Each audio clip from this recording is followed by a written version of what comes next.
I am the fated villain. Chapter 865 to Chapter 911. Guchang's words were not heavy. He seemed to be explaining the matter simply, but it made the Moon Queen break out in cold sweat. Get all the immortal kings of the immortal domain to see him half a month later? Did this mean that she had to inform the entire immortal domain that Guchanga had appeared in the southern immortal domain, and get all the immortal kings to pay their respects? The current immortal domain was no longer the ancient times. The various immortal domains were independent and did not interfere with each other.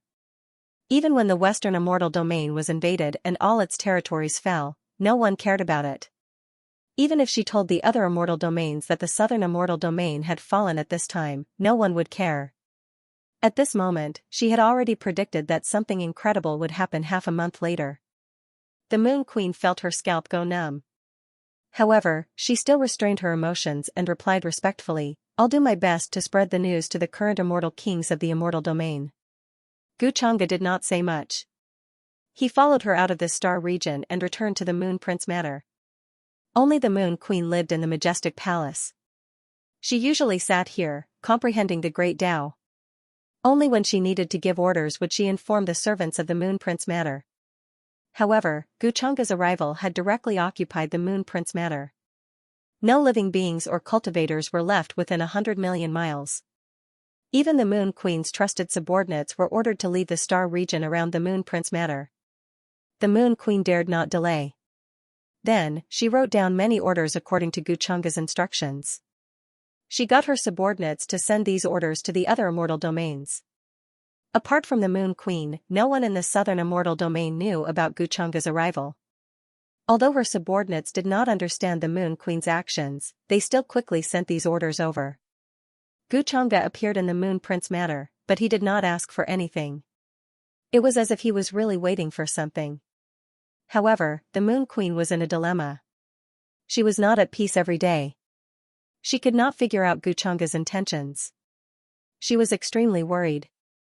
Who would have thought that the dignified Moon Queen, the absolute ruler of the southern celestial region, would one day be like a mortal woman who trembled in fear, afraid that she would do something wrong and bring the calamity of death upon herself? "Don't you have any tea in this huge Moon Prince Manor to entertain a guest like me?" Guchanga sat in the courtyard very naturally. Even the outer walls were made from all kinds of immortal jade. The pond was filled with boundless immortal water, planted with all kinds of primordial oddities. It was dazzling and dazzling. "My apologies, I've made a fool of myself." The Moon Prince was stunned when he heard that. Then, a smile appeared on his face. He raised his hand and took out a jade tea set. Then, he began to brew tea. Whether it was the tea leaves or the tea water, they were all rare divine items that ordinary cultivators would not be able to see in their lifetime. She was actually not as calm as she appeared to be. Instead, she had been carefully observing Guchanga's actions and expressions, worried that she would make a mistake and cause trouble. Immortal kings couldn't be humiliated lightly because no one in this world would dare to humiliate an immortal king. Doing so would result in terrifying consequences.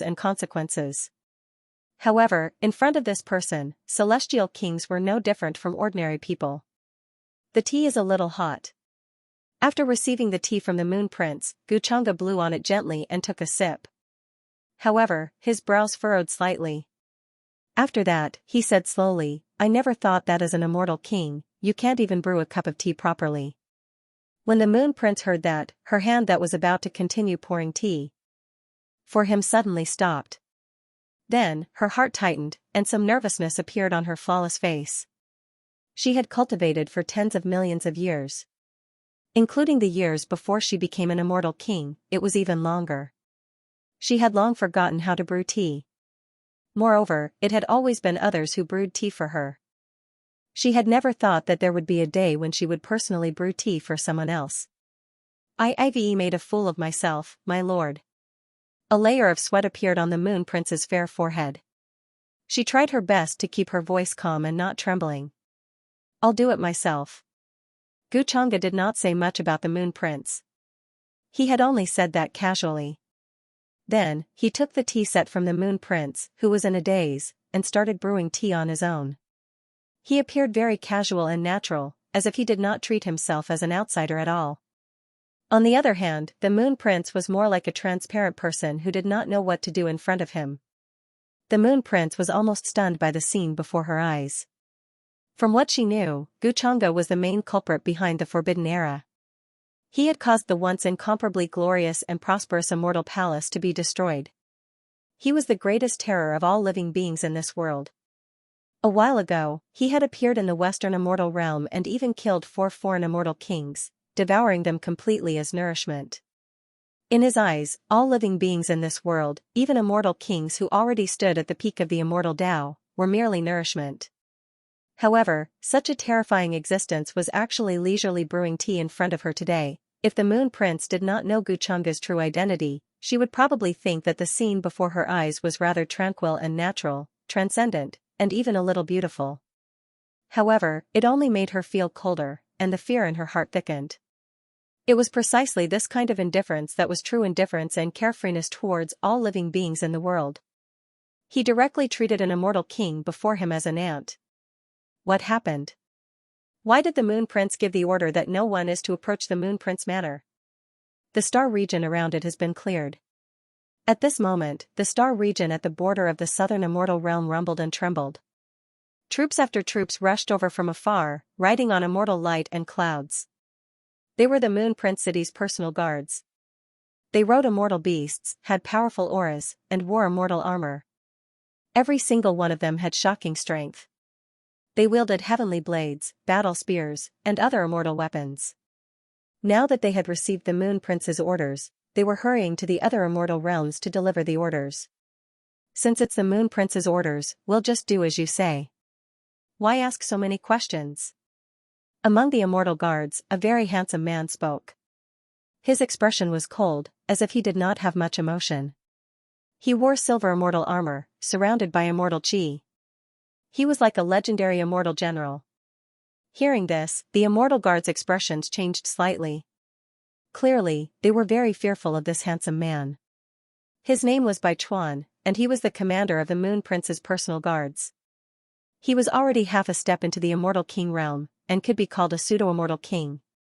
His strength was far above that of a half-step immortal king, and he was the person closest to becoming an immortal king. Such a person was born for the Tao. He had only cultivated for a few million years, and he had already reached such a level. In the future, he might even become an immortal king within 10 million years.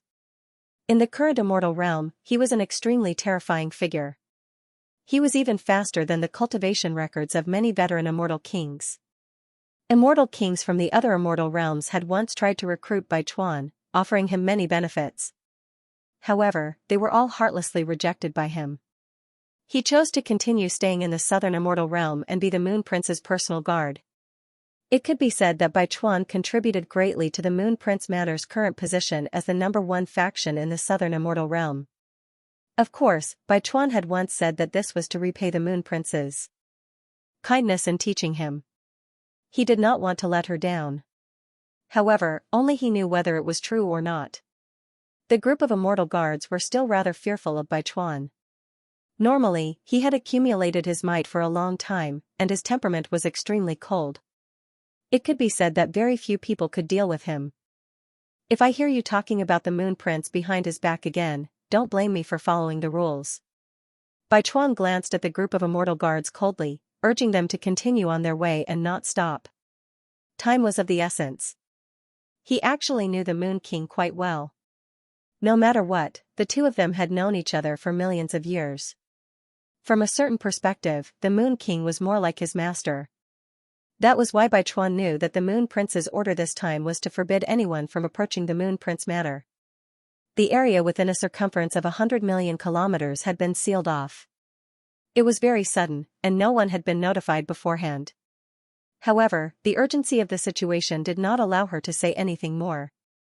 He thought about what had happened in the Western Immortal Domain. The bad premonition in Bai Chuan's heart grew denser and denser. Later on, he'd gone to look for Jin Yuan, that half-step immortal king, who'd been dispatched to the Western Immortal region at that time, and he'd found out a great deal from Jin Yuan. If it's really as Jin Yuan said, then the Moon Prince's life might be in danger right now. She's already been taken hostage, which is why she had no choice but to order everyone to leave the Moon Prince Manor. There's probably something hidden in these orders. Bai Chuan's heart was extremely heavy.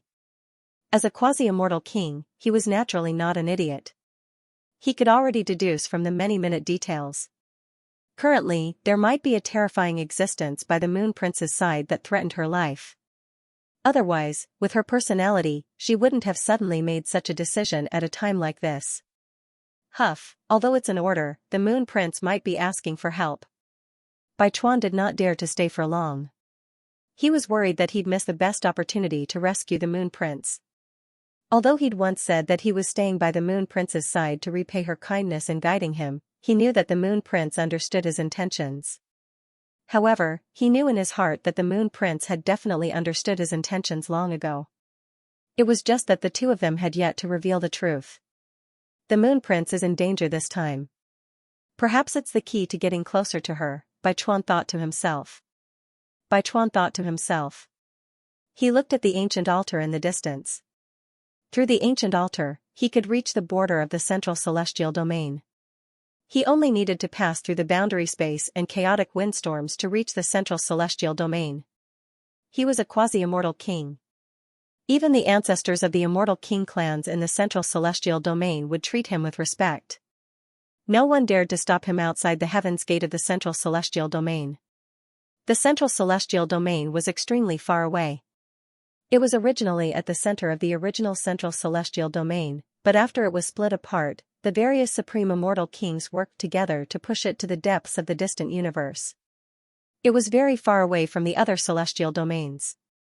Even true immortals who could traverse large swathes of the celestial domain would need several hundred years or even longer to reach the central celestial domain. Of course, Bai Chuan and the others had directly descended through the ancient altar, crossing countless galaxies. And at this moment, at the boundary space outside the central celestial domain, a majestic ancient city stood. The pale blue walls exuded a desolate atmosphere. Many runes flickered, revealing a terrifying aura. In this ancient city, there were many elites of the central celestial domain standing guard, strictly preventing the elites of the other celestial domains or great worlds from entering the central celestial domain after crossing the boundary space. Celestial chi lingered, various kinds of multicolored light enshrouding the place. In the distance, one could even see divine mist rising, like a paradise. At the top of the tower, several elites surrounded by chaotic chi sat cross-legged. Their chi and blood were astonishing, and all kinds of terrifying phenomena appeared in their eyes. A few million miles away from this ancient city, boundless chaotic storms shrouded, completely isolating the two places. There were many ancient planets that had fallen to the ground between them. At this moment, on an ancient planet, the earth collapsed, and a grand and ancient altar emerged from the ground. At this moment, groups after groups of people were currently disembarking from the altar. There were both men and women in these groups. The leader was a tall woman with silver hair. Her skin was very fair, but her eyes were exceptionally cold. This place is really unbearable. The great Tao is so oppressive that it's suffocating. This damned world. Beside her, an almost devilishly handsome man in black covered his mouth and nose. He was extremely disgusted, and with a look of disgust, he walked down from the altar. The current environment of the celestial domain is like this. It has a suppressive effect on us. Beside the black-cloaked man, an old man spoke. Obviously, they were the people of the Wise King Manor who came to the celestial domain on the orders of the Wise King. The woman in the lead was Ming Yi. In front of us is the central celestial domain's ancient city suppressing domain. Only through this city can we enter the central celestial domain, Ming Yi said. Looking at the blurry outline of the chaotic storms in the distance, she could see a majestic ancient city standing there. They continued forward. The chaotic storms here could not stop them, because there were 3 true Immortal Realm patriarchs who were specially ordered to protect Ming Yi. These chaotic storms in front of them were quickly separated by the use of rare treasures, clearing a path. Meanwhile, while they were moving forward, on the city walls of the ancient city suppressing domain, an expert suddenly opened his eyes. Dazzling light erupted, as if they were sharp swords, wishing to pierce through the distant void. Someone is rushing through the chaotic storms, wishing to cross over. This expert spoke. He stood up from his cross-legged position, his voice cold. His voice woke up many experts in this ancient city. Many people turned into divine rainbows, appearing outside the city, frowning as they gazed into the chaotic storms in the distance that enveloped the entire sky dome. However, from the distance, they saw a voice sound from that place. "We came from the other side, under the orders of my clan's wise king. We came to pay the Luo king a visit, have important matters to discuss." An ancient true immortal from the wise king manor appeared at the limits of heaven and earth, crossing the chaotic storms, quickly coming into contact with the ancient city-suppressing domain. The might of a true immortal surged like a sea, carrying an extremely oppressive might, spreading over from the heavens above. Light King Manor's ancient true immortal was dressed in grey clothes, looking extremely great. However, the aura on his body made everyone in front of world-suppressing ancient city feel alarm, not daring to show him any disrespect. Behind him, the others from Light King Manor followed, quickly crossing the chaotic storm, hurrying over. Apart from this true immortal, there were two other silent elders in the group, immortal energy swirling around their bodies, strength not weaker than the one who spoke. The decree of the foreign Light King? The expressions of the experts seated in front of world-suppressing ancient city all became serious. Even though they were guarding this place, they were definitely not a true immortal's match. In the central immortal domain's immortal king families, true immortals were also old ancestor figures, rarely would they reveal themselves. This was especially the case when they heard that the other party came from the foreign side, moreover on the Light King's orders. Who was the Light King? This was an immortal king whose vicious might overflowed into the heavens. There were previously several immortal kings who fell under his hands. He was a true vicious individual. Even those immortal king existences in the central immortal domain felt incomparable restraining fear towards the Light King, not daring to look down on him.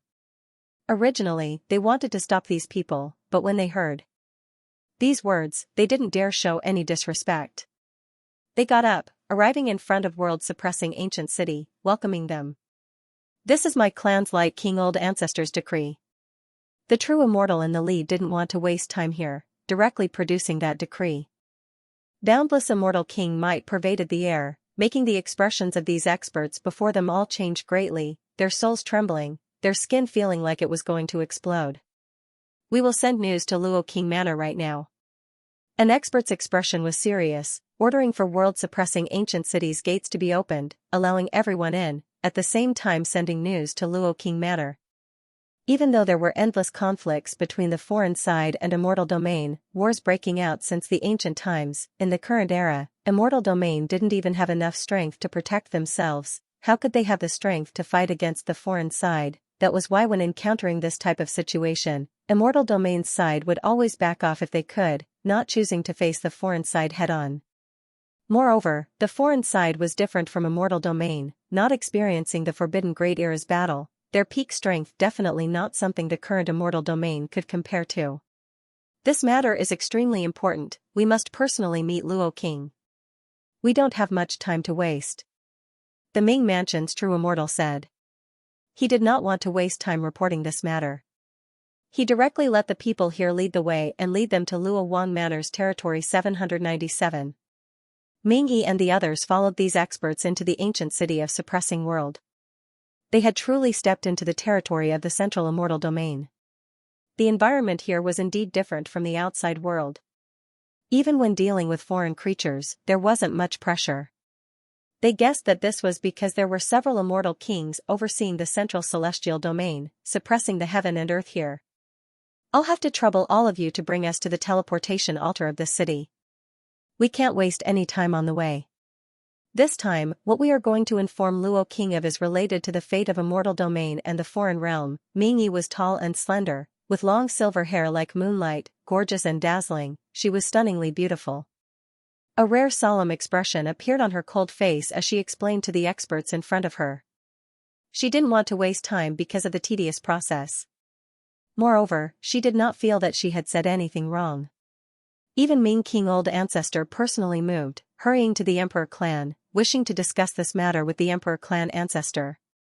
This type of matter involved the fate of immortal domain and the foreign realm. It wasn't just empty talk. In her opinion, it was even worse. This matter concerns the fate of the future. The expressions of the experts leading the way all changed. They didn't feel like Ming Yi's group would try to fool them at this time, or else they wouldn't have come all the way from the distant foreign realm to descend. One had to understand that for the foreign creatures, this could be said to be extremely dangerous. They didn't dare act carelessly, bringing Ming Yi and the others to the ancient city of Suppressing World's teleportation altar. It could directly lead to the depths of the central celestial region. Radiance surged, spatial fluctuations spreading from the ancient altar. Ming Yi's group quickly disappeared, soon disappearing from sight. Back then, I heard that in Western Immortal Domain, only Ming King alone escaped. The other 4 immortal kings all died miserably, encountering that rumored taboo existence. If it really is related to that matter, then regardless of whether it is Immortal Domain or the foreign realm, it will be an unimaginable disaster. These experts' expressions were extremely grave. From Ming Yi's group's words, they guessed at their intentions. Then, what left them shocked was that not long after Ming Yi's group left, in the distant chaotic storms, fluctuations spread out again. There were many powerful auras that approached this place. Streak after streak of divine light descended, splitting apart. The chaotic storms, extending into a heaven-reaching great path, directly extending towards the ancient city of Suppressing World. Those are Southern Immortal Domain's people. They were incredibly shocked. They never expected that in just that short of a moment, so many people would rush over, all of them having important matters to discuss with Central Celestial Domain's immortal kings. In the current Immortal Domain, Western Immortal Domain had already fallen, long broken through by the foreign realm. After the foreign realm's 4 kings died miserably, it even more so directly became a land of death. The remaining Eastern Immortal Domain and Northern Immortal Domain together were far less powerful than Central Celestial Domain. That was why they could accept that the foreign realm would send people here to discuss with them. However, why would Southern Immortal Domain also send people here at this time? Hurry and move aside, we have important matters to discuss with Immortal Domain's immortal kings. Bai Chuan rode on a silver-white heavenly horse, descending on the heaven-reaching great path, arriving in front of world-suppressing ancient city, saying this. The silver-white heavenly horse beneath his feet all had true immortal realm strength, immortal energy swirling around them, powerful beyond compare, divine and extraordinary. A half-immortal king, the experts guarding world-suppressing ancient city were all shaken up by Bai Chuan's aura, their expressions changing greatly. This was but an existence who could be considered unmatched under the immortal king level, yet he actually personally descended. Their minds trembled, not daring to stop him, hurriedly moving aside. I fear that something huge is going to happen. It isn't just the heavens that are changing, the current Immortal Domain is going to change as well. These experts' voices were trembling. After guarding world-suppressing ancient city for millions of years, their hearts were already ice-cold and hard like boulders. However, now, they were trembling, producing a mysterious fear. If that matter from countless great eras ago really happens again, for the current Immortal Domain, it will only be a terrifying calamity. Who can stop it? When some people thought of this, a bit of fear and despair appeared on their faces, somewhat understanding why those foreign realm people were in such a rush. Meanwhile, at this time, Luo King City. This city was an extremely well-known ancient immortal city in the depths of Central Immortal Domain. It rested in the cosmos, grand and imposing, chaotic energy swirling about it, floating in the deep sky like a great star. Some stars, before it, were simply as insignificant as sand. Just the city gates alone were like heaven-supporting pillars. Luo King was a rising star from several great eras ago, using only 20 million years to become an immortal king. He ruled over the surrounding territories for several great eras, the creatures of all clans flourishing under his rule. During this period of time, he invited friends from all sides to participate in his birthday celebration. All of Central Heaven region's well-known inheritances and powers were invited over. Some immortal kings even personally descended with their true bodies, discussing the Tao with Luo King City's Luo King. Tao sounds resounded through a range of millions and millions of Li golden lotuses bloomed in the heavens, clear springs surging in the earth, all cultivators benefiting from this. This immortal city could hold endless creatures, but only true Luo King Manor clansmen had the qualifications to enter this city. The scene inside was incomparably lively. Ancient chariots rumbled, crossing the universe. Ancient existences of various clans appeared, bringing congratulatory gifts to congratulate Luo King. At the center of this immortal city, there was a manor, shrouded in immortal mist, unimaginably grand. It seemed to be the center of the universe, bearing the glory of millions and millions of years. It was surrounded by the myriad Daos of the heavens, boundless laws, all of them like a waterfall of stars, gathered here. This was the first generation Luo King's matter, the place where Luo King's true body resided. In the depths of this matter, in the endless void, Luo King sat here. There were several existences of the same level beside him, suppressing the great Tao, the surrounding laws trembling. In the void before them, immortal peaches, immortal wine, and other things were placed. They were discussing this matter. I've been feeling uneasy recently. I wonder if all of you feel the same way. On the praying mat beside Luo King, a blurry figure spoke, hazy and unclear. It was the immortal king of the Wang family, his seniority far above Luo King. His voice was very calm, carrying a somewhat transcendental aura. There was no sense of vicissitudes. The heavenly phenomena are changing, the great Tao in chaos, even the heavenly Tao laws are fading. This is not a good omen. Perhaps it is because those figures in reincarnation are gradually returning.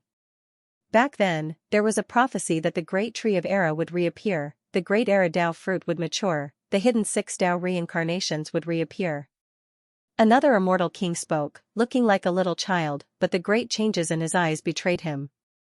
This was also an ancient figure who had achieved immortal king status for many great eras, his true age already impossible to verify.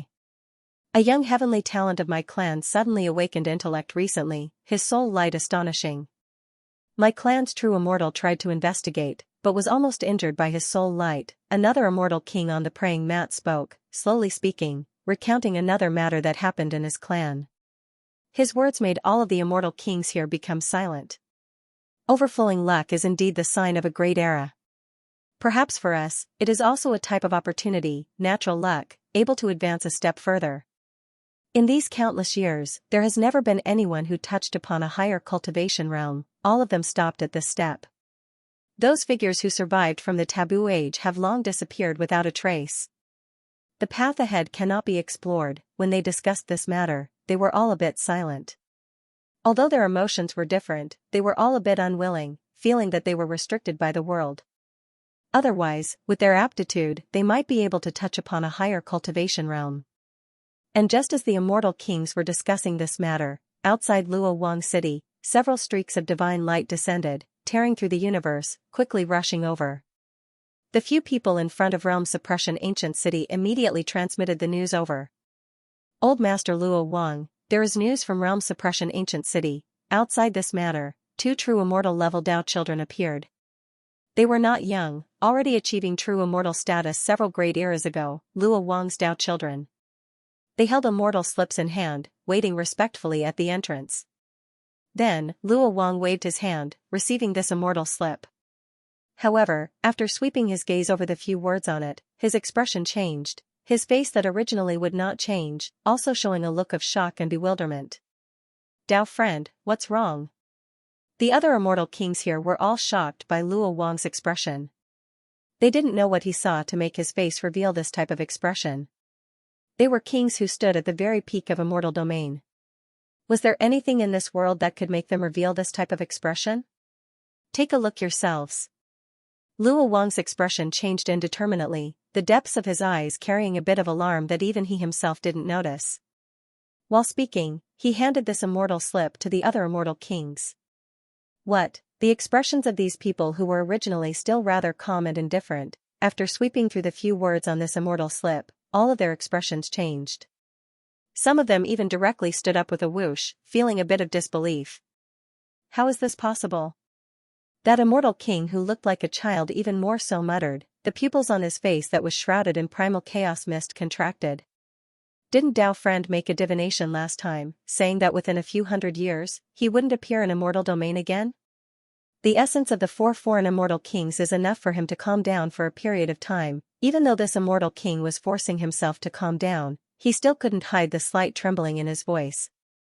Luo Wang immediately got up and left the cave, not caring that this was still his birthday banquet, saying, "The situation is urgent, I am going to see what Ming King's intentions are." At this time, it wasn't just him, the other immortal kings here also panicked, no longer as calm and indifferent as before. When facing a terrifying existence who treated immortal kings as essence nourishment, who wouldn't feel apprehensive? Meanwhile, at this time, the guests in Luo Wang Manor were completely unaware of this, still chatting and laughing as if nothing had happened. The young heavenly talents of various clans were all drinking and chatting freely, appearing rather carefree.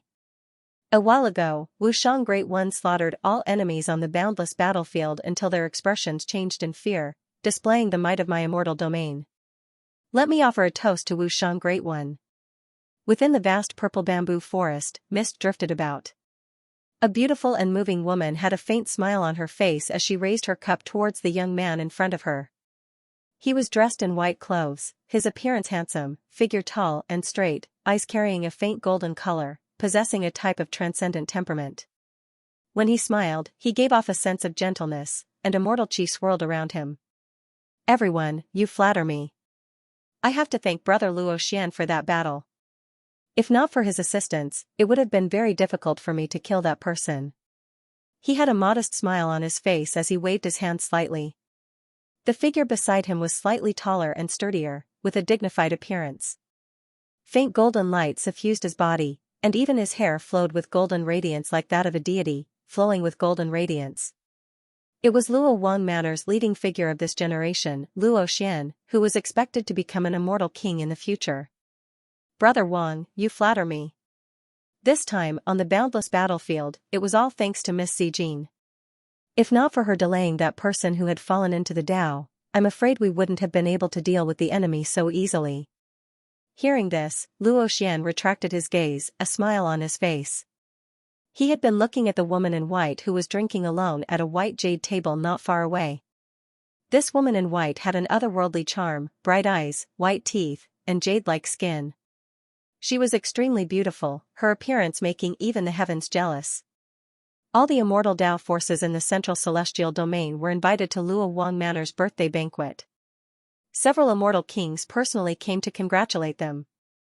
There were even more of the younger generation in the manor. They were basically the best of their respective clans and forces. Several of them had terrifying talents and the potential to become immortal kings. They were known as the young lords of their generation. Luo Xian and Wang Wushang were two of the most outstanding among them. Their brilliance was so resplendent that all of their peers were overshadowed by it. In the boundless battlefield, they had killed many seedlings of their generation from other worlds, pressuring many people until they couldn't breathe. Some time ago, they even worked together to kill a near-immortal stowaway, shocking the central celestial domain. At their age, many of their peers were only quasi-emperors. Facing near-immortals, there was only death. But the two of them went against the immortals and achieved this feat. They were known as the future hope of the central celestial domain, and were expected to become immortal kings in millions of years. Wang family and Luo Manor had close relations. This time, not only did an immortal king patriarch appear, but he also sent many geniuses of Wang family. Among them was Wang Zijin. She was also a seedling of Wang family, favored by another immortal king patriarch. He paid a great price to bring her up from the realm of origin. At this moment, Wang Zijin was sitting in a pavilion far away from the crowd. Her white dress was spotless, and her thin face was expressionless. She was minding her own business, pouring wine as if she wanted to drown her sorrows with wine. Many young men were looking at her from afar, with various expressions in their eyes. The young lord of Luo Manor, Luo Xian, was pursuing Wang Zijin. This was no secret. Moreover, Luo Manor and Wang family seemed to have intentions of forming a marriage alliance.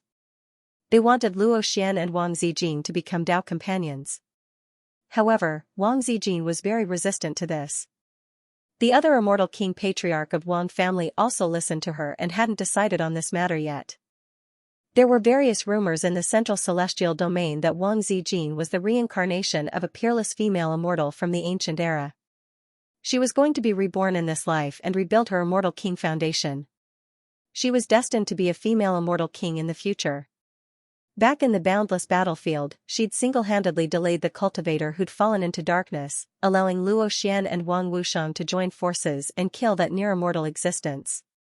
If it weren't for the fact that Luo Xian was pursuing Wang Zijin, the Wang family's doorstep would have been trampled by many people. Many families wanted to form a marriage alliance with her.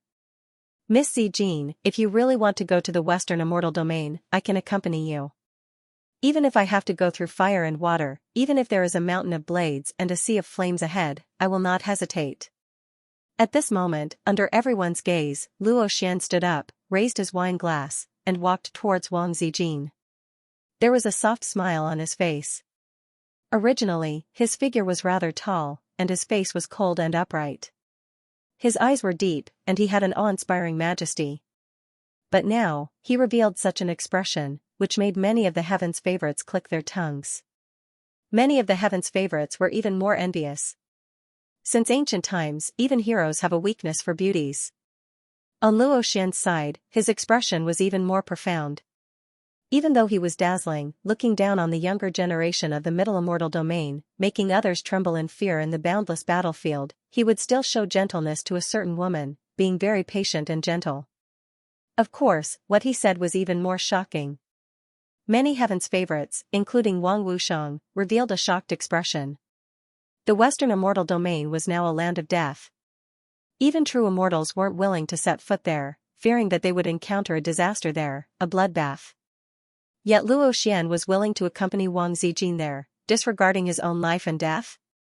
Brother Luo's sincerity is truly rare. Many heaven's favorites pursued Lord Luo Xian, but they were all rejected by him. Who would have thought that he had such an infatuated side?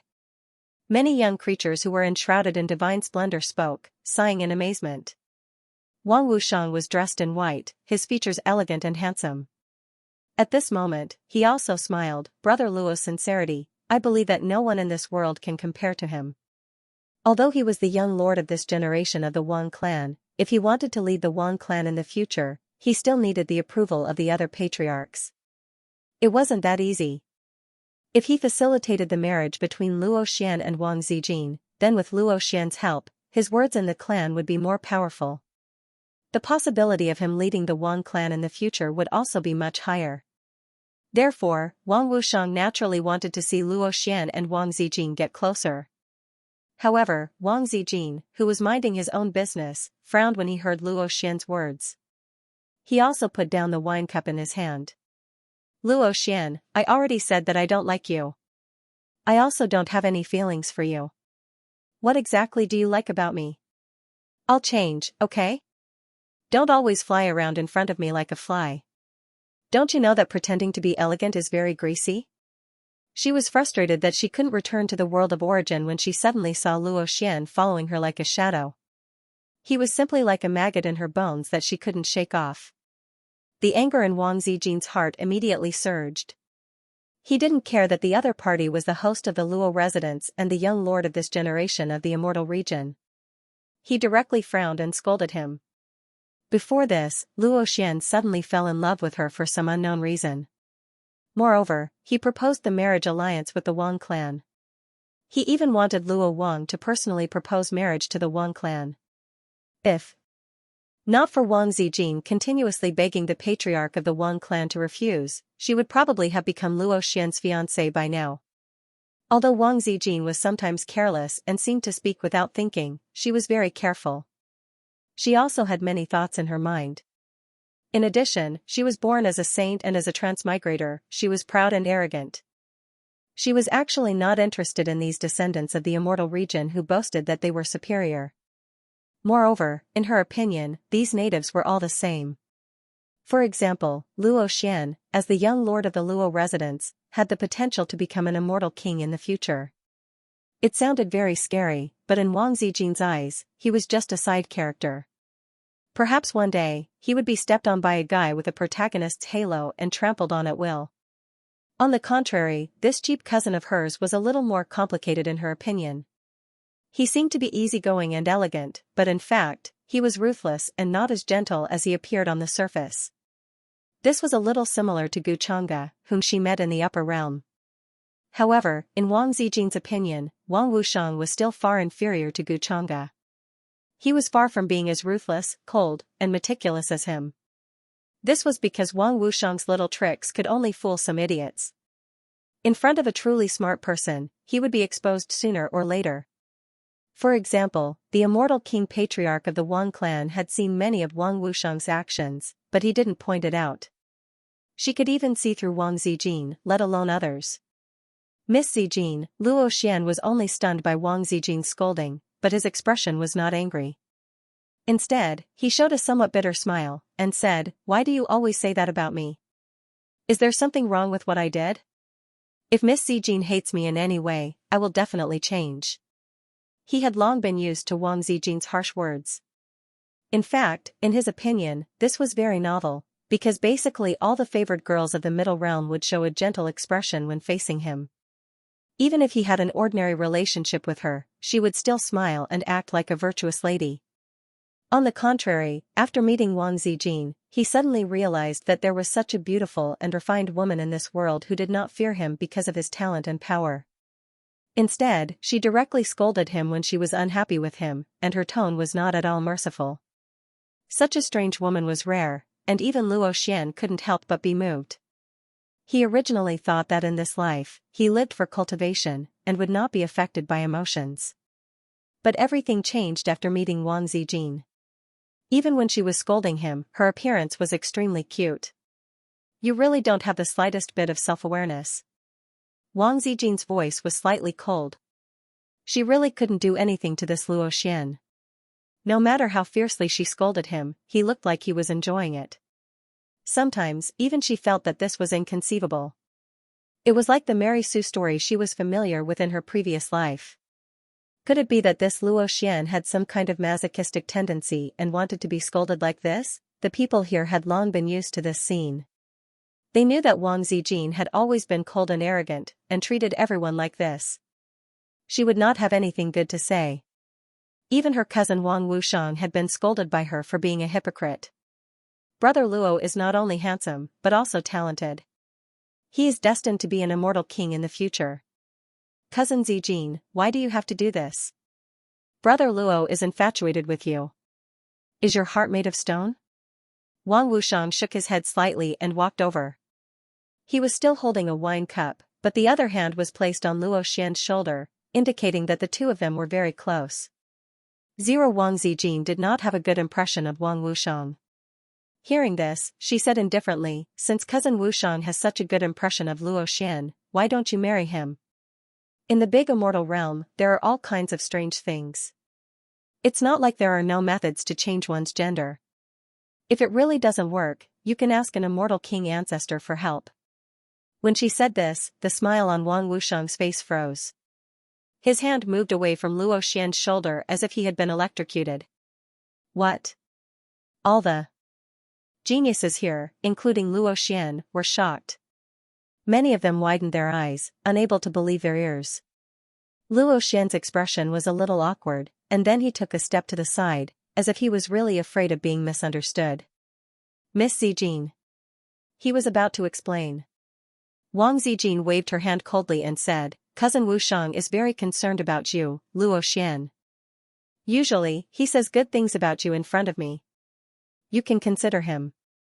Maybe the two of you are more suitable." She was a transmigrator. In her previous life, she had seen all kinds of storms. When these words were said, the ears of ordinary women would definitely burn and their faces would turn red. However, she looked calm and did not even bother to lift her eyelids. On her beautiful face, there was a cold and arrogant expression. Cough cough, cousin Zijin, what nonsense are you talking about? How can you joke with your cousin like this? Although Wang Wushang was angry and felt that he had lost face in front of everyone, he still maintained his usual gentle expression and said helplessly. Seeing that Wang Wushang was still so calm despite his words, Wang Wushang snorted in his heart. He turned to Luo Xian and said, "Luo Xian, just give up. I don't have any good feelings for you. Moreover, I already have a sweetheart. In front of him, you are not even a dog's fart." After saying this, she did not care about the reaction of the people here. Her tall and slender figure took light steps and walked straight to the backyard, leaving behind a stunned and incredulous Luo Xian. "You have a sweetheart?" Luo Xian's head was buzzing. He could not believe his ears. When he came back to his senses, his expression turned ashen and his eyes darkened. At this moment, he felt as if someone had taken away something that belonged to him. Wang Wushang also frowned. He did not believe Wang Zijin's words. Is Zijing deliberately angering you? He looked at Luo Xian and asked. Luo Xian's expression was a little gloomy. He shook his head and said, I don't care if it's true or not. The person who has been in contact with Miss Zijing recently is the young man she accidentally saved in the boundless battlefield. I've always found that guy to be an eyesore. His voice was very cold.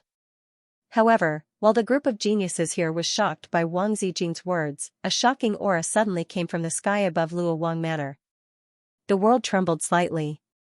Several blurry figures could be seen sitting high in the sky. They suppressed the Tao of heaven and earth, and the surrounding space and time were distorted. Ancestor, Wang Wushang and Luo Xian exclaimed together. They recognized the immortal king ancestor behind them. In addition, there were several immortal kings who had come for the banquet.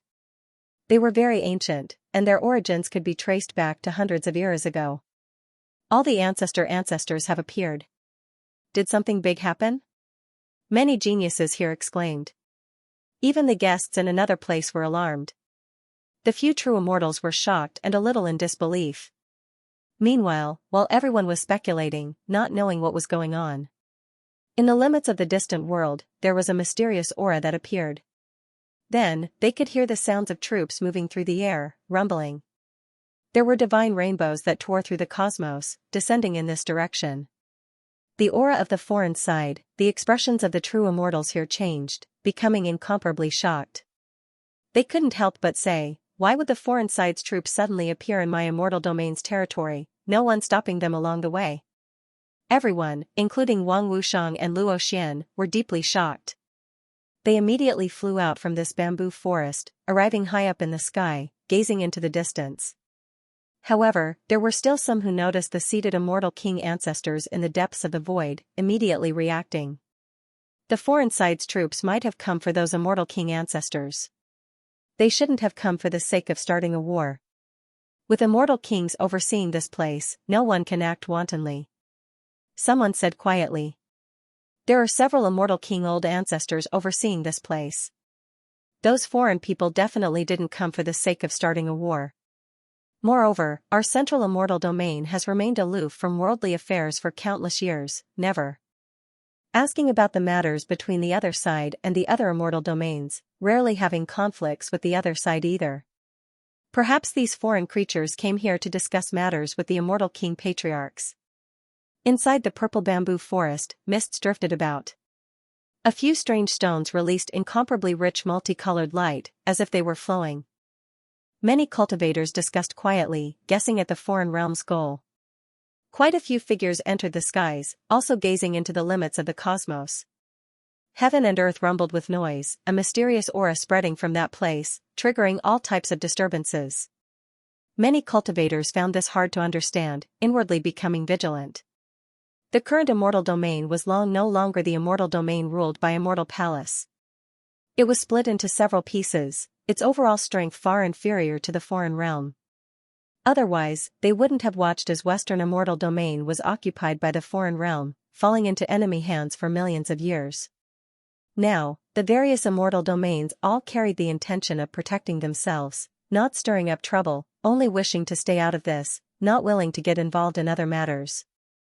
Moreover, compared to the other immortal domains, the current central immortal domain's overall strength was much greater. There were many clans that were born in the ancient Great Era overseeing this place, quite a few immortal kings still alive, currently at the peak.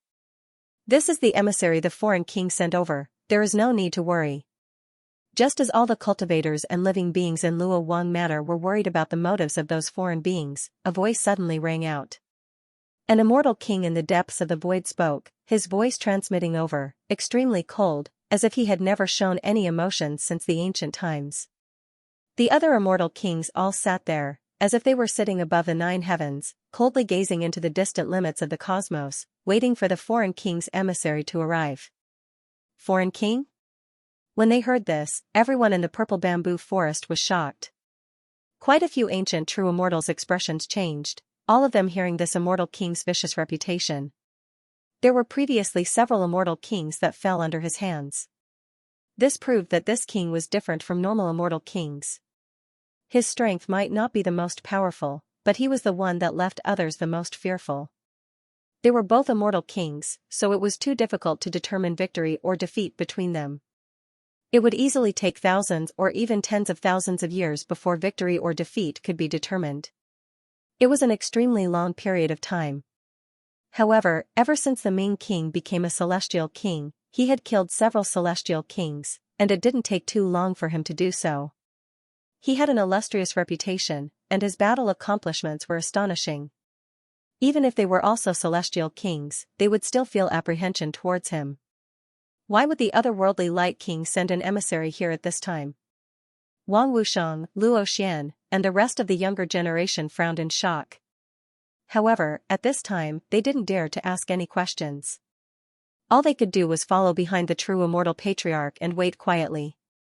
A while ago, in Western Immortal Domain, apart from the four kings who died, the Ming king actually also descended, but later on, he was scared off. That's not right. He wasn't scared away. He was actually running away in a hurry. Maybe it's because of this. In that case, doesn't it involve that legendary taboo existence? Wang Wusheng's eyes flickered with all kinds of divine lights as all kinds of thoughts surged in his mind. He suddenly guessed this possibility and was extremely shocked. In reality, apart from him, many of the ancient true immortals here also thought of this. They had no choice but to think like this.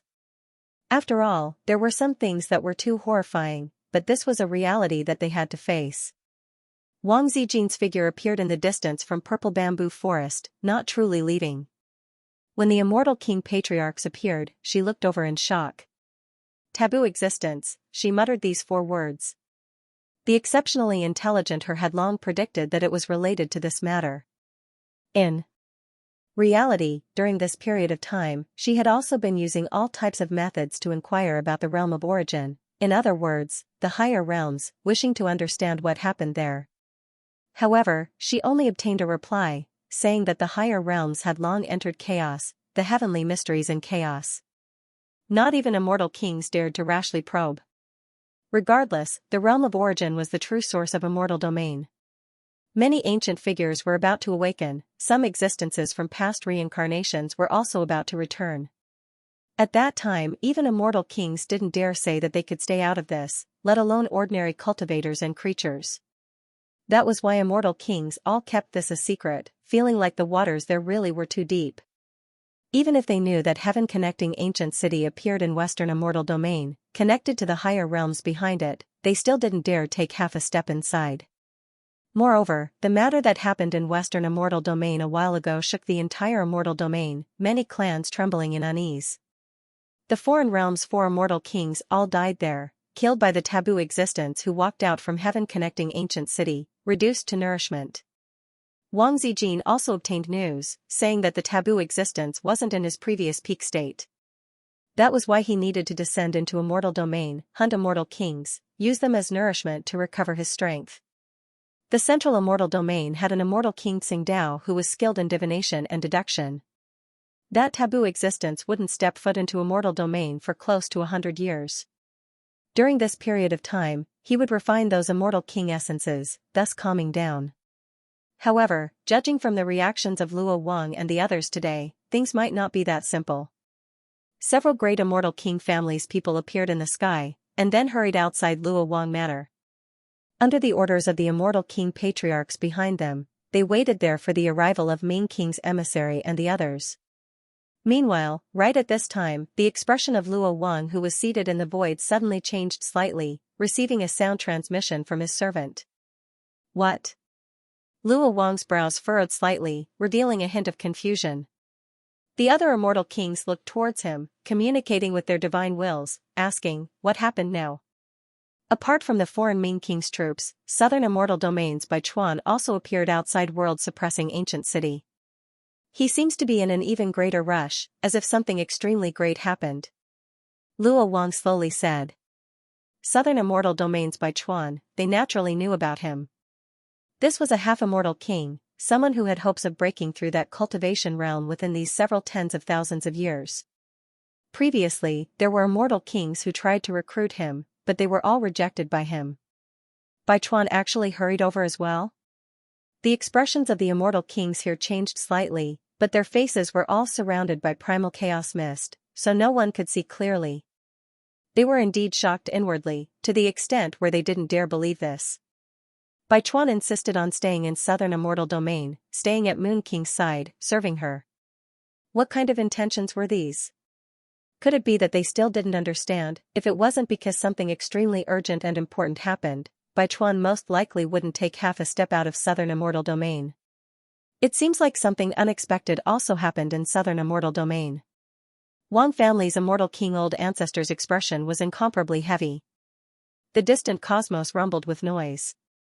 The foreign Ming Yi and the others arrived on an ancient war chariot, quickly descending outside Luowang city. We finally arrived. Ming Yi's figure was tall and slender, silver hair falling like a waterfall. She stood on the ancient war chariot, releasing a sigh of relief, worried that something unexpected might happen along the way. Fortunately, they finally arrived at Luowang city. Soon after, the various great immortal king families' people walked up. They had long received orders, welcoming Ming Yi and the others into the manor.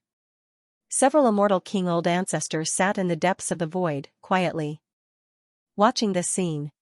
Then, Luo Wang nodded slightly, a strand of green smoke wafting out from his body, turning into the indistinct appearance of a middle-aged man, walking into the manor. This was an incarnation of his, not his true self. However, in his territory, there wasn't much difference between his true self and incarnation. This is the decree my clan's Ming King old ancestor personally wrote, for this younger generation to hand over to Immortal Domain's senior Luo Wang. Even though Ming Yi's nature was cold and arrogant, towards an immortal king like Luo Wang, she was still extremely respectful. She handed over the decree written by the Ming king, handing it to the two Dao children in the manor. Today is precisely Luo Wang's birthday celebration. Apart from Luo Wang, there are other immortal kings here. An ancient true immortal from Ming Manor spoke, his eyes brilliant like divine lamps, sensing the terrifying pressure in the depths of the void, suppressing this heaven and earth. Honorable guests, please wait here for a moment, we will hand the decree over to the old ancestor right now. The two true immortal level Dao children received this decree, not daring to show any contempt, quickly bringing it into the depths of the manor, handing it over to Luo Wang's incarnation. Inside the purple bamboo forest, the guests all had a premonition that something incredible might happen in Immortal Domain. Their expressions were all extremely grave. The smiles on the faces of the many heavenly talents who were still chatting and laughing before all disappeared, all of their expressions becoming extremely heavy, no longer as relaxed as before. If the nest is overturned, how can there be an unbroken egg?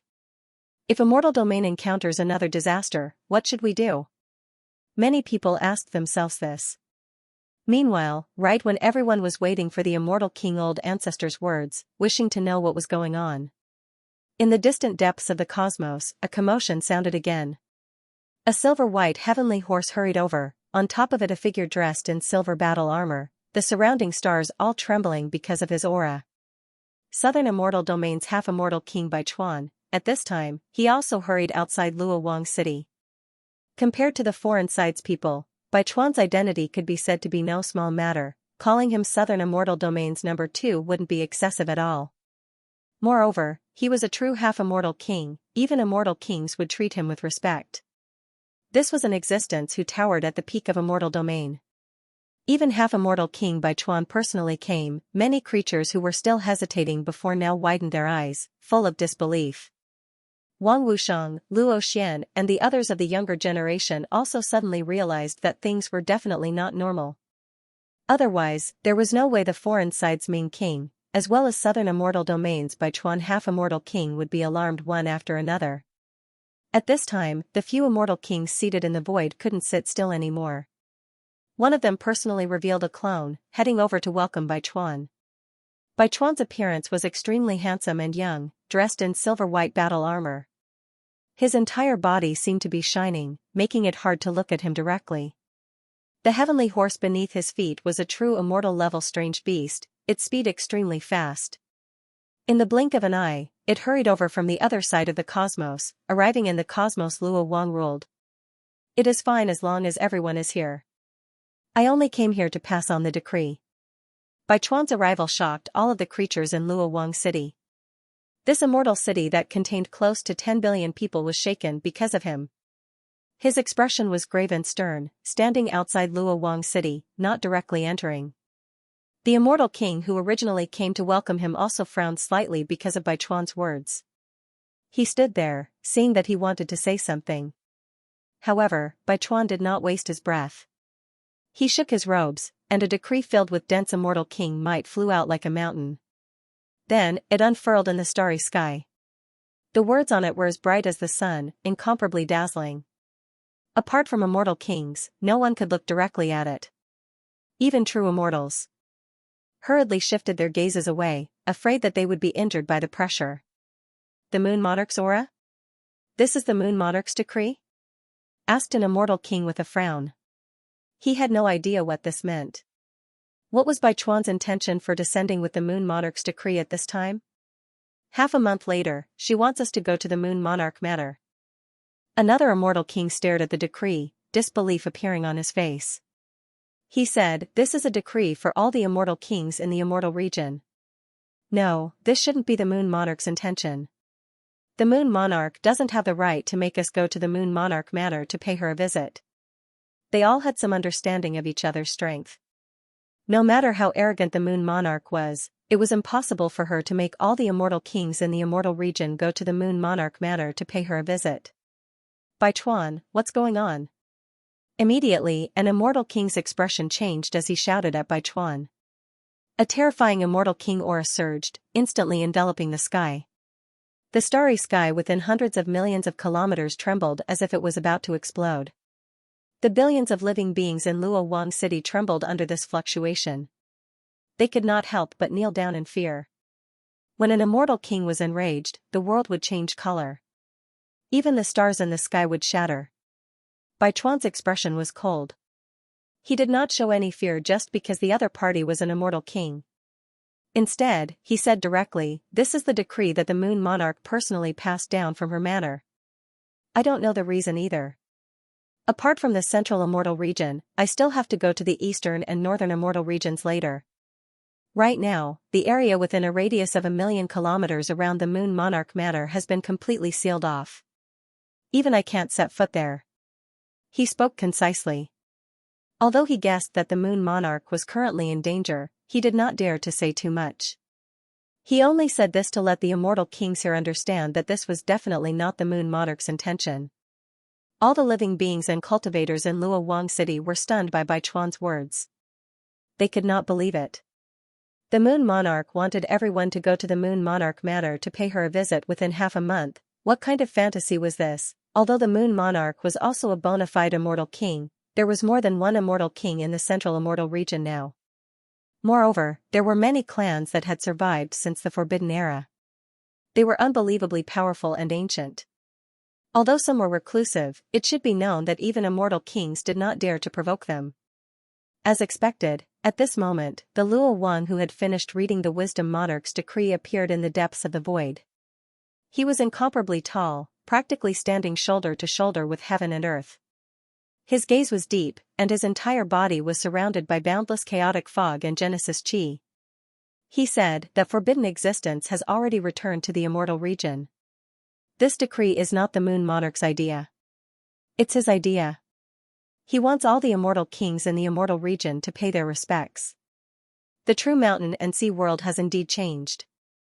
I can sense that fate has become chaotic. A lot of karma is returning, and many terrifying things are about to happen in this world. It's a pity. We only have a few pieces of our bodies and a few fragmented souls left. Even if we want to help you, it will be incredibly difficult. At most, we can help you withstand a few attacks from immortal kings. But compared to the other true worlds, the true mountain and sea world is indeed the most suitable place. The true spirit of this true world is scattered. Countless eons ago, it was scattered by that peerless ruthless person. No one knows where it went, and the laws of the world are broken. Besides, there are no more peak existences in this true world. It is impossible for normal immortal kings to notice these abnormalities. The other true worlds are full of incense, and if they are discovered, the consequences will be unimaginable. The plan we have planned for so long will also fail. The fate of our race is now entrusted to you. You must not be careless and underestimate this. Once you successfully possess this true world, you will become the true master of this true world. With the innate divine ability of the Abyss Defiance, you will stand shoulder to shoulder with the true spirit. With one thought, you can make the mountains and seas rise. With another thought, you can make the mountains and seas fall. At that time, your level of cultivation will leap to an unimaginably terrifying level, and you will even have a chance to touch transcendence. In the depths of the universe was a withered and broken galaxy. There were plenty of barren planets scattered around the borders of the celestial region, and there were basically no signs of cultivators. If there were any, they were just ancient astral beasts that hunted for the cores of planets in the distance. And at this moment, in this broken star domain, an azure-clothed youth was sitting cross-legged. Strands of azure-clothed light curled around him, blurring his appearance. There was an indescribable majesty exuding from him.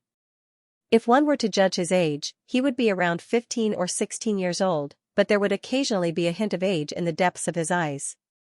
There were several soul fires with extremely dim light jumping around before the teenager in green robes. They flickered as they floated in space. Each soul fire had intelligence and a voice. They were the ones who had been communicating with the teenager just now. It's very difficult to fuse with the heaven's core mark in this world. I need to use another method, or else it will be very difficult for me to take that step, much less possess the true mountain and sea world. The green-robed youth's expression was calm, but there was a deep look in his eyes. He shook his head and said, I used the life-sculpting technique to rebuild my foundation. That was how I was able to break free from the underworld-defying body and recover my youth. Unfortunately, this world isn't suitable for my clan's underworld-defying cultivation. If I can find a suitable broken ancient world and fuse with a random heaven's core imprint, it will be able to help me become an immortal. His name was Enai Chen, and he was a surviving member of the Abyss Defiant tribe from the Abyss Defiant True World. He was once the young tribe leader of the Abyss Defiant tribe. The True Mountain and Sea Realm was the common name of the immortal region, the alien realm, and the higher realm. Even in the vast true worlds of heavens, they were ranked high. Of course, that was something that happened a long, long time ago. The living beings in the immortal region were used to calling themselves the descendants of the immortals. Only a few ancient races would mention the true mountain and sea world. In their eyes, it did not matter whether it was the immortal region or the other world, they were all part of the true mountain and sea world. Sooner or later, they would fuse together. Even if the living beings in this world did not take action, once the powerful warriors from the other true worlds found the coordinates of this world and descended, they would think of a way to annex the true mountain and sea world. A true world that had lost the protection of its true spirit was as tempting as a piece of fatty meat in the eyes of the peerless warriors. It was a serendipity that defied the heavens. However, unless they had an incredibly great serendipity, normal cultivators, even immortal emperors, would not dare to say that they could truly annex and refine a true world. Hey, there are Abyss Defiants. They can use unique methods and divine abilities to possess a true world and replace the true spirit of a true world. To Enai Chen, possessing the true mountain and sea world before him was his destiny. At that time, his state of being and level of cultivation would undergo an inconceivable leap, and the true mountain and sea world would turn into the true underworld-defying world, restoring his homeland. At that time, I can resurrect my parents, my lover, and all my people. Right now, the secrets of heaven in the true mountain and sea world are in chaos. This is my chance. Enai Chen sat cross-legged on the dried-up ancient planet, capturing the power of laws in the world to refine his body. When he thought of this, he could not hide the longing and madness in the depths of his eyes. He had spent a great deal of effort to sneak into the true mountain and sea world from the broken land in the vast expanse for this plan that he had been planning for a long time. Time waits for no one. The soul flames before Enai Chen swayed, and an ancient voice spoke from one of them. Even if I can't find a suitable mark of the heart of heaven, I will still begin my immortal transformation. I have a feeling that the powerful warriors from the other true worlds are using all sorts of methods to cross the vast expanse ocean and will eventually find this place. Hearing this, Enai Chen's expression remained unchanged as he spoke calmly. It's fine. Even if I fail in my immortal transformation, I will still have time to change my body. The younger generation of the immortal king family will be a suitable shell. I can come into contact with the scion of the Wang family called Wang Wusheng through Miss Zijin. His affinity is pretty good. If I fail in my immortal transformation, then I will take over his body. Then, I will bring all of you into the Wang family. There might be a chance for me to take over the many progenitors of the Wang family and replace them. At that time, I will have the ability to bring all the people hiding in the small worlds here. The soul fire in front of him flickered as it spoke. Although the divine ability of our dark defiant lineage can seize the fortune of the world, the Wang clan's immortal king patriarch cannot be underestimated. The current us might not necessarily be his match. Besides, you have to consider the big picture. You can use Wang Zijin, but don't fall in love with her.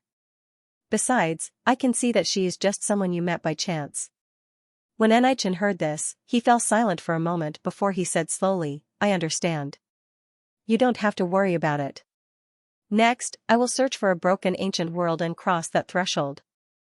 As he spoke, the green light on his body became even more intense.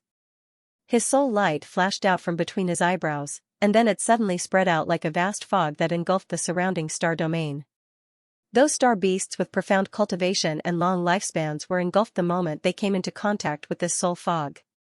They turned into wisps of green smoke and dissipated, leaving nothing behind. Rumble, at this moment, in another unknown and boundlessly vast world sea, shocking waves suddenly surged into appearance.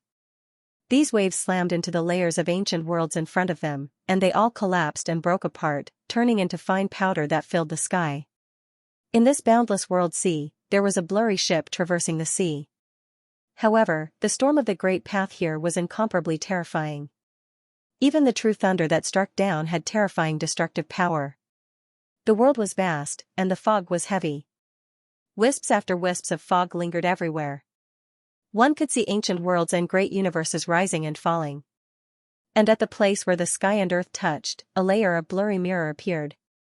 Outside the mirror, there were ancient worlds and great universes rising and falling. They overlapped with each other, as if they were coexisting. However, at that moment, the world inside and outside the mirror was slowly coming into contact with each other. Some unknown and strange change was happening. The places where they came into contact with each other crumbled, disintegrated, and fused with each other. At the instant they crumbled, the world barrier disappeared, and at the instant they fused with each other, a new life was born. It was incomparably mysterious and mysterious. All of this seemed to be happening very slowly, but it was happening in an orderly manner. They collided with each other and then melted away. I can already smell the aura of a decaying true spirit. A true world that is about to dry up. It is the most suitable nourishment for my race. After trekking for so many eons, we have finally found it. On the blurry ships, whispers like that of ancient gods could be heard. There were also indifferent gazes like those of innate gods watching them, ancient and cold. It was unknown what material these ships were made of, but they could cross this place filled with the aura of primal chaos and endless storms of the great path.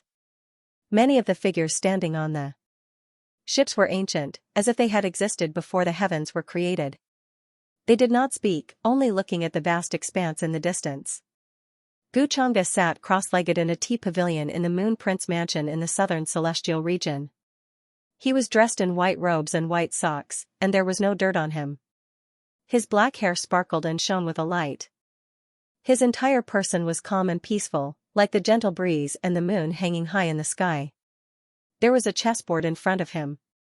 At that moment, he held a white piece and placed it down at a moderate pace. The great commotion in the world did not seem to have anything to do with him. He was still wholeheartedly focused on his own matters. For example, the chessboard in front of him. Looks like you are going to lose again. Guchanga shook his head gently. In front of him was a woman who was as pure as a Buddhist lotus. She propped up her chin and played Go with him. Her face was incredibly beautiful. Her black hair fell down like a waterfall, making her face seem even smaller. It was only the size of a palm. Of course, the most eye-catching thing about her was that there was a unique presence about her. It was as if her demonic nature and Buddhist nature existed side by side, but they formed a harmonious whole. Husband, can't you go easy on me? The woman before him was naturally Heavenly Deer's mystic lady. However, she had successfully broken through the threshold of the immortal Tao. She had bathed in the immortal tribulation and become a perfected immortal. When she was in the 8 Desolates 10 regions, her cultivation had already reached a bottleneck. It was very difficult for her to improve further. That was why Guchanga brought her to the immortal domain when he sensed that she had touched the threshold of the immortal Tao. Through that so-called immortal passage, she came into contact with the immortal domain's rules and attracted the immortal tribulation. He had left an imprint on the Empyrean Fairy, so when she successfully broke through to the immortal realm, he sensed it from the ancient Tongtian city and brought her over. After all, he was the one who brought the Empyrean Fairy to the immortal domain. He could not just leave her be and let her wander around the immortal domain by herself. Although the two of them were not husband and wife, in terms of status, the Empyrean Fairy was still his concubine. Back when they were in the 8 Desolates 10 regions, she used this identity. Now, she had really become his concubine. Sometimes, when Guchanga thought about this, he felt that fate was making fun of him. I've already given you 3 chess pieces. He shook his head slightly and looked at the Empyrean Fairy. He did not expect her to be as shameless as Xianxia. However, he did not argue with her over these pastimes. When it was time to give in, he would give in. These rare days of peace were actually a luxury to him. Isn't it natural for my husband to give in to me? The Empyrean Fairy blinked and looked a little playful. In front of Guchanga, she was still the same as when they were in Sky Deer City. She would often tease him. Back then, because of the 9 abstruse yearning form, she wanted to tie her life with Guchanga's to save Sky Deer City. However, Guchanga's heart was like a boulder. He was not swayed at all. In the end, when they were in the 3rd mountain, she received Guchanga's help to avenge her master by killing eldest senior sister Chen. Only then did her relationship with Guchanga improve. I'm thinking if I should throw you back to the upper realm. Guchanga picked up the teacup beside him and took a sip. He seemed very relaxed. Then won't my husband be very bored here alone? The Empyrean Fairy poured herself a cup of tea and said with a smile. Boredom will only last for a while. It will be lively soon. Guchanga shook his head slightly. He seemed to be hinting at something. Although the Empyrean Fairy did not really understand Guchanga's plan, she knew that he probably had a very big plan. The master of the Moon Prince Mansion was a peerless immortal king. Now, she was brewing tea for him like a servant girl. Then, will I bring trouble to my husband if I stay in the immortal region? The Empyrean Fairy was very concerned about this. Although she had broken through the immortal path realm and was a bona fide true immortal, she could not do anything in the immortal region. However, he was still far from being able to do as he pleased in the immortal realms. He didn't even have the ability to protect himself. It won't be troublesome. It's just a little annoying. Guchanga still shook his head. The Empyrean Fairy wanted to roll her eyes at him. Did he think that she was annoying? Thinking of this, the corners of her mouth curled into a smile. Then she reached out and wrapped her arms around Guchanga's neck, taking advantage of the situation to sit in his arms. Don't you find this scene familiar? Husband. The Empyrean Fairy tilted her head and asked. She could not hide the smile on her face. Back at the 3rd mountain, she had done the same thing. However, she was taught a lesson by Guchanga in the end. In the distance, the Moon Prince was completely stunned by this scene. Her beautiful eyes almost widened in disbelief. Was this still the forbidden existence that she had always been wary of? If she didn't see it with her own eyes, the Moon Prince definitely wouldn't dare believe all of this. Was this still that person who everyone feared, who made the immortal region and the foreign realm fall into panic? She really found it hard to link that taboo existence that made one's expression change with this easygoing and handsome young man in front of her. Especially now that he had a beauty in his arms, he looked no different from those noble young masters who chatted casually. Even though Guchanga didn't make things difficult for her these few days, nor did he say anything about using her as food or nourishment to devour as he pleased, the Moon Prince's fear towards him was deep. However, the Moon Prince's fear of him was deeply rooted in his soul. He dared not say anything or do anything that crossed the line. She only dared to carefully stand in the surroundings, boiling tea and other things from time to time. She was a peerless immortal king, yet now, she couldn't even compare to a female true immortal who had just broken through to the immortal Tao level. At this moment, the Moon Prince watched from afar, but a different emotion appeared in her heart. It was rather complicated. That taboo existence has already returned to the immortal region. This decree isn't the Moon Prince's idea, but his. He wants all of the immortal kings in the immortal region to pay their respects. At the same time, in Luo Wang City, as Luo Wang's voice fell, the entire immortal city suddenly fell silent. Almost all of the cultivators were stunned, simply not daring to believe their own ears. Luo Xian, Wang Wushang, and the others who had long since guessed this sucked in a breath of cold air, their eyes filled with shock. They actually still held a trace of hope in their hearts, feeling that this kind of thing wasn't too likely to happen. Perhaps it was because of some other reason. However, when they received confirmation from an immortal king, they couldn't help but be shocked and tremble. That taboo existence has returned to the immortal region? In the purple bamboo forest, an ancient true immortal's voice was trembling, containing fear and disbelief. At this moment, many people's gazes changed, filled with fear, not daring to believe all of this. Even though they hadn't experienced many things of the taboo era, they understood those facts from ancient records. Even the immortal and indestructible immortal palace was destroyed by that taboo existence. The entire immortal region and realm of origin collapsed under his palm, a single hand crossing 3,000 provinces, no one left in the heavens above and earth below. This kind of terrifying figure had returned to the immortal region. Was he going to repeat the destruction of the past? This is a catastrophe. With such a character returning in this era, is there anyone who can stop him? An ancient figure's entire body was trembling.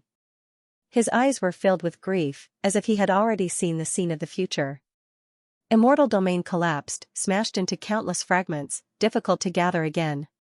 Everything exploded, turning into ashes, disappearing under the great river of time. Meanwhile, all of the cultivators and creatures were buried together with immortal domain, erased from this world. For all the living beings in this world, if this was not a world-ending catastrophe, then what was it? Even immortal kings were nothing more than nourishment for that forbidden existence. He had once stood at the peak of this world where no one could fathom. His cultivation was unimaginable. Even the eternal master of the immortal palace had fallen in his hands. Now that he had returned to the world, who could stop him? The immortal kings in the depths of the void all fell silent. No one spoke at this moment, their hearts were all in turmoil. The immortal king who had shouted at Bai Chuan did not speak again. Chaotic mist spread from his blurry face, making his expression unclear. However, one could tell that his heart was definitely fluctuating intensely. Everyone sensed the hellish might of the immortal king. The millions and millions of stars in the heavens were all rising and falling like great waves, about to collide and explode. Bai Chuan did not expect Luo Wang to already know about this. His eyes narrowed slightly. However, his purpose in coming here was only to send out this decree, so that the Moon King's life would not be in danger. As for how to rescue the Moon King, this was still under his consideration and planning. Everyone, that is all I have to say. Please forgive me for not being able to keep you company. Later on, I still need to head to the other immortal domains to inform them of this matter. Bai Chuan cupped his hands. There were not many ripples of emotion on his cold face. Then, he turned around and left on his heavenly horse. In the blink of an eye, he crossed this universe, hurrying towards the other immortal domains. He seemed to be in a hurry. All of the living beings in Luo Wang City watched as immortal King Bai Chuan left. They were all speechless. Everyone fell into panic and unease. Even though there were several immortal kings overseeing this place, it was still hard for them to feel at ease. They all trembled, feeling as if they were facing doomsday. The ancient true immortals of various clans, even though they could be considered immortal domain's most powerful individuals, right now, they still felt uneasy, unable to feel at ease. Many of them had bitter expressions on their faces. Luo Wang's original body appeared in the depths of the void, his eyes deep. He crushed the decree Ming Yi and the others sent over, muttering to himself, perhaps it really is as the Ming King said. This time, immortal domain and the other side must join hands. Otherwise, no one will be able to survive.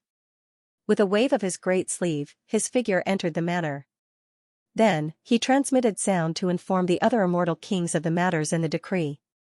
The Ming King's side actually long sensed this person's arrival in immortal domain? That childlike immortal king was called Immortal King Tai Wang. When he heard this, his eyes immediately became deep. He couldn't help but say, since that is the case, then we might still have a chance. The other immortal kings all became silent. All types of irregular scenes appeared in their eyes, their emotions greatly fluctuating. At this time, no one wanted to become the source of nourishment for other existences, especially immortal kings. When facing someone who treated immortal kings like nourishment, they would similarly feel alarm and unease, just like ordinary creatures. It wasn't that they didn't feel this type of emotion. The Ming king has already paid a visit to the Emperor clan ancestor, wishing to discuss this matter with the Emperor clan ancestor. He sent someone to send a message over, actually also wishing for us to make our preparations. This time, what we are facing is a common enemy. Luo Wang's voice was slightly overcast. He looked at the surrounding immortal kings, his voice cold and hard. Regardless, we definitely cannot resign ourselves to death. As for the matter of half a month, let's temporarily set it aside and see the reactions of the other immortal domains first. Regardless, my central immortal domain's territory is the most vast, the universe it covers the most. We also have the most immortal kings on the surface. Apart from this, my central immortal domain still has many remains and caves left behind from the earlier Forbidden Great Era. We might be able to find some innate objects there, as well as those hidden families. According to what I know, the Gu clan has always lived in seclusion in the Nine Heavens. This clan's backing is deep, existing from before the Forbidden Great Era until now, almost never ending. This clan might have Emperor Realm existences. The Emperor Realm existences he spoke of were definitely not ordinary immortal kings, but rather immortal emperors above this level. Even if they weren't true immortal emperors, they could still be called half-immortal emperors. They could compare to the foreign emperor clan ancestors, their cultivation unfathomable. In their eyes, immortal kings might not be no different from ants, but they weren't that far off. Brother Luo's words are correct. After the Forbidden Great Era, even though there was a period of darkness, a gap in history, there were still some powers who tried to find ways to hide in the restricted regions, difficult for outsiders to find. Moreover, those ancient existences who survived the Forbidden Great Era have now disappeared without a trace. This might be a way to draw them out. Wang family's immortal king's eyes were also filled with terrifying immortal light. He slowly spoke, starting to think of many countermeasures. No one was willing to become a fish on the chopping block and become the food of others. In truth, what I'm most worried about is that the other true worlds will learn about this. During this period of time, the vast expanse battlefield hasn't been peaceful.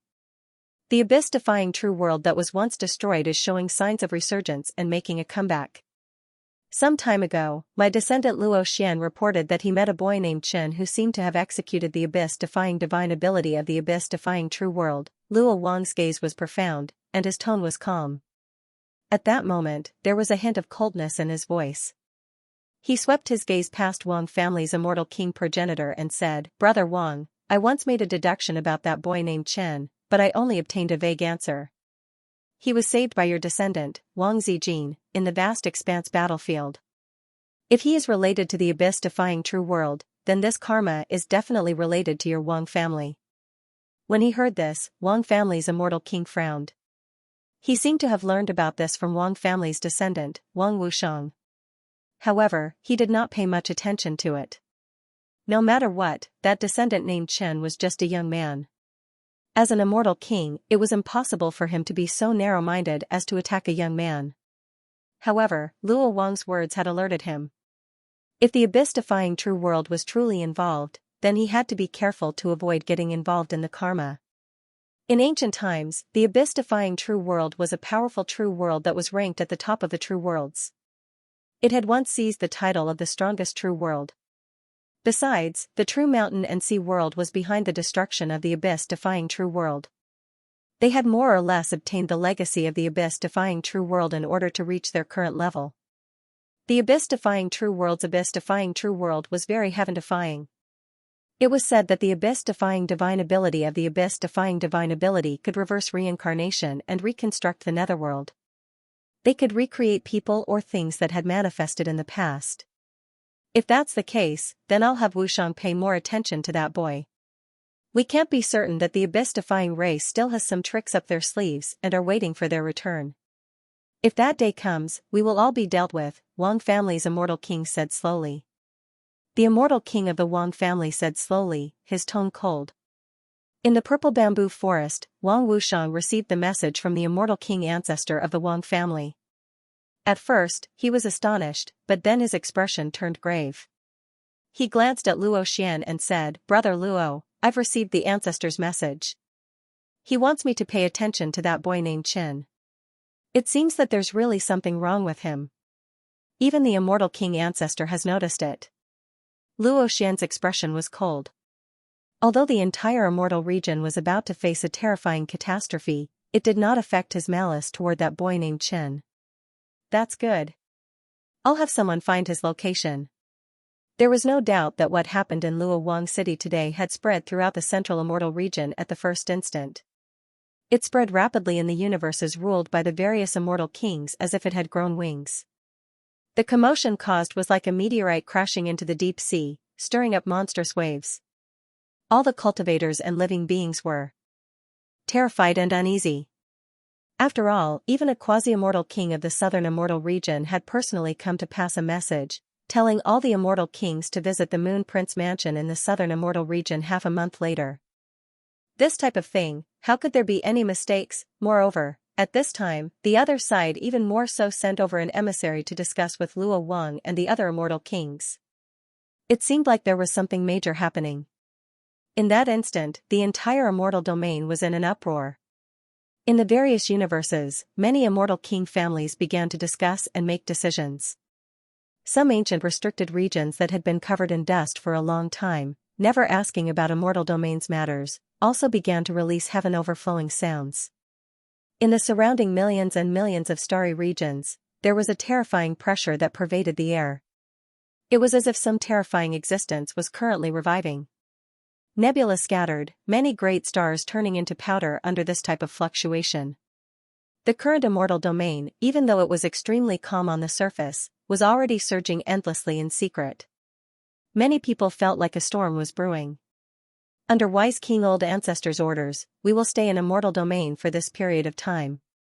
If Senior Luo Wang makes a decision, you can send us a message at any time. Inside Luo Wang Manor, Ming Yi and many other foreign creatures temporarily stayed here, not saying that they were going to return to the other side.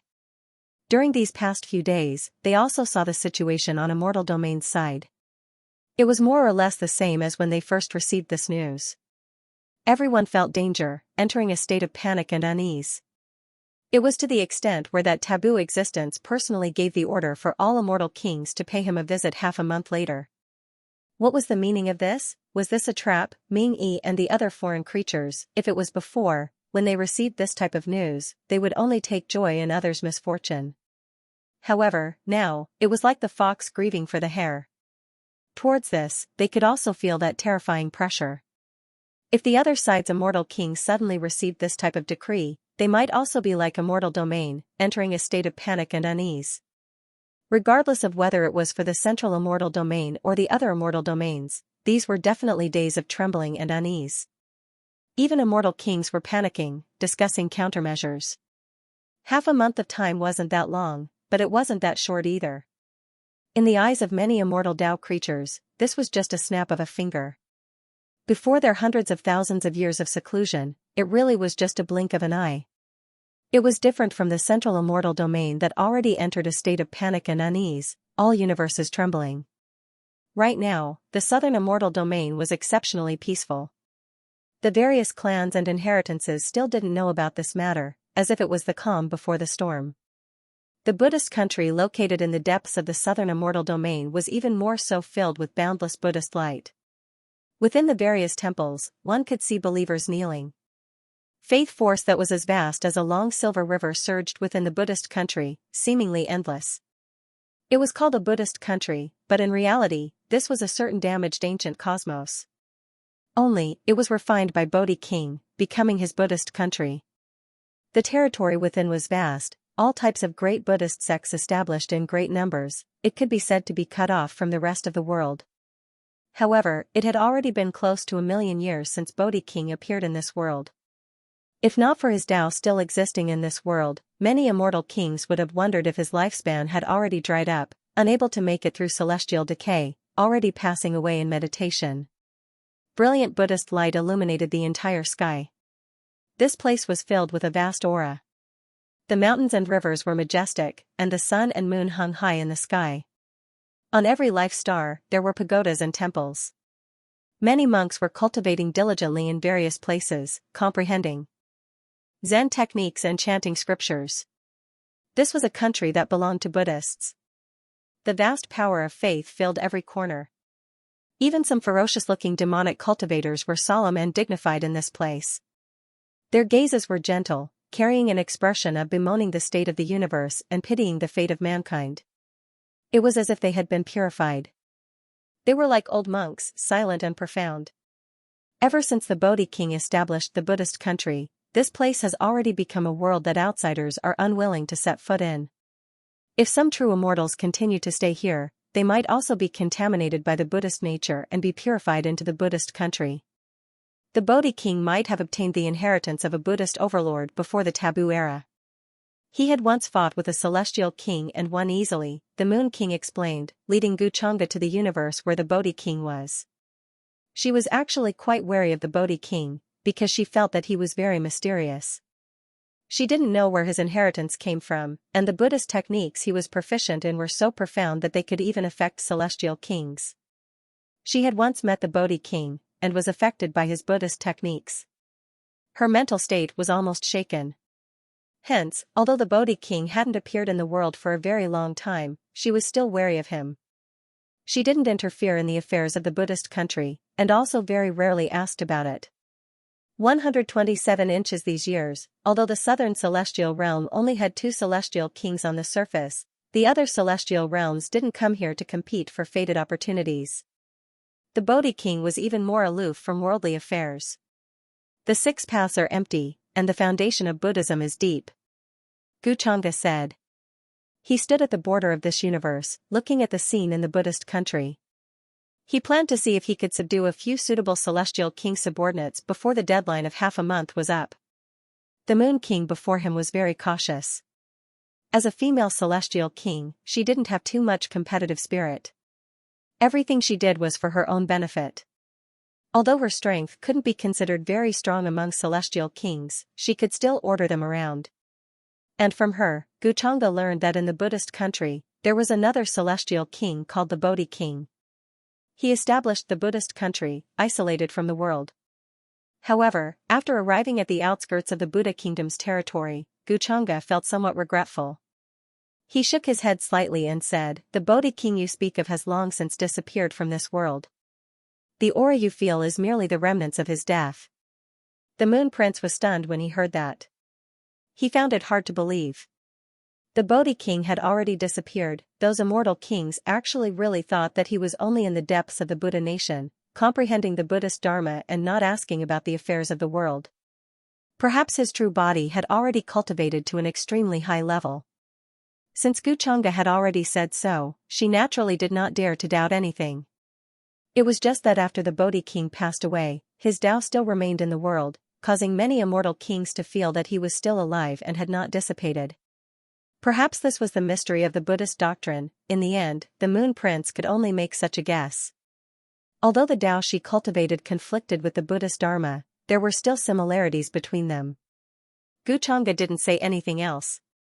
He stepped into the Buddhist kingdom and headed straight for the Buddha mountain in the deepest part. Clouds and mist lingered there. Buddhist pagodas stood in great numbers, looking dignified. There was a dazzling Buddhist light surging. The surroundings were filled with silver power of faith that flooded over. It was like a large undulating wanyang. At the top of the Buddha mountain, there was a temple. It was dazzling, grand, and solemn. Thunder Temple? This slightly familiar name surprised Guchanga slightly. However, since this was the Buddhist kingdom's temple in legends, it was not impossible that he would see the same name in the future. However, since they dared to use the Thunder Temple's name, they would definitely have to bear the consequences. It was within expectations that the Buddhist kingdom would become like this. The Moon Prince followed his footsteps and also arrived here. This was her first time coming to the Buddhist kingdom. Previously, she had always been in the universe that she ruled, and would not step into the territory of others. And outside the Thunder Temple, one could see the dazzling Buddhist light here. All kinds of chanting of sutras resounded through the sky. The world was filled with an astonishing Buddhist nature. It was as if any demon that came here would be able to dispel their evil nature and demonic chi, and convert to Buddhism. Many bodhisattvas and arhats appeared in front of the Thunder Temple. Some were smiling, some were angry, and some were happy. There were many different manners. They looked dignified as they sat with flowers in their hands. Since you've seen Buddhism, why don't you worship? Vaguely, one could hear a thunderous voice coming from the temple in front. It was like the ringing of an ancient bell, exploding in one's heart. Even the Moon Prince, who had a high cultivation, was almost affected at this moment. Her gaze was a little dazed, and then she quickly recovered. She was shocked. Is this a trick left behind by King Bodhi? She was a little shocked. One should know that King Bodhi had already passed away. This was only a place of enlightenment that he had left behind. However, just this place of enlightenment already had such a vast Buddhist sound. It was bright and upright, and could affect celestial kings. If that King Bodhi had not passed away, then what level of cultivation would his body have reached? This was indeed inconceivable to the Moon Prince. In this current era, the strongest cultivators in the celestial realm were only celestial kings. It was very difficult for them to improve further. However, King Bodhi seemed to have touched the threshold of a higher realm. She knew her own limits. She knew that her strength was definitely far from being a match for King Bodhi. However, compared to the Moon Prince's shock, Guchanga's expression did not change at all. He was not surprised. Moreover, these Buddhist chants could not affect him at all, let alone cause any ripples in his body. Looks like I've really come too late. He's indeed much stronger than ordinary celestial kings. However, if he wants to struggle out of this realm, he's still very far away. The current celestial realm does not allow existences above celestial king to be born. Guchanga shook his head slightly. His gaze was very calm as he stood on the peak of Buddha Mountain. Indeed, he could see the glorious and prosperous scene in the distance. There were countless Buddhist pagodas, temples, and spiritual mountains. Many Buddhist sects were flourishing and brilliant. However, at the next moment, as he waved his sleeve, this Buddhist country immediately seemed to have been blown by a wind. All kinds of brilliance faded away. There were no longer any temples or pagodas at their peak. There were only ruins and broken walls everywhere. They were all submerged under the vegetation and soil. Even the Thunder Temple, which was shining with Buddhist light and filled with bodhisattvas and arhats, showed signs of decay. It was extremely dilapidated. The mountain was desolate, and some places were charred black. The Buddhist temple from before had already collapsed. There were broken tiles everywhere, and wormwood grew everywhere. What? This scene made the Moon Prince's eyes widen. He was in a bit of disbelief. Could this be the true appearance of the Buddhist country? Were the brilliant scenes she saw just now all illusions, but why was it that even she, an immortal king, was deceived? Why did she not notice the abnormality here? In fact, it was not just her. Even the immortal kings of the other celestial realms probably did not know the current situation of the Buddhist country. Even if they came here in person, they probably would not know whether what they saw was fake or not. Formed by obsessions, all that you see is an illusion. Guchanga picked up an earthy yellow relic the size of a pebble from the dilapidated and decaying temple in front. It emitted a dense Buddhist light. There was a hint of dullness mixed in the clarity. As Guchanga picked up this earthy yellow relic, the surging power of faith that had filled the sky earlier all gathered here. At this moment, the boundless power of faith that the Bodhi king had gathered before he passed away was devoured in an instant. It was more like the power of faith that had filled this part of the universe earlier had all diffused out from this relic. Although he did not find King Bodhi, picking up the relic that he left behind after he passed away was not a complete loss to Guchanga. After leaving the Buddhist country, this part of the universe decayed at a speed visible to the physical body. Then, it became dilapidated and damaged, continuously collapsing and collapsing. It was as if it had aged countless years in an instant. All of its life force had disappeared. Boundless chaotic chi flooded over, crushing many stars. The experts in the surrounding universe noticed the abnormality at the first instant. They, who did not know the truth, instantly became incomparably terrified. The Buddhist country has been destroyed. It has become a dead country. There is no longer any Buddhist sound or life force.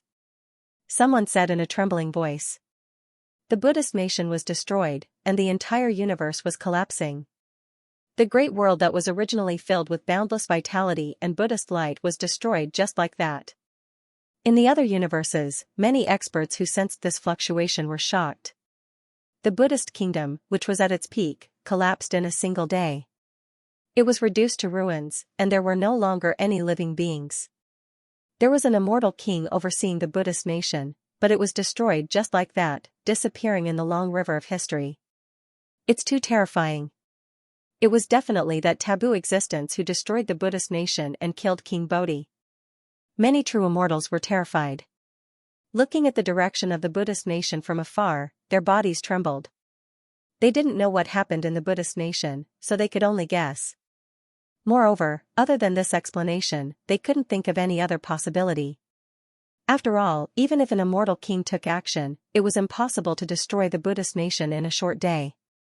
There was still King Bodhi overseeing it. This is too terrifying. An eternal Buddhist nation was wiped out from this world in less than a day, without any trace left behind. Did King Bodhi offend that taboo existence? Many living beings said with trembling voices, extremely terrified. They thought of the 4 foreign immortal kings who died in the Western immortal realms. That universe became incomparably blurry, and there was an aura of decay spreading. Many of the nearby star regions also collapsed one after another. Because of the death of an immortal king, the laws of heaven and earth changed, and many traces of the great Tao flowed and intertwined. The fluctuation of the Buddhist nation's destruction was too intense. Especially with the destruction of the Buddhist nation, the Tao aura that King Bodhi left behind in the universe was also rapidly disappearing. That place seemed to have turned into a gloomy ghost town, without any vitality. Only endless silence and nothingness remained. The sky collapsed, the stars shattered, and the worlds turned into ruins. The originally prosperous Buddhist nation had a sea of faith.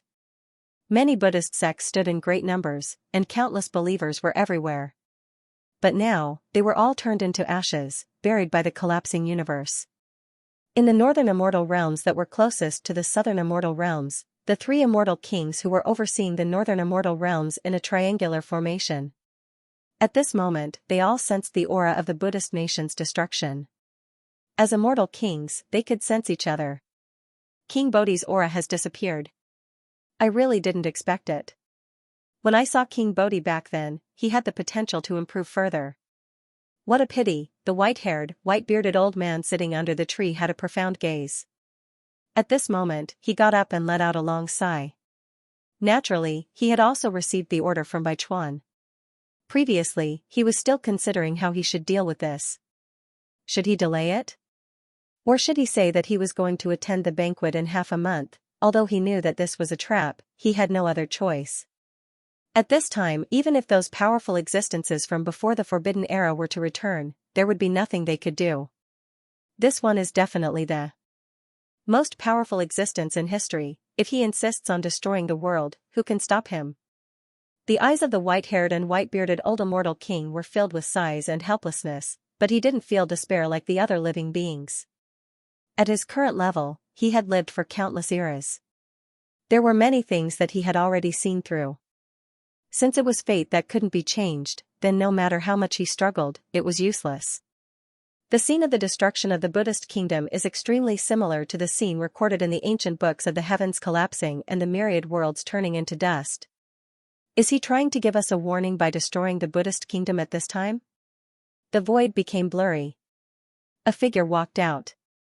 That immortal king whose hair was like flames arrived here. He also learned about the destruction of the Buddhist kingdom. At the same time, he was extremely alarmed, full of unwillingness. He seemed to have already seen his following fate. Even if it was the undying Buddhist kingdom, it would still collapse in a single day. What else in this immortal domain could contend against it? The news of the Buddhist kingdom's destruction shook the entire immortal domain. Even immortal king-level existences trembled and found this hard to calm down. There was even less of a need to talk about the other creatures. They only felt like this great calamity was descending, that it would be hard for anyone to escape. Meanwhile, the Buddhist kingdom located in the southern immortal domain was the best example. Many people speculated that it was definitely the Bodhi king who was killed by that taboo existence, and that was why the flourishing Buddhist kingdom collapsed in a single day. However, no one dared to show themselves in the Buddhist kingdom to investigate the truth, not daring to approach that already collapsed universe at all. What kind of horrifying power was this? Even the world laws in that region were broken down into nothingness. In the depths of the foreign realm, the Ming king respectfully stood before a cave that shone with eternal immortal light, currently reporting to the Emperor clan ancestor inside. I cannot neutralize the imprint on your body. The Emperor clan ancestor who sat in the depths of the cave was like a heaven-opening deity who had existed since the ancient past, ancient and great Tao light and world sound swirling around his body, incredibly indistinct. Not even the unmatched Emperor clan ancestor can neutralize this? After obtaining a definite reply, the Ming king's face became a bit pale, as if he found this a bit hard to accept. 0-inch The foreign realm is about to become chaotic. Even if you don't have this imprint on your body, it still won't change anything. After remaining silent for a moment, the Emperor clan ancestor spoke again. The foreign realm had existed since the ancient past, all the way back to before immortal domain experienced the taboo Great Era. In the even more ancient era, there wasn't just a single sleeping Emperor clan ancestor. The Emperor clan ancestor that the Ming king met had previously woken up several tens of millions of years ago.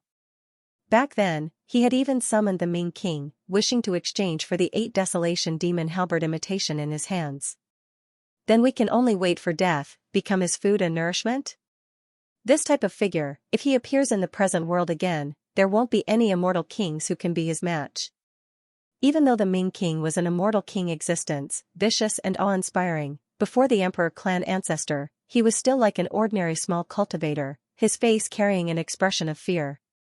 He actually really hoped that the Emperor clan ancestor would take action, walk out from the cave, reappear in this world.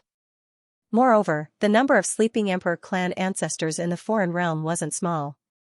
If they all joined hands, the foreign realm might have a chance. It was because he was sure that Xianxia didn't recover to his past peak state. Otherwise, with his strength, why would he need to hunt immortal kings? Even the most powerful Emperor clan ancestor was far from enough before him. The foreign realm and immortal domain, in this era, are destined to be reunited. The mountain and sea true worlds are going to return, the past existences are going to return. If we revive ahead of time, once something unexpected happens, we will inevitably be dealt with. This Emperor clan ancestor spoke a few more words in an extremely rare manner, mentioning a few things that were about to happen. The mountain and sea true worlds returning to one, immortal domain and the foreign realm reunited, this was an unavoidable future. As Emperor clan ancestors, they could be considered some of the most powerful individuals in the mountain and sea true worlds. Aside from those figures from the most ancient era, no one could compare to them. However, in immortal domain's side, the heavenly mysteries were too chaotic. There were some powerful individuals from some clans who, for the sake of avoiding the Great Era tribulation, during the ancient era, they began to scheme, hiding themselves deeply. They might be in the cycle of reincarnation, but they might also be hidden in some other place. Even the Supreme Emperor clan ancestor is going to be dealt with? The Ming king's heart trembled, a bit alarmed. The current situation is unclear, we can first wait and see. This is inevitably a chance to test things out. Perhaps some people won't be able to hold themselves back and run out. The Emperor clan ancestor's voice was very calm, not fluctuating much. Ming king left this Emperor clan ancestor's dwelling, the expression on his face continuously changing. He wasn't sure what this individual's attitude was, but from his current words, it was clear that he didn't want to get involved in this matter. This meant that there was no way the Emperor clan ancestor would appear in this world within a short period of time. He was worried that if he appeared too early, it would trigger a reckoning. However, in this world, what kind of existence could deal with, threaten the undying Emperor clan ancestor? At this moment, Ming king thought of the distant boundless land. Didn't that mean that there were actually many powerful existences from the ancient times who were currently returning from that type of place, the foreign realm and immortal domain recombined into one? This was an irresistible trend. Forget about the emperor clan ancestor, even immortal kings could vaguely sense that type of aura and direction of the heavenly Tao. The great trend couldn't be reversed, not even immortal kings could say that they wanted to defy the heavens, or else they would definitely be crushed to death by the terrifying karma, body and soul erased. In that case, is the immortal king going to be abandoned? Ming King's face sunk, feeling like the emperor clan ancestor actually felt restraining fear towards that taboo existence. Even though he knew that the taboo existence wasn't at his peak state, he still didn't dare face him head-on. He wanted to always maintain his peak state to avoid encountering a terrifying reckoning in the following period of time. That is why I personally watched as the foreign realm's immortal king was reduced to food and nourishment. Ming King really was unwilling to accept this, especially when he had the imprint left behind by that individual on his body. It was equivalent to a set of coordinates that could be used to descend at any time, and then find his location. Even if he escaped from the foreign realm, there was no way he could escape from that individual's grasp. His fate was just like what the emperor clan ancestor said, long set in stone. Is there really no other way? Ming King felt anxious, extremely uneasy, really not wishing for things to end like this. Those who reached the immortal king level were all main characters of every era, dominating an era, looking down on all others, so how could they be willing to die miserably like this? After returning to the cosmos he ruled, Ming King began to give out orders, doing his best to find a way to continue his inheritance. At the same time, he also received news from Ming Yi's side, that she already handed the decree to Luo King. As for what would happen next, that would depend on how Luo King and the others considered and made their choice. This caused a glimmer of hope to appear in the Ming King's heart. However, when he learned that the Buddha nation of the southern immortal realms was destroyed in a single day and that the entire universe had collapsed and decayed, he was stunned. After that, a bitter expression appeared on his face. It was as though he had seen his own ending. In the future. He felt that this was definitely because the Bodhi king chose to oppose Guchanga, leading to such an ending. Even the Buddhist kingdom he established was destroyed, reduced to ruins. How familiar was this scene? It was as though the cycle of reincarnation was playing out. The immortal palace that once ruled over the immortal realms, wasn't this how it was destroyed? Then, the Ming king began to look for the other immortal kings in the foreign realm, wishing to join hands with them to discuss countermeasures. The higher the level of the creature, the more they would feel that type of pressure and fear. Especially when they found out that Guchanga had directly devoured celestial kings as nourishment, they were even more unwilling to resign themselves to death. Half a month's time was neither too long nor too short. In the eyes of an immortal king, it was like the snap of a finger. Regardless of whether it was immortal domain or the foreign realm, they all entered a rare type of peace after several tens of millions of years, rarely fighting. Recently, everyone even more so felt like time was like a blade, hacking down every single day, wishing to wipe out the souls of all cultivators in the mortal realm. Because of this type of premonition, everyone felt even more anxious and alarmed, every part of the cosmos filled with uneasiness. A corner of the future's great curtains had already been pulled open. They knew that there was a terrifying change happening, that the heavens might become ruins, that there wasn't much hope. However, everyone still made preparations for this, regardless of whether it was immortal domain or the foreign realm. The younger generation were also silently making preparations. Under this type of atmosphere, the hearts of all clans and inheritances were shrouded in a haze. The central immortal domain even more so became much quieter. The more time went on, the more nervous everyone became. Some of the old immortal kings who had previously been in hibernation woke up. They either came from some forbidden lands that had existed since ancient times, or came from secluded ancient families. They relied on their intuition to wake up from their slumber. It was because they vaguely sensed that there was a massive and terrifying unmatched creature that was currently slowly opening its eyes, about to observe the heavens. Now, they learned that the world wiping out taboo existence had returned to the world, making them even more shocked. Once this type of figure appeared, especially in the present world, who could go against him? Forget about the present world, even in immortal domain's most prosperous period, no one could contend against him. Back then, immortal domain was precisely destroyed by him. Those ancient heroic spirits who left before, the undying war gods, will they return? Just like before, they will save the world again, stop this terrifying world wiping out calamity from arriving. The ancient existences of all clans sighed, feeling anxious and uneasy. Too much time had passed, those experts who had previously disappeared from immortal domain. Where were they now?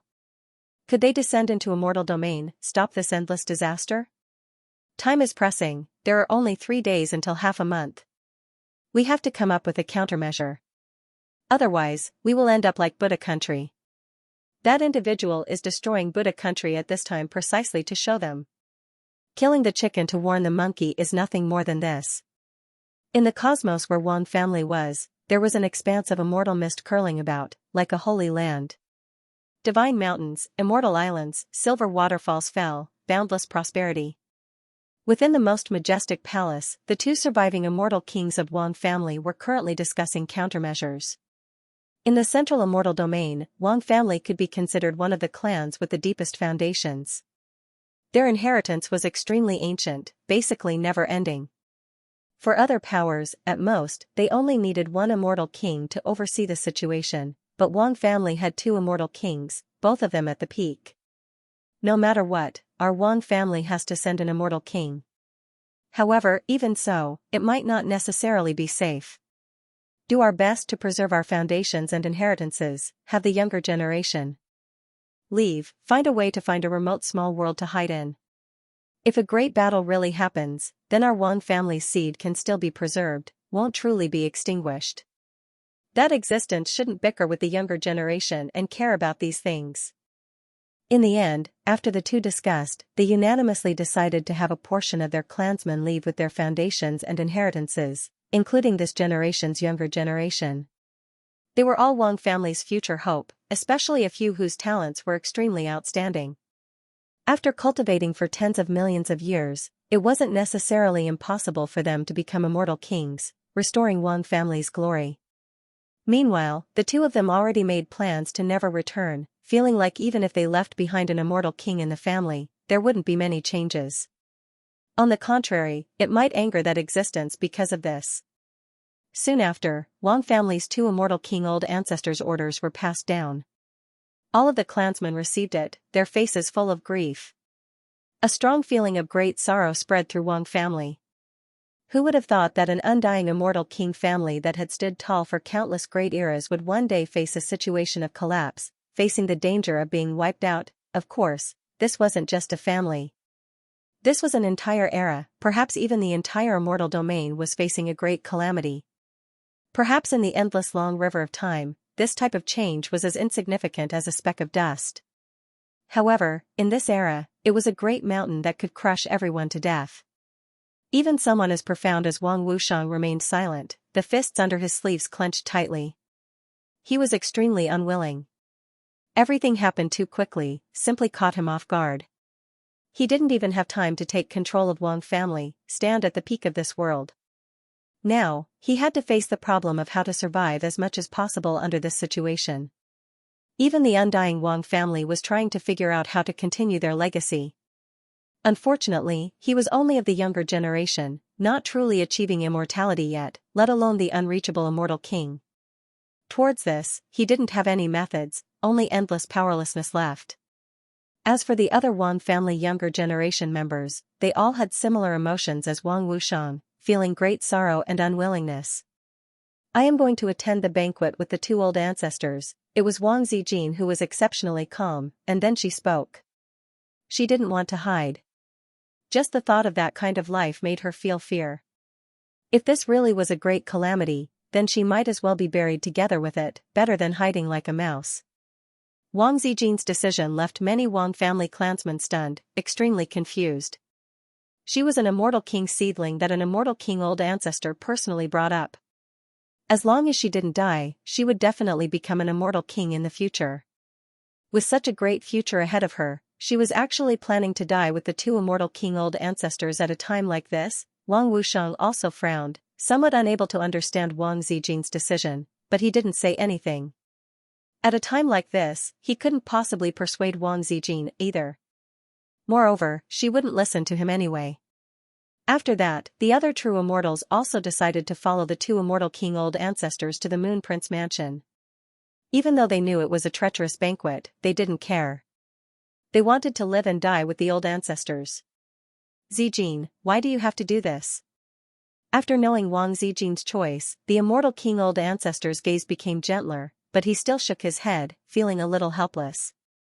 She looked like a benevolent old woman, her silver hair as white as snow, and she didn't have the overwhelming aura of other immortal kings. She was very gentle. Wang Zijin didn't explain anything about this, only smiling. Actually, she had had enough of this canary-like life. She was brought to the immortal region's Wang family, but in the end, she didn't have as much freedom as she did in the upper realm. At least at that time, she could do whatever she wanted, and no one could stop her. However, in the immortal region, she would be watched closely by the Wang family's maidservants even when she went out. They wouldn't allow her to do anything. Moreover, the Wang family planned to use her as a tool for a marriage alliance with the Luo Prince mansion. In the past few days, she had flipped through many ancient records in the Wang family. She especially wanted to know many things about the Forbidden Era. Although some things were taboo, and there would be great repercussions, she didn't care. She was very curious. When she was in the upper realm, she had only learned a few words from the records in the human ancestors' hall. They weren't very detailed. Now that she was in the immortal region, she could find more detailed records. According to the records, that taboo existence was said to be the source of all disasters, the main culprit of the Dark Ages. He was extremely evil, had 3 heads and 6 arms, fed on immortals, and was the lord of all demons, and so on. However, Wang Zijin felt that these records were a little similar to the unofficial histories she was familiar with in her previous life.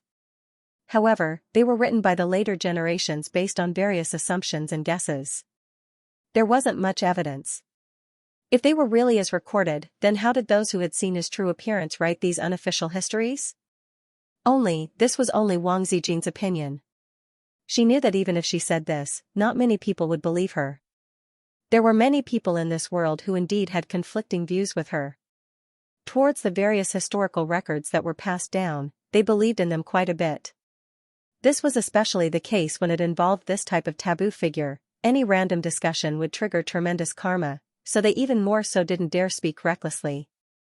Moreover, what Wang Zijin felt the strangest was that if that taboo existence really was determined to destroy immortal domain, why didn't he just do it? Why didn't he take action, instead waiting for everyone to make their preparations? Was this purely a game of cat and mouse, or was it that he didn't care at all, or perhaps he didn't have any thoughts towards this aspect at all? There were many things that couldn't be easily concluded before one personally saw it. As time went on, situations like Wang families happened all over Central Immortal Domain. Many clans were thinking of ways to migrate, wishing to leave behind some inheritances, fearing that they would be wiped out. Everyone was alarmed, all of them feeling alarmed and uneasy, worried that this type of day really would come. Many immortal kings were preparing a path of retreat for their clansmen, making preparations to lose their lives and become nourishment. In the depths of some deathly still life-restricted regions, there were fluctuations that were released. Some old immortal kings who had been sleeping for a long time appeared in this world. Only, when they appeared, the situation didn't improve in the slightest, instead making it even more uneasy, feeling like even the old immortal kings were roused awake. They had slept for countless great eras, many people unaware of their existence. However, because of this decree, they were roused from their slumber, about to face everything together with all life in this world. Of course, at this time, there were many cultivators who were frantically searching through ancient texts, searching for the remains left behind from the ancient Great Era. They wanted to know where those supreme existences who had previously disappeared were now. In a place extremely far from immortal domain, there was a mysterious land called the Nine Heavens. There were previously clans who migrated here, but they didn't leave behind a path of retreat, making it impossible for later generations to find the exact entrance. Under the current situation, quite a few immortal kings were also thinking of ways, wishing to contact the Nine Heavens, seeking help. In the end, many immortal kings gathered in Central Immortal Domain, coming here to discuss the situation. Eastern Immortal Domain and Northern Immortal Domain's immortal kings also hurried over, wishing to find a way to break out of this situation. There are no movements from the other side. I reckon that the foreign emperor clan ancestors don't plan to take action, wishing to watch immortal domain suffer this disaster. Sadly, in this era, the immortal realms no longer have any existences that have surpassed the immortal king realm. If not, we might have the qualifications to converse with him. He shouldn't have recovered his full strength yet. Actually, we still have a slim chance. An immortal king who woke up spoke, carrying a bit of regret. However, he already saw things clearly, not feeling despair. The world of origin is the true origin of our world. That place is filled with dense vitality. If there is an existence that surpasses the immortal king realm, it can only be from there. Another old immortal king spoke. He had once established a supreme immortal art. Even many immortal kings had to respectfully address him as senior in front of him. However, at this time, he explained that the peerless immortal technique he created was actually picked up by accident near the realm of origin. Once upon a time, his mind wandered the heavens and came into contact with a vast and boundless world. There, he was suppressed by the laws of heaven and earth. He also picked up an immortal technique nearby. Later on, he understood that that was precisely the realm of origin, just that it was cut off from immortal domain. When they heard this explanation, all of the immortal kings here were shocked. They knew how formidable the peerless immortal technique this individual established was, yet it was actually picked up near the realm of origin. This left them shocked, all of them couldn't help but become silent. Immortal domain now couldn't produce existences that exceeded the immortal king realm, or to be more precise, no one could take that step. Wasn't this also related to the realm of origin? The realm of origin was mysterious and ancient, far from when immortal domain was first born. There was a saying in the ancient times that immortal domain was originally a boundless continent in the realm of origin, but later on, it was refined by unmatched existences through divine abilities, and only then was it separated from the realm of origin. However, in that era, even if cultivators didn't achieve immortal status, they could still live in immortal domain. Immortal domain was actually just another way of saying things. It didn't mean that apart from immortal realm cultivators, there were no other creatures. One had to understand that even if it was an immortal Dao cultivator, they would still produce later generations. No matter how great their father's talents were, the children they produced couldn't just be born at the immortal realm. Moreover, the more powerful one's cultivation was, the more difficult it would be to produce later generations. Luo Wang sighed, speaking the truth. If we don't have existences that exceed the immortal king realm on our side, there is no point in thinking so much. Tomorrow, we will head to the Southern Immortal Domains banquet. If Dao friends have the time, why don't you all think about how to leave behind some last words for the younger generation? His words were extremely impolite, just short of telling everyone to make arrangements for their last words. However, the immortal kings here didn't retort, instead becoming silent, inwardly sighing. A day would come when they would actually be like fish on a chopping board, their hands and feet bound, and then sent to their deaths. This was simply like a fantasy story, but this was the reality everyone faced. What a pity, after Bai Chuan left the central immortal domain, he returned. Otherwise, we could have asked him about the Moon King Manor's situation today. Then, an immortal king said with a sigh, thinking back to Bai Chuan who came to transmit information before. Many people felt like Bai Chuan might know some things. However, that very day, a terrifying scene happened. It wasn't just an immortal domain, it could also be seen in the distant foreign realm, making many cultivators' bodies immediately go cold, feeling endless fear. Many people's legs even went weak, unable to help but tremble, kneeling on the ground. At the limits of the heavens, a strange mist began to appear, as if it floated over from an endless distant land, overcast and gloomy. Large amounts of cloud-like gray mist appeared, incomparably thick, immediately covering the limits of heaven and earth. There were immortal kings who vaguely heard the sounds of waves, as well as the rumbling sounds of an ancient realm shattering. What is that? Who is this? Are they going to destroy immortal domain? This doomsday-like scene made all of immortal domain's creatures horrified. They didn't know what this was, but they could feel a boundless might crushing over from that direction. Many ordinary cultivators trembled, feeling like under this type of fluctuation, they were like ants that might be obliterated at any time. At this time, this type of feeling was even more clear for immortal kings. The heavens seemed like it was going to shatter, unable to endure that boundless and thick gray mist. That isn't a scene that truly exists, but rather a void image that was projected from a very distant place. There is something that is approaching immortal domain, then, an old immortal king said with a sunken voice, his mind immediately becoming stifled. Apart from immortal domain's side, the other side also saw this type of scene. It was as if it was projected from the cosmos, radiating over from a distant place, as if it was trying to foretell something. The aura of the boundless sea. Who is it that discovered the shattered coordinates of the true mountain and sea realm? Within the shining cave dwelling in the other side, the awakened Emperor clan ancestor opened his eyes. His gaze was deep, many terrifying scenes changing within. Stars sank and moons were destroyed, the heavens collapsing and the earth splitting apart. He was trying to make a deduction. In the end, he shook his head with a sigh, muttering, at most 10,000 years, at most less than 100 years. Moving through the boundless sea was an incomparably dangerous matter to begin with. Even immortal kings had to be careful, there was a 90% chance of dying. However, those who could travel through the boundless sea had inconceivable cultivations, indescribably deep. Countless great eras ago, after the true mountain and sea realm shattered, the aura of true spirits that scattered was like a bonfire in the endless darkness, illuminating this place. Many of the living beings in the boundless sea immediately noticed the shattered coordinates of the true mountain and sea realm and wanted to travel over. They either occupied it or swallowed it up. Among those living beings, there were terrifying existences who had lived since the ancient era, but they had always been trapped in the boundless sea. There were also existences whose true worlds had dried up and wanted to migrate. There were also people who wanted to hunt true worlds and strengthen their own true worlds. In any case, the terror of the boundless sea was unimaginable. Even the Emperor clan ancestor did not dare to rashly step into it. He did not have a 30% chance of surviving. Moreover, since they had lost the protection of true spirits, the true mountain and sea realm was instantly exposed to the endless boundless sea. As long as they were not too far away, they would be able to see the coordinates of the true mountain and sea realm. The boundless sea was already filled with terror and calamity. Due to the existence of true spirits, a true world was protected, its coordinates were hidden, and the light was hidden.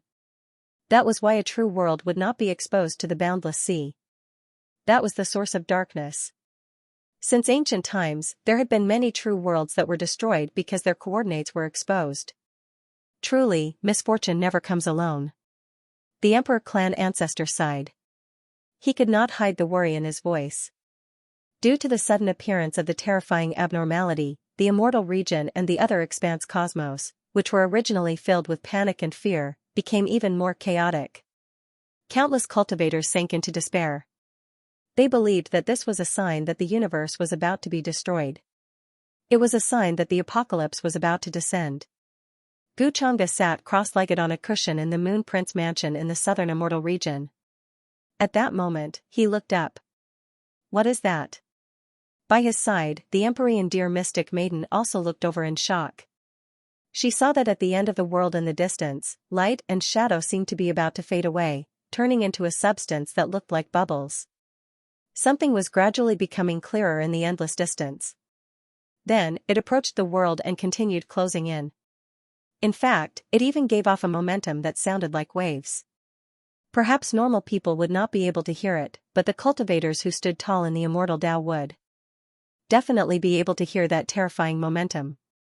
No one knew how far away it was from the immortal region. That's the outline of the boundless sea. After countless eons, someone has finally found the coordinates of the true mountain and sea realm. Perhaps it wants to descend here. Xianxia spoke. His voice was very calm, as if he was not surprised in the slightest. Is it the boundless sea that connects to the other end of the boundless battlefield? The Moon Prince was extremely shocked. She only knew about the boundless battlefield. It was a gap in a universe in the central immortal region. Many immortal cities that had existed since ancient times stood guard over it. There was also a path that led to the battlefield. It was known as the ancient road to the other expanse cosmos. It was the only path that the living beings in this world could use to leave this world. However, the path at the back was occupied by many immortal king clans in the central immortal region. They were used to guard the boundless battlefield. Every once in a while, the younger generation of each clan would head to the battlefield to gain experience and fight in search of fortuitous encounters. This was because there were often mysterious objects that were sent over from the boundless sea in the boundless battlefield. They were objects that even the boundless land could not destroy. She had heard that the Luo Wan of the Central Immortal region had once obtained a mysterious bronze tablet from the boundless battlefield. Apart from this, there were also quite a few immortal kings, all of whom had obtained mysterious objects from the boundless battlefield. There were pieces of flesh from unknown creatures, as well as indistinct ancient mirrors 657, clothes from unknown epochs and universes. Even she felt extremely envious.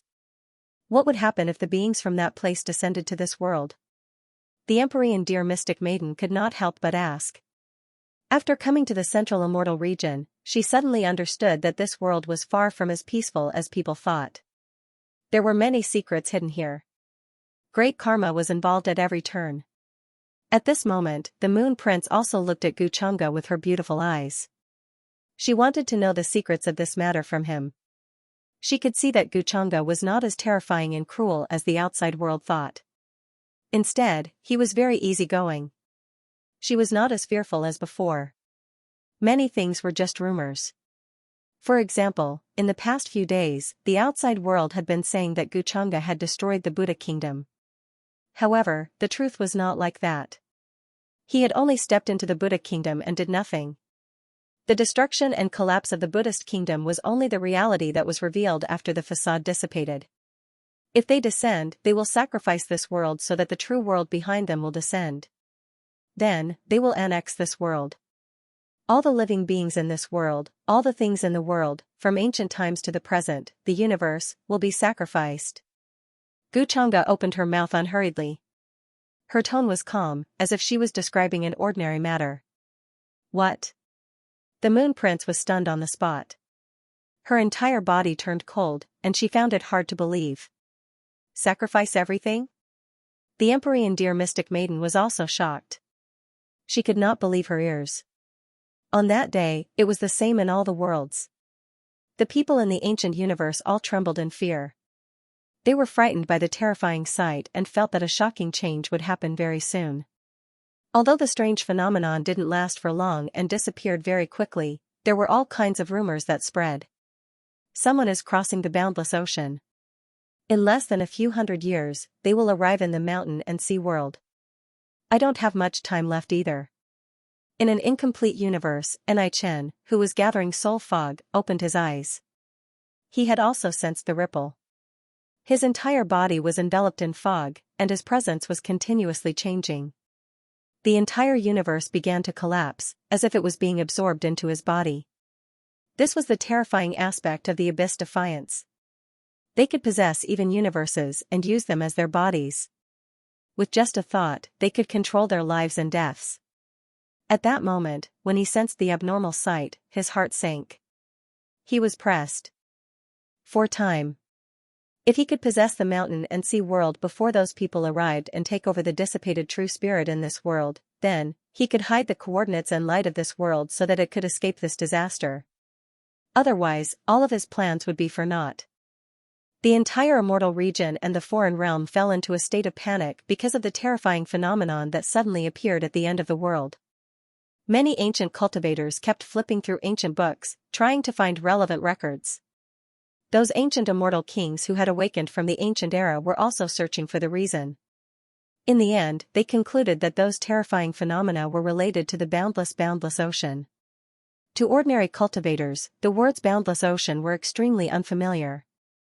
They had never even heard of it before. However, those ancient families knew about it very well. They had ancient books that specifically recorded that place.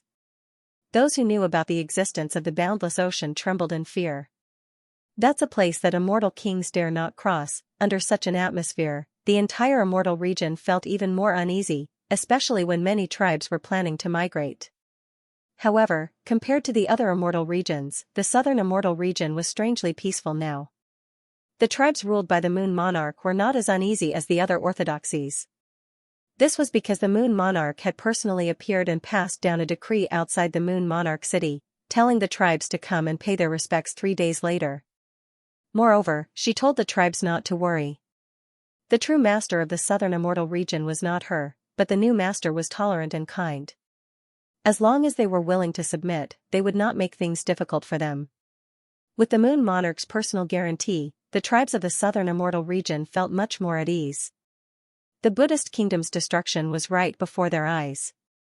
Although they did not know the truth, they knew that something incredible must have happened in the southern immortal region. The next day, outside the Moon Monarch Manor, multicolored light rose, and immortal chi surged. The Moon Monarch personally appeared and ordered her servants to prepare a banquet to invite the various immortal kings of the immortal region. There was a vast Dao field in the Moon Monarch Manor. It was where the Moon Monarch had once lectured. However, she had now vacated it as the venue to invite the various immortal kings of the immortal region. This place was shrouded in immortal mist, with majestic divine mountains and immortal islands. It was a holy land of immortals. Near the Dao field, there was a large patch of immortal bamboo. Pavilions and prayer mats had long been placed there, waiting for the various immortal kings of the immortal region to arrive. The Moon Monarch stood on the green rock in a cage-colored robe. Her figure was blurry, and Taoist rhymes flowed around her. She was like a flawless moon goddess. Waiting for the immortal kings of the world to pay their respects, she stood there with her hands behind her back. She swept her gaze over this Dao platform. There was a sense of peerless elegance. Her entire body seemed to be carved from immortal jade. The Moon Monarch's emotions were not very calm. Although she was also an immortal king, she had never thought that there would be a day when all the immortal kings in the world would worship her. If not for relying on Guchanga's might, the other immortal kings wouldn't have cared about her orders. The entire southern immortal region was shaken by what had happened today. Many ordinary creatures only knew that the Moon Prince was going to invite the immortal kings of the various immortal regions to a banquet, but they did not know the reason. Compared to the other immortal domains, the overall strength of the southern immortal domain was actually not very high. On the surface, there were only 1 or 2 immortal kings overseeing it. Now that King Pu had fallen, the Tao had disappeared from the world. The Moon King was the only ruler left. It had been tens of thousands of years since any immortal kings from the other immortal realms stepped foot into the southern immortal realms. Compared to the other immortal realms, the southern immortal realms could be said to be incomparably desolate. It could be said that this was the only time such a lively scene had occurred in countless eras. Streaks of divine rainbows appeared one after another. These figures could be seen almost every moment. The world rumbled. Many ancient chariots crossed the cosmos and descended, bringing along the upper echelons of various ancient races. They all arrived at the cosmos ruled by the Moon King. The Tuoba ancient clan is here to pay their respects. The hidden immortal lineage has come to pay our respects. The immeasurable immortal mountain pays its respects. The servants outside the Moon King Manor kept receiving important figures from various races. Those who could come here were at least Tao attainment immortals. Apart from them, there were also ancient true immortals who were already standing tall in the immortal Tao. They could be considered the true elites of various races. After all, not every force had an immortal king overseeing it. Just like the vast southern immortal domain, there were only 1 or 2 immortal kings. However, there were quite a lot of true immortals.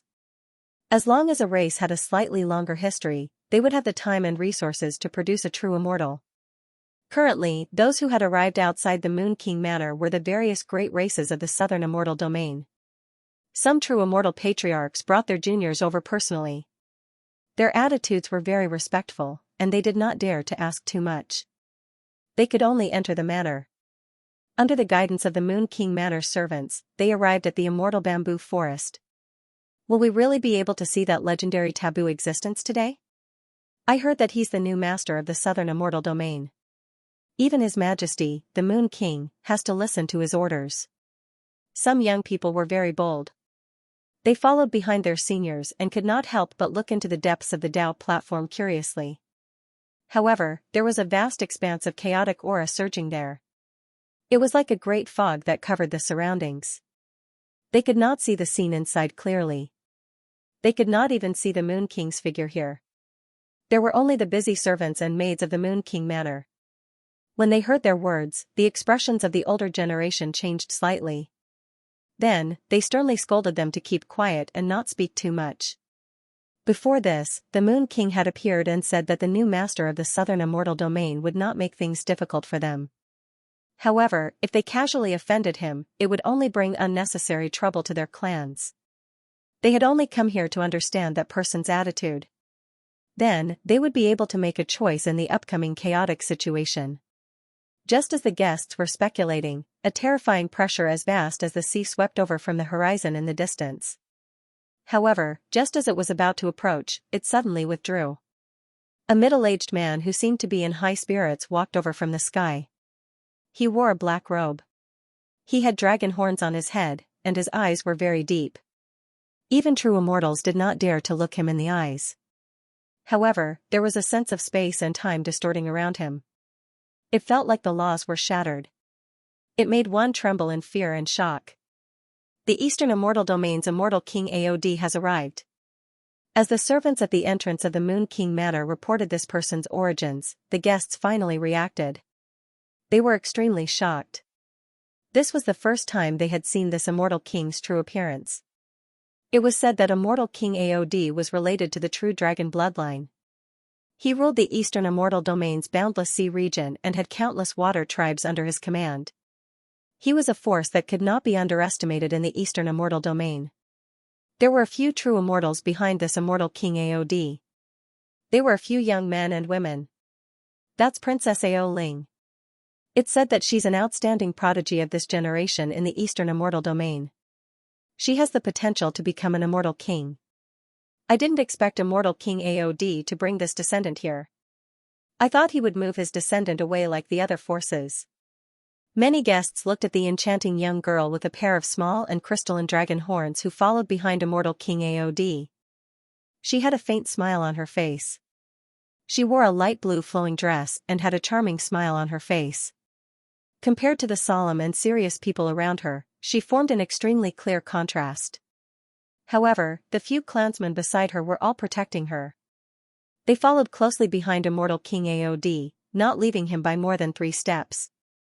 Many people could see her importance. Otherwise, the Ao clan would not have protected her like this. Where is the Moon King now? Immortal King Aod had the appearance of a middle-aged man. However, he exuded an awe-inspiring aura. When he opened and closed his eyes, it was as if the universe and stars were evolving in them. He opened his mouth and asked the many servants of the Moon King matter. There was a hint of anger in his expression. As an immortal king, the Moon King did not come to welcome him personally. Instead, he had a few servants wait at the entrance. There was not even a shadow of a true immortal. Immortal King Aod, please calm down. At this moment, a figure walked over. He wore silver battle armor and had a handsome and young face. It was the quasi-immortal King Baichuan. He cupped his hands and then used his eyes to signal Immortal King Aod to come to the side. It was obvious that he and Immortal King Aod were old friends. Their relationship was not ordinary. Baichuan, Immortal King Aod nodded slightly when he saw Baichuan. The anger on his face dissipated significantly. Then, he ignored the many trembling servants of the Moon King Manor and followed Baichuan to the side. Many guests were confused when they saw the scene. They had a feeling that something big was going to happen today. Quasi-immortal King Baichuan had disappeared for several days and only appeared today.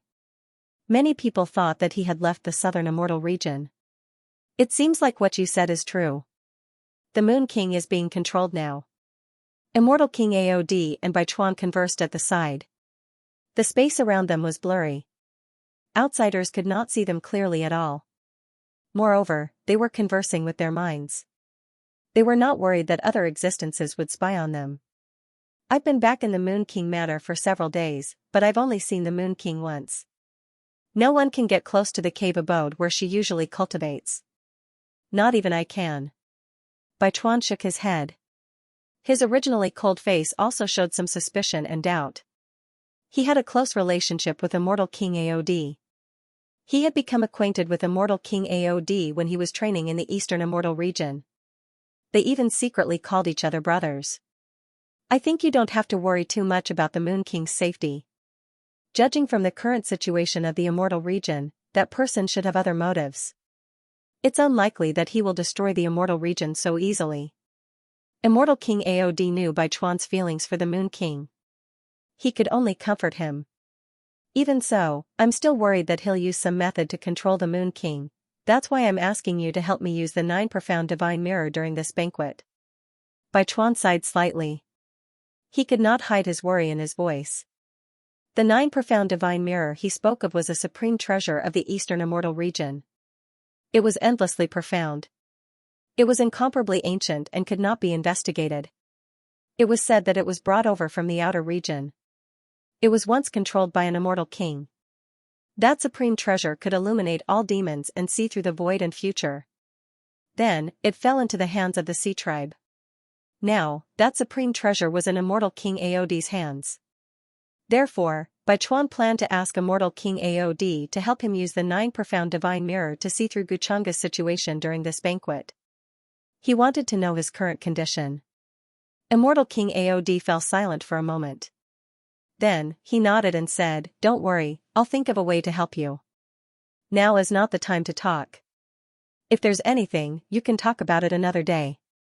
There were many living beings in the Moon King manor now. He was worried that the other immortal kings would notice something was off. Bai Chuan nodded. Then, the two of them separated. They did not talk anymore. He naturally did not dare to attack Guchunga. However, he planned to do something else. He was determined to save the Moon King from this disaster. It's better not to interfere in this kind of thing. Don't forget, we're only here to watch the show. After immortal King Aod and Bai Chuan separated, he did not follow the other guests and head directly into the depths of the immortal forest. Instead, he found the girl in the blue flowing dress who was leisurely strolling around beside a deep pool. She had a smile on her face. She looked very lively. She had a white and tender hand behind her back. She seemed to be in a good mood. She was the Ao clan's precious daughter, Ao Ling, who had the potential to become an immortal king in many people's eyes. There were no outsiders here. Immortal King Aod's attitude was even somewhat respectful in front of her. He acted like a junior. "But little ancestor, if our Ao clan does nothing and just watches from the sidelines, won't that person be displeased?" Immortal King Aod asked respectfully. "No, if it's really that person, he's not as scary as the rumors say. I really don't know how the taboo era that you people speak of came about. Back when my father was still here, I even met him a few times. I even secretly admired him. Unfortunately, I was too young back then. He probably doesn't even remember me." Ao Ling tossed a stone into the cold pool in front of her. Her tone was very casual, even a little careless. However, the amount of information it contained made immortal King Aod's heart surge. He only knew that this little ancestor before him had a terrifying seniority. It was unimaginably terrifying. She could trace back to an era even older than the taboo era. She called it the innate mythical era. However, he did not expect her to have met that person a long, long time ago. Innate mythological era, this was an era not recorded in the slightest in ancient texts. It could be said to date all the way back to when heaven and earth were first established. Before the taboo great era, it could still be pushed back countless great eras, as if there was a layer unknown to all.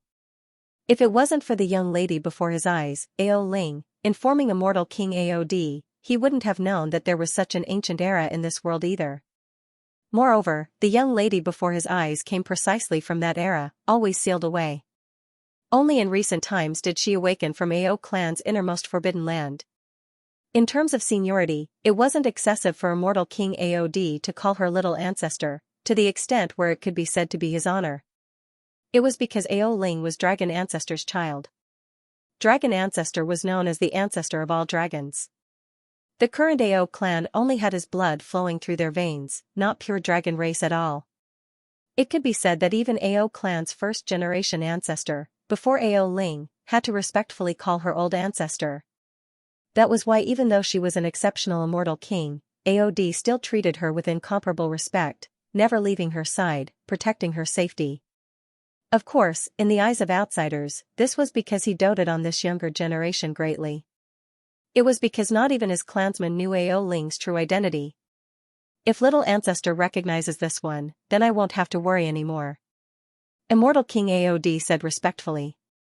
Even though Ao Ling looked weak, she was actually deep and immeasurable. Extremely terrifying power was sealed within her body.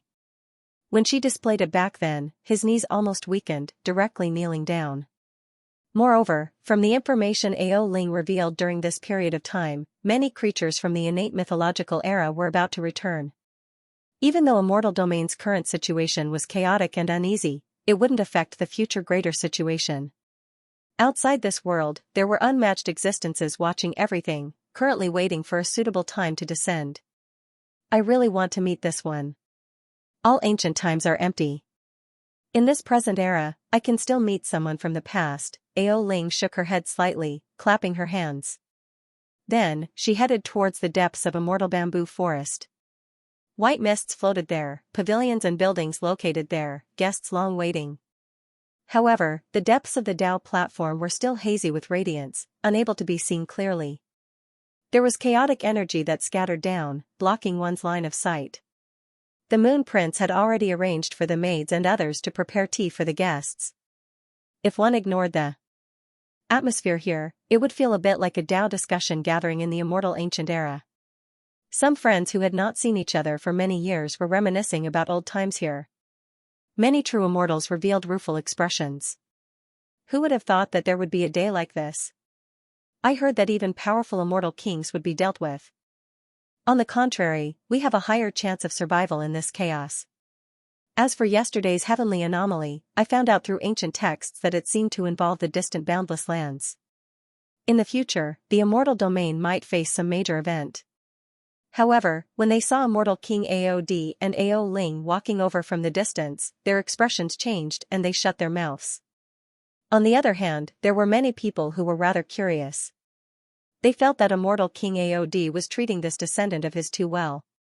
He actually allowed her to follow him all this time. It could be said that she never left his side.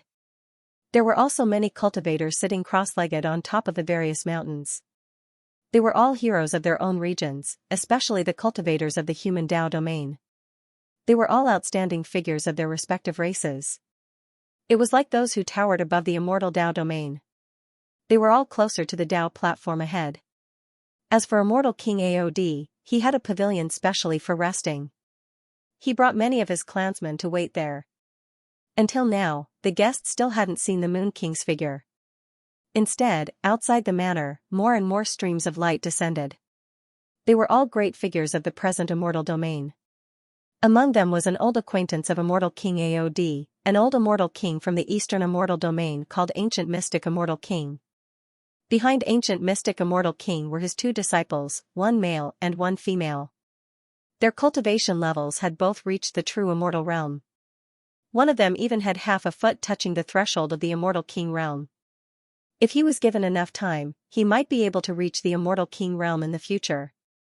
On the surface, the Eastern Immortal Domain didn't have many Immortal Kings. Now that Immortal King Aod and Ancient Mystic Immortal King had arrived, they were more or less the peak power of the Eastern Immortal Domain. Soon after, the Immortal Kings of the Northern Immortal Domain also arrived. The three of them gathered together. There was a white-haired and white-bearded elder, called Withered Een Immortal King. There was also an immortal king with long crimson hair, called Immortal King Chi Lian, and another immortal king Chu Kuan. The three of them rushed over from the northern immortal domain. They brought many people with them. There were true immortals, as well as several who had attained the Dao. There were no young juniors. The Moon King hasn't appeared? Then when will she come? Asked the immortal King Gu Xian of the eastern immortal domain. His attitude was rather polite. He was also very amiable when facing the servants of the Moon King manor. Immortal King, Her Majesty Moon King only ordered us to arrange the immortal banquet here. As for when she will appear, we don't know, said the servant of the Moon King manor respectfully. She was sweating profusely when facing the gazes of the several immortal kings. She trembled in fear. The several immortal kings didn't say anything when they heard that. They withdrew their gazes and waited quietly. They were either sipping tea, resting with their eyes closed, or chatting among themselves. They didn't come for the Moon King. They just wanted to determine whether this banquet was safe or not from her. Of course, since they came here, they actually already made preparations that they couldn't leave. They had long arranged many matters in their clans. Then, an ancient immortal king from a certain restricted region of the eastern immortal domain descended, leaving everyone shocked. They never expected that there was actually someone in that restricted region. This was especially the case for Immortal King Aod and the ancient mystic Immortal King. They almost thought that the restricted region had dried up, long lacking life force. Since this is this Great One's order, how could this old one dare not come? This life-restricted region's old Immortal King had a rotten aura around him, not like the other Immortal Kings who were at their peak states. He cracked open a smile, his voice extremely aged, as if he was an ancient tree that was about to wither. Could it be that the central immortal domain doesn't plan on obeying the decree? Time slowly flowed on. The Immortal Kings didn't see anyone from the central immortal domain. They couldn't help but make their own guesses. There were some whose eyes were deep, a strange expression flashing past them. There were some who experienced great changes, sitting there, not saying a word. Meanwhile, there were some who guessed at something. Previously, there seemed to be some kind of decree from the other side that was brought to the central immortal domain. Both sides were discussing some kind of countermeasures. Could it be that the other side plans on joining hands with the central immortal domain? There were immortal kings who couldn't help but make this guess. Suddenly, in the limits of the distant cosmos, a blurry figure rose, overlooking the endless universe. It carried a domineering aura, appearing in the depths of the star domain. The entire boundless heaven and earth began to shake, all things crying out in grief. Right now, countless creatures knelt down, prostrating themselves in that direction. Even true immortals felt a bit shaken. An immortal king? However, this aura doesn't seem right. The immortal kings in the Moon Prince Manor immediately looked over. Some of their brows even immediately furrowed, inwardly feeling alarm and disbelief. Could it be that someone still dares to take action at this time? They really are daring to the extreme. Immortal King Aod's eyes narrowed. He got up from the pavilion, looking into the distance. At his side, Ao Ling revealed an expression of great interest and shock, saying, "This isn't the true body of an immortal king, but rather a faith magical body condensed after paying a great price." It wasn't difficult to condense a faith magical body, but the difficult part was that the magical body had battle prowess comparable to an immortal king. Meanwhile, the domineering figure that appeared in the distance clearly already exceeded the strength of most immortal kings. The aura was extremely chaotic, difficult to determine who the true body was. This shocking change left all of the guests in the Moon Prince Manor stunned, filled with disbelief. At this time, ordinary creatures already couldn't help but kneel down, about to kowtow towards that direction. There was no way they could withstand the pressure that the immortal king deliberately released. Seems like it was condensed through some mysterious forbidden artifact, and there isn't just one immortal king behind it. Ao Ling said. Meanwhile, in that region, right now, another illusory figure appeared, hazy and blurry, but it already towered between heaven and earth.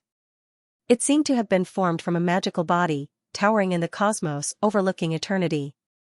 Then, in that region, another wave of terrifying aura surged. A streak of immortal light tore through the cosmos, as if a supreme creature opened its eyes. Those were his cold eyes.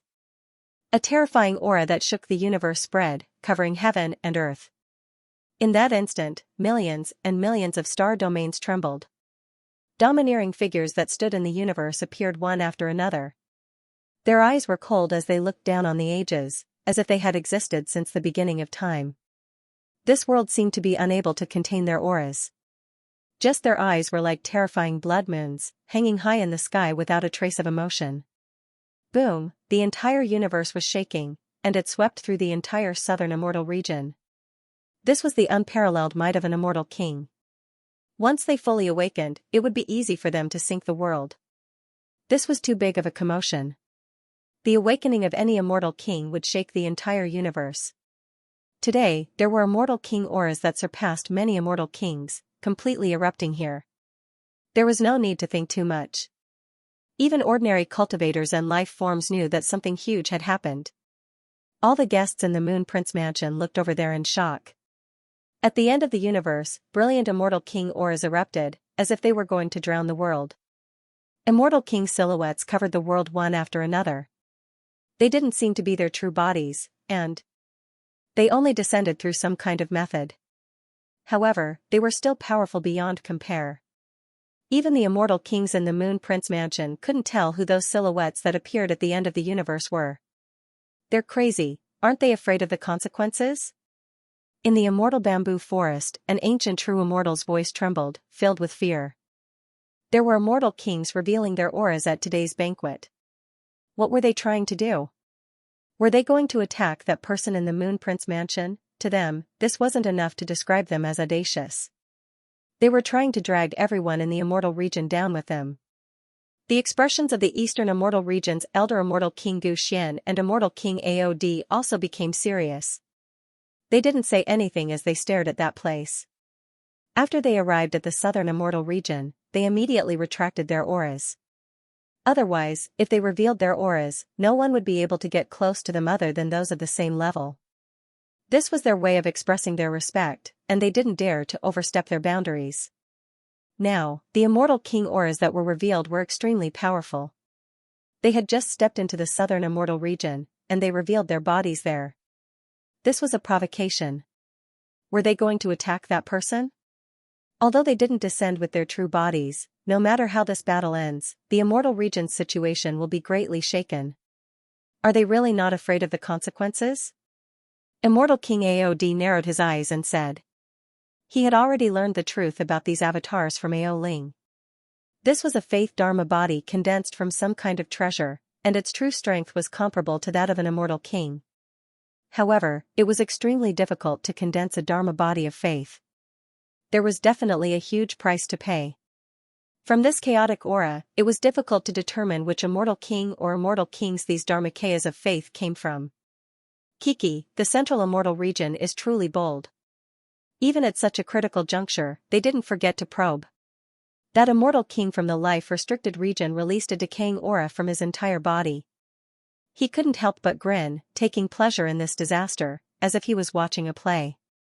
The reason why he said that was so that the crowd would think that those immortal king avatars were the doing of someone from the central immortal domain. After all, aside from the central celestial realms, all the famous celestial kings from the celestial realms had come. So, it was naturally impossible that they were the ones who had come to stir up trouble. Although the guests in the Moon Prince Manor were very far away from the immortal kings, they could still hear what they were talking about. Immediately, many people started to suspect the Central Immortal region. They felt that the Central Immortal region wanted to drag the entire Immortal region down with them. Weren't they afraid of being punished for doing such a thing, or did they really have the ability to deal with this person? The current situation in the Immortal region is getting more and more interesting. Ao Ling looked like she didn't mind the situation. She giggled, revealing a pair of small and pretty canine teeth. She seemed to have understood the reason. Her eyes were filled with interest. They really don't want to live anymore. At this moment, the Moon Prince who hadn't shown herself all this time also appeared. She stood in the depths of the void. Her dress fluttered, and her eyes were cold. She really didn't expect that there would be someone who didn't know what was good for them and wanted to probe at such a major event. This was no longer as simple as being stupid. It was simply courting death. In the depths of the immortal forest, Guchanga's figure that was sitting on a cushion slowly stood up. The fragments of the great Tao around him disappeared. He seemed to have returned to his original state, like an idle mortal. Even if an immortal king stood before him at this moment, he would still subconsciously treat him as an ordinary mortal. He couldn't sense the slightest Dharma power or law fluctuation from him. However, if he closed his eyes to sense it, he would find that there seemed to be a vast and boundless sea in front of him that could swallow everything at any time. I really didn't expect that there would still be people who aren't afraid of death at this time. Guchanga looked at the end of the universe and didn't move. At this moment, the figures of 5 immortal kings appeared. Although they weren't their true bodies, their auras weren't weaker than ordinary immortal kings. They stood at the end of the universe together as if they had opened the world. The entire world couldn't accommodate them. Guchanga could naturally see that these figures were only Dharma bodies and not their true bodies, which was why he was a little surprised. He originally thought that no one in the current immortal region would have the guts to attack him, But he still found that he seemed to have underestimated the current situation in the immortal region. "Husband, these immortal kings are?" The heavenly deer mystic maiden stood beside Guchanga and couldn't help but ask in surprise. "The remnants of the old era." Guchanga smiled faintly. However, the heavenly deer mystic maiden was even more confused when he said those words. As Guchanga finished speaking, a monster storm suddenly appeared at the end of the universe in the southern immortal region. An ancient and tattered flag rose there. Boundless chaotic aura enveloped it, and it was like a surging wave that blotted out the sky and covered the earth. 5 terrifying figures stood there, and they happened to be in different directions. They coldly looked in the direction of the Moon Prince Mansion, unparalleled since ancient times. 0 whoosh. Whoosh, everyone seemed to hear the sound of armored horses and weapons. It was as if heaven and earth were trembling as this blood-stained and tattered ancient flag unfurled. An immortal king's voice seemed to reverberate in the void. That was the voice of the Tao, but it was more like a supreme decree that commanded the world, and no one dared to disobey. Amidst that low voice, all living beings that had perished in the world revived from nothingness. They turned into blood and bones, and were about to reassemble and reappear. The mighty and terrifying army, whose numbers were simply uncountable, was summoned back in front of everyone's eyes. They continuously reassembled. There were heavenly blades, halberds, armors, divine spears, and terrifying figures sitting on ancient beasts, looking down on the world. Are these the ancient heroic spirits that had perished in the world? Or the great army that had perished in this place? Everyone in the Moon Prince Mansion was stunned. Even the immortal king's eyes narrowed as he stared at that swaying flag. What kind of heaven-shaking power was this? It was just a flag, yet it allowed living beings that had perished in this world to reappear. This was an act that defied the heavens. At this moment, the old immortal king of ancient mystic widened his eyes in disbelief. Could it be the immortal region's world-suppressing flag that commanded the heavens before the Forbidden Era? There were a total of 8 world-suppressing flags in the immortal region. They were mysterious and possessed unfathomable might. It was said that they could command all races in the heavens. They were once controlled by the 8 celestial lords of the immortal palace, and they had countless immortal soldiers and immortal generals under their command. However, the 8 flags had long disappeared in the long river of history. No one had seen them before, and no one even knew if they existed. They had long become a legend. A shocking commotion came from the end of the universe, as if an indestructible horn had been blown. All the generals and soldiers who had fought in the heavens had awakened from their reincarnation.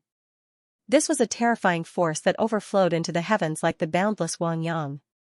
A vast and mighty army arrived from the void, separated by time and space. Kill, kill, kill, monstrous killing intent swept out, as if mountains and rivers were collapsing, destroying everything. The vast army charged over, and the star regions along the way trembled, drowned by that kind of aura. If it really is an indestructible heroic soul, could there be our ancestors among them? Everyone in the southern celestial realm was shocked speechless by the scene before their eyes. Some people even trembled as they asked, feeling a wave of fear. The celestial realm's world-suppressing flag of the immortal palace is said to be a natural item. It appeared too long ago, and was once wielded by the celestial palace's celestial lord. No one dared to disobey him. The old immortal king of ancient mystic, who was very familiar with ancient books, had already stood up from his cushion, and said with a serious expression. Although that flag was already damaged and not complete, just a shake of it still erupted with a supreme might that seemed to be able to suppress eternity. The other immortal kings couldn't help but gasp as they stared in that direction. It's actually that war flag. Unfortunately, even it's damaged. Ao Ling said. The smile on her face had already disappeared, and she was no longer nonchalant. Immortal King Aod beside her didn't know what Ao Ling meant. However, he could tell that the history of that flag was probably not as simple as what the old immortal king of ancient mystics said. After all, Ao Ling's era was the Khanate legendary era, which was even longer before the Celestial Palace was born. It was separated from the Celestial Palace's era by countless eras. Immortal King Baichuan couldn't hide his shock and surprise. He also didn't expect such an unexpected thing to happen at this time. He couldn't help but mutter to himself, someone really made a move at this time. Looks like I don't need to test it. Meanwhile, just as all the guests in the Moon Prince mansion, including the immortal kings, were shocked, another terrifying scene appeared at the end of the universe. Ancient and vicissitudes of life sounded from an unknown place, accompanied by thick sorrow and death. Those 5 towering immortal king avatars didn't do much. Instead, they blew some kind of horn. A graceful ballad began to play in the unseen world.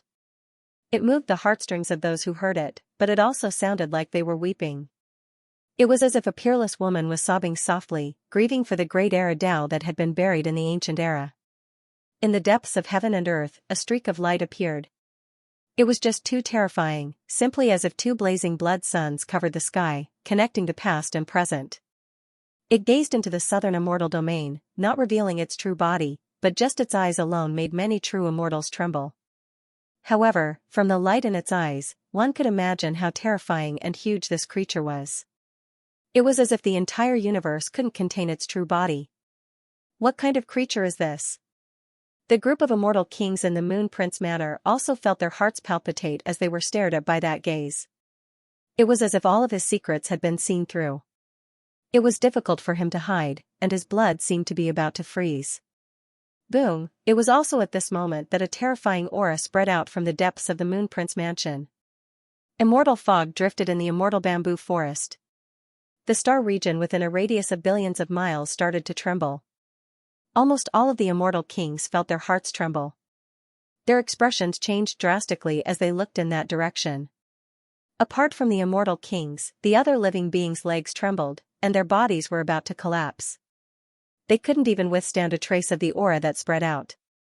My lord, the Moon Prince who stood in the sky also had a change of expression.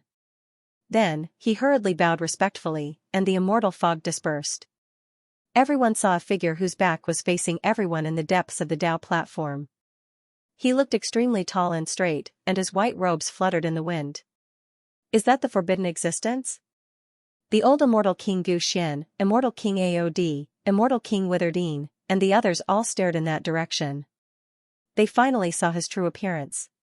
However, what surprised them was that from the back, that figure looked exceptionally young.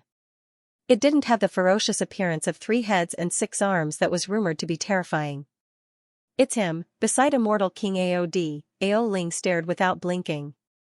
She was not calm at all. It was the first time she showed such an expression. She clenched her sleeves tightly. Guchanga stood on the Tao platform and looked at the vast army charging towards the southern celestial region. He merely raised a finger. It was crystal clear, but it was like the hand of heaven and earth. It emitted an ancient treasure light, intercepting the universe, and landed with a poof. All of the immortal kings felt a chill run down their spines. They felt like their soul lights were going to be wiped away by this finger. Rumble, boundless light erupted in front of him, and the world seemed to be on the verge of collapsing. The vast army summoned by the tattered banner was like ashes in the wind in front of this finger. Before they could even touch it, they had already been blown apart. Then, dust returned to dust, and they dissipated there. This scene made all living beings in the southern celestial region tremble in fear. With such great power, it was probably only a matter of a finger to wipe out the entire southern celestial region. The younger generation that followed the group of immortal kings to the Moon Prince mansion was also shocked. They finally understood why their ancestors were so fearful and uneasy. They were even thinking of ways to move away and leave behind a spark. Under such world-destroying power, whether true immortals or ordinary living beings, they were all cannon fodder. They could not even withstand a finger. The old immortal King Gu Xian said in a trembling voice, "Rumor has it that this lord destroyed 3,000 provinces with a single hand. The entire celestial region collapsed because of this. Now, it seems like this is not just a rumor." The other immortal kings were also terrified. They felt like they could not even withstand this finger. Even if they did, they would probably suffer severe Tao injuries. And this was just a casual finger from Guchanga. If he really wanted to destroy the entire celestial region, it would not be difficult at all, even if he had not recovered to his peak. What's the use of hiding? Do you really think you can hide in front of me? Guchanga said casually. He did not take a step forward. He merely stood on top of the 4 Tao platform and looked at the end of the universe. The figures of the 5 immortal kings stood there with cold gazes. They took out the broken flags and summoned the heroic spirits in the world again. It seemed like ashes were falling from the void. The dissipated figures gathered again. Their bodies, mounts, and weapons appeared one by one. It was as if they were undying and indestructible. However, such a vast army was indeed impossible for ordinary cultivators to resist. However, it was completely useless against Xianxia.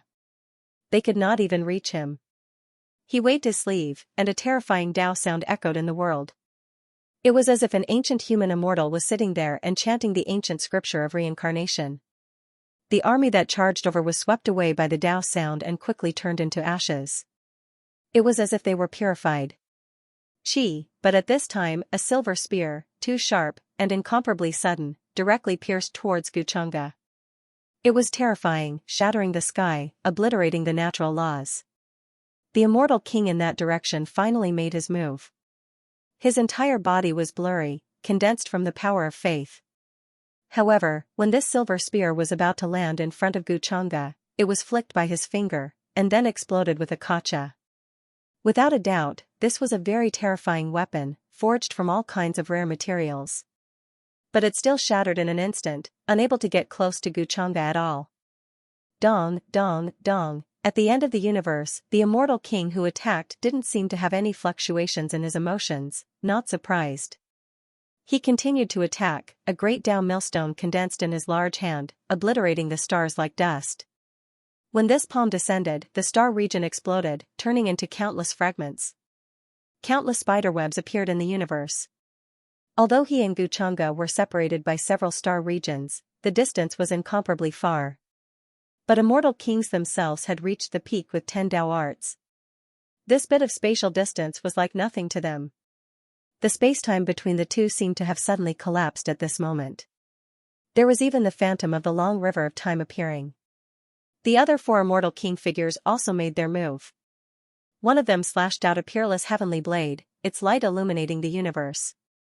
All living beings could feel that terrifying killing intent, as if it could make the world wither. That saber light was too terrifying. It was like a universe pouring down in torrents. The other 3 immortal kings used their own methods. One of them turned into a flood, so tall that one couldn't look at him directly, powerful beyond compare. In his hand was a golden divine pagoda that could knock down all things. For ordinary cultivators, this was definitely an unimaginable day. They saw 5 immortal kings appear and take action. Although it wasn't their true bodies, such strength could be said to be the strongest in the past 10 million years. Boom! In an instant, all kinds of weapons descended. The 5 immortal kings attacked together, shaking the world. Even immortal kings were terrified by this. Old immortal King Xian, immortal King Aod, and the others all trembled deeply. If they were killed by the 5 immortal kings, they would definitely die. At this time, if true immortals dared to step foot into that place, they would definitely be instantly erased, body and soul destroyed, nothing left of them. All the guests in the Moon Prince Manor were astounded as well. They had never thought that they would witness something like this one day. It was just too terrifying. However, facing the combined attack of 5 immortal kings, Xianxia's emotions still did not waver. With just a raise of the palm, the entire world darkened. A terrifying giant hand was condensing there. Even the palm lines were incomparably clear. In comparison, the sun, moon, and stars were as insignificant as specks of dust. The entire universe seemed to be grasped by him. The stars in the sky appeared, magnificent and vast. Chi.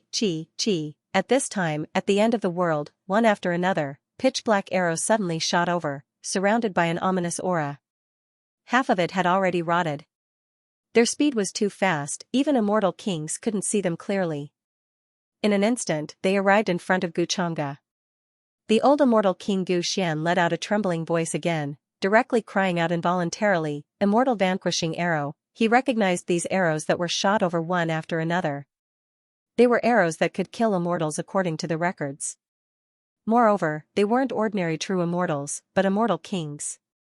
Although from the outside, this arrow had already rotted, at its base, there were still fragments of the great Tao, possessing terrifying destructive power. Immortal King Aod stared over there, seeing the person who shot the arrows. It was actually an old man. He was very old, and also very withered, without much flesh, a dry lump. He wore very ancient clothes, but there were many fragments of time on his body. It was too terrifying. It was as if he had come against time, treading on time to arrive. He was also standing at the end of the universe. It was precisely at this moment that he suddenly knocked his bow and shot these arrows.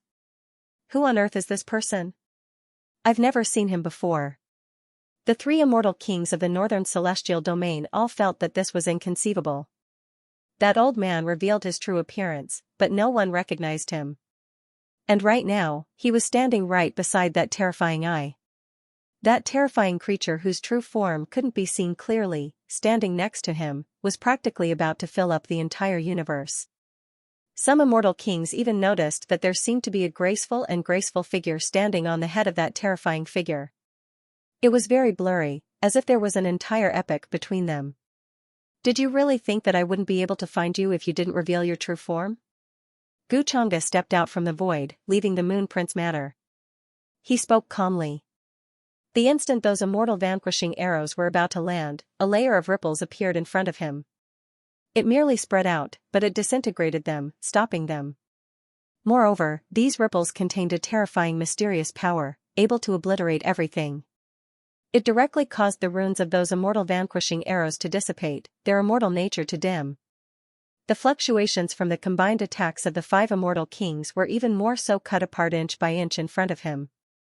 There seemed to be an eternally indestructible great screen between the two, unable to land on his body at all. However, the void around him exploded, turning into nothingness. Even the rules of the Great Tao were obliterated, leaving nothing behind. Xianxia took the initiative to attack. That palm just now continued to descend horizontally. At the same time, it seemed as if millions of Tao techniques were being performed. Heaven and earth instantly became blurry. Even that ancient tattered banner was swaying, but it was about to shatter.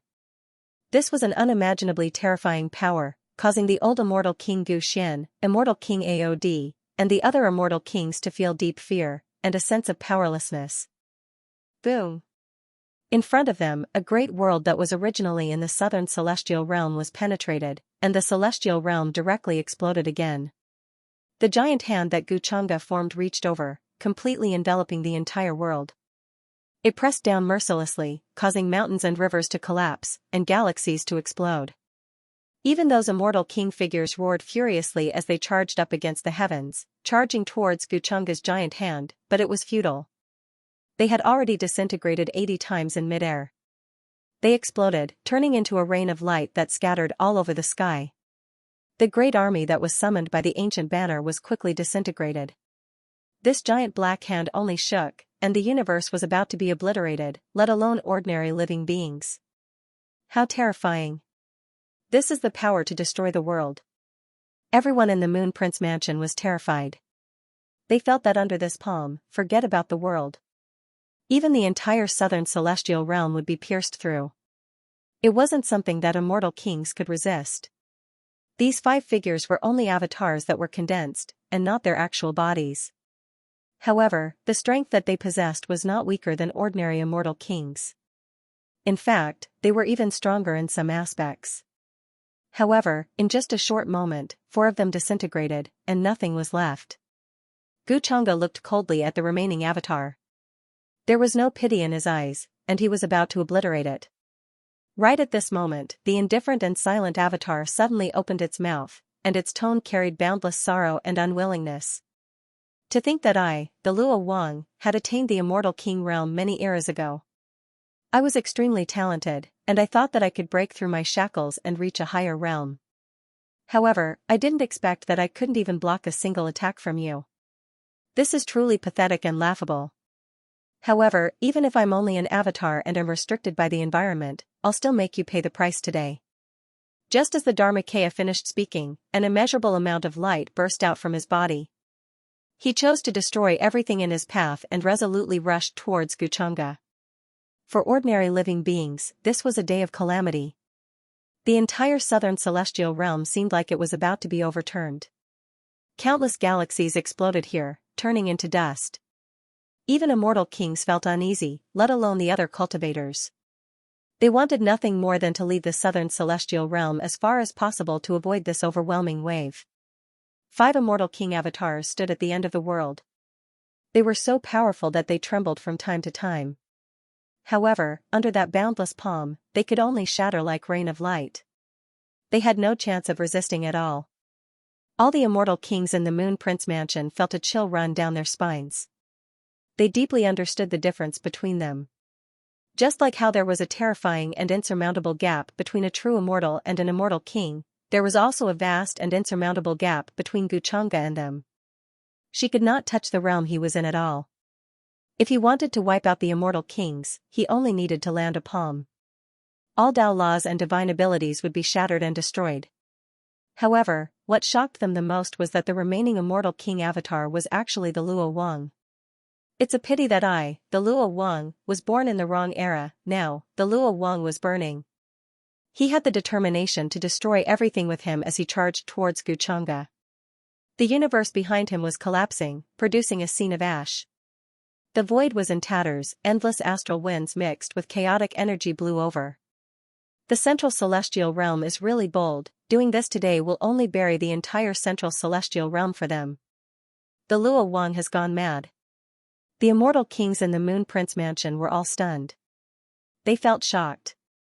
Since one of them was the Luo Wang, it wasn't hard to determine the identities of the other 4 immortal kings. They definitely had countless connections with the Luo Wang. The old immortal king Gu Xian said in a low voice, "Judging from the situation today, the celestial realm is going to be in complete chaos. There's clearly another unknown ancient force behind the Luo Wang. That blurry female avatar and the old man who shot the immortal vanquishing arrow aren't from this era at all." Moreover, after the 5 immortal king avatars exploded into a rain of light, the old man didn't leave. That old man didn't choose to stay. Instead, he turned around and left decisively. The gigantic and terrifying figure at the end of the universe was also turning around at this moment. It was like a blood moon sinking into the darkness, about to disappear and fall into it. They appeared there as if they were really just here to test the waters. When they saw that the situation was not good, they withdrew and left, not staying for long. Xianxia stared at the image of the immortal king charging towards him. The terrifying energy seemed to be boiling, destroying all the Tao laws and the surroundings. It was filled with the determination to be obliterated, and didn't care about anything else. He didn't make a move to block it. He just looked calmly into the distance. At the end of the universe, the old man was leaving. At the last moment, Xianxia saw the figure sitting on the head of the enormous and terrifying creature turn around to look at him. Although it was very vague, he could sense the bone-deep hatred in her eyes. "Who is that?" Xianxia said softly. However, after the figure disappeared, the terrifying aura that shrouded the end of the universe also dissipated. The old man finally shot an arrow in this direction, as if he was afraid that Xianxia would chase after him. However, Xianxia didn't intend to do so. He shook his sleeve lightly, and the immortal king figure that was charging over collapsed and exploded, instantly vanishing into thin air. As for the immortal vanquishing arrow, it broke midway. The Tao arts on it had long been obliterated and was no longer complete. They know that there is no solution, so they deliberately want to delay me and let them leave? It seems that they should be the descendants of the immortal palace. The remnants of the old era.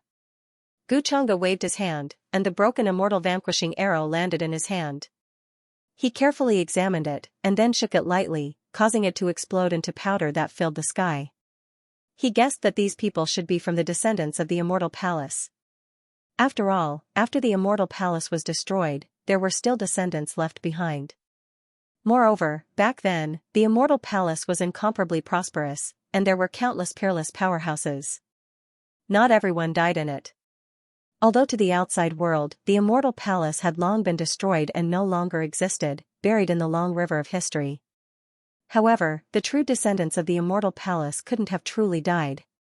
Perhaps they had long found a place to reproduce and survive. Judging from these methods, the immortal vanquishing arrow and the immortal domain's 8-directional world-suppressing flag were all inextricably linked to the immortal palace. They were either descendants of the immortal palace, or they had obtained the Immortal Palace's previous inheritance. Xianxia still remembered that when he was in the upper realm, he had gathered the 7 artifacts of heaven wielding and condensed the key to the Immortal Palace's secret treasure. However, that key was now in Yu Mingkong's hands. Xianxia wasn't very interested in those secret treasures. After that, he directly told Yu Mingkong to send people to find the secret treasures if she had the chance in the future. After that, Xianxia shook his head lightly. He turned around and walked back into the Moon Prince mansion. Just earlier, the souls of countless living beings in the entire southern immortal domain were trembling. They collapsed on the ground, unable to withstand that formless pressure. This was the supreme aura fluctuation of an immortal king. Even if it wasn't their true body, but a manifestation of faith condensed through some method, it was still extremely powerful. One could destroy an entire immortal domain. However, the southern immortal domain was peaceful now. Especially all the guests in the Moon Prince mansion, they were trembling in fear as they watched Xianxia walk over.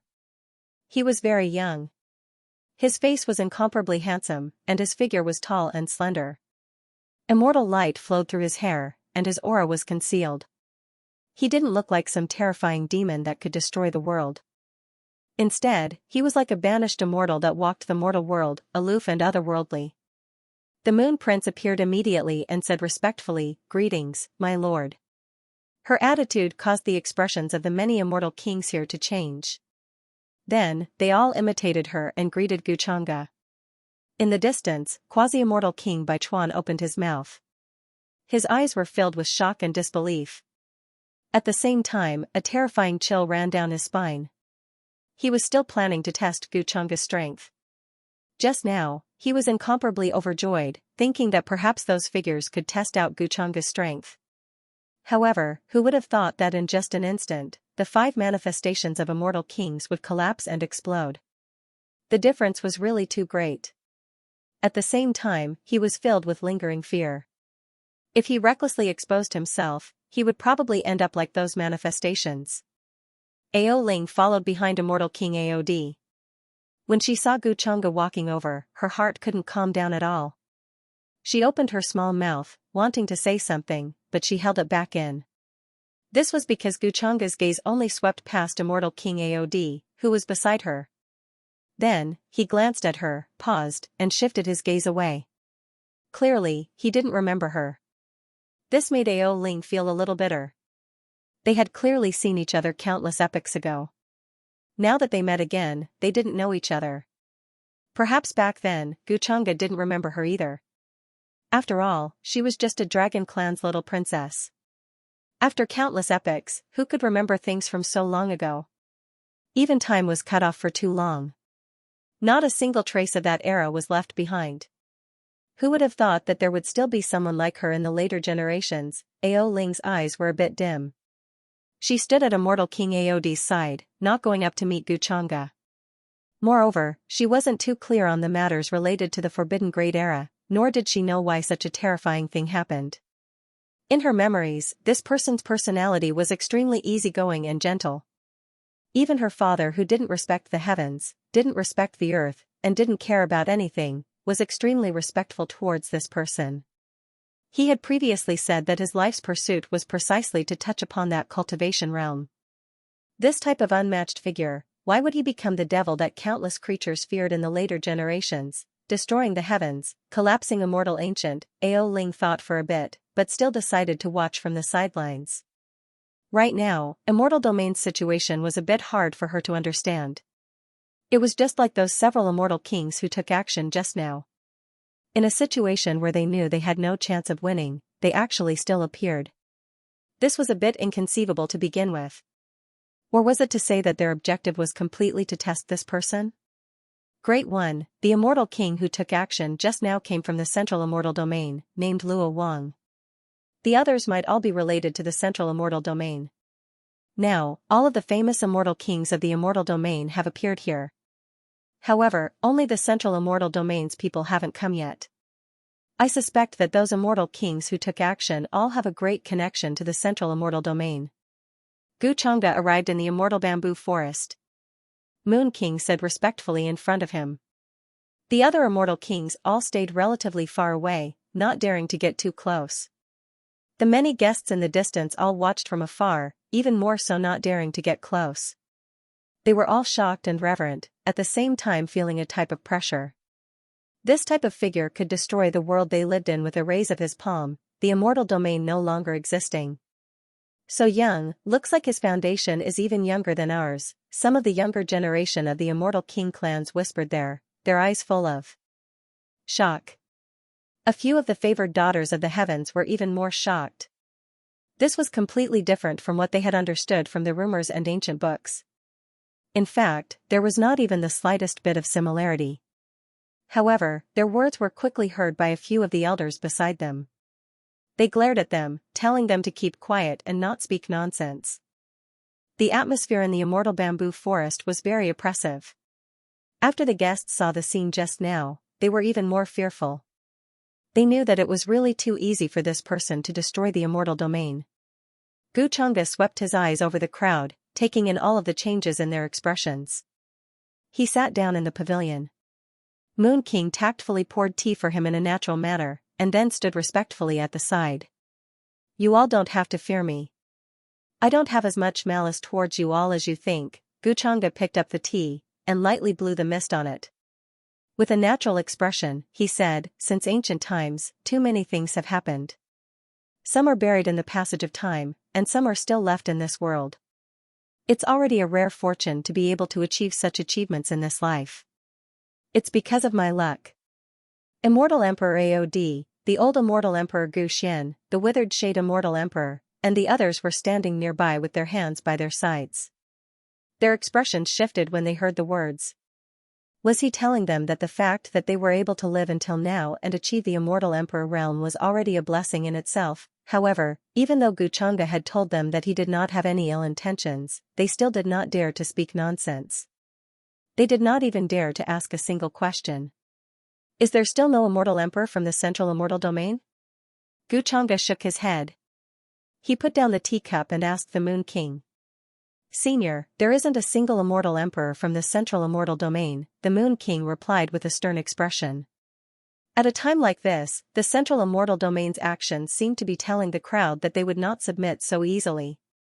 The fact that Luo Wang had shown his true self was the best proof. The central immortal domain is vast. There are more than 9 immortal emperors on the surface. Some of the immortal emperor clans even have several immortal emperors. TSK, I was injured by them when I tried to enter the central immortal domain. They have long treated the central immortal domain as their territory. They won't allow anyone to set foot in it, let alone hand it over to them. The immortal emperor from the life-forbidden area laughed coldly. He seemed to be taking pleasure in the central immortal domain's misfortune. As far as he was concerned, if the central immortal region dared to go against Xianxia, then they were simply courting death. I'm willing to serve my senior and teach the central immortal domain a heavy lesson. I'll let them understand who's in charge of the central immortal domain now. As soon as he finished speaking, he cupped his fists respectfully. His attitude was extremely sincere. His name was Xiao. His true form was a rare ancient beast that was born in the Chaos Ocean. However, his vitality was already exhausted, and he was filled with the aura of decay. Therefore, at this moment, he decided to serve Xianxia without hesitation. The expressions of the other immortal emperors changed when they saw this, especially the 3 immortal emperors from the northern immortal domain. They didn't expect the immortal emperor Xiao to be so decisive. He didn't even hesitate to submit. However, judging from the current situation, Xianxia didn't ask them to come over just to have a chat. He obviously had a motive. Moreover, even the Moon Prince had chosen to submit. Otherwise, who in this world would ask her to serve them tea? An immortal emperor couldn't be humiliated. Besides, they guessed that Xianxia was planning to unify the current central immortal domain. Otherwise, he wouldn't have wasted time and asked all of them to come over. Qi Lian, Kuyin, Chu Kuan, we're willing to serve my senior. They immediately exchanged glances with one another and said respectfully. Previously, they were already united in one breath. Now, they decisively chose to pledge their allegiance without hesitation. Very good. Xianxia revealed a faint smile. Since they were so tactful, he wouldn't make things difficult for them. The ancient true immortals of the northern immortal domain heaved a sigh of relief when they saw the three immortal kings make such a choice. They were worried that they would take things too hard and seek their own deaths like the central immortal domain. Meanwhile, in a vast star region hundreds of millions of miles away from the southern immortal domain, great fog spread. It was unknown where it came from, but it completely enveloped this world, causing this place to be dark. There wasn't much light at all. What kind of place have we mistakenly entered? Even the mysteries of heaven are blurred? I can't deduce the direction either. The ancient warship hovered in the air. A blurry figure standing on it spoke. The surrounding space was about to distort. Maybe it's some ancient formation or damaged ruins that are manifesting at this time? In another direction, there were also voices. There were many people trapped here.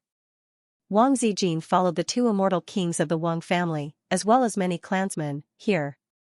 At this moment, they were frowning as they looked at the towering fog in the distance.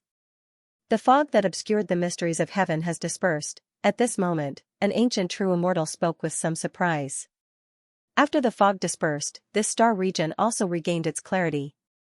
A figure that was coiled by fragments of the Grand Tao and was dazzling like a god stood in the sky, and his expression suddenly changed indeterminately as he said, "Why do I suddenly feel uneasy in the unseen world?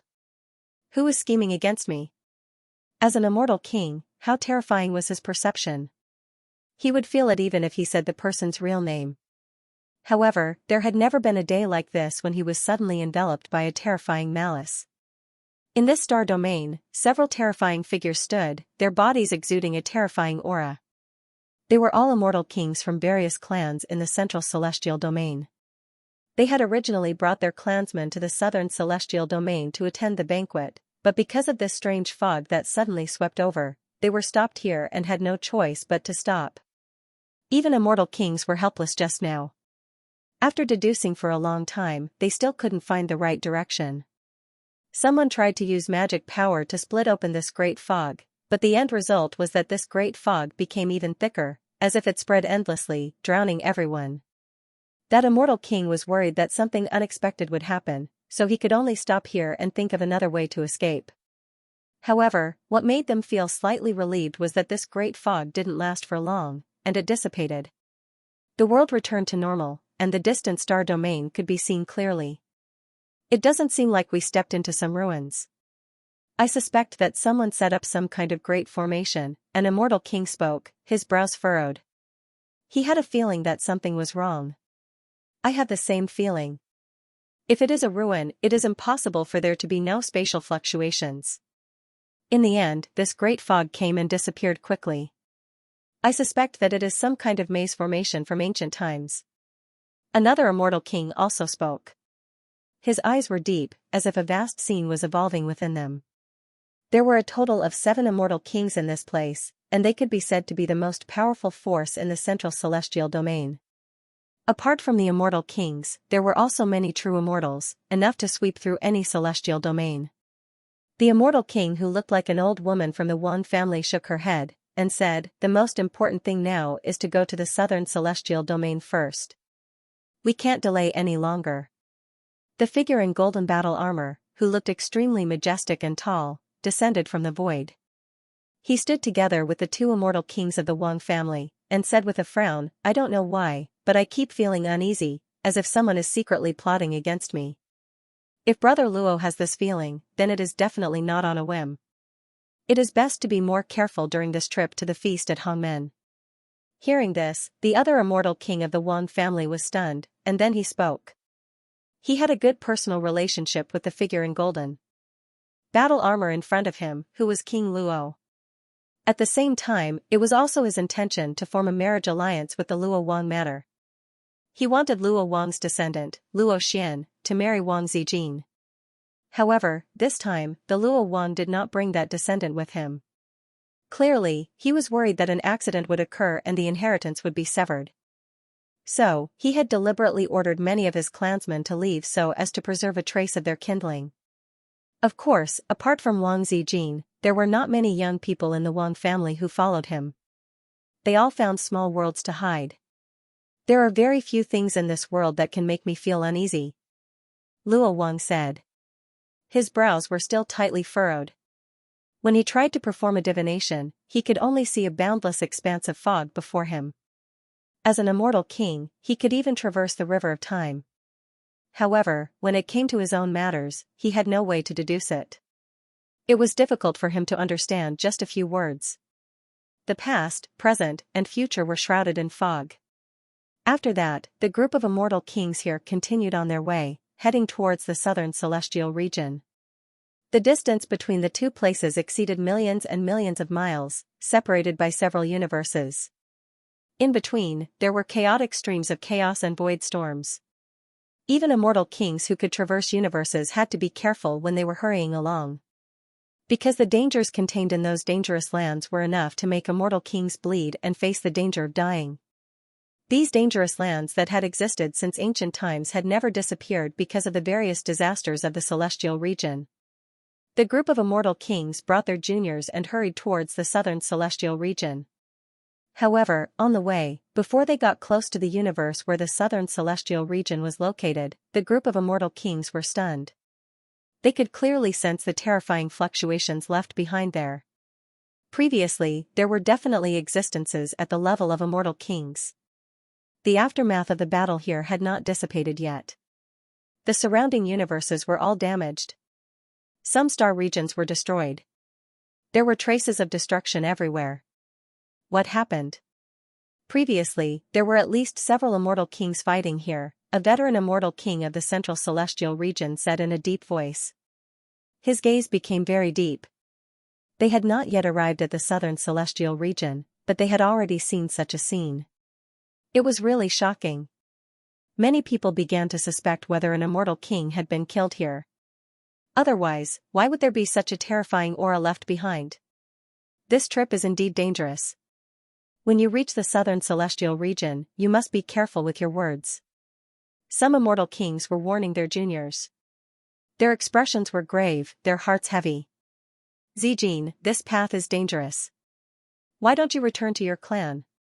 That old woman-like immortal king of the Wang family also spoke at this moment, intending to let Wang Zijin leave. The aura left behind in this place made her heart palpitate, giving rise to uneasiness. At least 4 or 5 immortal kings appeared here, but their auras had all exploded. What was the result? Everyone could guess. Wang Zijin was dressed in flawless white clothes. She was otherworldly and refined, moving like a fairy in the forest. She shook her head and said, "There's no need. We're already here." This area was completely shattered. The natural laws had all exploded. Many places had become nothingness. If they wanted to restore life, it would take at least tens of millions of years. A group of immortal kings of the central celestial region? You all actually dare to come again? However, when the group of immortal kings wanted to cross the realm barrier outside the southern celestial region again, they were stopped by the cultivators guarding the barrier. This was a true immortal, dressed in feathered clothes. His expression became a mixture of shock and anger. He directly rang an ancient bell, telling the nearby experts to quickly rush over. If it was before, facing so many immortal kings, he definitely wouldn't dare to speak like this. He would be crushed by that matchless aura. But today's situation was different. Just a while ago, in the cosmos outside the southern celestial region. However, a total of 5 immortal kings exploded, instantly destroyed by that person's palm, turning into a rain of light that filled the sky. That was why he had the confidence to stand in the sky, facing the group of immortal kings of the central celestial region.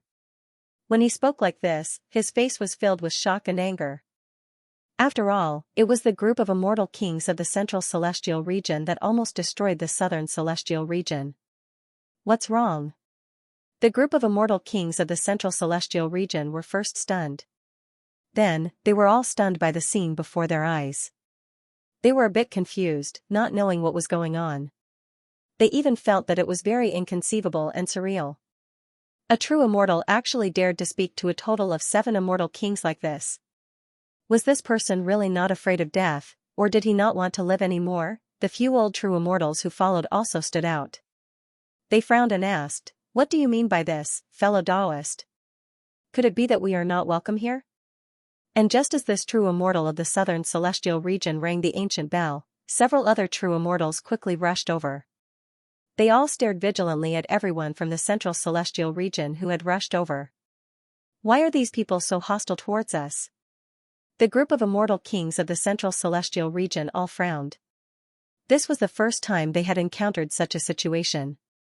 If it wasn't for the fact that the southern celestial region was a bit special now, they would have already taken action. How could they be so polite? Immortal kings could not be humiliated. This person was just a small true immortal, yet he dared to speak to them with such a tone. If it was before, he would have been directly slapped to death. How troublesome. Luo Wang snorted coldly. He reached out with his large hand and directly grabbed this true immortal. A terrifying aura overturned the sea, unstoppable. All the true immortals here trembled all over. Their legs went weak, and they couldn't help but fall to their knees. This was the matchless might of an immortal king. In front of him, true immortals were just slightly bigger ants. He was searching through this true immortal's memories, wanting to know the reason why everyone in the southern celestial region was so hostile towards them. However, when he saw the memories in this true immortal's mind, especially those related to the previous battle, his face immediately turned green. That immortal king avatar that towered in the sky actually called himself Luo Wang in front of everyone in the southern celestial region and even said those words. Later on, he even burned his own body and charged over like a moth to a flame in an attempt to fight against that person. Damn it, someone is trying to frame me, Luo Wang immediately roared in anger. His face was green and white, and he was shocked and furious. He directly shattered the stars in a radius of tens of millions of miles. He finally understood why he felt uneasy and felt that someone was secretly plotting against him. So it was actually here. Moreover, judging from the situation at that time, almost everyone felt that that figure was him. Even though he didn't reveal his true body, with just a few words, he splashed the black water on him. Even if this wasn't his doing, there was still no sufficient evidence to prove this. Who was trying to frame me? I have no enmity with you. Luo Wang's mood was extremely sorrowful and indignant. From this true immortal's memories, that battle involved some unknown secrets. What exactly happened? The other immortal kings were all shocked by Luo Wang's reaction. Then, they stepped forward and investigated that portion of memories together. Then, everyone's expressions changed. Even though they weren't as shocked and furious as Luo Wang, they still felt that something was very wrong. Their expressions became uncertain. Who is it that is trying to frame our central celestial region? How vicious are those who want to destroy our central celestial region? The immortal king from the Wang family who looked like an old woman said, her expression grave. She guessed that this was definitely a trap set by someone. That great fog that suddenly swept over wasn't that simple. It was too much of a coincidence. It just happened to trap them there, delaying them. In that case, no matter how they explained, even if they swore a heavenly oath, it would probably be difficult for them to clear their names. After all, at the extreme level of immortal king, ordinary heavenly oaths couldn't restrain them. The other immortal kings also understood this matter, and their expressions were ugly. This was clearly trying to pin the blame on the central celestial region. Moreover, they didn't have complete evidence to prove that this matter had nothing to do with them. Therefore, the central celestial region would definitely find a way to prove their innocence. The person in the dark used this method to completely muddy the waters of the central celestial region. All the immortal kings here were suspects. After all, the 5 figures that took action at that time were only avatars, not their true bodies. As long as they used secret treasures, it could be done. It was impossible to say that just because they were all present, they could completely clear their names of suspicion. This method is really vicious, a veteran immortal king couldn't help but sigh. Then, he sympathized with the shocked and furious Luo Wang. Because the other party had appeared there under the guise of Luo Wang, and then revealed their origins. At this time, even if Luo Wang had 100 mouths, he couldn't explain it clearly. Who knew if that was a deliberate act of suspicion? Wang Zijin couldn't help but sympathize with Luo Wang. No wonder he was so angry. If it were anyone else, they would be like this. He had inexplicably taken the blame. Moreover, it was the kind of blame that couldn't be cleared no matter how hard he tried. It's true that one sits at home, but the blame falls from the sky. I wonder who has a grudge with Luo Wang.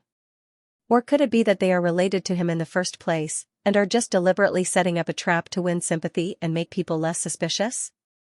But no matter what, the 7 immortal kings at that time are all very suspicious. This banquet at Hongmen is really a double whammy. Wang Zijing glanced at the 7 immortal kings present one by one. In her opinion, even the 2 immortal kings of the Wang family were the same. The several immortal kings present all knew what had happened, so they naturally didn't want to take the blame. After all, if this matter wasn't handled properly, it would drag the entire central celestial domain down with it. They immediately spoke up and explained the situation to the several true immortals present. They expressed that this matter had absolutely nothing to do with them, and that they were wrongly accused by others. On their way to the southern celestial domain, they ran into trouble and were trapped there. However, it was useless for them to say such things to the true immortals here. They hurriedly led their people and hurried to the Moon Prince Manor to explain things clearly. The true immortals here were a little confused. However, with their strength, they couldn't possibly stop so many immortal kings. Meanwhile, in the Moon Prince Manor, the immortal banquet had already begun. Many delicacies, wine, and immortal fruits were served by a group of beautiful maids. Multicolored light rose, filled with all kinds of immortal auras. It was like the scene of immortals attending a banquet in ancient times had reappeared. Bejeweled jade palaces, richly ornamented beams and painted rafters, even the ground was paved with the most precious immortal jade, the cost of construction astonishing. Immortal fog drifted in the immortal bamboo forest. Purple light circled around the mountains, silver waterfalls fell, and divine light flowed. The immortal kings of the eastern and northern celestial domains sat down in order. Their descendants followed behind them, raising their cups and drinking. The scene was incomparably harmonious. Some of them even had smiles on their faces. They were rather relaxed, no longer as oppressive and heavy as before. During the banquet, the Moon Prince arranged for many beautiful women to sing and dance there. Their figures were graceful and extremely moving. As the immortal fog drifted, it seemed like they were going to fly with the wind and ascend to the vast cold realm. Gu Chang'e appeared very casual. He also raised his cup and drank. With beautiful women by his side, the Moon Prince poured wine for him. Some youths in the distance were extremely envious. At this moment, in the star region outside the Moon Prince Manor, there were bursts of immortal light. Auspicious light filled the sky. Golden paths tore through the sky and quickly spread out, carrying many people. "They're from the central celestial domain," said the Moon Prince. He had already received the news from the southern celestial domain's boundary. He had also reported it to Gu Chang'e. The many immortal kings here looked like they were watching a show. Previously, they were still surprised that the middle celestial domain was so bold. Now, they knew about this from the Moon Prince. However, they still couldn't tell if this was true or not. The stellar region outside the Moon Prince Manor began to tremble. The golden paths extended from there, about to descend here. Many immortal kings from the central immortal region had arrived. They brought their descendants and appeared here. They did not stop to rest, not daring to delay in the slightest. This was especially true for Luo Wang, whose emotions fluctuated greatly. He did not want to be made a scapegoat for no reason. Even at this moment, he was still furious. He wanted nothing more than to find the person who had framed him. Of course, the people from the southern immortal region shared the same feelings as Luo Wang. They did not want to be blamed for nothing at a time like this. Someone had purposely trapped them, making the central immortal region stand against that person. "The immortal kings of the central immortal region seek an audience with you, my lord." The golden path stopped outside the Moon Prince Manor. All the immortal kings did not dare to walk in the air after arriving here. They obediently landed on the ground and spoke respectfully. When they spoke, the many guests in the immortal bamboo forest all grew quiet. Everyone looked at Gu Chang'e. Their mouths were tightly shut. No one spoke or responded. The Witherdine immortal king, the old immortal king Gu Xian, and the others also put down the cups in their hands. They looked outside the manor quietly. Gu Chang'e sat at the table. He did not move. He continued to drink and did not speak. All the guests did not dare to speak. The place was extremely quiet. The immortal kings who appeared outside the Moon Prince Manor felt the atmosphere become heavy and oppressive.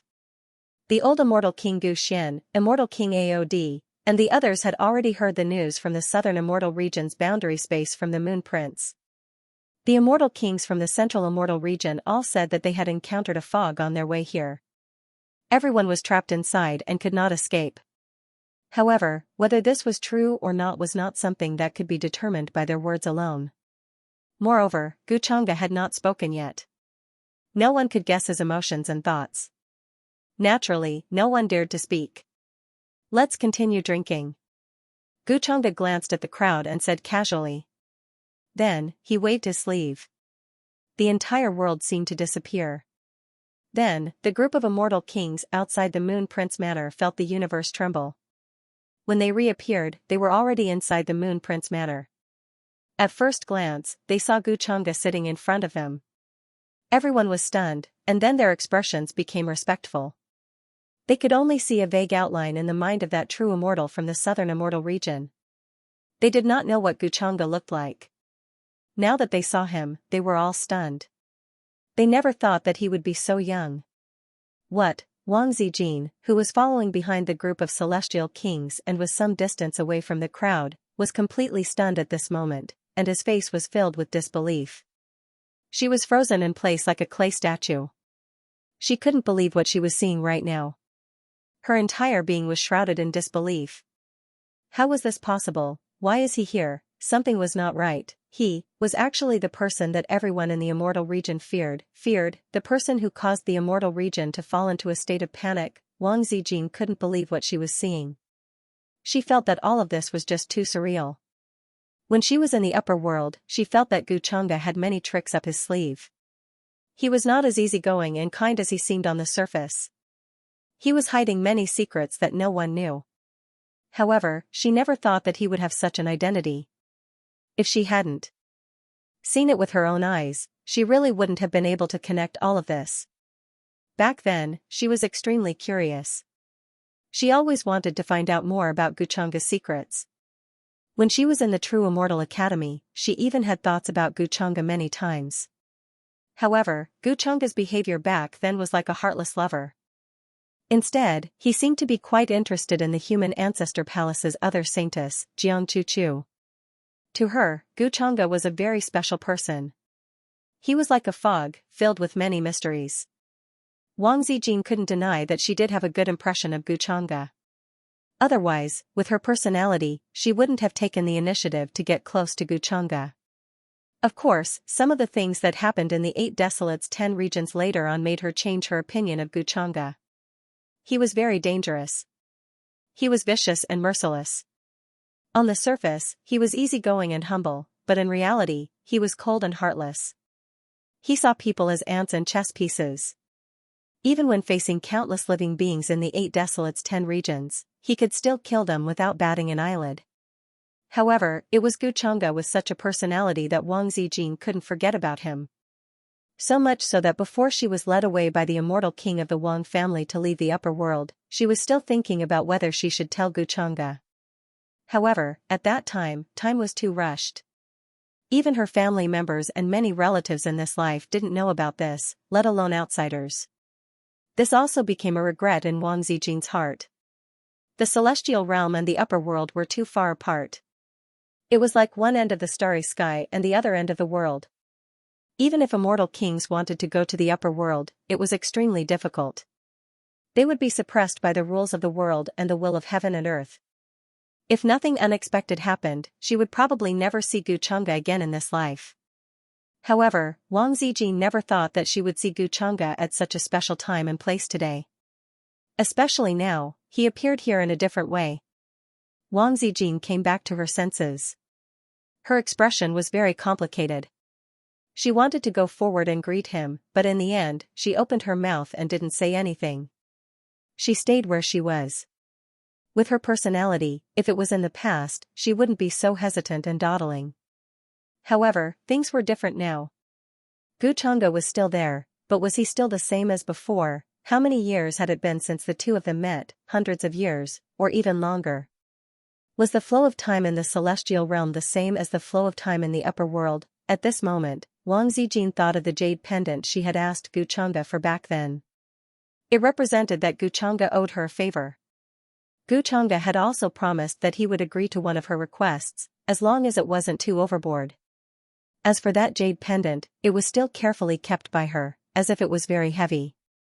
She just stood where she was quietly, watching Luo Wang, the two immortal kings of the Wang family, and the other immortal kings of the central celestial realm respectfully pay their respects.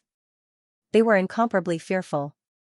At the same time, they tried their best to explain what had happened previously.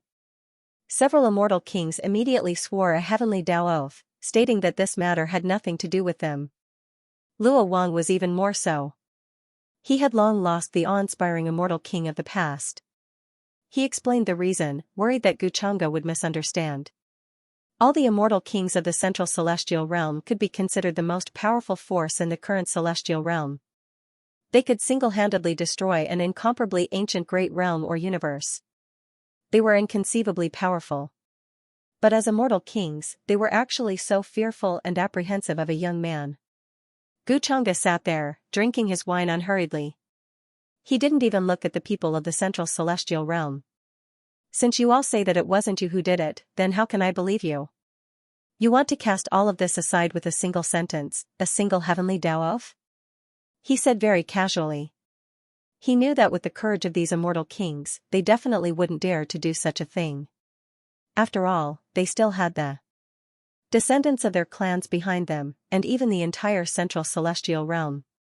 Unless they really didn't want to live anymore, and wanted to drag down their entire clans and even the central celestial realm to be destroyed together. However, Gu Chang'e still said this, wanting to instill fear in them.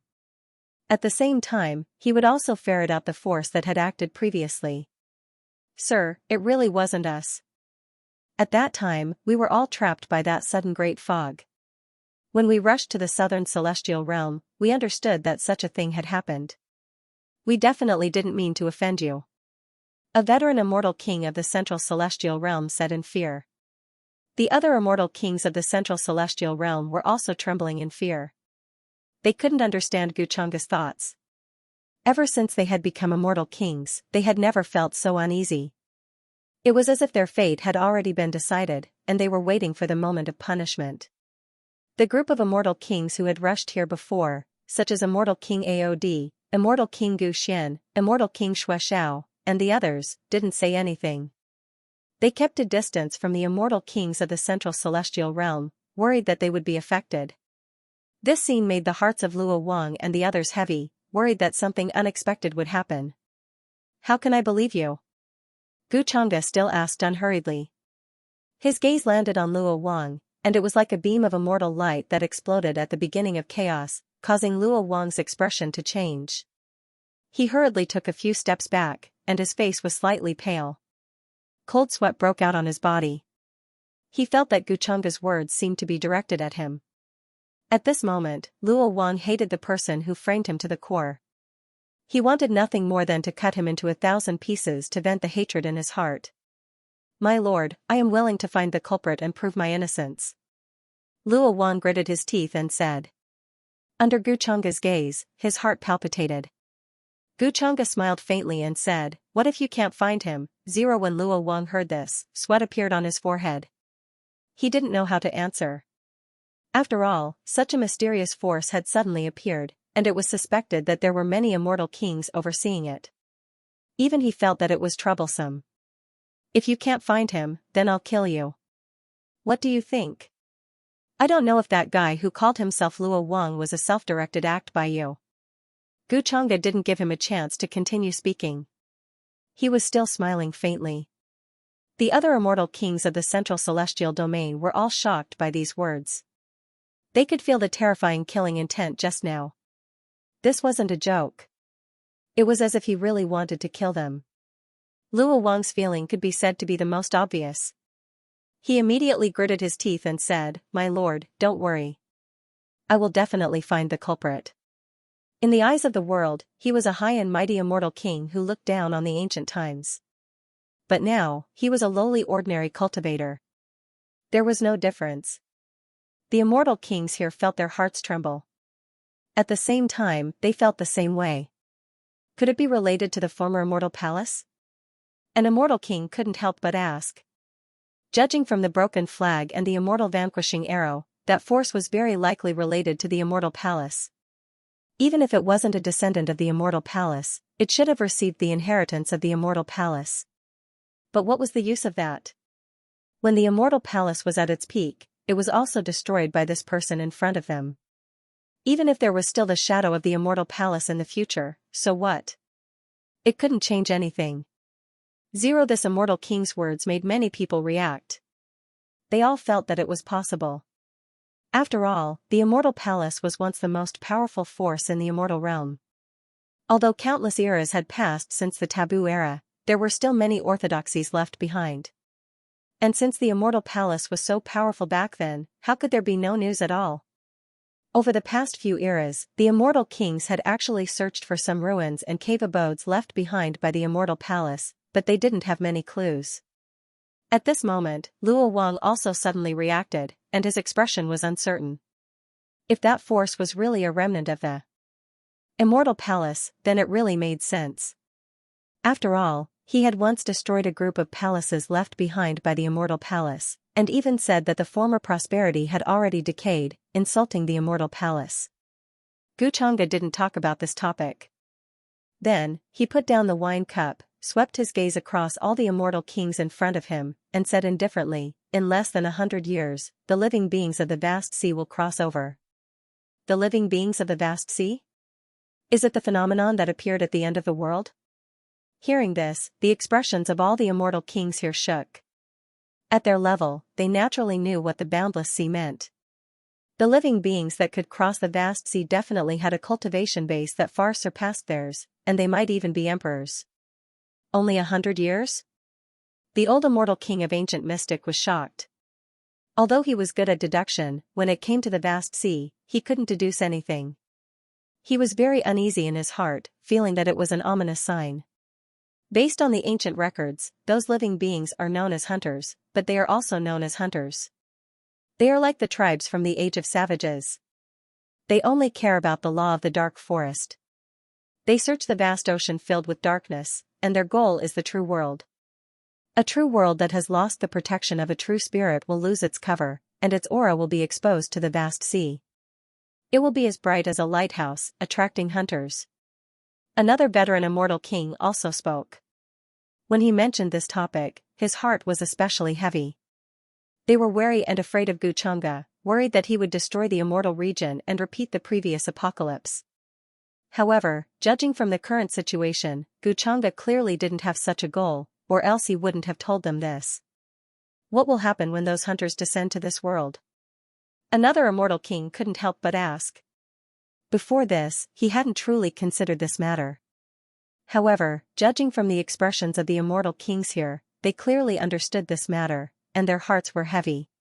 At that time, the entire true mountain and sea world will become a sacrifice, the veteran immortal king who spoke just now added. Xianxia also smiled faintly. If they descend, this world will be sacrificed, and the true world behind them will descend, and then this world will be annexed. All the living beings in this world, from ancient times to the present, the universe will be sacrificed. You, as well as the races behind you, will not be an exception. Xianxia's words were spoken casually, but they were like a clap of thunder that exploded in the ears of all the immortal kings and living beings, causing their expressions to change drastically. Everything will be sacrificed? These words echoed in their minds, and they were shocked to the extreme. Before this, he had no idea at all. In fact, he didn't even know that such a thing had happened. Only some of the old immortal kings who understood the vast ocean and had read ancient books had some understanding of it, and they sank into deep silence. All the worlds had been turned into ruins, and all eternity had passed away. Everything there would be sacrificed to become the energy that the living beings would use to summon the true world behind them. In other words, we actually only have less than 100 years? An immortal king asked with a solemn expression. He originally thought that coming to this banquet was a trap, and he was already prepared to not return. But he really didn't expect to hear this news. And Xianxia seemed to have specifically told them this. less than 100 years? The old immortal king who had just explained had a solemn expression. He had indeed read the records regarding the vast ocean. From that unknown and distant land, countless living beings were born, and the immortal region was just a drop in the ocean. As for the hunters, they trekked through endless space and latitude to search for new targets in the vast ocean to prolong the life of their true world. Of course, hunters were just a general term. The living beings trekking through the vast ocean had very mysterious origins. They might not necessarily be there to prolong the life of their true world, but they might have other goals. From a certain point of view, if the true mountain and sea world didn't perish while continuing, then, after several years, perhaps existences like hunters would appear, and they would head to the vast ocean to prolong the life of their true world. No matter how ancient a true world was or how high its level was, there would still be a day when it decayed and withered. It was impossible for it to truly exist forever. Some true worlds had already reached a point where they would shatter at the slightest touch due to their lifespan. Even if reincarnation was reconstructed and the heavens were reenacted using supreme Taoist techniques, it would still collapse and return to chaos. That was why at that time, many supreme existences would think of all sorts of methods to prolong the life of their true world. If the cycle of reincarnation collapsed, there would be no return for all eternity. The world behind one's back would dry up, and all of one's kin would die. Only one person would be left in this vast world, accompanying the immortal Tao alone. What was the point? Many of the life forms trekking through the boundless sea held on to the idea of reviving their family members in the cycle of reincarnation. If they sensed the presence of a true world in the vast ocean leaking out, they would go mad and rush over without regard for anything else.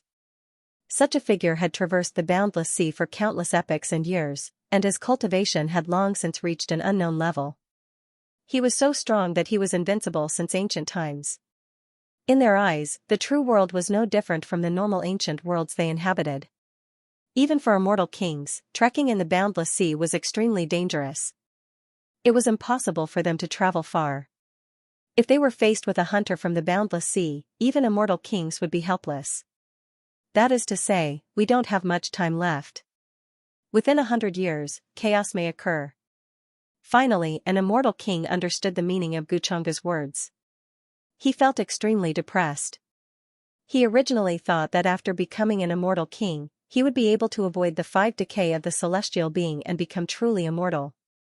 However, when he truly reached this step, he would be revered by billions of living beings. Only then would he realize that there were many terrifying things in this world. It was just that he had not noticed them in the beginning. Whether it was the Xianxia in front of him, who had once destroyed the heavens with one hand and destroyed the immortal palace, or the hunters who were about to arrive, they were definitely not people they could touch. They were already standing in a realm that all immortal kings could not imagine or touch. If the immortal region wants to avoid this calamity, the only way is to rebuild the true mountain and sea world within 100 years.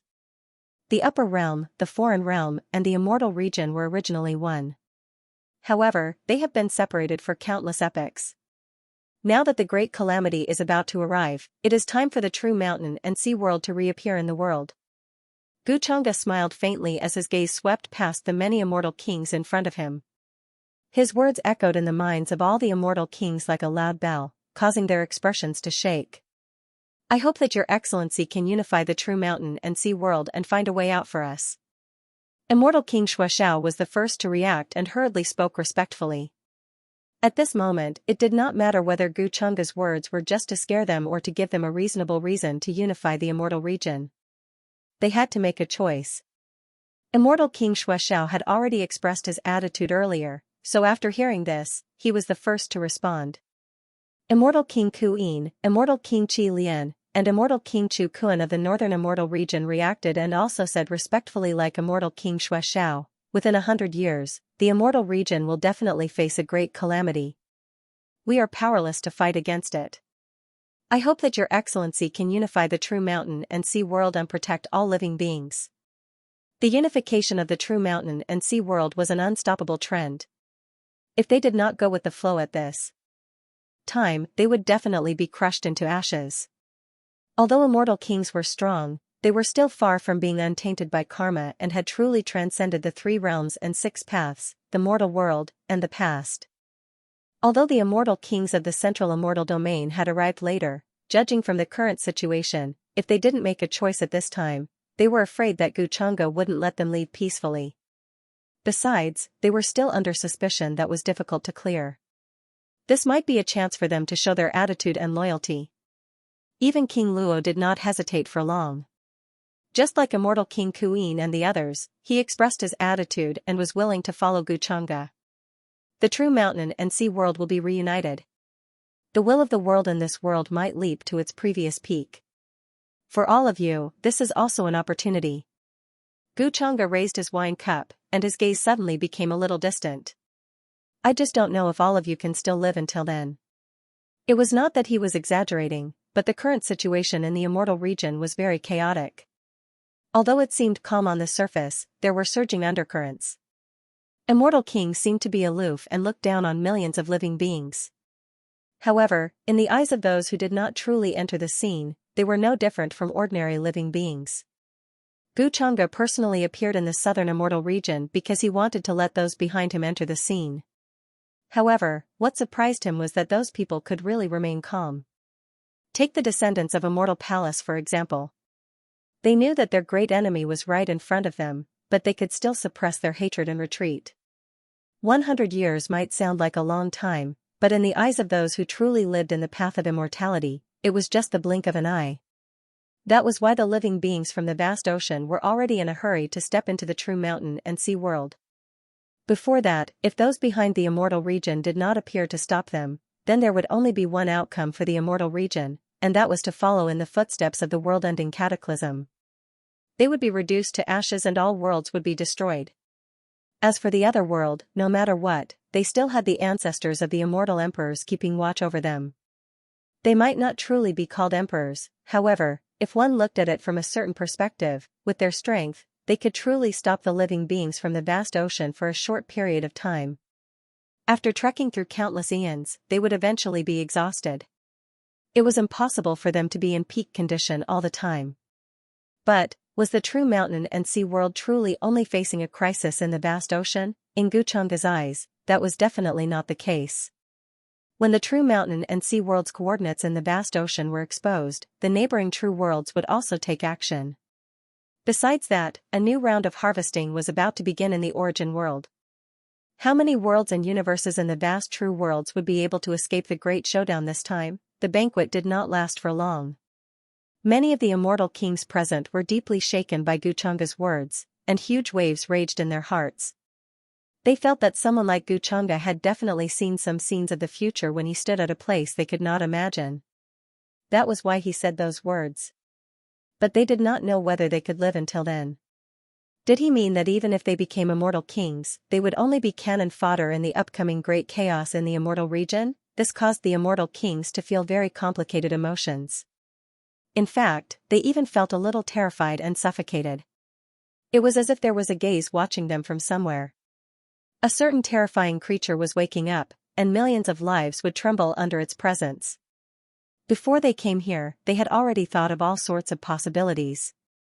They felt that they might die here and become nourishment for the person before them. However, Guchanga looked incomparably young and easygoing, yet he never mentioned anything about this. Instead, he was warning them that the future immortal region would be in chaos, that there were unknown and terrifying things that were about to happen. Immortal region and the foreign realm will be unified, allowing the mountain and sea realms to return to one. For us, this might truly be the only choice, as well as our chance. The existence of the world of origin makes the immortal region's great Tao incomplete. We have already been stuck in this realm for many great eras, unable to see any hope. Many immortal kings thought of many things. For them to be able to reach this step, they were naturally not weak-willed individuals. They had the ability to make choices, to understand when and what kind of choice they should make. The foreign realm still has the Emperor clan ancestor overseeing it. I wonder how much they know about this matter. There were immortal kings who thought of this. After all, the mountain and sea realms returning to one was not only a matter of the immortal region, it also involved the foreign realm. If the foreign realm was unwilling, then the two realms might truly erupt into another great battle. Ever since the western immortal region was occupied several million years ago, becoming the foreign realm's territory, the two realms no longer had much friction. In the end, before the Taboo Great Era, the Western Immortal region's territory actually belonged to the foreign realm. However, because of Guchunga's existence, the foreign realm's undying emperor clan ancestor ceded that territory, thus withdrawing into the distance. Meanwhile, at that time, the emperor clan ancestor was a true emperor, definitely not someone a half-immortal emperor could compare to. The descendant of the foreign Light King is currently in the central immortal region, in my Luo manor. At this time, Luo Wan didn't hesitate to tell them about the information he received from the foreign realm, about how the foreign Light King wished to join hands with the central immortal region's side to face Guchunga together. He didn't reply to the Light King, but he didn't refuse either. Foreign Light King? Is that the one who escaped from the Western Immortal Domain? Guchunga only revealed a faint smile, saying, he won't be able to escape. He has the coordinates I left behind on his body. I still want to use him to find those few old fellas who are hidden the deepest in the foreign realm. His words left the Immortal Kings horrified again. Previously, they thought that the Light King was able to escape because of his strength and luck. Now, they realized that it was actually Guchunga who deliberately allowed him to escape. Could it be that Guchunga's true target was actually the foreign realm's current emperor clan ancestor? They didn't dare think about it too deeply. The emperor clan ancestor was not in existence on the same level as them. Even if they only thought about it, they would still be able to sense it from the distant cosmos. We will listen to Sir's orders. If Sir wishes to attack the foreign realm, we can dispatch millions of troops to be on standby at any time.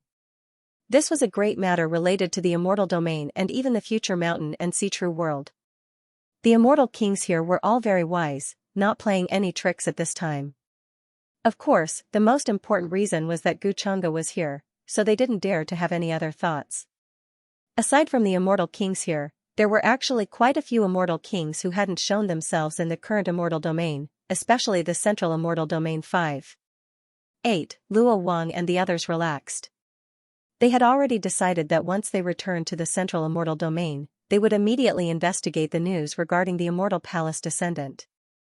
Also, once the mountain and sea true world was unified, the immortal domain would definitely become one again. The 5 directions immortal domains were in different universes, separated by chaotic streams of chaos. However, they believed that with Guchunga taking action, these problems wouldn't be a problem. As for the world of origins, in the beginning, because of Guchunga, they didn't dare to set foot in it. However, now that the immortal domain was united, the world of origins would definitely come into contact with the immortal domain and fuse with it. You're planning to leave just like that after seeing me? You're not even going to greet me? The banquet was approaching. Many of the immortal kings here planned to leave. They felt that there were many things on their shoulders, and it was inexplicably heavy. However, at this moment, Guchunga smiled faintly. He looked over and called out to Wang Zijin, who was planning to leave with the 2 immortal kings of the Wang family. He had actually noticed Wang Zijin a long time ago. At first, he was surprised, but also somewhat expected it. Because when he asked Jiang Chuchu previously, he had guessed that Wang Zijin might no longer be in the higher realm. Now that they unexpectedly met here, it was more or less unexpected, but also reasonable. Of course, it wasn't that he deliberately ignored her. It was just that in Guchunga's opinion, reminiscing about the past should be done after the important matters were dealt with. However, he didn't expect that Wang Zijin, who recognized him, would choose to leave quietly. She didn't even say anything about greeting him. This was a little different from the Wang Zijin he knew in the past. Her personality wasn't like this before. The moment Guchunga's words rang out, all the immortal kings present, including the Moon King, the Luo King, and the others, were stunned. Then, they stopped in their tracks at the same time. Who is the Lord talking to? They all revealed shocked expressions, extremely shocked, thinking that they had misheard. Immortal King Aod of the Eastern Immortal Realm subconsciously looked at Ao Ling, thinking that Guchunga had recognized her, which was why he said such a thing. After all, Ao Ling had said before that she had met Guchunga before. However, what surprised him was that Ao Ling also had a shocked expression on her face. When Guchunga said this, he did not look at her. Naturally, he was not talking to her. It's that woman? the Moon King suddenly reacted and followed Guchanga's gaze. Then, he saw the woman in white following behind the Wang family's true immortals. She stood there, her black hair like a waterfall, carrying an otherworldly charm. She had bright eyes and white teeth, and her skin was like jade. She was extremely beautiful, and her appearance made even the heavens jealous. It was undeniable that this was a woman with the wisdom of heaven and earth. She was so beautiful that it was intoxicating. Even if it was just a glance, they could not bear to look away. Even among the group of true immortals, there was an extraordinary aura of refinement. Many immortal kings also reacted and looked at Wang Zijin. The two immortal kings of the Wang family were even more shocked. Zijin, you know the Lord? The immortal king of the Wang family, who looked like an old woman, could not help but ask. Wang Zijin also did not expect that Guchanga would call out to her at this time. A slightly stunned and surprised expression appeared on her face, but she quickly reacted. We do know each other. Wang Zijin replied, but did not explain much. Her performance caused all the immortal kings to be incomparably shocked. She was simply too calm and collected. Even they couldn't do this. One had to know that she was facing an existence that made the immortal realm tremble. With a thought, he could create and destroy the immortal realm. Zijin, you're from the origin realm. It seems that you must have met this lord in that place. When the immortal king of the Wang clan thought of this possibility, a smile involuntarily appeared on his aged face. The expression of the other celestial king of the Wang clan was a little unnatural.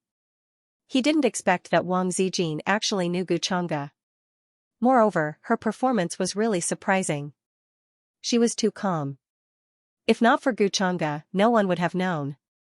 This made him recall that he had always wanted to form a marriage alliance with the Luo Manor through Wang Zijin.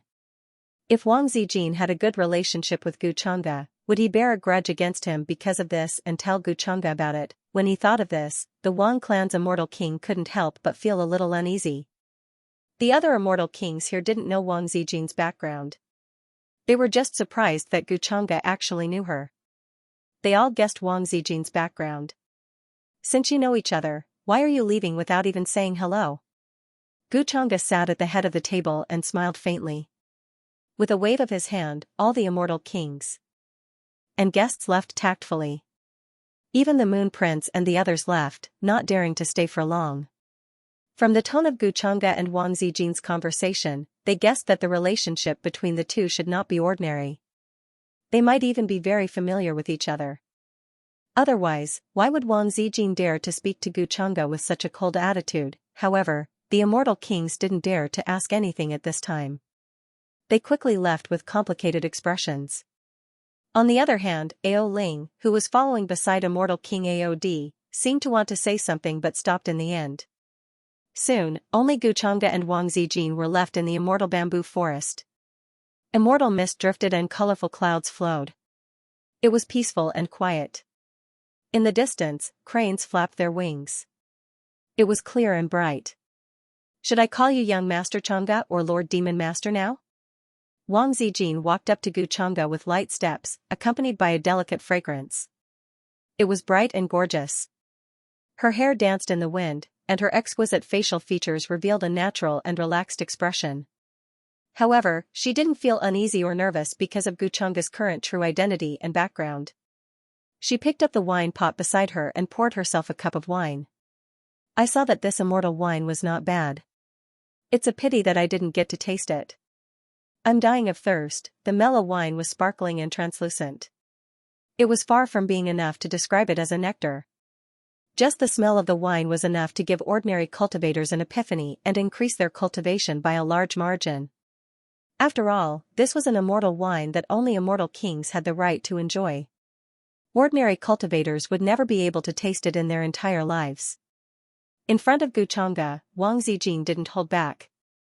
She picked up the wine cup and took a sip. Then, her beautiful eyes lit up and she felt a little dizzy. Her lips were red and seemed to carry the fragrance of wine. Good wine, but, with my current cultivation, it seems that I can only take a sip. If I drink more, I won't be able to take it. Wang Zijin shook her head and felt a little dizzy. Her face also seemed to be dyed red, like a red fruit, delicate and glistening. At the same time, an abundant wine fragrance spread out, as if immortal herbs had taken root in her body, enshrouding the laws and bearing the Tao fruit. Then, it transformed into abundant and vast cultivation and dermic powers. With her current cultivation level, she could only drink one sip at most. If she drank more, she would probably explode and die. This kind of immortal wine was indeed only immortal kings had the right to taste it. If ordinary cultivators drank a sip, they would probably be stuffed to death by the terrifying medicinal power. Which one do you like? You can call that one. But you really don't hold back. You dare to drink my wine? Guchanga shook his head slightly and took the cup of wine from her hand. At this time, only Wang Zijin dared to be so casual in front of him and dare to drink wine in front of him. It's not easy to have such an opportunity, how can I miss it? After all, this is the wine of an immortal king. I'm just a small cultivator. If it weren't for you, Demon Master, how could I have the chance to taste it?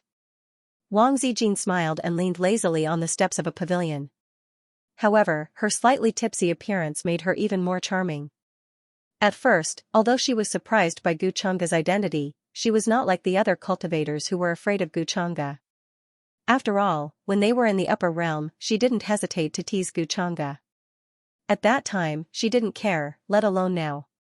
After the initial shock and confusion faded away, she returned to her usual self. She seemed to be carefree and didn't care about anything. Hearing this, Guchanga looked at her leisurely and swirled the wine cup in his hand. Then, he raised his head and drank the rest of the wine in one gulp. Only then did he say, I really didn't expect that after hundreds of years, the two of us would meet again in this place. Demon Master, you are really shameless. How dare you steal the wine that I drank?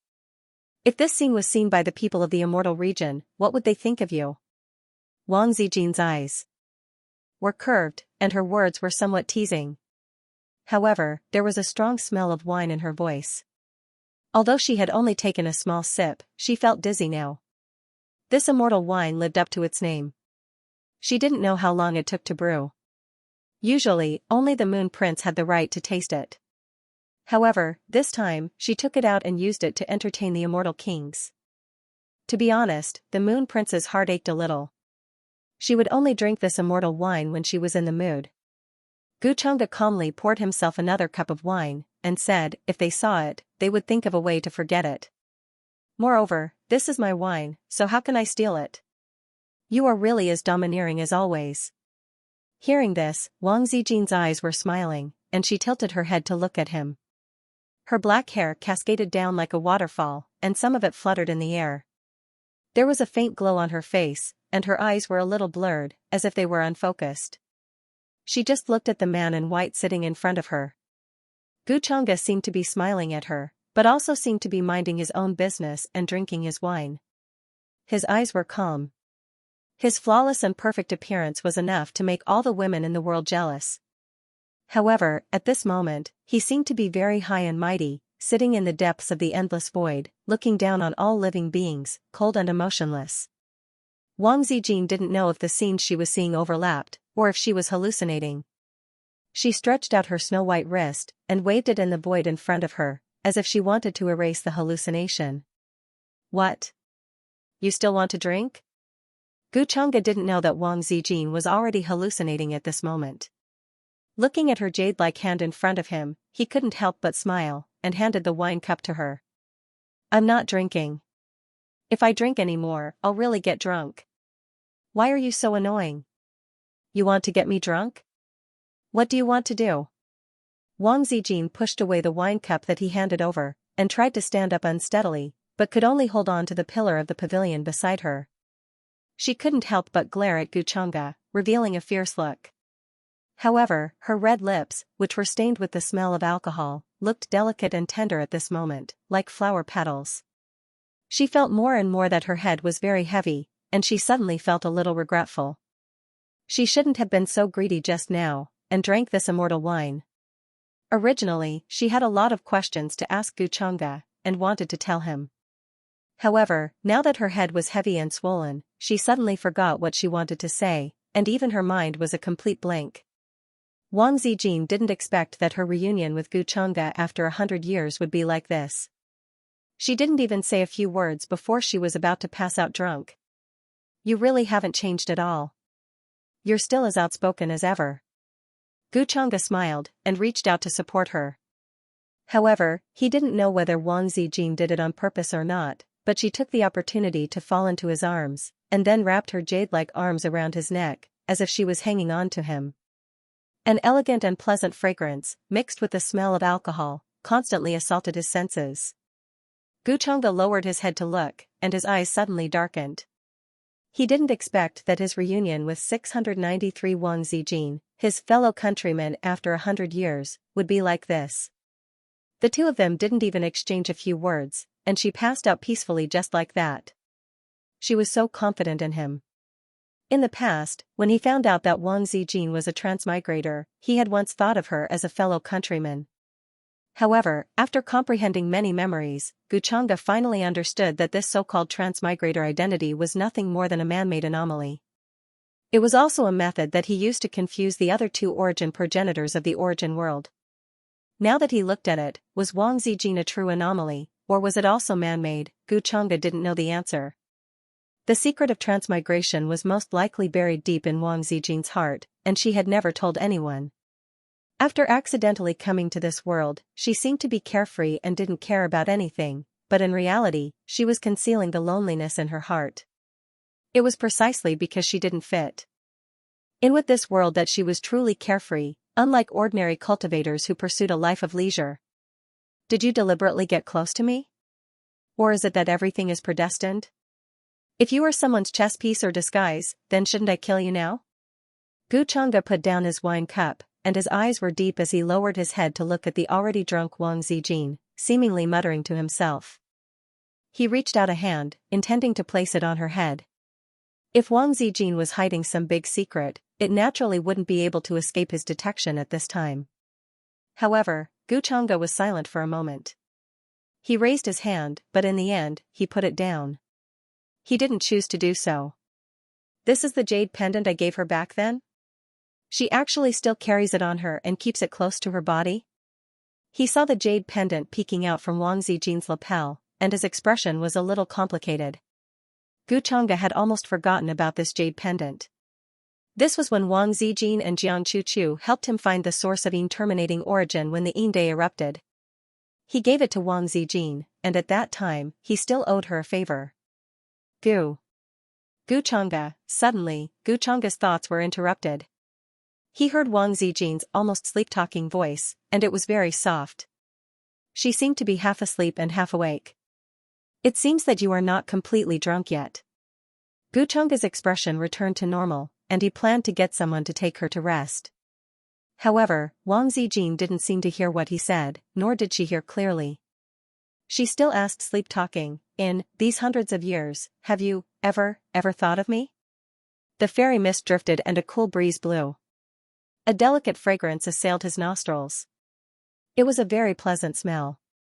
Some of the fluttering black hair was blown by the wind and landed on Xianxia's face. He was slightly stunned. Then, he looked at Wang Zijin to make sure that she was really drunk, or was still somewhat sober. However, at this time, Wang Zijin still had her eyes closed and her head buried. After asking this question, she did not speak again. It was as if she had asked this question unconsciously. Her fair and flawless face was slightly flushed, as if it was stained with the glow of the sunset. Her breath was also slightly drunk, and it warmly blew onto Xianxia's neck. In these hundreds of years, have I ever missed you? Xianxia thought about the answer to this question in his mind. However, he quickly collected his thoughts. Among all the women he knew, perhaps only Wang Zijin would ask such a question. Even Yu Mingkong, Jiang Chuchu, and Yin Mei would not ask him so directly. However, Xianxia could only shake his head at the answer to this question.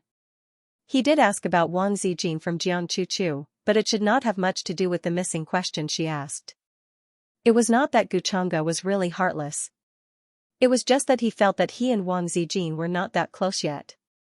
Although some things had happened between the two of them before, more often than not, it was a test of each other's attitude and thoughts. He tried to use Wang Zijin, the daughter of luck, to achieve some of his goals. That was why he got close to her. Wang Zijin, on the other hand, took the initiative to get close to him at the beginning. She probably did not really have a good impression of him, but more of a kind of curiosity. This answer may disappoint you. After all, I have always been a cold and selfish person. Why would I miss someone? Gu Chang'e gently shook his head. The corners of his mouth curled into a self-deprecating smile. Then, his gaze returned to its original calmness. He picked up the already drunk Wang Zijin by the waist. The celestial bamboo forest was very spacious, and all the maids had already left. Even the Moon Prince, the Empyrean Deer Mystic Maiden, and the others were far away. Gu Chang'e planned to take her to rest. With Wang Zijin's current cultivation, even though she had only taken a sip of the immortal wine, it was enough to increase her cultivation greatly. She wouldn't be able to wake up for a few days. The medicinal power would transform into abundant cultivation and enter her limbs and bones. When she woke up, she was surprised to find that her cultivation had increased by a large margin. Although she is drunk, she is still refining the medicinal energy. Back then, I already felt that her body was extraordinary. Now, it seems that she is indeed extraordinary. Suddenly, Gu Chang'e was surprised to notice that Wang Zijin's glabella was glowing faintly. There seemed to be an ancient mark flowing there like a small golden vortex. The abundant medicinal energy was being refined into a gentle energy that nourished her body. It wouldn't cause any harm to her. If she drank a little more immortal wine, there probably wouldn't be any problem. It was just that the length of time she would be unconscious would be different. However, Gu Chang'e didn't use this opportunity to investigate Wang Zijin's body. To him now, no matter how special Wang Zijin's body was, it wouldn't have any effect on him. Cultivation had already decided everything. Although Wang Zijin was born as a saint and stood at a height that was difficult for her peers to reach, she was still a saint. But now, she still stopped at the threshold of Tao completion. Without Tao completion, she was even further away from the immortal realm. Even if Gu Chang'e gave his peers endless time to catch up, no one could see his back. Wang Zijin and the others, if they wanted to catch up to his footsteps, it was even more so an impossible matter. In the blink of an eye, 7 days passed. When immortal domains' immortal kings returned to their respective clans and territories, they immediately spread the news, shaking up all sides. The various clans and inheritances also began to gather their troops, planning to join forces to break through the foreign realm. Immortal domain had to be united after being separated for a long time, and then divided after being united for a long time. Now that countless great eras passed, it was time to unify. Tao sounds appeared in the various universes.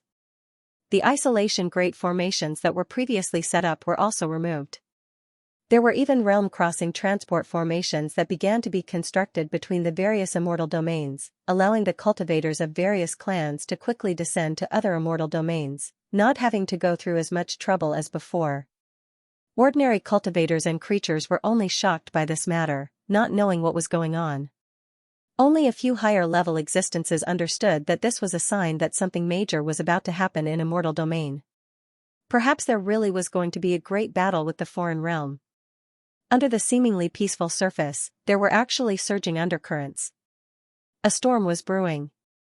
Central Immortal Domain, Luo King Manor. When Luo King returned, apart from immediately sending people to investigate Immortal Palace's descendant, he also called over his most important descendant, Luo Xian. If this was a different era, with his guidance, Luo Xian would definitely be able to reach the Immortal King realm. However, in this era, even if he had heaven-warping talent, there was nothing he could do. He could only be like a wave in a surging flood, rising and falling with the great waves, submerged within. Even immortal kings couldn't control themselves, unable to control their own lives, let alone ordinary people. Even though Luo King had previously considered whether or not he should seal Luo Xian before the banquet, have him awaken in the later great eras, this decision was ultimately rejected by him. However, this kind of decision was rejected by him in the end. As a celestial king, although he couldn't truly judge the situation of the future, he still had a kind of premonition. The future situation would only be more cruel and terrifying than this world. Old ancestor Luo King, you were looking for me? Outside the cave, Luo Xian hurried over, respectfully asking, showing incomparable respect towards Luo King. Luo King opened his eyes and said indifferently, "From today onwards, don't have any ideas about that girl from the Wang clan." He didn't know what the relationship between Wang Zijin and Guchanga was, and he didn't dare to speculate too much, worried that Guchanga would notice.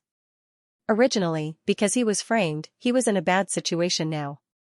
If he accidentally angered Guchanga again, then there was no need for him, an immortal king, to continue living. He would definitely be devoured by Guchanga as nutrients. Although Guchanga appeared to be very easygoing and aloof in the Moon Prince mansion, Luo King knew that Guchanga was definitely not what he seemed to be on the surface when he casually decided his life and death. There was no way to know whether the rumors were true or false, but Guchanga was definitely a vicious and merciless person. Don't have any ideas about that girl from the Wang clan? Outside the cave, Luo Xian was stunned when he heard this. He couldn't react for a long time. Patriarch, are you talking about Miss Zijin? Luo Xian couldn't help but ask in disbelief. Previously, when he was pursuing Wang Zijin, Patriarch Luo Wang was incomparably supportive. He even personally mentioned this to an immortal king patriarch of the Wang clan. However, why did he say this after returning safely from the banquet? Luo Xian couldn't wrap his head around this. He was very puzzled. He thought that Patriarch Luo Wang had summoned him because he had something important to instruct him.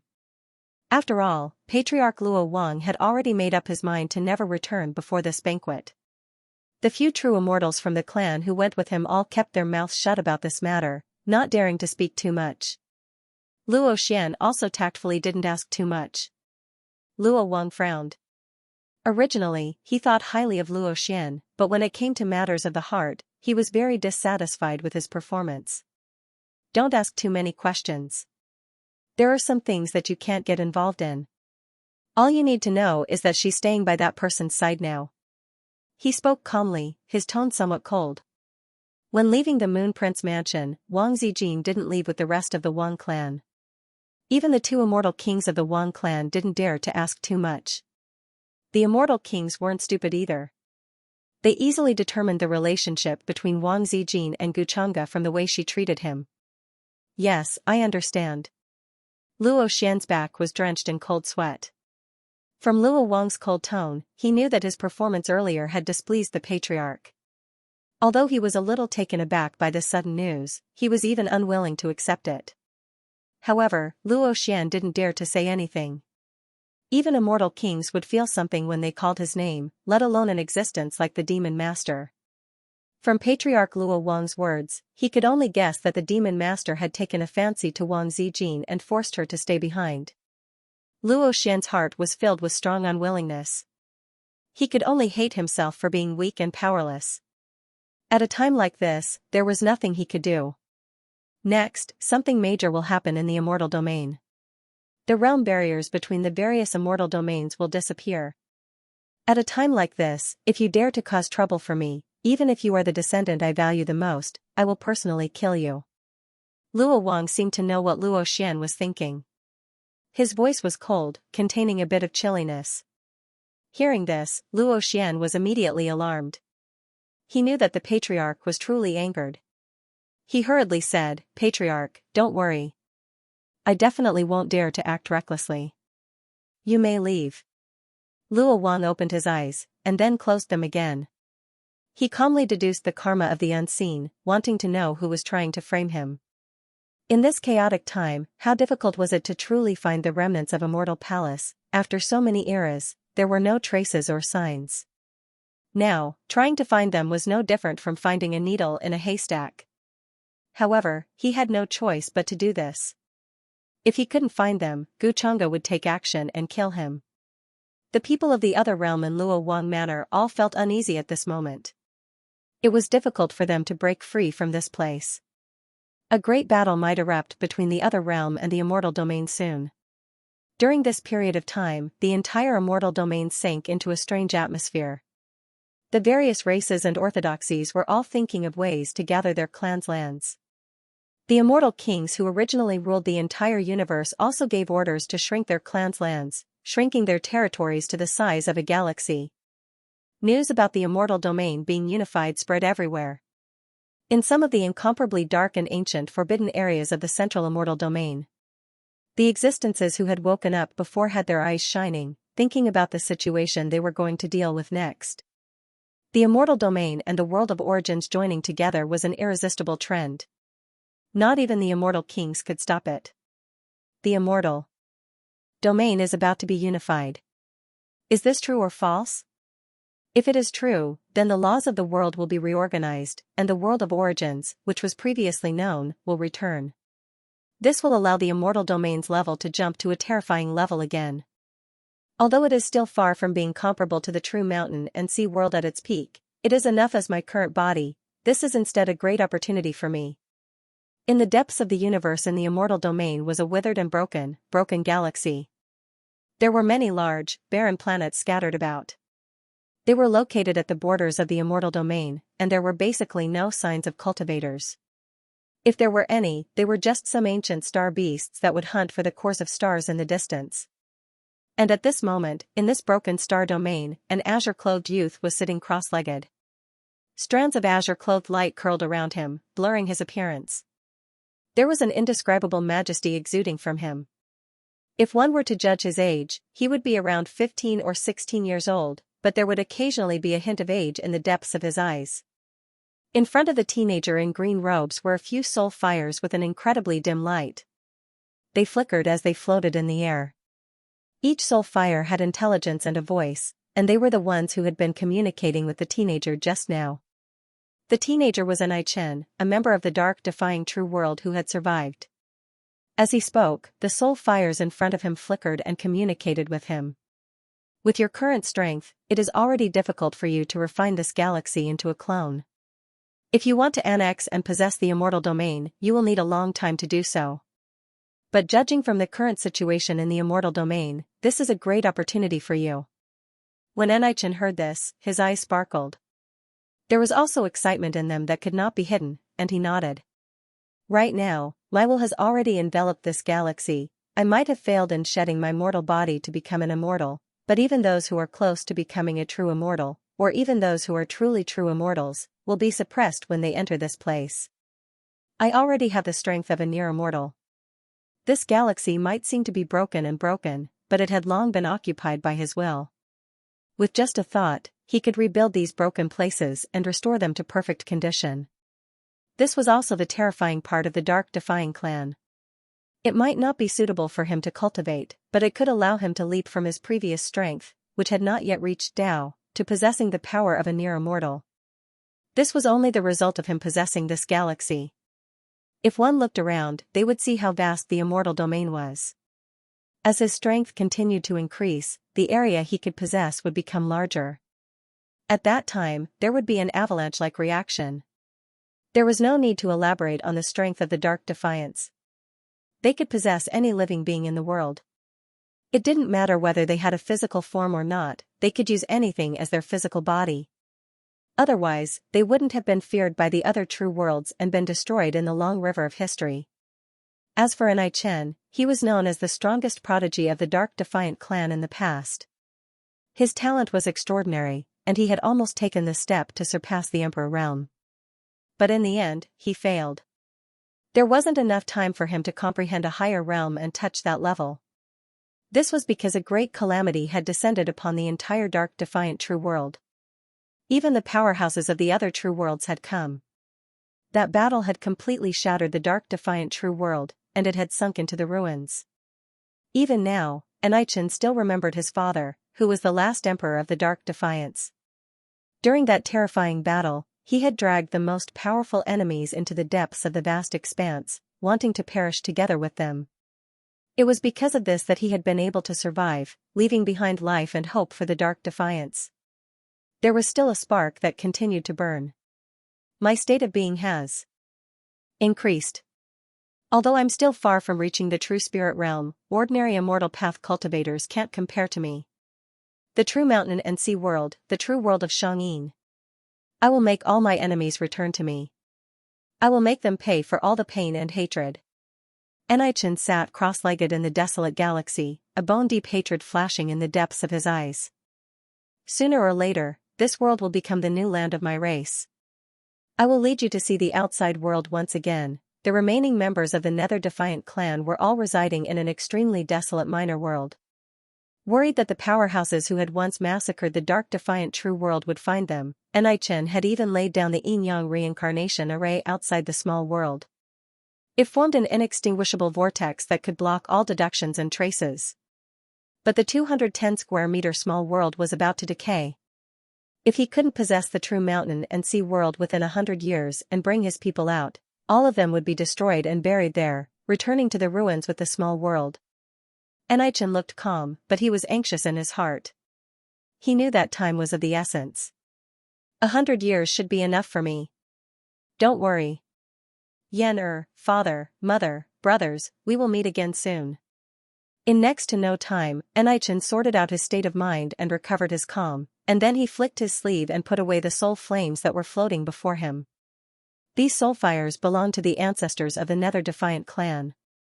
Through some kind of secret technique, he remained in the world and followed Chen. If he was in danger, these ancestral spirits would be able to help him. Although their remaining strength was less than 1/10,000th of their peak strength, if they worked together, they would be able to contend against a celestial king. This could be considered one of Chen's trump cards. When Chen raised his right hand, a vortex of stars appeared in his palm. He lowered his head and looked at the vortex. It was as if he was looking at himself. This is my current incarnation world, its level is no different from that of the immortal realms. Chen stared at the vortex in his hand. After a long time, he slowly closed his eyes.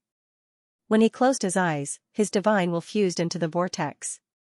It was as if it had traveled through this galaxy, so there was no place without his divine will. This was a very strange feeling. This vast starry sky was his. This incarnation couldn't move and didn't have any amazing abilities, but all life in this world was under Chen's control. Also, all outsiders would be controlled by Chen in this world. Because this was his world, however, just as Chen was comprehending his own cultivation and wanted to extend this world one step further, his expression suddenly changed. Then, he frowned and looked at the end of the star field. There was a fluctuation coming from that place. It wasn't very strong, but it wasn't hidden at all. It shook the heavens, as if footsteps were echoing in the vast galaxy. Who is it? Chen's expression was uncertain, and a strong sense of uneasiness appeared in his heart. It was as if he was being watched by someone. Who would come to this desolate galaxy at a time like this? However, Chen wasn't an ordinary person, so he quickly calmed down. Within this galaxy, even a true immortal couldn't do anything to him. His first suspicion was the enemies that had hunted down the Nether Defiant clan. After all, those people had chased after them relentlessly, wanting to completely eliminate the Nether Defiance from the world. However, the true mountain and sea world had long since been destroyed. If they wanted to chase after them, it would be incredibly difficult. The endless vast sea was filled with dangers, and even he had to spend a lot of effort before he accidentally ended up here. All sorts of thoughts flashed through Chen's mind, and his expression gradually turned solemn. The figure walking over from the distance suddenly laughed, as if he had known that Chen was hiding here a long time ago. You're pretty good at hiding, but I still found you. It was a very handsome young man in a white robe with wide sleeves. There was a calm and confident smile on his face. He walked over slowly, and layers of ripples spread out from the galaxy under his feet. In an instant, they enveloped Chen. It's you, Chen's pupils shrank. He instantly recognized the young man in front of him. It was Wang Wushang, the successor of the immortal King Wang family. He had been accidentally saved by Wang Zijin in the vast battlefield, which was why he had stayed in the Wang family for a period of time to recuperate. It was also at that time that he had met the young man in front of him. With Chen's insight, he could naturally see that Wang Wushang was not a simple person. He seemed modest, but was in fact ruthless. In order to be on good terms with the Luo manor, he had not hesitated to matchmake his cousin Wang Zijin and Luo Xian, even though he knew that Wang Zijin was extremely annoyed with Luo Xian. Why are you here? All sorts of thoughts flashed through his mind, but Chen's expression quickly returned to normal. He asked very calmly, without much emotion. He had not fallen to the point where he had to fear a young man like Wang Wushang. Before this, he had already planned to get close to the Wang family through Wang Zijin. From there, he would think of a way to possess Wang Wushang's body and gradually eat away at the Wang family. However, what surprised him was that before he could carry out his plan, Wang Wushang had found him. "Since you were hiding here, I naturally had to find you," Wang Wushang said indifferently. Wang Wushang said indifferently. His face was filled with indifference and carefreeness. The way he looked at Enai Chen was like he was looking at a prey. "You don't need to panic. When you were in the Wang family, I secretly left a mark on you. As long as you are not too far away from me and haven't left the mystic region, I have a way to find you." Hearing this, Enai Chen's heart couldn't help but sink. He remembered some of the things that happened in the Wang family. He naturally wouldn't make such a mistake, so he carefully checked his own condition. But it was obvious that Wang Wushang's method of leaving a mark was far more terrifying than he imagined. "You are so confident that you can deal with me?" Enai Chen asked. He stood up from the ground and stared straight at Wang Wushang. He didn't know what mistake he made that caused him to be targeted by Wang Wushang. Wang Wushang traveled billions of miles to kill him. Of course. If I didn't have that much confidence, I wouldn't have dared to find you. Wang Wushang smiled faintly. "Perhaps you are confused as to why I want to deal with you. But since things have come to this, I will be merciful and tell you. You shouldn't have been saved by cousin Wang Jin. You shouldn't have offended brother Luo and become an obstacle to the marriage between the Wang family and the Luo family. So, I can only get rid of you, the thing that is in my way." Towards the end, the smile on his face disappeared and was replaced by coldness. Hearing this, Enai Chen was a little startled. Then, he reacted quickly. Was it because he was in the middle and was an obstacle to the marriage between the Wang family and the Luo family? In other words, it was because of him that Wang Zijin rejected the marriage alliance with the Luo family? Thinking about this, no matter how strong Enai Chen's mentality was, he couldn't help but wonder. Although he had only spoken a few words with Wang Zijin, he could feel that she was a person who was different from ordinary girls. She was very special, and he couldn't see through her. During that period of time, he had been recuperating in the Wang family. It was all thanks to the prince's maid delivering medicine that he was able to recover so quickly. Later, when Luo Xian of the Luo Manor came to visit Wang Zijin, he watched from afar. When he saw that Wang Zijin was unhappy, but Luo Xian continued to pester her, he couldn't help but appear and reprimand Luo Xian. It was because of this that he offended Luo Xian. However, Wang Zijin's attitude towards him didn't change much. She was still very casual and natural. Of course, she treated the servant girls around her the same way, even Luo Xian and Wang Wushang. It was as if she treated everyone the same. This made Enai Chen have a deep impression of her. Sometimes, when he thought of her, his heart would beat faster. Seeing the slight change in Enai Chen's expression, Wang Wushang, who was slowly walking over, couldn't help but sneer. He said this to distract Enai Chen. His purpose in coming here wasn't because of Luo Xian, but because of Enai Chen's identity. The Ming Enai clan, now that the immortal region was about to fall into chaos, if he could obtain the terrifying divine ability of the Ming Enai clan, then he would have a chance to establish himself in the future. Through the various ancient books in the clan and the information of the immortal king ancestor, he was basically certain that Enai Chen was the rumored extinct Ming Enai clan. The Ming Enai clan had very few members. It could be said that they were one of the rarest clans in the vast heavens. The Ming Enai realm was named after them, which showed how powerful and terrifying the clan was. A great battle broke out in this star field. Without any warning, Wang Wushang made his move. His eyes were cold and filled with viciousness. The moment Enai Chen was stunned, he summoned a terrifying magic treasure. Whoosh! Whoosh! A black gale swept out, as if it had come from a distant and unknown territory. An ancient banner filled with a gloomy aura appeared. Black light flickered on it, and killing intent overflowed into the heavens. Wang Wushang flung it out with a flick of his hand, immediately darkening the entire star field. At the same time, the thick black fog rolled and directly transformed into a terrifying black dragon. As it raised its head and roared, it shook the world. Countless stars trembled under this type of fluctuation. Terrifying cracks pervaded the air, and death energy pervaded the air, as if it was connected to the legendary 9 Netherworld's underworld. Although Wang Wushang had yet to reach the true immortal realm, as the successor of an immortal king clan, it was rare for anyone in the same generation to be a match for him. Just the decisiveness and viciousness of his actions was enough to make people tremble in fear. Caught off guard, anyone below the immortal realm would be severely injured or even killed. However, Enichen wasn't an ordinary person. After being stunned for a moment, he quickly reacted and his eyes darkened. "You're really despicable," he shouted in a low voice. As he raised his palm, an endless amount of light spread out beneath his feet. Runes interweaved and formed a large lotus-like pattern. The lotuses bloomed, and the sound of the Tao could be heard. At the same time, divine light converged and transformed into numerous shocking divine swords. With clanging sounds, they slashed towards Wang Wushang. Wang Wushang didn't stop after taking out the banner. His hand slashed down like an indestructible divine mountain. Amidst the rumbling, the starry sky trembled, and large cracks appeared. This flag was called the Black Dragon Soul Extinguishing Flag. He'd obtained it in the ruins of a cave in the vast battlefield, and it contained the intent of extinguishing souls. It was bone-piercingly cold. Once it was used, it could be said that no one below the true immortal realm could stop it. It had the power to destroy the world. Moreover, there were a total of 108 layers of restrictions, although most of them had been destroyed. However, if all of the remaining restrictions could be activated, then even a true immortal would be able to contend against them.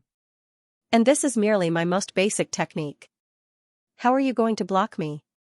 A cold smile appeared on Wang Wushang's face as he rushed over. With a flick of his sleeve, an ancient pouch appeared in his hand. A terrifying suction force was emitted from it, and it swelled with the wind. In the blink of an eye, it was like a mountain in the sky. Endless spiritual energy, as thick as a mountain ridge, transformed into smoke here, and was swallowed up. He had many ancient treasures on him, all of which contained terrifying might. While he was using them, he was also using his own heavenly techniques, performing all sorts of powerful techniques. His divine might was dazzling, and a vague innate god's shadow appeared behind him. Above his head were 18 blood-red halos, each of which was like an ancient world. At this moment, his coldness overflowed into the heavens. At the same time, his appearance was dignified and divine. With a wave of his hand, he crushed the heavens and the stars were about to explode. That fellow is really strong. Given my current strength, it won't be easy for me to defeat him unless I reveal my clone in this world. However, there are 2 immortal kings in the clan behind Wang Wushang. It's hard to say if he has any life-saving treasures or powerful trump cards. Before that, I can't completely reveal my trump cards. Enichen's eyes flickered as he retreated. At the same time, he used an ancient technique to avoid confronting Wang Wushang head-on. Those stars that had exploded into powder gathered in front of him and then condensed to block in front of Wang Wushang. However, such an ancient technique could only delay for a while before it was broken by Wang Wushang. As the Black Dragon Soul Extinguishing banner swayed, a black gale surged, as if it was going to blow the heavens apart. It was mixed with an attack power that specifically targeted the divine soul. Even Enichen felt a stabbing pain between his eyebrows. It was as if his divine soul was about to leave his body and be shattered by the Black Dragon Soul Extinguishing banner. However, he was not immortal after all. He immediately stabilized his mind. At the same time, he used the secret technique of the Ming and I clan to set up a restriction to stabilize the starry sky. At least he couldn't let Wang Wushang see that he had taken over this starry sky as one of his clones. This was one of his trump cards. Is that all you've got? Do you only know how to hide? Wang Wushang said coldly. His body was filled with a terrifying aura. He was like an ancient god with peerless majesty, so strong that it made people tremble. The fluctuations of the battle between the two were terrifying and lasted for a long time. However, Enichen had been thinking of ways to avoid it, making this desolate and broken starry sky even more chaotic. During this time, all kinds of chaotic auras flew out, causing the stars in the distance to explode. Just as Wang Wushang approached, Enichen's eyes narrowed slightly. He said in a low voice, "This is the time." He had already felt that Wang Wushang had completely stepped into the starry sky. Even if he suddenly sensed it, it would be impossible for him to escape quickly. This was a world clone that belonged to him. Anyone who stepped into it would be suppressed. The moment his words left his mouth, the starry sky suddenly trembled. The originally dark sky seemed to lose its color in an instant, as if it had lost all signs of life. A terrifying suppressive force pressed down like thousands of terrifying divine mountains. The will of the starry sky appeared. It was like a pair of cold eyes that looked down on all life. This unimaginably terrifying force instantly fell on Wang Wushang, causing him to stagger. Then, he began to cough up blood. His legs felt heavy and he could no longer move. One by one, the ancient treasures lost their support and fell from the starry sky. What is this? This is the power of this starry sky. Who the hell are you? Shock appeared on Wang Wushang's originally cold face. It was as if he couldn't believe it. He tried to get up from this suppression. However, as he struggled, this power became heavier and heavier, directly causing his bones to make a cracking sound. Clumps of blood mist exploded and filled the void. His entire body was pressed to the ground, and it was difficult for him to continue rising. Where did all that pride go? Enichen stood not far away, a faint mocking expression on his face. He had been waiting for an opportunity, waiting for this moment. The entire starry sky was his clone. As long as he set foot here, he would be suppressed. Unless Wang Wushang's strength was strong enough to tear apart the starry sky. But it was obvious that Wang Wushang was far from that level. And this was the terrifying part of the dark defiance. How can you use the power of this starry sky? Puff. Wang Wushang's face was filled with disbelief. As he spoke, he directly coughed up a mouthful of blood. At this moment, it was as if he was carrying the starry sky. Even his will was about to collapse and shatter. He was about to be crushed to death. You'd better keep this doubt for yourself, Enichen said indifferently. Enichen said calmly. He didn't want to expose the fact that he had possessed this part of the starry sky. Moreover, this was also the talent of the dark defiance. Wang Wushang probably couldn't have imagined it. Actually, I was going to look for you, but you took the initiative to deliver yourself to me. It's just what I wanted. Enichen walked over. In the palm of his hand, a small vortex condensed, and within it was a sky full of stars. His eye sockets became deep and empty like the boundless universe. Then, his entire body began to dissipate, as if turning into a fog that enveloped Wang Wushang. Fury appeared on Wang Wushang's face. He wanted to stand up, but his limbs kept exploding. Blood filled the air, and he was in an extremely miserable state. He couldn't move at all. The indifference and confidence on his face had long disappeared. There was only disbelief and fear. Very soon, the fog completely enveloped Wang Wushang. It spread into his nose, ears, and mouth, drowning all his senses. Why does it feel too easy? It's a little surprising, Enichen started to take over Wang Wushang's body. However, to his surprise, the process was surprisingly easy. It was so easy that it surprised him. He even felt slightly uneasy. Wang Wushang was taken over by him just like that, at the same time, in the Moon Prince manner. In a quiet courtyard, Wang Zijin slowly woke up. However, her head was still a little groggy, as if she had slept for a long time. Her head was groggy, and many of her memories were blurry. It was as if she had been cut off. How long have I slept? She muttered. She propped herself up and sat up on the bed.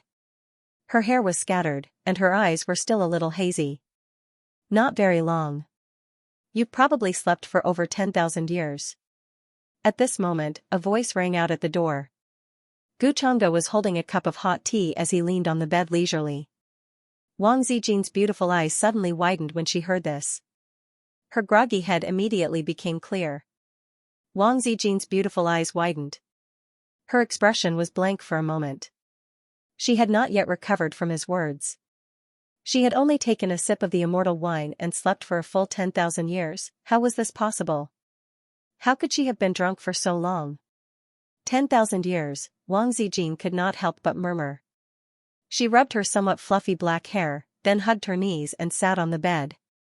10,000 years had passed just like that, then were her parents, younger brother, and many of her clansmen still alive. However, when she noticed the smile that flashed across Guchanga's face, she suddenly realized that she had definitely been fooled by him. No matter how powerful the immortal wine was, it was impossible for her to sleep for 10,000 years just by taking a sip. Gu Chang'e, this bastard, did not forget to trick her even at this time. Damn it, you bastard. You lied to me again. How long have I been sleeping? After regaining her senses, Wang Zijin glared fiercely at Gu Chang'e and threw the immortal silk pillow at him. It seems that you have really slept too much. I thought that you would be able to react in an instant. Gu Chang'e sipped his hot tea and leaned sideways against the door. He nimbly dodged to the side and dodged the pillow that she threw at him. Wang Zijin really wanted to grab the blanket and throw it at him.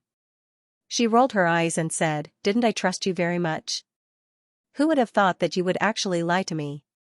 Gu Chang'e smiled faintly and walked towards her. Actually, it wasn't that long. Only 7 or 8 days.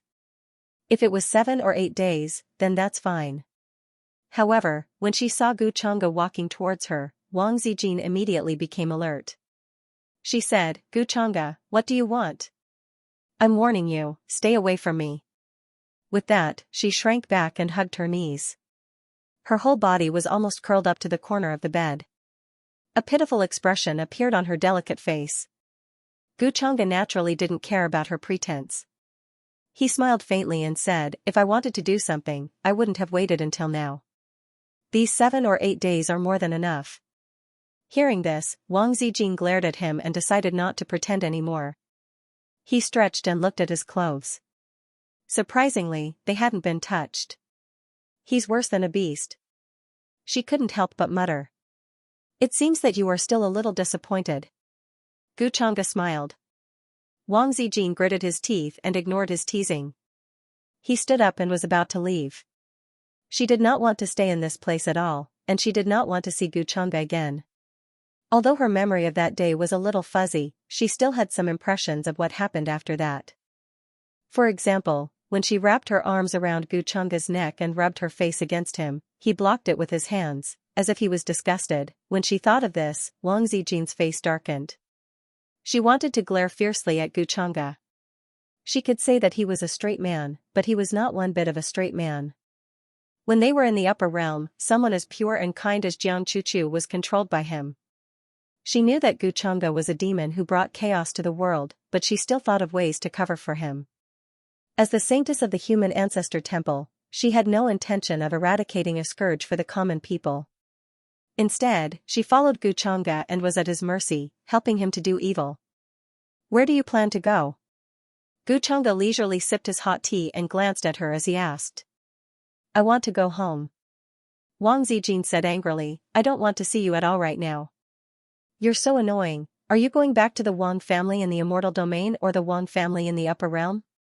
Gu Chang'e was not angry at all. He still smiled and asked. "Of course I'm going back." When Wang Zijin heard this, she was stunned and swallowed the rest of her words. After she was taken to the immortal domain, she never thought that she would be able to return to the upper realm one day. Although the immortal domain was more suitable for cultivation, in her opinion, it was far less comfortable and natural than in the upper realm. Moreover, her parents and family in this life were also in the upper realm. The Wang family in the immortal domain and the Wang family in the upper realm only had similar blood flowing in their ancestors. Now, they were no longer related. If possible, she naturally wanted to return to the Wang family in the upper realm. "I've been away from home for hundreds of years. When I suddenly disappeared, I didn't even have time to say goodbye to my parents." When she thought of this, her expression suddenly became sad. She felt very sorry for her parents. "How is the upper realm now?" Wang Zijin suddenly remembered that after she reunited with Gu Chang'e in the immortal domain, she had not asked about the upper realm. The changes in these hundreds of years should be very big. Back then, the immortal king of the Wang family who took her to the immortal domain had said that in the near future, there would be a shocking change in the upper realm. She was so focused on arguing with Gu Chang'e that she forgot to ask about the upper realm. "How is the upper realm now? Why don't you go and see for yourself?" Gu Chang'e smiled and did not answer directly. He put down the teacup and brought her outside the courtyard. There was another person here. Her clothes were as white as snow and her figure was tall and graceful. She was filled with a pure and holy aura. The Empyrean Deer mystic fairy, Wang Zijin, naturally recognized her. Back in the 8 Desolates 10 regions, the Empyrean Deer mystic fairy was the guardian of Empyrean Deer City. However, later on, she chose to submit to Guchanga and called herself his concubine. Now that the Empyrean Deer mystic fairy had become an immortal, she looked even more beautiful than before, like a Buddhist lotus. Since you've woken up, I'll take you back to the upper realm first. The immortal domain is going to be in chaos now. Guchanga waved his sleeve and tore through the universe with the 2 women. He did not explain much. He was only here to wait for Wang Zijin to wake up. He knew that she would definitely want to go back to the upper realm. Coincidentally, the Empyrean Deer mystic fairy was also going to return to the upper realm. Therefore, he took the 2 women with him. The immortal domain and the upper realm had not truly merged yet, so they needed to return to the upper realm through the passage behind the ancient Tongtian city.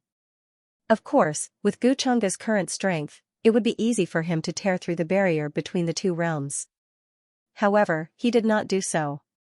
It would still take some time for the various immortal domains to connect.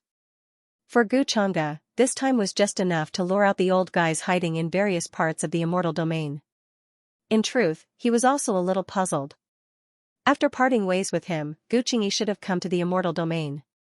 However, during this 2 days, he had swept through many universes with his divine sense, but he had not found her presence or traces.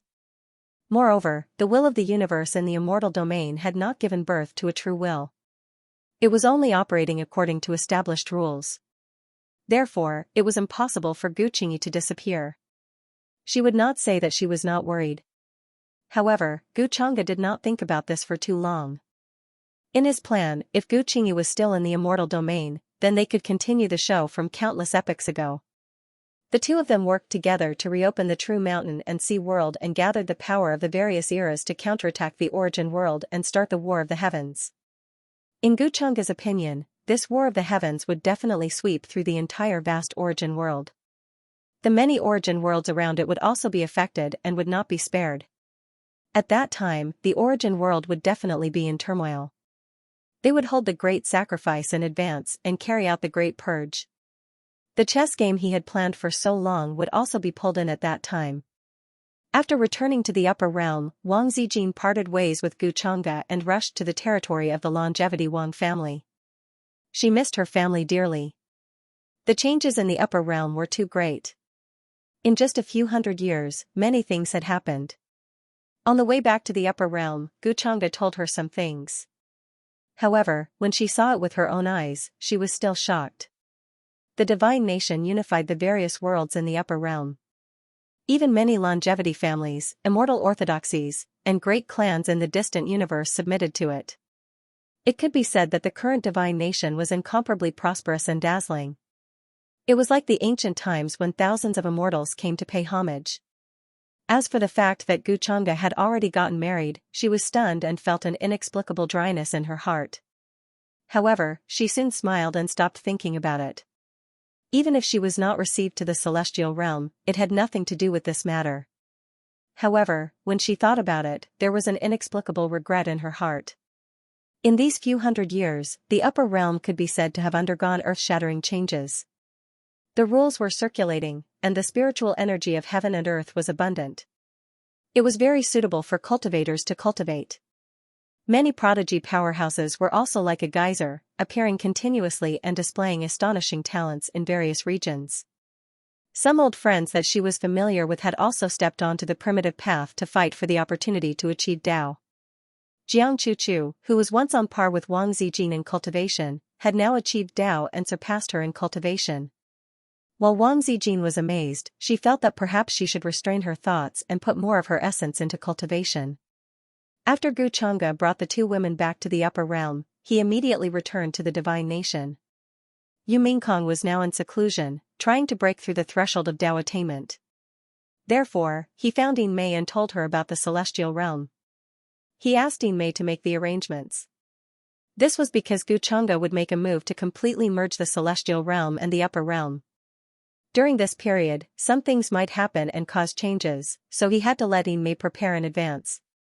When the two realms merged and the rules of the Great Tao collided, some of the surrounding worlds might be destroyed. There might still be some living beings living in those worlds, so it was necessary for them to leave before that happened. In addition, when the God Nation completely accepted the incomparable territory of the celestial realm, some celestial kings might feel unconvinced and unwilling to submit to cultivators below the celestial Tao level. Whether it was Yu Mingkong or Yin Mei, their cultivation had not reached the immortal Tao stage, so it was difficult for them to intimidate those immortal kings. Hence, during this period of time, Guchanga took action and refined a few divine objects. One of them was called the Immortal Slaying Flag, and it was suffused with celestial King Tao laws. It could cause terrifying damage to the soul of a celestial king. Moreover, because of the imprint he had left behind, seeing this banner was like seeing him personally. In addition, there was also the soul-gathering bottle, celestial shocking ancient flute, void pearl. These were all items that he had refined using various celestial materials, and possessed tremendous might. Even if their cultivation level hadn't reached the celestial king tier, they could still use these items to intimidate celestial kings. Of course, Guchanga naturally wouldn't believe those immortal kings so easily. When the time came, he would let them leave behind their life souls, and at the same time, let the younger true immortals enter the immortal bestowment board. And just as Guchanga was preparing to merge the immortal domain and the upper realm, the central immortal domain, the Wang family. In a cave abode that was filled with multicolored light, immortal fog drifted, and all kinds of divine lights were dazzling. It was filled with a holy and sacred aura. A figure was sitting cross-legged, and there was a hint of profoundness on his handsome face. The depths of his eyes flickered with calculation. I didn't expect that it would be so easy to possess this Wang Wushang. However, he probably didn't expect that not only am I the only surviving member of the Dark Defiant clan in this world, but I'm also the young master of the Dark Defiant clan. My talent is incomparable to that of an ordinary Dark Defiant clan member. That's why I can possess that starry sky at this level. This figure was Wang Wushang, who had returned to the Wang family. However, the one who had occupied his physical body now wasn't Wang Wushang himself, but Anai Chen. After the two of them had fought in the desolate edge of the broken universe, Anai Chen had taken advantage of the opportunity to unleash a starry sky clone to suppress Wang Wushang and possess his physical body.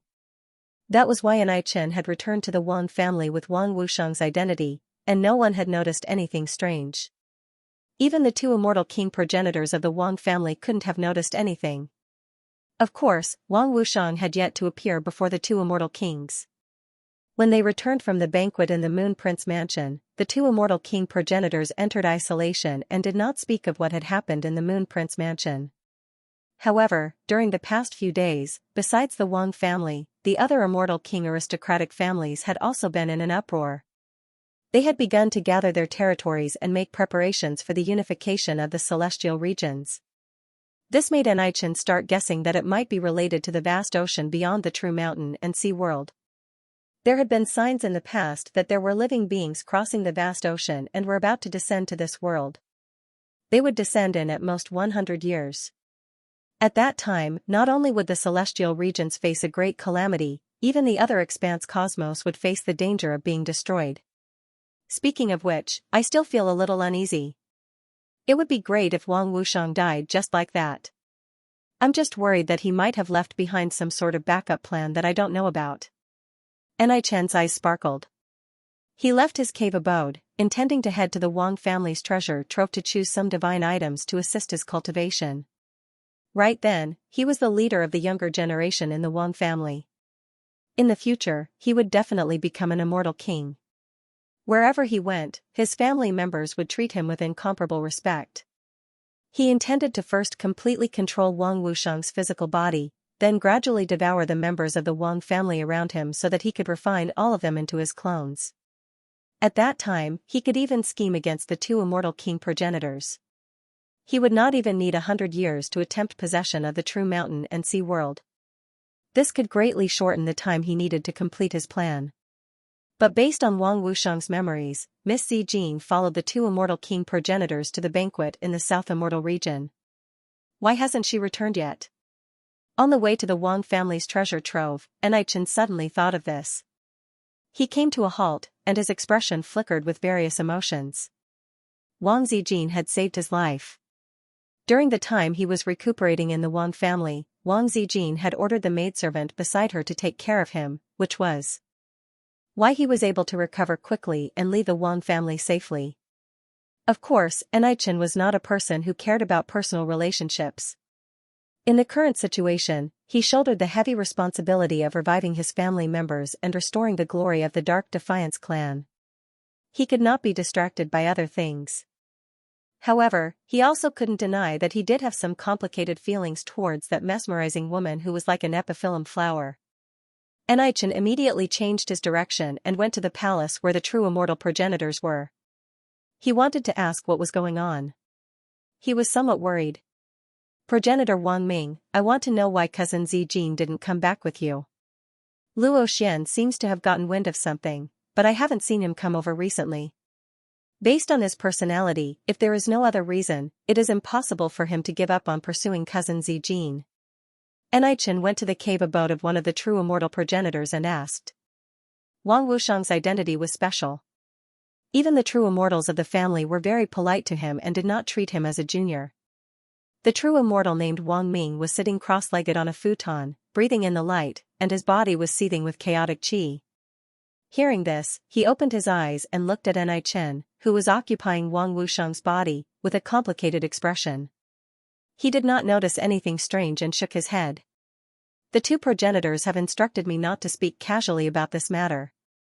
Otherwise, it may cause danger." Hearing this answer, Enichen frowned at once. "Progenitor Wang Ming, please tell me what happened to cousin Zijin?" he asked with some concern. Wang Ming looked at Enichen with a hesitant expression, but on second thought, as long as he did not mention that person too much, there should be no problem. "However, you are the successor of the family, so there is no harm in telling you about this matter, but you can't speak casually. You don't have to worry about Zijin. She is very lucky and has been kept. From now on, even the immortal kings of the family may have to look up to her." Some words could not be said too much, as it involved karma. Even immortal kings did not dare to touch it, let alone a true immortal like him. Therefore, after explaining this, Wang Ming did not say anything else. Enichen's expression was uncertain as he left the cave abode, all kinds of guesses in his mind. Wang Zijin did not have an accident and was just kept, and she was very lucky, so there was no danger? In the future, the immortal kings of the Wang family would have to look up to her. All kinds of thoughts flashed through his mind, and then his expression became completely gloomy. Miss Zijin is intelligent and beautiful. Could it be that she was taken in as a disciple by that person? Enichen came from outside the mountain and sea realm, but he had also heard about the inheritance of the demon master. The once powerful immortal palace was destroyed because of him. This time, his sudden appearance caused the celestial region to be in an incomparable panic. Many races were already prepared to cut off all means of retreat. There were even all kinds of rumors that the celestial region was going to be destroyed again, and that the ruins of the end were going to fall. Such a terrifying demon did not seem like the kind of person who would take in a disciple. Could it be? At this moment, Enichen thought of another possibility. A cold light flashed in his eyes, and his fists under his sleeves were clenched tightly. After all, Wang Zijin was different from ordinary women. She had a natural sense of being free from vulgarity, as if she was free from the secular world. Even he, who had lived for a long time, found it difficult to hide his feelings for such a strange woman. What a good Wang family. They actually offered their daughter for glory. Previously, they wanted to marry Luo Wang Manor. Now, they are scheming against that demon and did not hesitate to send Miss Zijin away. Killing intent filled Enichen's eyes. It took him a long time to recover from his anger and unwillingness. He was facing a great demon that the entire celestial region was afraid of. Now, he was indeed as insignificant as a speck of dust. From the current situation, he could do nothing at all. However, Enichen did not intend to give up. Just like that. After all, as long as he possessed the true mountain and sea world and became a new true spirit, his strength would leap to a terrifying level with the vast true world as his incarnation. He might even surpass his previous peak state. At that time, he would be invincible. Even if he faced a demon that made all the worlds tremble in fear, he might still have a chance. In this life, I might be able to touch the path of transcendence. I might even be able to touch that level. Anichen calmed down. The most important thing now was to control the Wang family. As long as he possessed the two immortal kings, he would have more confidence to possess the true mountain and sea world. Of course, during this process, he still had to think of a way to not let the people of the Wang family notice anything unusual. Before he possessed him, Wang Wushang had destroyed many of his memories, so Anichen could not completely control him. That was why Anichen was still a little worried that the Wang family's progenitors would notice something unusual. In the next few years, the various races in the celestial region were in turmoil. While they reduced their territories, they also kept a low profile and reproduced. At the same time, immortal kings took action to isolate the endless chaotic streams of chaos outside the various celestial regions in preparation for the unification of the various universes in the celestial region. In truth, ordinary cultivators and living beings all sensed that the various universes were slowly moving, and many galaxies were beginning to connect. There were rumors before that the celestial regions were going to reunite, and the shattered celestial regions were going to be reformed once again. Now, it seemed that this was not a rumor, but something that was really going to happen. Some ancient planets rose and fell, and an astonishing aura flowed out of them as they gathered in the direction of the central celestial region. At the same time, there were also races that had long received orders to make preparations for the upcoming war against the other realm. Because they learned that the other realm and the celestial region were going to reunite and form a supreme true world. At that time, they would return to their most prosperous period. Every cultivator and living being would benefit. This was a glorious era, and perhaps they would reach an even higher realm. Immortal King was not the end. On the path of Tao, there were even higher levels. The people from Wise King Manor who were trapped in Luo Manor were anxious and could not break free. They felt that something big was about to happen in the celestial region. If the news is true, then there will be a terrifying upheaval in both realms, Mingyi said with a sunken voice. They were all trapped in Luo Wan Manor, unable to leave, to the extent where they couldn't even send news of what happened in Immortal Domain back to the other side. This made their hearts feel incredibly heavy. Originally, Luo Wang and Ming Wang had quite a good relationship and would have personally received them. However, ever since they returned from the southern celestial region, Luo Wang had completely ignored them and treated them like air. Of course, even though their lives weren't in danger, there was no way they could leave Luo Wang Manor and return to the other side. I heard that on Immortal Domain's side, they are going to attack the other side soon. If this is true, then there is definitely that one's orders behind the scenes, otherwise, with Immortal Domain's guts, how could they dare raise an army to attack the other side? The half-step Immortal King from the Wise King Manor spoke in a heavy tone. Although his cultivation base was already very close to that of an Immortal King, in front of a true Immortal King, it was still insufficient. There was no possibility of him contending against them. Therefore, he did not dare to bring Ming Yi and the others to forcefully break through the restrictions outside the Luo Palace and return to the foreign realm. Right now, they could only wait for news from the other side. If there was an Emperor clan ancestor who revived, then things would be easier to handle. If there wasn't, then the other side might really suffer a disaster. During these years, apart from Immortal Domain, there were also some disturbances that happened in the other side. An Emperor clan ancestor really woke up. He vaguely sensed great terrifying malice, as if there was some terrifying existence watching him from an unknown place. That was why the moment he woke up, he ordered the other side's clans to pay their respects, learning that the demon lord appeared in the heavens again. Because of this matter, the other side's clans also began to make preparations. There were some who learned from Immortal Domain that Immortal Domain was planning to unite. In the following years, they might raise an army to attack the other side. When did this type of continent appear here? At the same time, in an extremely desolate and ancient starry domain in Immortal Domain. A group of cultivators were currently riding on Rainbow Light, arriving here. The one in the lead was a true immortal. He was currently speaking with a frown, having the many cultivators behind him stop. Under Luo Wang's orders, they searched everywhere for traces of Immortal Palace's remnant clans. Now, before their eyes, as ripples spread, there was a boundless ancient forest that extended outwards. Ancient peaks were majestic, divine mountains massive, thick immortal mist rising and drifting about. Even further out, they could see grand city towers, as if there was a city standing there. There were signs of people. Quite a few savage beasts released sky-shaking roars. A golden-winged great pung flew through the sky. Even as a true immortal, he still trembled inwardly. This was a golden-winged great pung comparable to a mid-stage true immortal. Its eyes were ice-cold, its wings covering the sky dome with a flap of its wings, covering everything.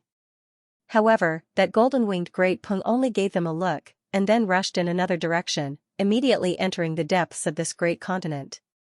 Only at this time did they discover that unknowingly when, they seemed to have entered an unknown barrier. The ground beneath their feet was already no longer a desolate starry sky, but rather an ancient continent that extended without end. Verdant and lush, a savage and ancient feeling pervaded the air. This place, there seems to be something strange underground, as if there are ancestral roots here. Thousands of spiritual veins are rooted here, like thousands of streams flowing to the sea, gathering here. Suddenly, this true immortal spoke in shock, looking straight at the ground beneath his feet. His heart was filled with endless shock. When they looked back, they found that the path they came from had already disappeared. The boundless starry sky was gone, and behind them was also a vast and boundless ancient forest. This is definitely an ancient formation barrier that can isolate heaven's secrets and deceive everything. There are definitely many people living here. This true immortal's expression became excited, and he thought of some ancient rumors. After the celestial realm and the upper realm were connected, some clans and forces went into seclusion, and no one knew where they were. In the past, some supreme existences also disappeared, and no one knew whether they were dead or alive. Some people said that they left the celestial realm and went to the vast expanse. However, some people said that they had actually opened up their own world, and established themselves in the Forbidden Lands, independent from the boundless secular world, and not tainted by karma. And this place that they had mistakenly entered was very likely the legendary independent world, with a formation barrier that isolated everything. However, the moment this true immortal's words fell on a mountain peak in the distance, suddenly, a black arrow shot over, carrying a terrifying aura. It tore through the void, and with a pu sound, it pierced through this true immortal, causing his body to explode into pieces. A thick bloody light spread out, turning into a bloody mist. He didn't even have time to scream before he died tragically. Who is it? The other cultivators reacted and looked in the direction of the arrow with frightened expressions. On the mountain peak stood a tall and sturdy man. He was wearing a long robe made of animal skin, and his skin was bronze. His facial features were handsome, but his expression was cold. At his feet, there was a savage beast that looked like a true hoe. Its blood-red eyes were staring at this group of cultivators. At this moment, it was him who shot the arrow, and it instantly pierced through this true immortal. His strength was extremely terrifying. It seems that the barrier can't be maintained anymore? There are actually outsiders who have broken in. The man standing on the mountain peak had a cold expression, but he was muttering to himself. Soon after, he showed no mercy. He didn't even ask about the cultivators' origins. He continued to draw his bow and arrow and shot through them. Soon, this place fell silent, and only some bloody mist was still floating in the air. Everyone, including that true immortal, was completely dead, and their bodies and souls were completely destroyed. However, the man standing on the mountain peak frowned, and a worried expression appeared on his face. Once the barrier disappears, we will be completely exposed to the outside world. The situation outside is not very peaceful now. Last time, Elder Yu and the others took the risk to go out, but they also paid a heavy price, he muttered, then looked at the vast mountain range in the distance, and sat on the true hoe at his feet. Let's go back, little black. This handsome true hoe was as fast as lightning, running between the mountain peaks and disappearing in the blink of an eye. The aura that it emitted was extremely terrifying, far surpassing that of ordinary true immortals. And this man's cultivation had already reached the terrifying half-step immortal king level. If this place was exposed to the world, it would definitely cause a huge commotion and set off monstrous waves. This was an extremely primitive and ancient continent. It was so vast that one couldn't see the end of it. There were vast ancient trees and majestic mountains everywhere. The spirit chi was extremely dense. Some places had even liquefied, forming spirit chi lakes. Many spirit mushrooms and saint medicines that were extinct in the celestial realm could be found here. In some cliffs, many spirit herbs that were over 1,000,000 years old could be seen.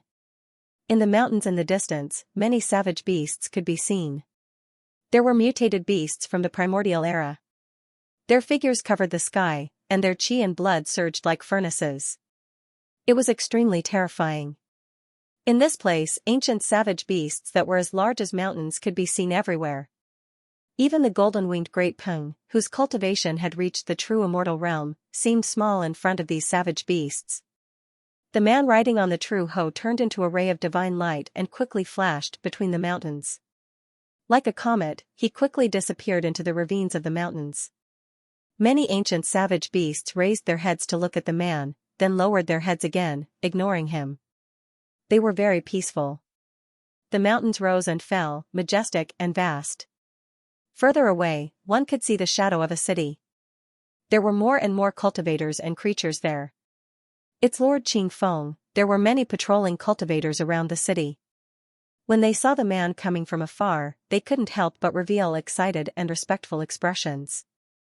The man named Qing Feng only nodded slightly at them and didn't say anything. Then, he rode the 480 true Ho and went into the depths of the city. I heard that Lord Qing Feng went to strengthen the formation.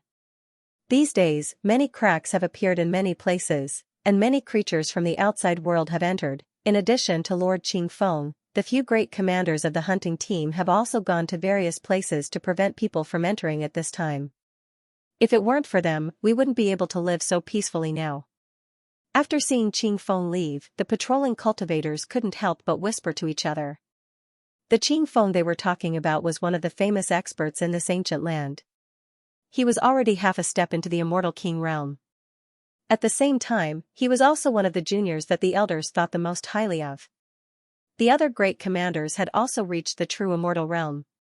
They were people who were expected to touch the immortal king realm in the future. During this period of time, the formation set up near the ancient land showed signs of loosening and disintegrating. Some cultivators from the celestial realm accidentally stepped into this place. Before this, there were even people who passed through the desolate ancient forest and arrived near the city. That being said, the cultivators were eventually dealt with by the experts of the ancient lands. He didn't let them reveal anything about the ancient lands. However, the matter regarding the ancient lands still made the cultivators here feel uneasy. They felt that there would be a day when the formation would break. This place would definitely be exposed to the outside world, drawing the attention of a mortal domain. And at that time, their peaceful life would be completely shattered. At the end of the day, the outside world isn't peaceful at all. Elder Yu and the others went out, but they paid a great price. 2 ancestral artifacts that were used to suppress the foundation, passed down from ancient times until now, were broken and turned into ashes. Sigh, once the luck can't suppress it, the ancestral vein spiritual chi here will sooner or later turn into a dragon and soar into the sky.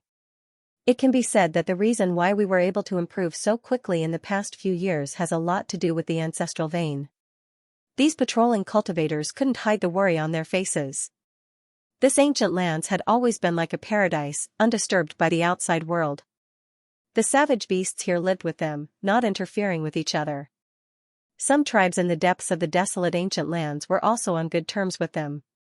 However, this kind of life couldn't be maintained for much longer. The formation restrictions set up by their ancestors were about to collapse, and it was difficult to continue operating. It was already on the verge of collapse. These days, many experts rushed to the desolate ancient forest to get rid of the cultivators from the outside world who had mistakenly entered this place. At the same time, they repaired the broken restrictions. However, this kind of action was just a cup of water on a burning cart of firewood. At most, it could only alleviate the situation for a while. Moreover, according to what they knew, the demon who had destroyed Immortal Palace had reappeared in the world. The entire immortal domain in the outside world lived under his shadow, and countless cultivators trembled in fear. If they were exposed to the outside world at this time, they would definitely be noticed by that demon at the first moment. Our ancient land's ancestor is said to be one of the 4 great celestial officials of Immortal Palace. His power is only below that of the original palace masters. Although we don't know if this rumor is true or false, our ancestor is definitely related to Immortal Palace. According to that demon's temperament and style, he definitely won't let us go. When they thought of these things, they felt a wave of unease. Their peaceful days would soon be gone forever. At that time, they didn't even have the qualifications to become cannon fodder. The situation is not optimistic. Everywhere is filled with pessimism. Qing Feng rode on Zhen Ho's back, hurrying all the way to the deepest part of this ancient lands. There were many pavilions and palaces there. Spiritual mist drifted, and light curled up. Many places had silver waterfalls hanging, enshrouded in brilliance. Moreover, there was a barrier here, nurturing powerful mysterious force. The entire area floated in the air, and below was a boundless Wangyang. The sound of waves crashed over, extremely shocking. City of No Return. Outside the barrier that led to this city, 3 simple and unadorned large words appeared on a dark green stone tablet, exuding a boundless and ancient aura. And in this city, there were even more cultivators and living beings. There were humans and foreign races, but they all lived in harmony. Even some mortals were surrounded by the light of treasures. Their qi and blood were astonishing, and their lifespans were far beyond that of ordinary people. The entire city seemed to be standing in the clouds. Clouds and mist curled around it, and it was enveloped by a barrier array, flickering with brilliance. Greetings, Lord Qing Feng. Qing Feng directly passed through the barrier and entered the City of No Return. After returning, he didn't ride on Zhen Ho, but walked on the streets on foot. Along the way, all the cultivators and living beings that saw him, no matter who they were, respectfully bowed to him. Qing Feng, on the other hand, nodded slightly. Some of the children even came up to him and greeted him. The peace of the City of No Return won't be maintained for long. Those evil demons in Sanming Heaven haven't been peaceful recently. Qing Feng had a smile on his face, but he was sighing in his heart. Along the way, he passed through many buildings and arrived in front of a rather quiet and simple house. Cough cough cough. Qing Feng, you're back? In this courtyard, a stooped old woman with white hair was fiddling with herbs. Hearing the sound, she looked in Qing Feng's direction and revealed an amiable smile. This time, the array formation is even more damaged. Some places have already collapsed, and many cultivators from the outside world have entered. But they were all dealt with by me. Qing Feng came closer and accompanied the old woman in front of him as she fiddled with the herbs on the ground. He didn't know his past and origin. When he woke up, he was already in the City of No Return. It was said that Granny Yao in front of him picked him up from the coast of No Return. At that time, he was covered in blood and on the verge of death. But what was shocking was that those ferocious sea beasts in the Sea of No Return didn't eat him. The Sea of No Return was the boundless deep sea that hung high above the City of No Return. The old woman in front of him was called Granny Yao. She had lived for many years and was one of the most respected people in the City of No Return.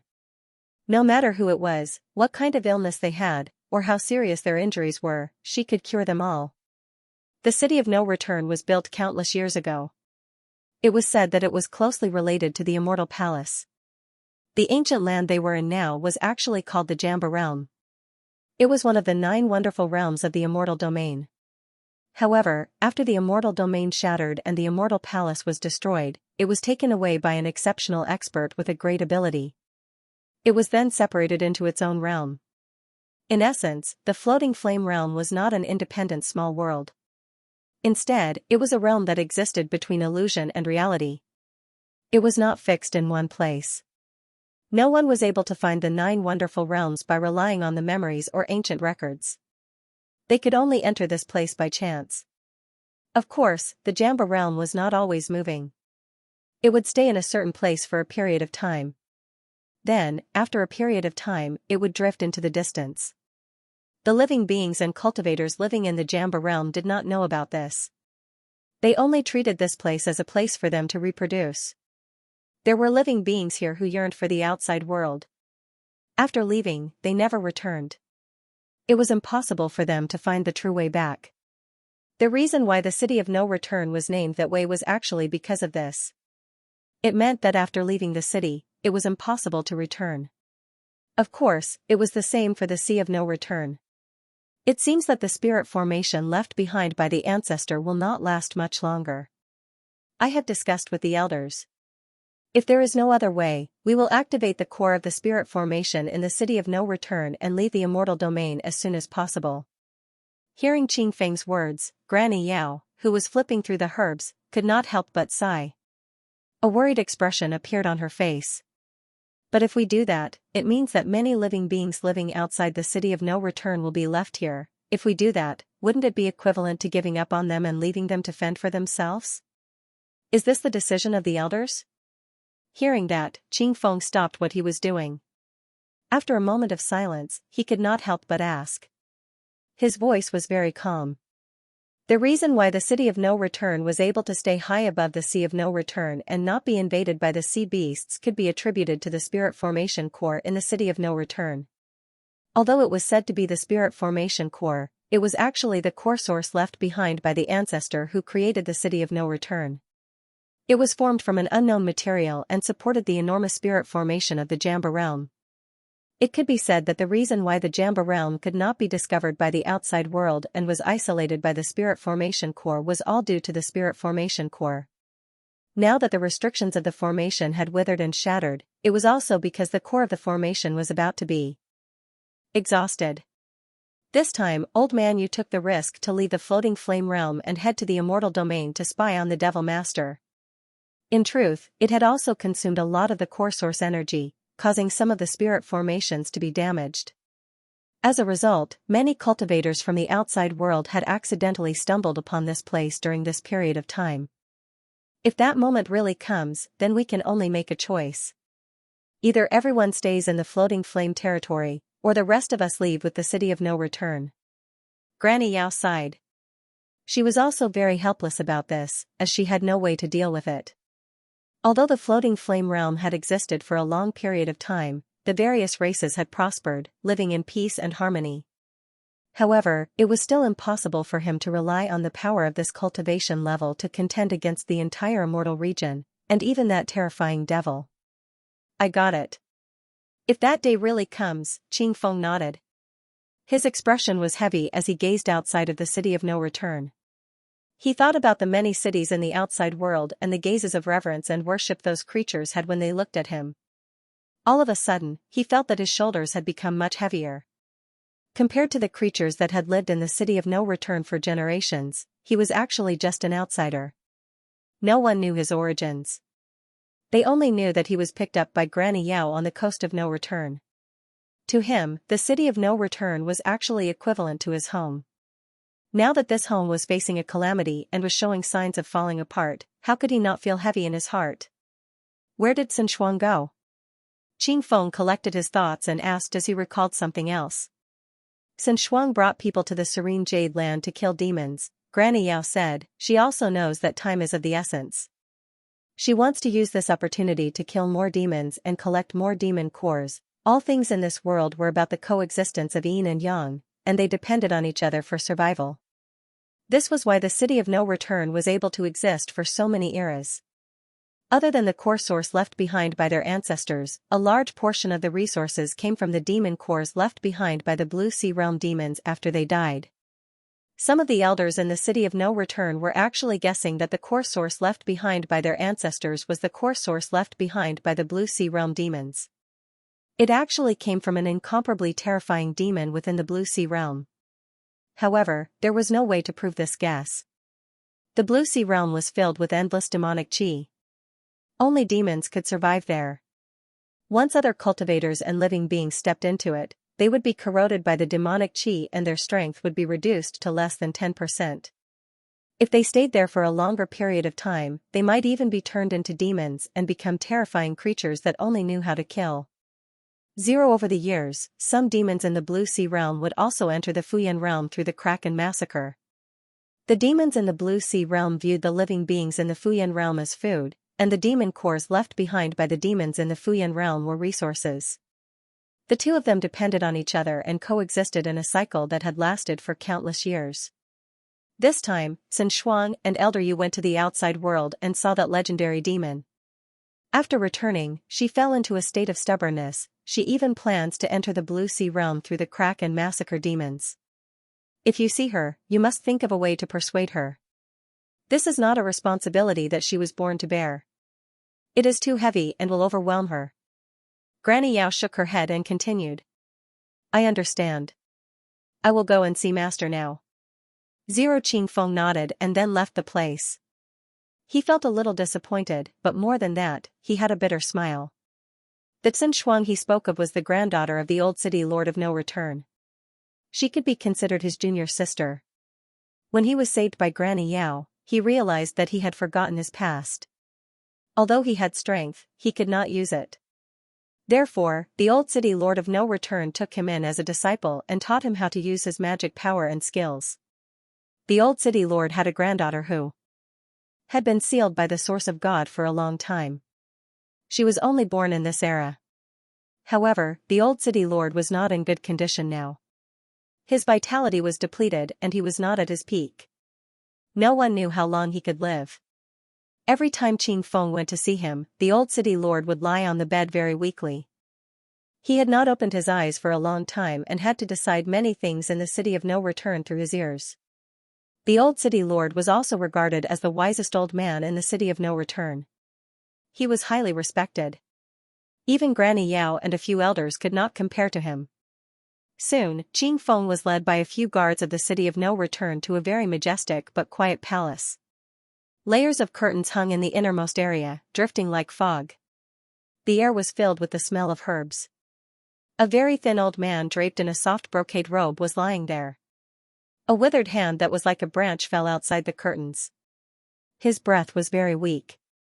He was like a dying candle in the wind. Master, after arriving, Qingfeng bowed respectfully and then stood quietly at the side, waiting for the old man to speak. In the majestic and quiet palace, the curtains were like clouds, drifting like fog. Hearing Qingfeng's call, the old man lying on the bed moved his fingers. His tightly shut eyes moved, but he didn't open them. He opened and closed his dry lips, and said in a weak voice, Qingfeng, you're here. Qingfeng stood respectfully beside the bed. Seeing this, he had a complicated expression. Then, he said softly, Master, as you expected, many of the spirit formations around the floating flame realm have been destroyed. The aura of the outside world has entered. Some experts might have used it to deduce this place. In addition, during this period of time, the demonic aura outside the city of no return has become denser. Many powerful demonic creatures have appeared, but they were all exterminated by the great commanders. You don't have to worry too much. He told the old city lord in detail about the many things that had happened outside the city of no return.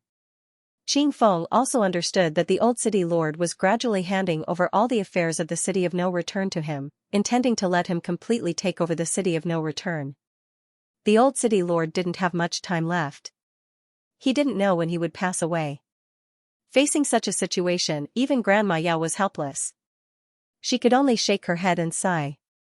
The old city lord should have passed away a few thousand years ago, but he had been kept alive by various secret techniques and medicinal herbs. In his own words, he hadn't completely handed over the city of no return to Qingfeng, so he couldn't be at ease. The omen left by the ancestors has appeared again. Hearing this, the old city lord, who was lying on the bed, let out a weak sigh after a long time. He said, Is the core source of the city of no return no longer able to support it? Qingfeng knew that this matter couldn't be hidden from him. He nodded and said, At most, it can hold on for another 10 years. 10 years, the old city lord fell silent. Then, he sighed and said, There's no time left. There are some things that I want to tell you directly while I'm still conscious. However, that girl Tsin Shuang shouldn't be in the city of no return now. When she returns, I'll tell the two of you. Qingfeng stood respectfully and didn't say much. He knew that the old city lord said this because he had something to say to him. At this moment, the old city lord also seemed to be immersed in some kind of memory. After a long while, he slowly opened his mouth and said, Actually, I've always known that you're very resistant to the position of city lord of no return. You are not from the floating flame realm. If possible, you would like to go to the immortal domain outside to find your past. You've always told me that you're a person with no past. All of your memories are stuck in the city of no return. Speaking of which, I am indeed very selfish. I wanted you to stay in the city of no return and let you take over. I wanted you to share some of the burden with that girl, Xianxia. Listening to the old city lord's long-winded words, a blank look flashed across Qing Feng's silent face. He was indeed a person with no past and no memories. From the moment he woke up, he was already in the city of no return. For the next few thousand years, he lived here and treated the city of no return as his home. In the beginning, he really did want to leave this place and go to the outside world to find out his identity and past. But now, these thoughts had changed a lot. At the same time, his shoulders had become much heavier and he had many responsibilities that were difficult to shirk. Especially before he came to this palace, when he saw the children in the academy who were learning Tao and cultivating under the teachers, every one of them had an innocent and happy smile on their faces. When they saw him, they would respectfully greet him as Lord Qing Feng. There was also that arrogant junior sister who was extremely confident and felt that she was not weaker than anyone in her life. Master, you don't have to say these things. The city of no return is my home now. I won't let this home be destroyed. Qing Feng said to reassure the old city lord. In fact, to him now, his past and origins were not important anymore. Although sometimes, he would have some strange dreams. In the dreams, he seemed to be constantly killing and fighting, and would never stop. Hearing this, the old city lord's face revealed a gratified smile even though his eyes were tightly shut. He continued speaking. If such a day comes, I still hope that you will be able to search for your past. Qing Feng, you are the most special person I have ever seen. The power in you is beyond my imagination. The reason why I wanted to take you as my disciple was also because of my selfishness. Actually, I am not Xianxia's grandfather. I am just an old servant who was ordered by my master to protect Xianxia as she grew up. And Xianxia's father was one of the most powerful people in the immortal region. He was the leader of the 4 celestial lords of the immortal palace. His name was Longevity Celestial Lord. But even from my master, I have never seen such a powerful force. Hearing these secrets that the old city lord had never mentioned to him before, Qing Feng was stunned. Xianxia was not the old city lord's biological granddaughter, her father was the leader of the 4 celestial lords of the immortal palace. The old city lord continued speaking, his tone filled with emotion. Don't doubt my words. Your origin is very mysterious. Even if you can only use a small portion of your power now, you are almost at the threshold of the immortal king realm. You should know that in the golden age of the immortal Tao, immortal kings were extremely powerful existences. It took many eras for one to be born. This time, little you and the others paid a huge price to awaken the true bones of those immortal kings and intimidate those people in the outside world. In the current era, immortal kings are even rarer. Every one of them is an invincible figure who looks down on the past and present. But I believe that on the day you understand your origin, you will surpass the immortal king realm and reach an unimaginable realm. He had originally planned to say these words to Qing Feng in the future. However, he could already feel that his lifespan was slowly slipping away. He didn't know how many more days he could hold on. If he didn't take this opportunity to explain everything clearly, Qing Feng would probably never understand these things in his lifetime. The little you that the old city lord was talking about was a child he had adopted a long time ago. However, he was now called Elder You. His cultivation was close to the immortal king realm and he had lived for a very long time. He was also one of the most respected elders in the city of no return. Qing Feng still hadn't recovered from the shock of the old city lord's words. He stood there in a daze for a long time. So I had such an origin? Surpassing the immortal king realm. He muttered to himself. Judging from the scenes in his dreams during this period of time, he should have had some unknown identity before this. Otherwise, he wouldn't have been able to keep killing and fighting in that foggy space. Who exactly am I? Qing Feng couldn't help but ask himself. A long time ago, when the immortal palace was at its peak, the existence of the floating flame realm was actually to stop those strange races in the origin world outside the vast sea. At this time, the old city lord continued to talk about the secrets of this place. He planned to tell Qing Feng everything he could. The floating flame realm and the blue sea realm, although it sounded like they supported each other. However, no one knew that a long time ago, the Blue Sea Realm was also a sacred land like the Floating Flame Realm. Later on, for some reason, the strange races in the origin world broke through a crack in the vast sea and entered the Blue Sea Realm. Then, they completely destroyed that place and turned it into a demonic land for demons. The so-called demonic chi was actually formed by the absolute death chi that pervaded the origin world. It could corrode and contaminate all living beings in this world.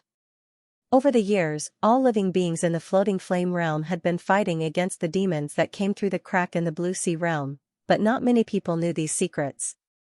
After hearing the old city lord's words, Qing Feng finally understood. A dazzling light flashed through his eyes. At this moment, his heart seemed to be touched, as if some ancient memory was awakening in his mind. Outside the Blue Sea Realm, there is a crack passage that leads to the origin world? He muttered. Before this, he had never heard of the origin world.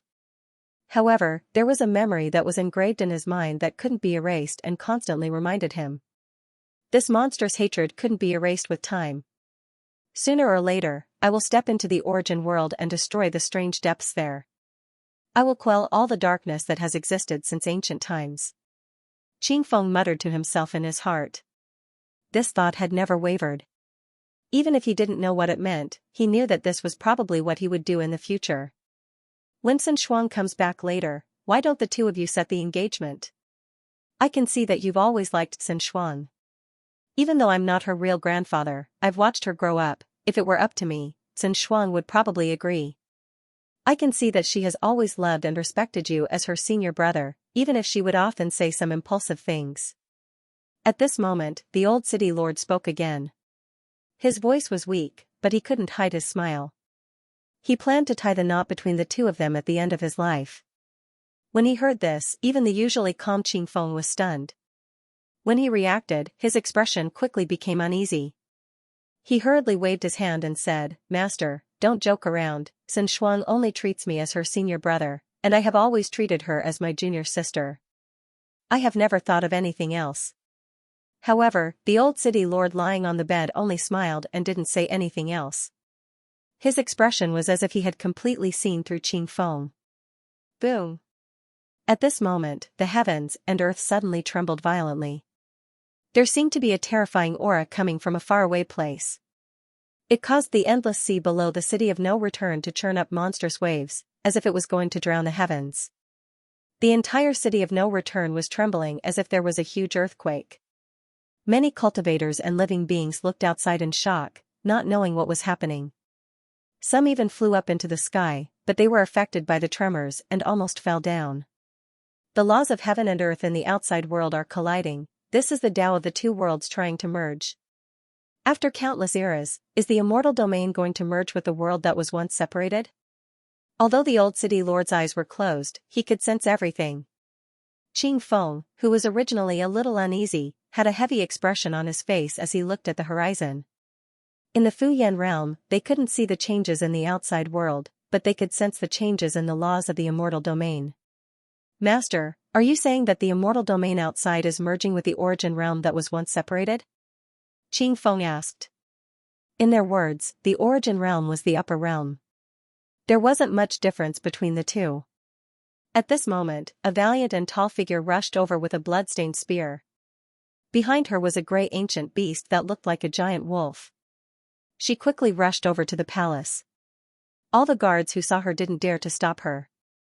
Junior sister Sun Shuang, looking at this figure, Qing Feng couldn't hide the complicated expression on his face. There are also problems in the Blue Sea realm. Many demons that are stronger than before have appeared. They seem to want to cross over. We have to make a decision. The tall woman named Sun Shuang was wearing soft armor. Her appearance was exquisite, and her features were picturesque. However, she was slightly cold and valiant. She didn't waste time. The moment she returned, she immediately informed them of the problems in the Blue Sea realm. However, before she finished speaking, she noticed the scene at the end of the world. Her brows furrowed, and her face couldn't hide the hatred on it. 2-6 Heaven Illuminator, Sun Shuang enunciated these words word by word. At the end of the vast and boundless world, there was an explosion of endless world light. It was extremely unpredictable, and there seemed to be a blurry figure sitting there cross-legged. Endless Tao sounds, sacrificial sounds, and world sounds enveloped him. Thousands of heavens and realms rose and fell around him. He was extremely divine. Although it wasn't his real body, it was just a phantom that appeared from an endless distance, endless universe, and endless space. However, it also made cultivators and living beings want to kneel down and worship, praying and kowtowing to that place. This was a supreme majesty, like the true heavenly Tao. In the depths of the upper realm's divine nation, Xianxia appeared at the center of the universe after making all the preparations. He also stood among the thousands of realms. He sat there with his legs crossed. Behind him, countless rays of light appeared. All kinds of grand sacrificial sounds, world sounds, praises, and worship sounds resounded throughout the universe. All living beings and cultivators knelt down and prayed devoutly in that direction. Buzz, at this moment, the thousands of realms began to tremble. Xianxia's aura covered every inch of the void. His figure seemed to be burning and became blurry. The rich light of the immortal path illuminated the world, revealing every corner of the universe and expelling every piece of darkness. The immortal realm that had disappeared for countless eras finally began to appear in the world at this moment.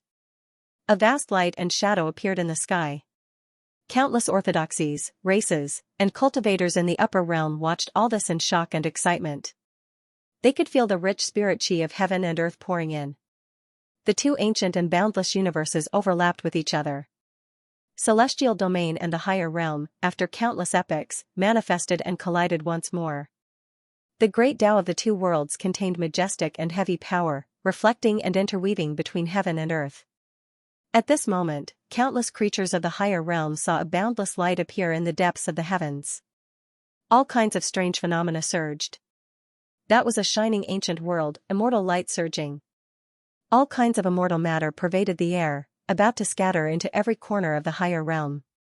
Through this scene, the barrier between the worlds became transparent and blurry. One could clearly see the two worlds coming into contact. That kind of vast aftermath was enough to shatter any universe. Some of the ancient worlds in the middle were like broken eggshells in that instant, releasing crisp cracking sounds. Then, they were destroyed inch by inch, continuously collapsing. However, the creatures in these ancient worlds had long moved away. Otherwise, under such a crushing collision, even immortal realm existences would instantly be crushed into powder, turned into ashes. World after world was collapsing, disintegrating, shattering, returning to the chaotic chaos. Meanwhile, in these broken worlds, there was life being nurtured. The will of new life continued like a Tao technique, not destroyed by the collision of the worlds. At this moment, Xianxia seemed to be sitting at the end of the heavens, becoming the master of heaven and earth. Behind him, a blurry void image of the long river of time appeared, great waves surging, the power resounding through the past, present, and future. He raised his palm and pressed down, making celestial domain and the higher realm collide. Their Tao merged, 3,000 different Tao marks appeared and condensed there. The new Tao covered the two worlds, light shining into every corner. Celestial domain began to merge with the higher realm. The first place of contact was the vast universe where the southern celestial domain was located.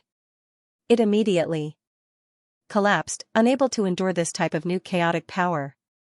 All of the cultivators living in the southern celestial domain watched all of this in horror, worried that they would be killed by the collision of the two worlds. However, Xianxia's gaze moved over, his sleeves waving lightly. It was as if there were great Tao ripples spreading, the collapsed traces were recovering. A wave of mighty force appeared, stabilizing the barrier between the two worlds. The Tao of the two worlds was coming into contact and merging at a slow but steady speed. This was a slow process, but it would not take too long. Xianxia's true body suppressed the world, his eyes watching every inch of the heavens. This is the first time I've seen the immortal domain with my own eyes.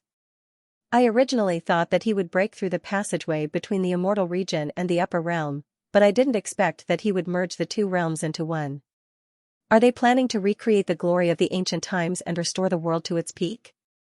With such courage, we are ashamed of our inferiority. Many ancient cultivators from the upper realms were deeply shaken by this scene. Their words were full of admiration for Xianxia. As long as one understood the many historical records of the present era, one would understand that Guchanga was not a good person. He was not even close to the word good. It was even to the extent that it could be said that he was an evil person in the true sense of the word.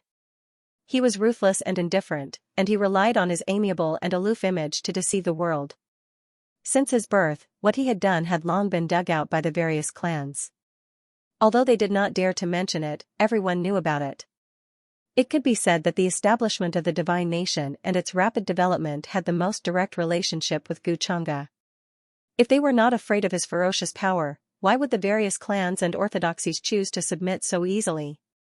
They even handed over the power of the mind and let him control their life and death. Now, Guchanga made a move to merge the immortal region and the upper realm.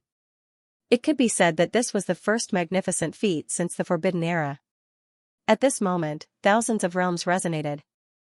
Dazzling brilliance illuminated every corner of the world, golden sacred lotuses bloomed in the universe. The sound of Tao resounded in every void, containing supreme profoundness, as if it could guide all living beings to the end of the Tao. The immortal region was instantly covered. All cultivators and living beings felt this change. It was as if a new heavenly Tao was being nurtured, and also as if there was a will that enveloped the world. Then, this will descended on thousands of realms, wanting to cover everything. Except for the regions beyond the boundless sea. Except for the unknown regions that were filled with chaos since ancient times, except for the forbidden areas that were independent of the boundless secular world. The newly born Tao completely enveloped him. All cultivators and living beings, regardless of whether they were from the immortal region or the upper realm, could clearly feel this change. Not only did the spirit chi become denser, but the laws of heaven and earth became more complete and clear. They could more clearly feel the existence of the Tao. Before this, the existence of the Tao was illusory and vague. Ordinary cultivators had no chance of coming into contact with it. But now, the new Tao was clear and complete. The whole world was more suitable for cultivators to cultivate. This is the real great era, many people shouted excitedly and knelt in the direction of Guchanga with great devotion. Especially those cultivators who had no hope of advancing in their lives, they were so excited that tears and snot flowed down their cheeks. They now had hope of advancing further. It could be said that if it were not for Guchanga, their lives would have come to an end. Their chi and blood would be exhausted, and their future would be bleak. In the remaining days, they could only wait to die of old age. This was not as simple as a simple feat. This was true fortune. Those ancient existences, those who were previously known as the most powerful people, could not hide their excitement. I really can't see through it. If I had known that this would happen hundreds of years later, will those fellows who fought for the epic tree regret it? They clearly had a chance to advance further. The heavenly maiden Xianxia, who had recovered her youth, stood in the territory of the clan and quietly felt all of this. Her expression was very complicated. She was not far away from becoming an immortal. But she had never had the chance to come into contact with the so-called Tao, let alone take a peek at the path of the immortal Tao. But as the two realms came into contact and merged, a new Tao appeared. Everyone felt that the path ahead was illuminated. It was the same for her, and she was no exception. With her talent, in the current environment of heaven and earth, she would definitely become an immortal after hundreds or thousands of years of bitter cultivation. The achievements of the ages can be recorded in the annals of history. Beside the heavenly maiden Xianxia, Jiang Luoshan was also standing. She was muttering to herself as she felt the sparkling Tao sprinkling down like a rain of light, blessing the heavens and illuminating the world. To the beings of the upper realm, Guchanga's existence was very special. Some respected him, some feared him, some hated him, and some hated him to the core. They wanted nothing more than to tear him into pieces. They wanted nothing more than to overthrow the kingdom of God and avenge the ancestors of the upper realm who had fallen in the past. For Guchanga to be able to come this far, it could be said that every step he took was stained with endless blood and bones. In the past, the calamity of Kuan-ji had destroyed many orthodoxies and ancient universes in history. There was even a short gap in the history of the upper realm. Many powerful people were killed by him and refined into medicine. These were simply too many to count. There were many things that happened before the calamity of Kuan-ji that did not need to be mentioned. There were too many to count. Merits and demerits will only be judged by future generations. The demon realm Empress Xiao was also muttering to herself at this moment. She thought of this sentence that Guchanga once said to her. She suddenly wondered if Guchanga had such a goal and plan from the beginning. What he wanted to do was beyond the imagination of the world. Perhaps he did not care about the so-called devil's name at all. Just like today, he used his supreme magical power to combine the two realms into one. What kind of achievement was this? How could right and wrong be judged by a sentence or two? Thinking of this, Empress Xiao's gaze became more complicated. Rumble, a new Tao appeared. The wheel of the six paths fell into the depths of the universe and turned into a dark silver ocean, vast and mysterious. The world tree began to expand. It was incomparably huge. Just the trunk alone was like the heavenly tree of the mythological era. The leaves on the tree were verdant, lush, and dense. Each leaf could support an ancient world. A new era tree. No, it's the world tree now. Witnessing the birth of a legend, countless creatures and cultivators knelt down on the ground, kowtowing in that direction, pious to the extreme. They personally saw that world tree appear. Even the cosmos seemed insignificant before it. One leaf, one world. As it swayed, countless worlds rumbled about, releasing shocking noises. In the foreign realm, there were regions where mist surged. A few foreign race immortal kings stood there, their figures large, surrounded by endless chaotic energy. They were also sensing immortal domains changes, even though they didn't truly connect to the foreign realm. However, that type of boundless world sound couldn't be stopped at all. Even if there was endless distance, it could still be clearly transmitted to this side. Immortal domain and the past world of origin are starting to merge into one, just that we don't know when it will reach the foreign realm. These foreign immortal kings spoke, their hearts heavy, not daring to take action to stop this at this time. They could even sense that immortal domain's laws were suppressing them even more. At this time, if they dared descend into immortal domain, they would definitely pay a disastrous price. Let alone the fact that the one leading all of this was none other than Guchanga, that existence who even the Emperor clan ancestor felt restraining fear towards. Meanwhile, that Emperor clan ancestor who woke up now, his attitude towards this matter was even more vague, making it hard for them to figure it out. Quite a few immortal kings were speculating that Emperor clan ancestor might make a decision that would affect the foreign realm's entire situation. Floating flame realm, city of no return. Is this a plan to unify the power of the two worlds? The old city lord's eyes were tightly shut, muttering this, but he could clearly sense everything. In the end, floating flame realm was still an immortal domain.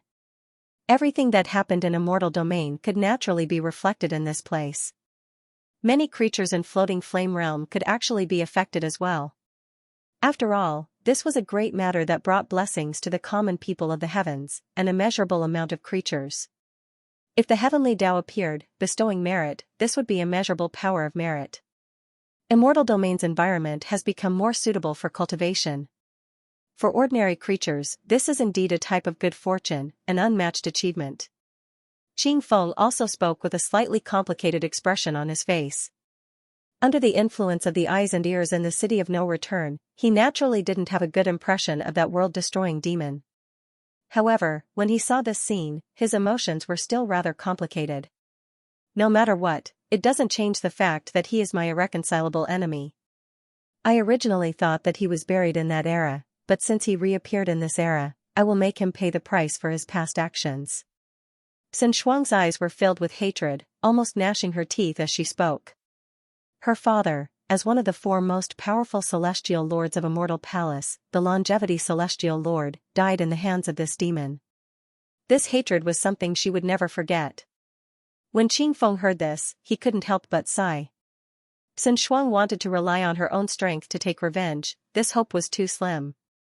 Although Sun Shuang had been bitterly cultivating and tempering herself these past few years, wanting to touch that demon's realm was still too far away, there was no chance at all.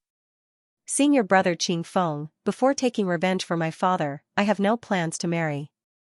I know, with my strength, wanting to accomplish this is almost impossible. So, I can only say sorry. After that, Sun Shuang glanced at him, picked up the bloodstained spear, turned around, and left. Her clear and valiant voice contained an indomitable will. She had actually heard the conversation between the old city lord and Qing Feng just now. However, she had spent her entire life on revenge and cultivation. There was no time for her personal feelings. Moreover, she did indeed only see Qing Feng as an elder brother. There were no other emotions mixed in it. She also hoped that he would understand that compared to directly rejecting her, this would make him feel better. She didn't plan to continue staying here, otherwise, with the old city lord's character, he would definitely persuade her to marry Qing Feng. Revenge?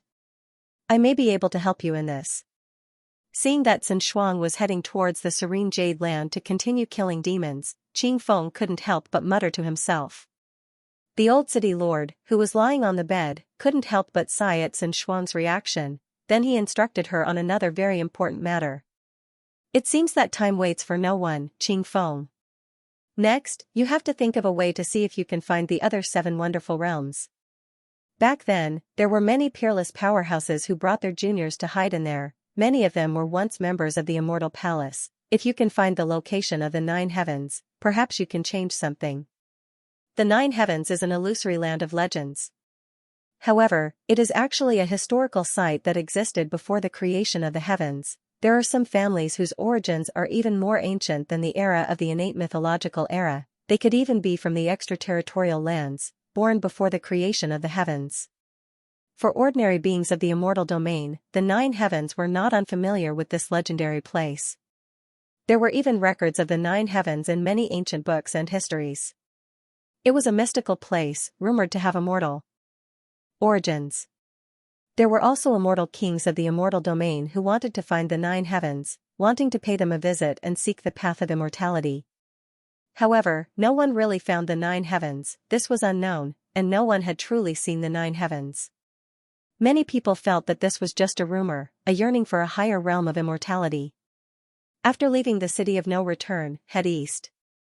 If you see a waterfall falling from the sky, then follow that waterfall and search for the source.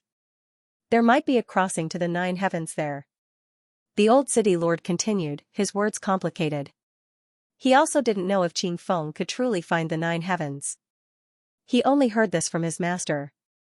He saw a different hope from Qing Feng, feeling that there might be a glimmer of hope. 9 heavens, I understand, master. Qing Feng nodded, very seriously agreeing to the old city lord. He understood that since the old city lord told him this, he definitely had some understanding of the 9 heavens, which was why he warned him. Outside the floating flame realm, the might of the heavens was vast and mighty. The 2 worlds collided, the momentum affecting the past and present, vast to the extreme. Qing Feng didn't waste any time, setting out, bringing the true Ho outside the palace, turning into an afterimage, heading forward to search for the 9 heavens and the other 7 wondrous realms. The floating flame realm would disappear soon. The great formation outside couldn't continue to operate, so he had to quickly return after searching for the 9 heavens. Sun Shuang, who was currently stepping on a blue cloud, leaping between the mountains, watched this scene from afar, her expression a bit complicated. However, she quickly turned around and slaughtered her way into the dark green land filled with demonic qi. Thick, dark purple mist continuously gushed out from this place. Many places had cracks, as if strong winds were blowing out. She shouted, killing intent pervading the air, her long spear sweeping out, valiant and formidable, like a matchless war goddess. In the depths of the dark green land were the cracks of the blue sea realm. The demonic qi there was even thicker. There were even more powerful demonic species living there. After killing devils, one could obtain a type of energy crystal from their bodies. It was called Devil Core by the cultivators in the City of No Return. It could be used as energy to maintain the operation of the City of No Return, support the formation outside, and protect the floating flame realm. The fusion of the celestial realm and the higher realm was an unstoppable momentum of heaven and earth. Even celestial kings could only watch, and did not dare to interfere. If an ordinary cultivator were to set foot in it, the cultivator would instantly explode apart, and the cultivator would be obliterated in body and soul before being crushed into nothingness. The heavens even became transparent, many ancient irregular scenes appearing. The cultivators who had always lived in immortal domain could clearly see the merging of the 2 realms. He could see that in the upper realm's territories, many broken universes were collapsing, but there was even more energy gathering there. This was a new type of power, splitting apart the primal chaos, evolving everything. Golden lotuses blossomed between heaven and earth. Dao rain scattered down, sparkling and translucent, blessing every single creature.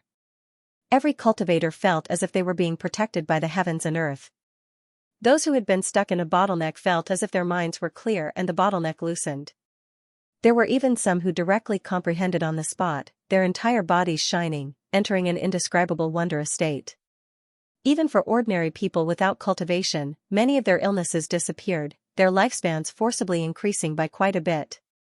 The birth of a new heavenly Tao, blessing all living things, new power is pouring in, new Tao methods appearing, this is a great era rarely seen throughout eternity.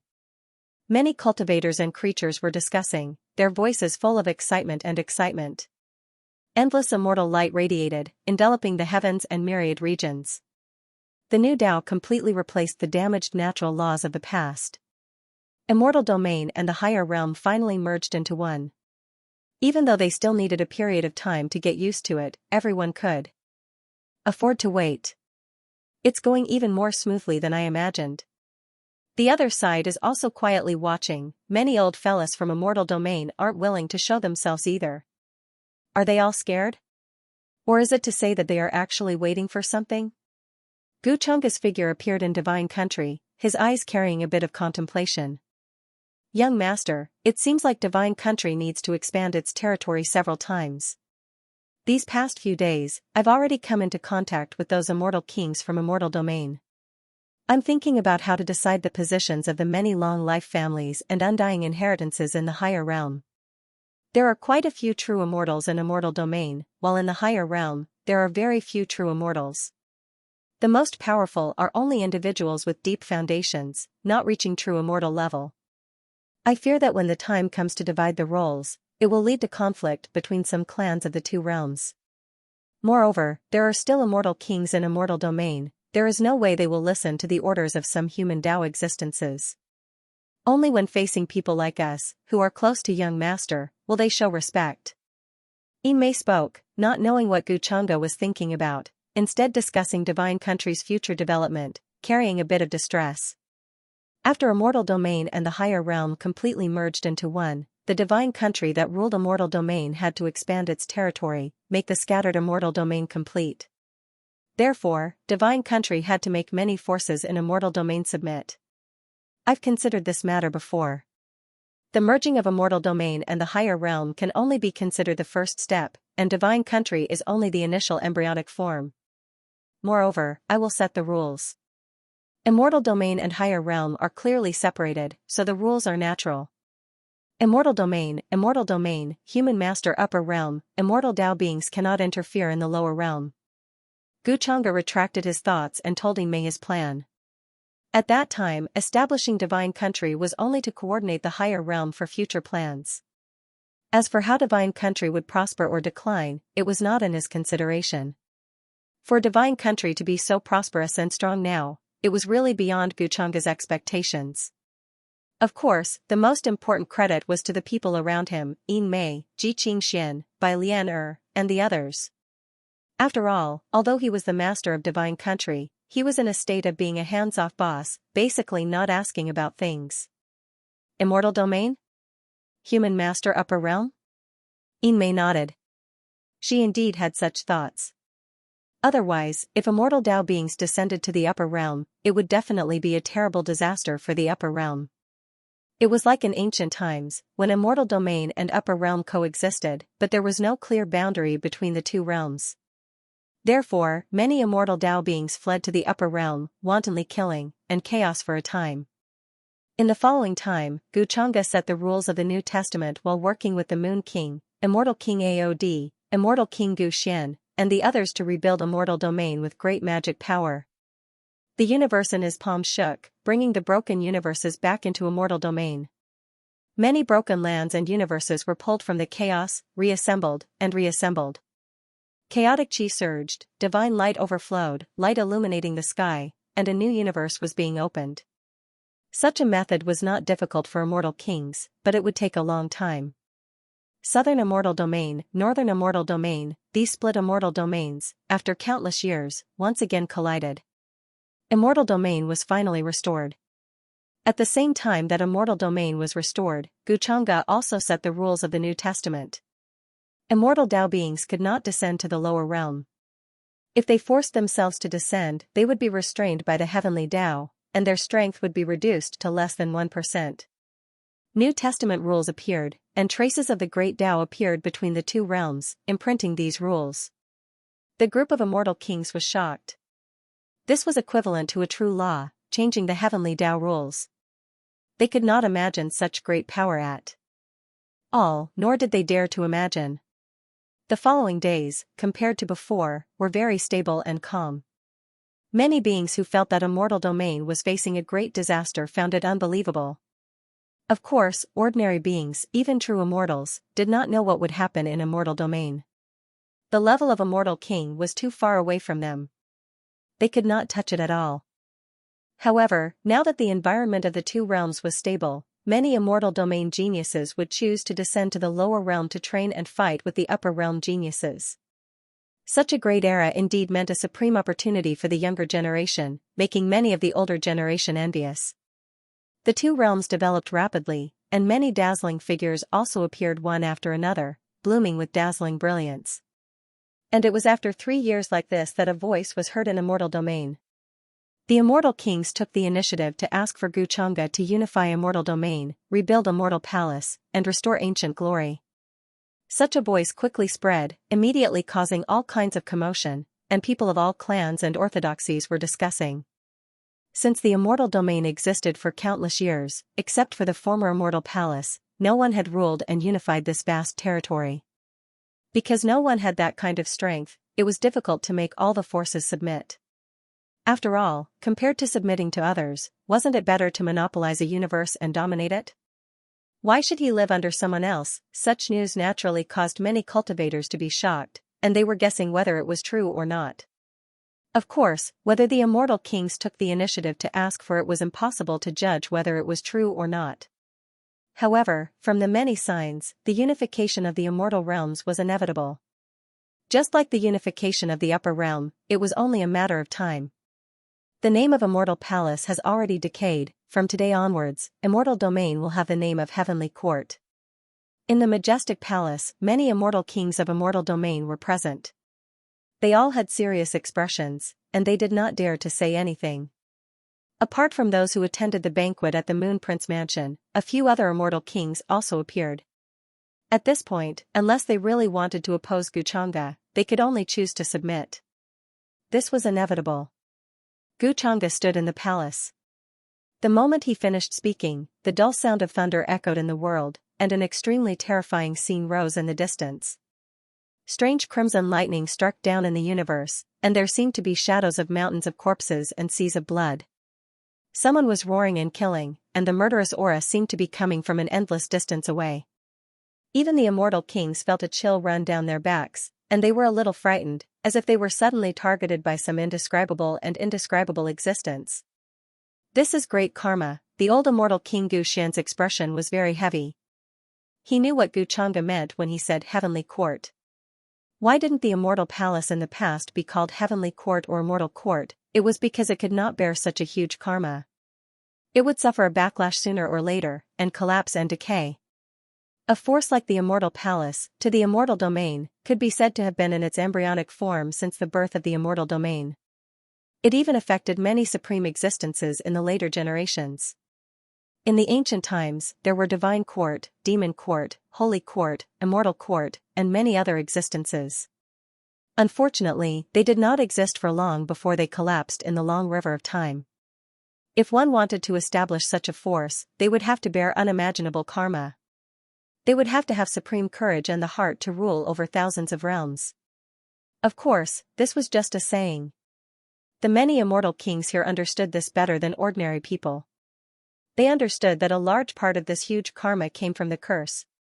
In the ancient times, there was a name like Heavenly Court.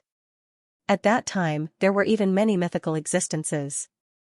As for why the Heavenly Court collapsed and was destroyed, they had no idea. The first lord of the Heavenly Court was a figure of the Khanate mythical era. According to Ao Ling, he died in a grand and tragic battle. Immortal King Aod had a complicated expression. During this period of time, he had learned many things from little ancestor Ao Ling. Ao Ling had also told him that in the near future, some of the most ancient existences would return. Perhaps, some of them would be her older brothers. After hearing this news, immortal King Aod was extremely shocked. According to the information he knew, Ao Ling was the youngest daughter of the dragon ancestor, and the dragon ancestor could be said to be the first true dragon since the creation of the world, the ancestor of all dragons. As for Ao Ling's brothers, what kind of existences were they? How long ago was it from now? If such existences could really return, did it mean that many ancient histories would be overturned? The entire world was about to face a true reshuffle. Even though he was an immortal king, he still felt waves of horror and unease. And what kind of character would Xianxia be when the time came? On this day, supreme Tao sounds rang out in the various universes. There were grand and ancient sacrificial sounds, world sounds, and kowtowing sounds that resounded throughout the various heavens. At the same time, there were magnificent temples and buildings that rose from the center of the celestial realm. They were golden and dazzling, emitting a dazzling brilliance. There was a vast aura that caused the myriad realms to rise and fall. Many immortal kings acted at the same time, establishing a Tao field in the chaos. The scene was extremely grand. Countless primordial particles surged within, and fluctuations swept through the myriad realms. Xianxia stood in the center, guiding the power of wishes of all living beings. This was the understanding of the heavenly court by various powerful existences since ancient times. With all living beings as the wish, it could come from all living beings, but it could also be fed back to all living beings. The heavenly court shall be established today. A dignified voice that contained supreme power came from the Tao field, shaking many universes and setting off great waves in the various worlds. At this moment, the countless strands of power of faith in the world seemed to have found a direction and moved toward the temple and the buildings, wanting to converge there. In the upper realm, a majestic silver river could be seen surging into the celestial realm, heading straight for the Tao field. The heavenly court was established, majestic and magnificent. There was a majestic figure sitting cross-legged in the center. It was taller than the universe, and billions of divine lights flowed like the beginning of time, as if it was standing at the center of the world. Living beings from all over the world knelt and worshipped. We kowtow to the heavenly court. In the various universes and great worlds, there were powerful existences. The weakest one was a perfected immortal. They faced the direction of the heavenly court to show their respect. Countless living beings and cultivators prostrated in that direction, incomparably pious. The power of will can be absorbed from all living beings, but it can also be fed back to all living beings. Xianxia stood in the heavenly court, feeling the power of faith that came from all over the world. His Dharma body was currently reflected in the heavens. It was incomparably grand and boundless. From the power of will of heaven and earth, he could comprehend the thoughts of all living beings, know what they were thinking, and read what they were thinking. The current heavenly court was beginning to take shape. There were many immortal kings overseeing it. Although it had just been established, the foundation of the Tao field was unfathomable. The existence of the divine kingdoms of the upper realm provided an excellent place for the celestial realm to nurture. Endless power of faith surged over crazily. Now, the immortal domain was stabilizing, the various races were recuperating. All in all, it was more peaceful than it was millions of years ago. Hundreds of years ago, the dark heavenly court actually existed in the higher realms. However, at that time, it only existed in the shadows, not revealing itself to the world. Of course, many people also knew that it was the method Xianxia left in the dark. The master behind the dark heavenly court was actually him. Now, the heavenly court had just been established, grand and prosperous, far surpassing many orthodoxies since ancient times. The heavenly court's disciples traveled to all realms, various universes, their footprints covering the myriad realms. In some star domains, there were cultivators who built divine palaces, golden bodies, and statues for the heavenly court. There were also cultivators who walked all over, explaining the Tao and scriptures, enlightening many later generations, using great divine abilities to spread the inheritance. Later on, the various sects contributed greatly. After years of spreading the Tao, everything was developing in a good direction. The immortal domain recovered its vitality. The heavenly court was prosperous, incomparably glorious. Although it wasn't as prosperous as the immortal palace in the past, a corner of its future prosperity could be seen. Of course, during this period, the heavenly court was also recruiting geniuses of various races and all realms, continuously growing stronger and more prosperous, with great momentum of achieving unprecedented success. The heavenly court rules over all realms. During the era of peace, all creatures of the world can enter the tribulation to achieve the Tao. Guchanga was like an ancient deity from ancient times, sitting upright in the boundless void. On this day, as his voice faded, endless power of ambition surged. This voice resounded through the myriad realms, containing supreme majesty. The great Tao rumbled, the heavenly Tao rumbled, as if it was furious. But soon, as Guchanga reached out with his palm, it spanned across everything. The universe was dim, the universe was lightless, the entire immortal domain was covered. Rumble, the great Tao retreated, the will of heaven appeared, endless Tao light enveloping every territory. This was his Tao wish. As his voice shook, the river of time surged. Originally, many creatures living in the lower realms, some extremely remote universes, because of the incomplete laws of heaven and earth, even if their cultivation reached the Tao, it was difficult for them to trigger the Tao formation tribulation, unable to achieve the Tao. If they wanted to leave their original universe and rush to other worlds, they would have to endure the suppression of the laws of the other universes. As Guchanga said this, the Tao laws of every universe were affected. Those cultivators all felt an indescribable sense of relief that came from the depths of their divine souls, as if some kind of shackle had been unlocked. The suppression of heaven and earth has disappeared. Many people were pleasantly surprised and excited, but even more were agitated. Speaking of which, it's not that the suppression of the world has disappeared.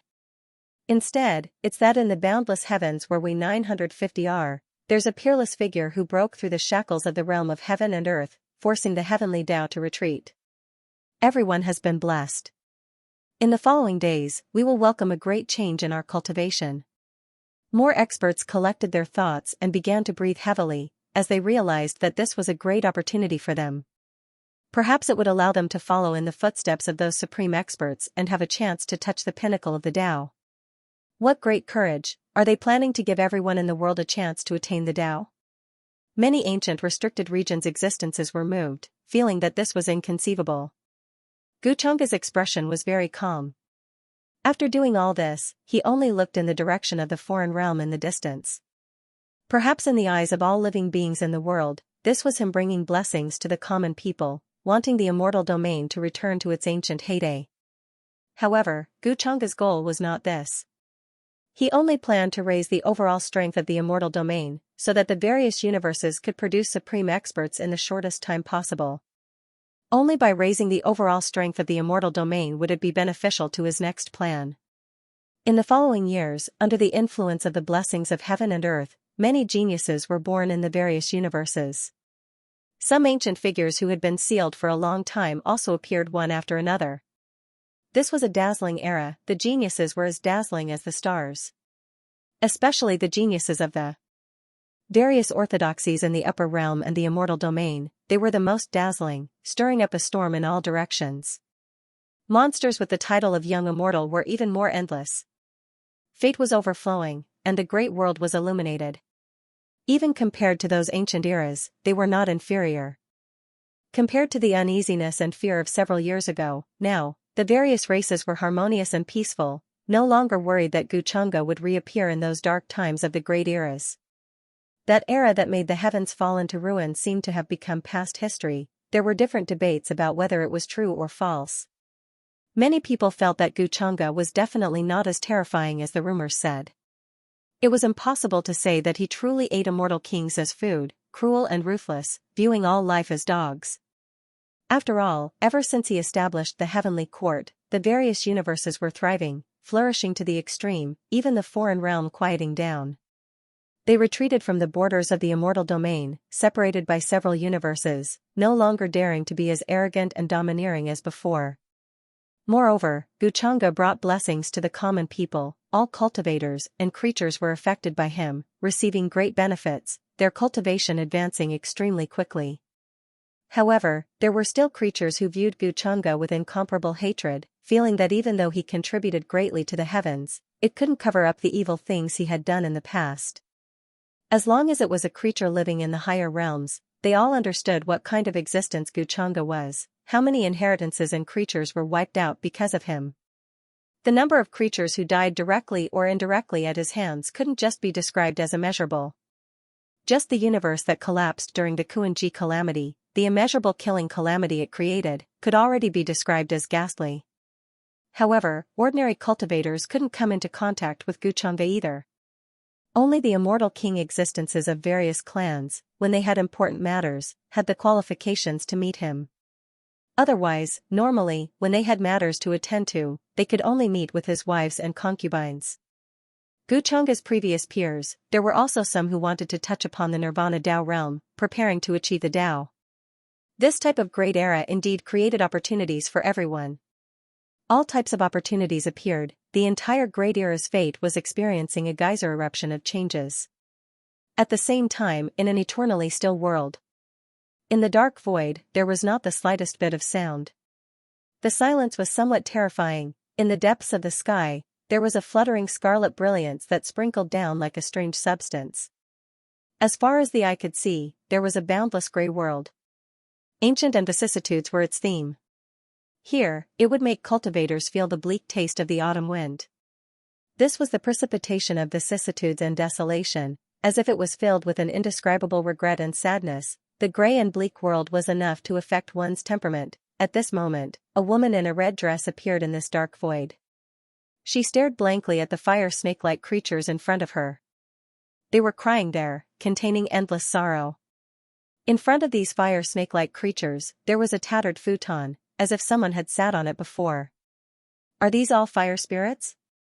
This woman in a fiery red dress had snow-white skin, and there was a little cinnabar between her eyebrows, looking both pure and demonic.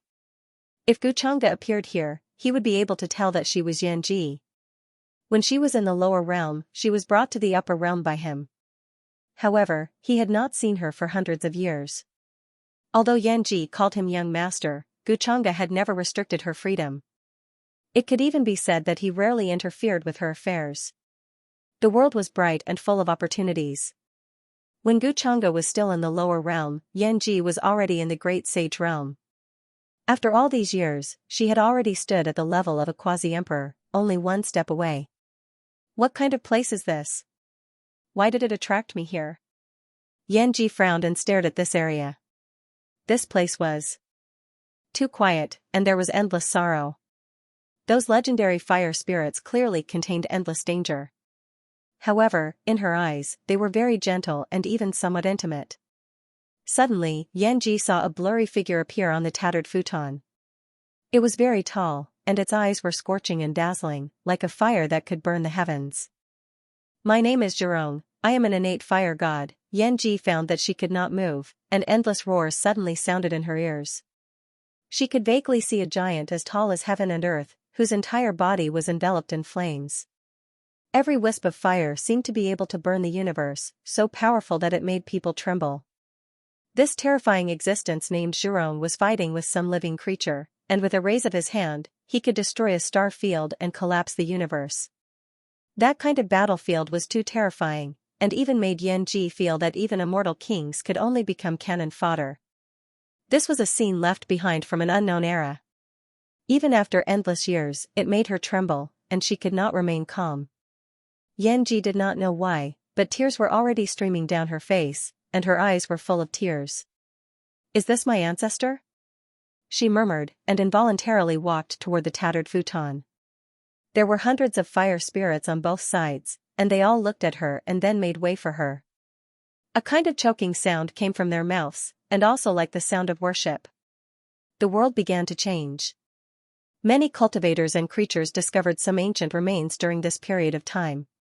They had never appeared before, but now, they appeared one after another in various places. Some people obtained ancient inheritances, while others obtained supreme treasures.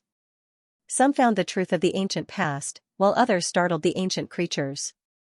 In the original Emperor's Road, an extremely beautiful young woman dressed in a flowing chiffon dress, accompanied by a big red bird, stood in front of a grave that was as tall as a mountain range. Who would have thought that this grave would appear here? Everything was predestined a long time ago. The big red bird said with a complicated expression. It never expected that after the great changes of the world, this grave would appear in this world again. This was originally a heaven burial land that had disappeared for countless great eras. According to what you said, this place is where my body that had previously fallen is buried? Gu Xian'er's voice was calm as she asked. While standing on the grave, her entire being seemed extremely small and insignificant. It can be said that this grave buried heaven's incarnation. You perished together with it, so you were also buried here. Apart from this, inside this grave, there should be one of the little 6 paths that was beaten to death. I originally thought that this grave had already been destroyed, but who would have thought that it was still in this world, moreover reappearing at this time? The big red bird said. During this period of time, it had already explained many things to Gu Xian'er. 3 lives weren't hard to understand, but this contradicted the Tao methods Gu Xian'er cultivated, as well as her belief in her own invincibility. That was why when she was on the primordial road, she had already severed that part of her connection. For her, this could be called a past life, or it could be called a bystander. It had nothing to do with the current her. Heaven's incarnation, little 6 paths? Gu Xian'er muttered to herself. Symbols condensed in her hands, fading, turning into strands of immortal splendor. She had already successfully broken through the Emperor realm some time ago, a true Tao wielder. And now, she was condensing the immortal Tao imprint, attempting to break into the immortal realm. However, this was just the beginning of the process. If she wanted to continue, it would take a long time to touch the threshold of the immortal Tao. In this grave, the incarnation of heaven and the little 6 paths were buried, as well as her broken weapon. For Gu Xian'er, this was no different from a great opportunity. The so-called heaven incarnation was when a supreme expert seized the body of the heavenly Tao and refined it into an incarnation. The incarnation of heaven was terrifyingly powerful, unimaginable. One had to know that there were so many universes and worlds in this world, and every world had a corresponding heavenly Tao. It was just that the heavenly Tao varied in strength.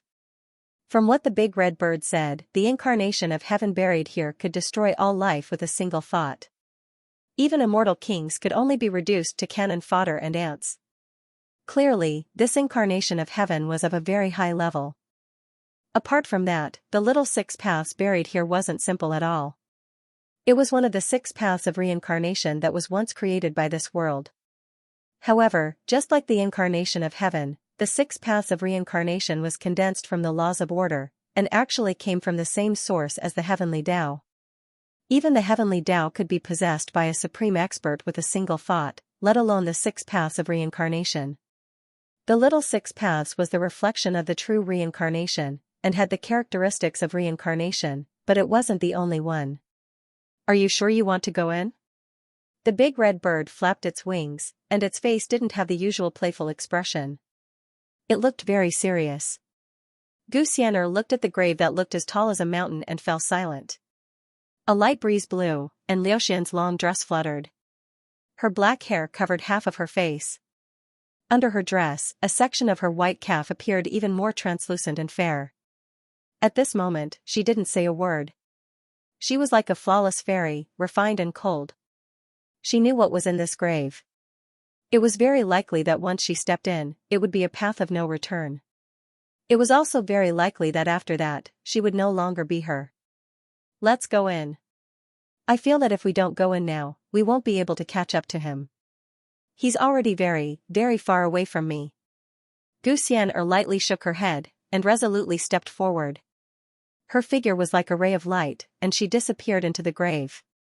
The big red bird followed behind her, and couldn't help but sigh. It wasn't surprised by Gu Xian'er's choice. Rumble, the grave shook violently. It was originally as tall as a mountain, but at this moment, it was continuously collapsing, quickly collapsing, and was about to disappear from this world. Only at a specific time and place could this grave be seen. Once time and space were displaced, it would also disappear. In just a few short years, the immortal domain had already undergone tremendous changes. The various universes gushed out with dense luck, heavenly talents emerging in large numbers. It even made many creatures feel that they had hope of seeing the most prosperous era of the ancient era reappear. The heavenly court ruled the world, ruling the heavens. Apart from the foreign realm, it included the immortal domain and the endless territories of the higher realms. It could be said that this was a grand occasion that had never happened even when the immortal palace unified the immortal domain. The surging luck was like smoke signals that rushed into the heavens, spiraling within the palace. In the end, it condensed into a blurry woman's figure, dignified and noble, like an empress descending into the world of mortals, overlooking all living things. The Tao of luck and creation is indeed miraculous, to the extent where it can allow me to open up a world in my heart, recreate the primal chaos. The luck of the heavens is endless, the creation is endless, the creation of life. Yu Mingkong sat cross-legged in the palace, her eyes opened, an expanse of deep calmness within. Her terrifying aura was restrained, but it made her look even more beautiful and peerless. If a true immortal appeared here at this time, they would also be intimidated by the aura released from her body, involuntarily kneeling down. This had nothing to do with strength, but rather a type of shocking change caused by the transformation of life. Right now, the luck of the myriad realms had all gathered, condensing within the heavenly court, vast and boundless. Yu Mingkong used this opportunity to comprehend, peering into her own Tao of luck and creation. Her talent was already peerless to begin with. If not for Gu Chang'e suppressing her elegance, she would only be even more dazzling. Meanwhile, the Tao of luck was even more so a type of great creation, even immortal kings would feel envious. For Yu Mingkong, she comprehended the path she wanted to take from the luck. This in itself was a world-shocking thing, not many people able to do it since ancient times. Of course, for her, being able to walk this path was still thanks to her current identity. There were cultivators who called her Empress, and there were also cultivators who called her Empress of Heaven. After all, she was Gu Chang'e's first official wife, at the same time his first wife. Even the celestial kings of the various races had to be respectful and courteous in front of her. It was precisely this identity that allowed her to comprehend and control such a vast and powerful energy of karmic luck, and she could rely on this to comprehend and pry into its profundities. Weng, the void blurred. Yu Mingkong shook her hand and a tiny vortex appeared. There were a myriad of mysteries and transformations within it. One moment, it was like a bottomless and terrifying black hole, and the next moment, it was like a boundless ocean. She felt that she only needed a single thought to turn the vortex in front of her into a tiny world. This kind of strange power made her very surprised. Was this the will of destiny and creation? Was this the will of creation? If the will of creation is the direction of one's thoughts, then wouldn't it mean that one can create the world? Yu Mingkong fell into deep thought. Although she was the empress, she didn't interfere in many of the matters in the heavenly court. She gave full authority to Yin Mei, Ji Qingxian, Bai Lian and the others. Therefore, she now had a lot of time to comprehend the Tao of karmic luck and creation. Perhaps I can ask Chang'e. He should know about this, Yu Mingkong pondered, but shook her head in the end. She planned to fully comprehend it herself. Otherwise, if she kept asking Gu Chang'e, she would become dependent on him. The Tao of karmic luck and creation, Gu Chang'e sat cross-legged in the depths of the boundless void. His gaze swept across the heavens. After seeing Yu Mingkong fall into a bottleneck, he didn't help her and quickly withdrew his gaze. If she could fully comprehend this matter by herself, it would be an endless opportunity for her. The boundless all heavens is indeed flourishing to the extreme, Gu Chang'e sighed softly. His gaze swept across Yu Mingkong, Yin Mei, Jiang Chuchu, Wang Zijin, Xiao Ruoyin, Emperor and Dear Maiden, and his parents in this life. Seeing that they all had their own destinies and were busy with their own matters, his expression quickly returned to being calm. He felt that during this period of time, his state of mind had undergone a subtle change. It was as if he had really become the heavenly Tao, sitting and watching the world change, the stars and the moon rise, and the passage of time. However, this was only a subtle change in his state of mind. He couldn't become the heavenly Tao. To Gu Chang'e, the heavenly Tao was nothing more than an external object. It's about time, Gu Chang'e then stood up. As he took a step, the great Tao of time intertwined under his feet. In an instant, he disappeared from the boundless void. Meanwhile, the instant Gu Chang'e moved, the entire immortal domain released a heaven-shocking rumbling noise. It was as if a terrifying sea of lightning roared, about to shatter the universe. Many immortal kings were immediately alarmed, their expressions changing greatly. They all left their caves, appearing in the sky. This aura is coming from the direction of the foreign realm. Ancient mystic old immortal king's voice trembled slightly. Then, he stood in the cosmos, gazing towards the foreign realm. It seems like Great One is going to take action against the foreign realm. This day still came in the end. Inside Luo King Manor, the Luo King who appeared had a complicated expression. Even though he was ordered by Guchanga to find Immortal Palace's descendants, after so many years passed, there was still no news that came. Instead, it was the people he sent out who mysteriously disappeared. Not even he could deduce what was going on. However, Guchanga didn't rush him either, to the extent where he didn't even mention this matter. After imperial court was established, he seemed to have tossed Immortal Palace's matters to the back of his mind, no longer caring about it. Is he going to take action against the foreign realm? Ming Yi and the others who were imprisoned in Luo King Manor all had bitter expressions, feeling a type of uneasiness and trembling. These past few days, for them, were simply like years, every single day a torment. After Immortal Domain and the higher realms merged into one, the pressure of the world's natural laws on the foreign creatures became even stronger. They were naturally greatly affected, able to display 30 to 40% of their original strength at most. However, there was no news from the foreign realm, so they could only stay in Luo King Manor, unable to go anywhere. When they sensed that Guchanga was heading towards the foreign realm, Immortal Domain's various clans immediately began to respond. There were immortal kings who personally moved, leading great armies, hurrying to the border between Immortal Domain and the foreign realm. Immortal King Aod even more so held an ancient banner that was hazy with starlight, leading millions and millions of Ocean Clan members, crossing the starry domain. The cosmos was torn apart, stars trembling. A terrifying great universe passage appeared, a boundless great army directly rushing through. Immortal King Aod's actions left many immortal kings deeply shaken, feeling that this was a once-in-a-lifetime opportunity. Not only could they use this to show their loyalty, they might even completely conquer the foreign realm that had always been at war. Then, there were immortal kings who hurriedly responded, bringing their clansmen, slaughtering their way to the foreign realm's border. Of course, Immortal King Aod did this all because of little ancestor Ao Ling's instructions, telling him not to stand on the wrong side. In this era, following Guchanga's footsteps was definitely not wrong. Has this day finally arrived? Immortal King family, Wang family. Ni Chen's eyes carried a bit of excitement. He had always been waiting for the moment when the true mountain and sea world was reorganized. And Guchanga's campaign against the foreign realm also meant that this day had arrived. After all, once the true mountain and sea world was reorganized, this world's source power would become even more complete. After he possessed the true mountain and sea world, he would definitely be able to save a lot of cultivation time, directly leaping to the level of a true spirit. Then I should start moving as well, Ni Chen quickly calmed down and thought to himself. During this period of time, he had completely gotten used to Wang Wusheng's body and was already making arrangements. Through the galaxy he had previously possessed, he would slowly invade and occupy the surrounding galaxy. During these few days, he was also thinking of a way to move that galaxy to the Wang family's territory.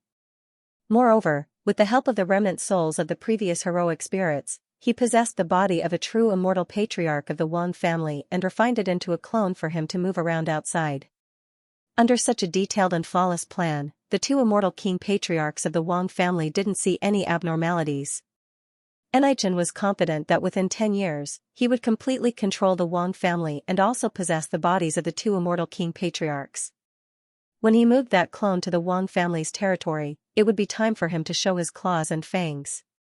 Head east. In the broken universe, a figure riding on a true hoe was still mumbling to himself as he looked towards the east.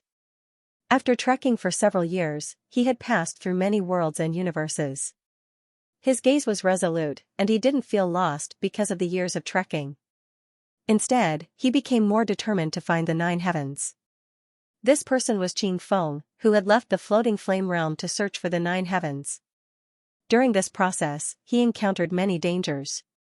Some of the ferocious beasts hidden deep in the universe were very terrifying, and there were even existences comparable to half-step immortal kings. However, Qing Feng relied on his innate battle experience that seemed to have been imprinted in his bones and killed them all. Moreover, he had a feeling that as long as he continued walking in this direction, he would definitely be able to find the 9 heavens.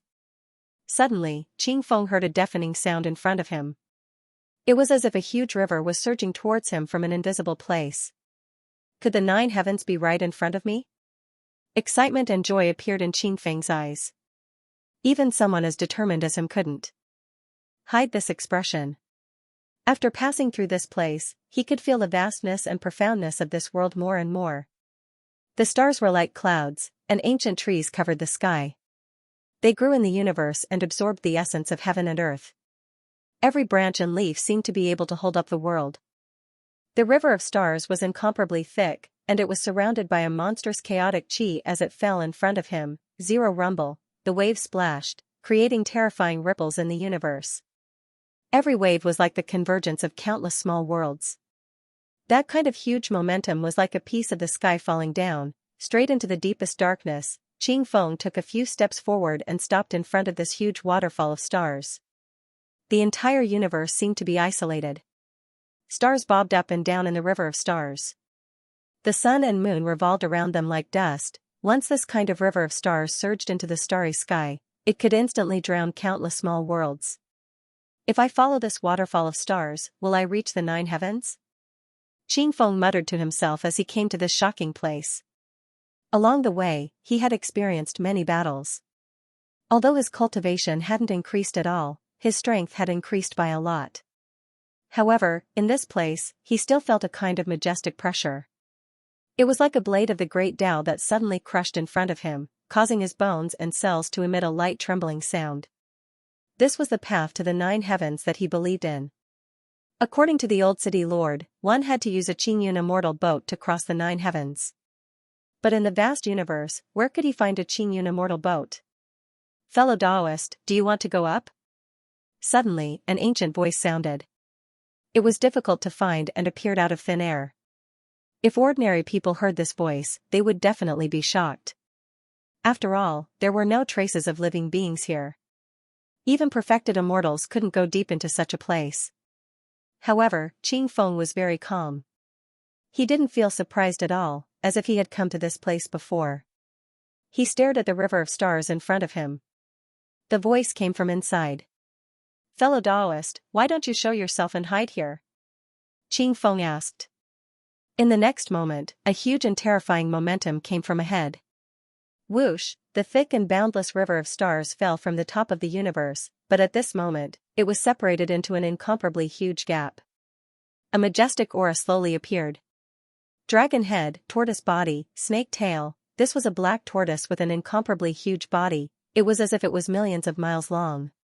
The moment it turned around, heaven and earth were turned upside down. The entire universe seemed to be trembling. This ancient black tortoise was white like the bright moon. On its body was an azure cloud flying boat. Thick black immortal chains firmly locked its body, fixing this azure cloud flying boat on it. It appeared in the waterfall of stars, as if it had just woken up. Its star-like eyes stared at Qing Feng, releasing a terrifying pressure. Fellow Taoist, are you going to the 9 heavens? It spoke, its voice was vigorous and deep, causing heaven and earth to tremble. Qing Feng looked at this creature that looked like the legendary black tortoise, and a huge shock rose in his heart. At the same time, on a magnificent and boundless floating continent, palaces and pavilions stood in great numbers, grand and ancient. There were many ancient ferocious beasts, savage birds flying in the sky, primitive ancient forests densely covered, mountains grand, and palaces ancient and profound. Chaotic immortal waterfall fell, floating between the various mountain peaks. Immortal mist filled the air, and immortal light interweaved. Multicolored light shone in endless streaks, thousands of auspicious colors. This was a shocking scene. This place was like a true otherworldly pure land, like an immortal realm in the mortal world. The creatures here all had a type of immortal aura, completely different from those in the otherworldly world. All types of immortal medicines and divine springs were rarely seen in this world. Purple rocks towered within, cliffs bright and clean. Grass grew everywhere, ginseng exhaled.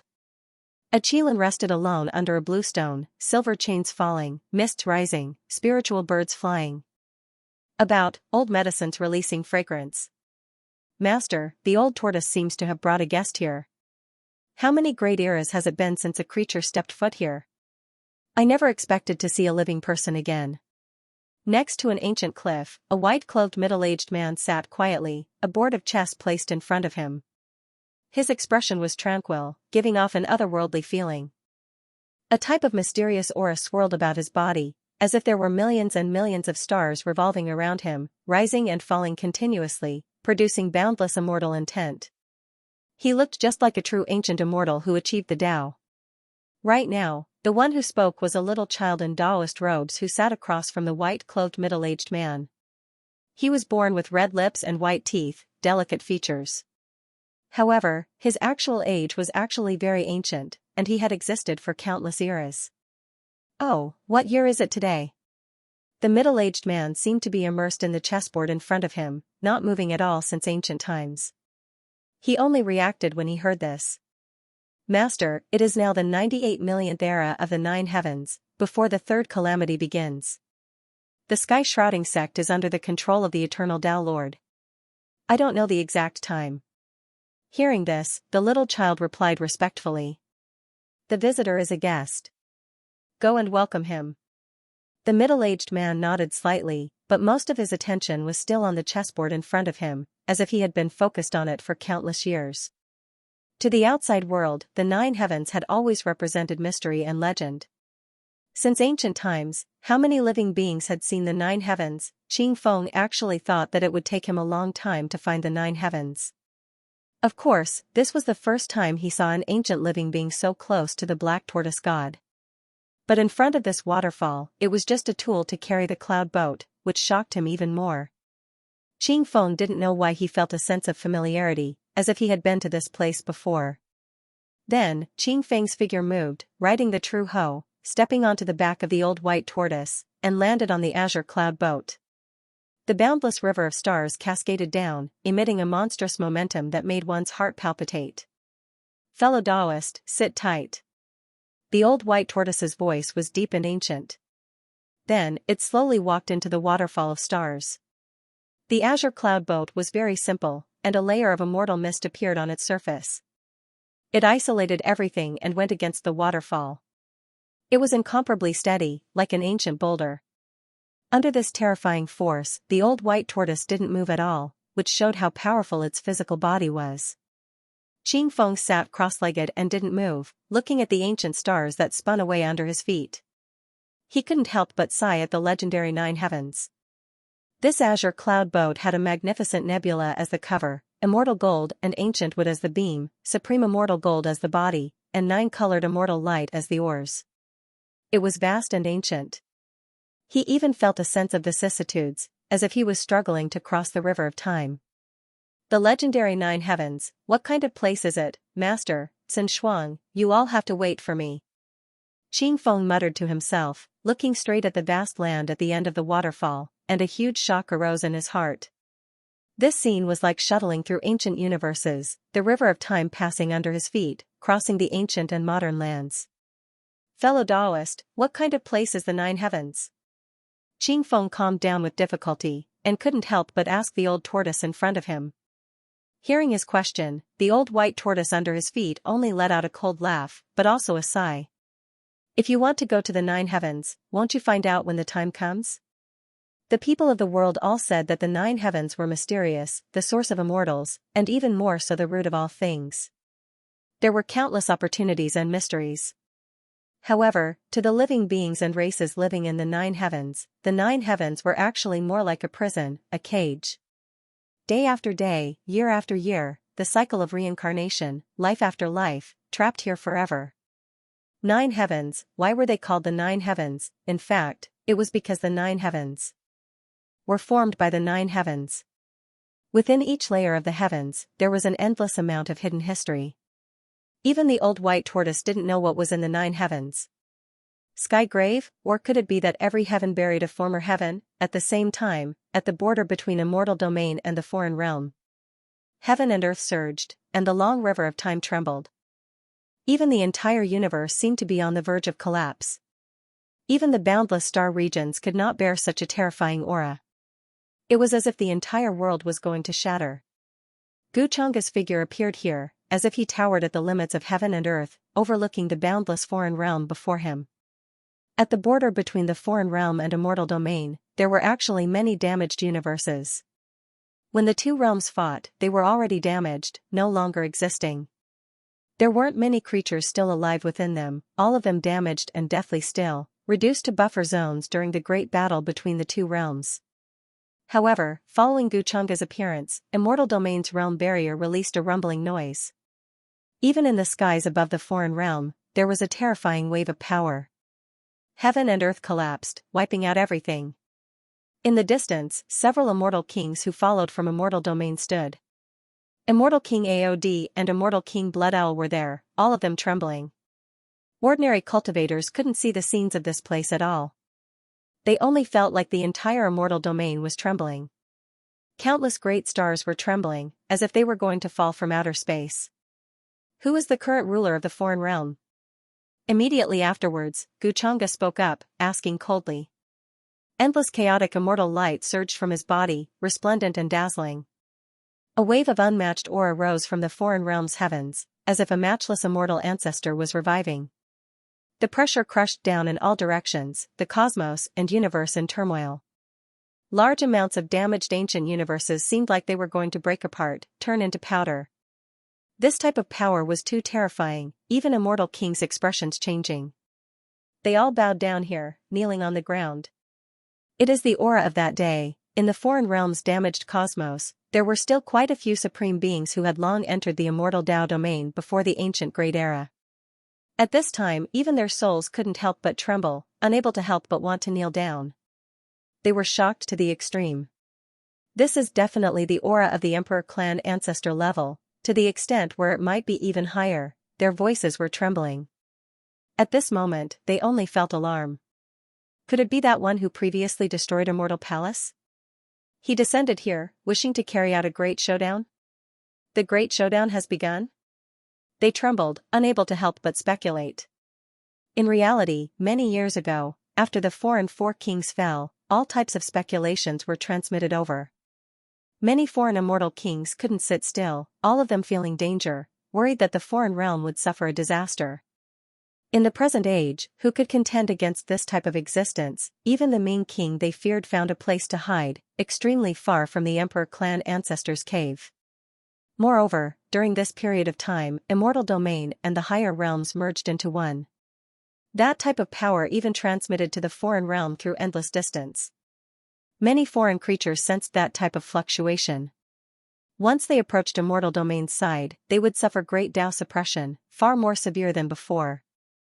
Under this type of suppression, how could they dare take half a step into Immortal Domain, when facing a taboo existence who could previously destroy Immortal Domain, the current foreign realm? Did they still have a chance of resisting? This was precisely a terrifying calamity. The heavens trembled, endless streaks of natural laws descending like a waterfall.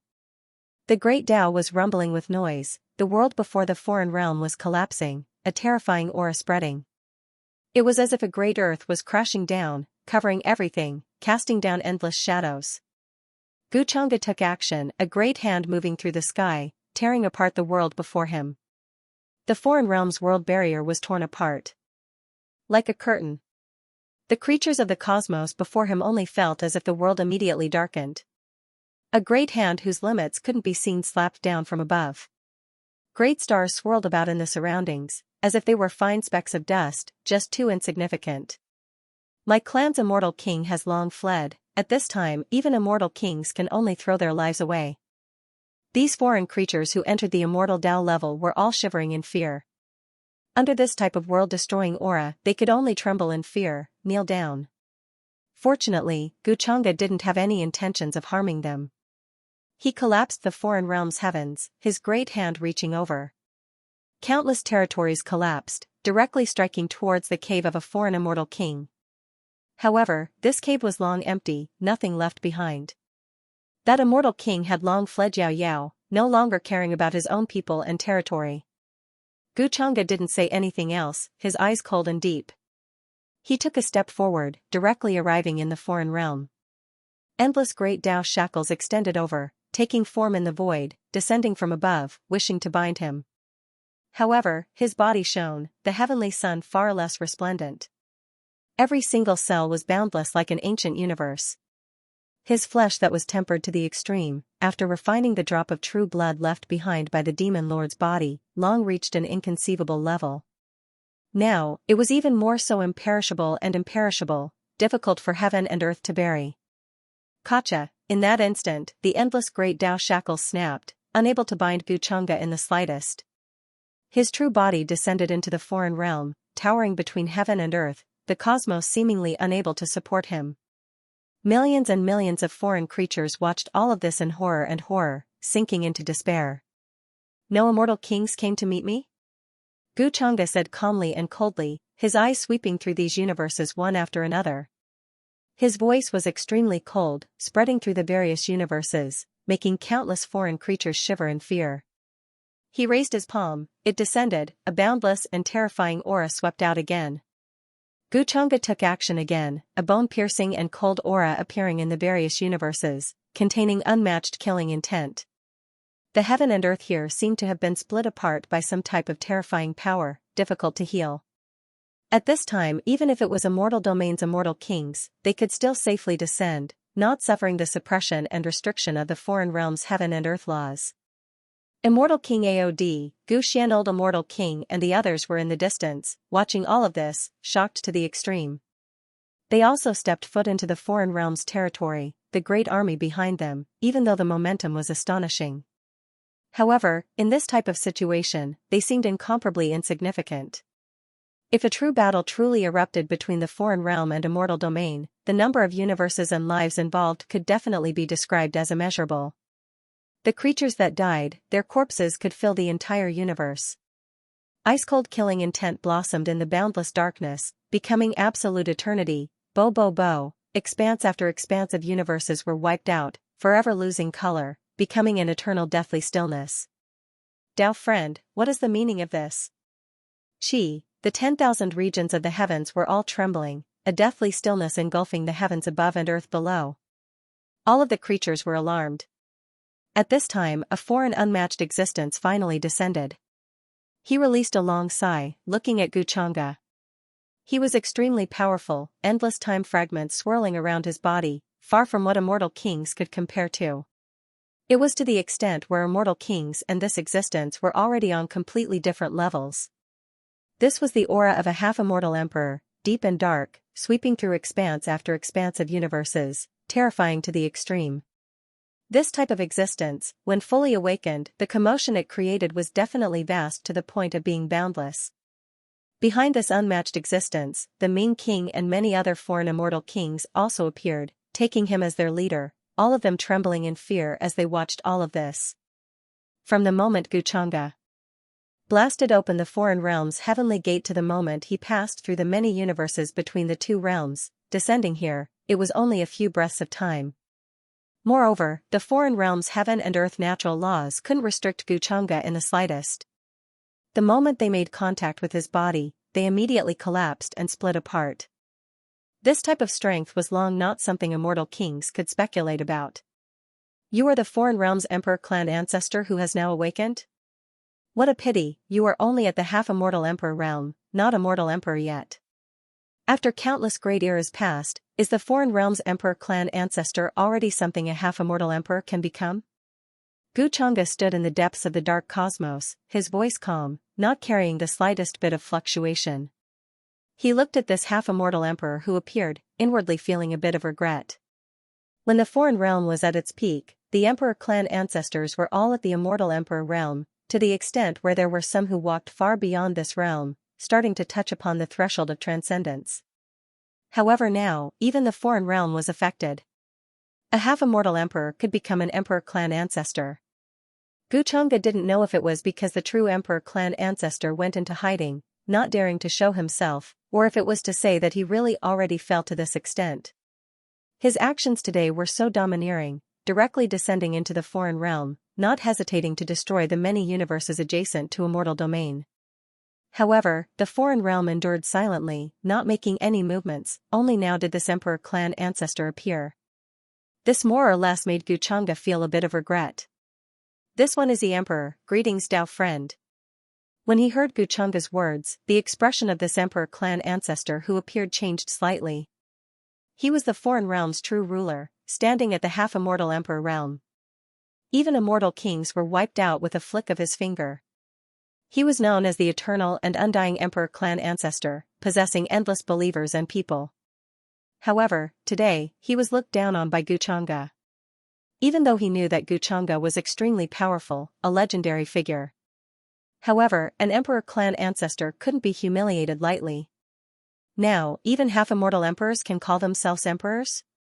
However, Xianxia still only shook his head, releasing a laugh that, in the emperor's eyes, was unknown whether it was mockery or regret. The expressions of the foreign immortal kings in Ming King City all changed greatly. The emperor before them was the backbone of the foreign realm, as well as the only emperor clan ancestor who revived, in charge of overseeing the greater situation. Almost all of the foreign immortal kings now obey the emperor's orders.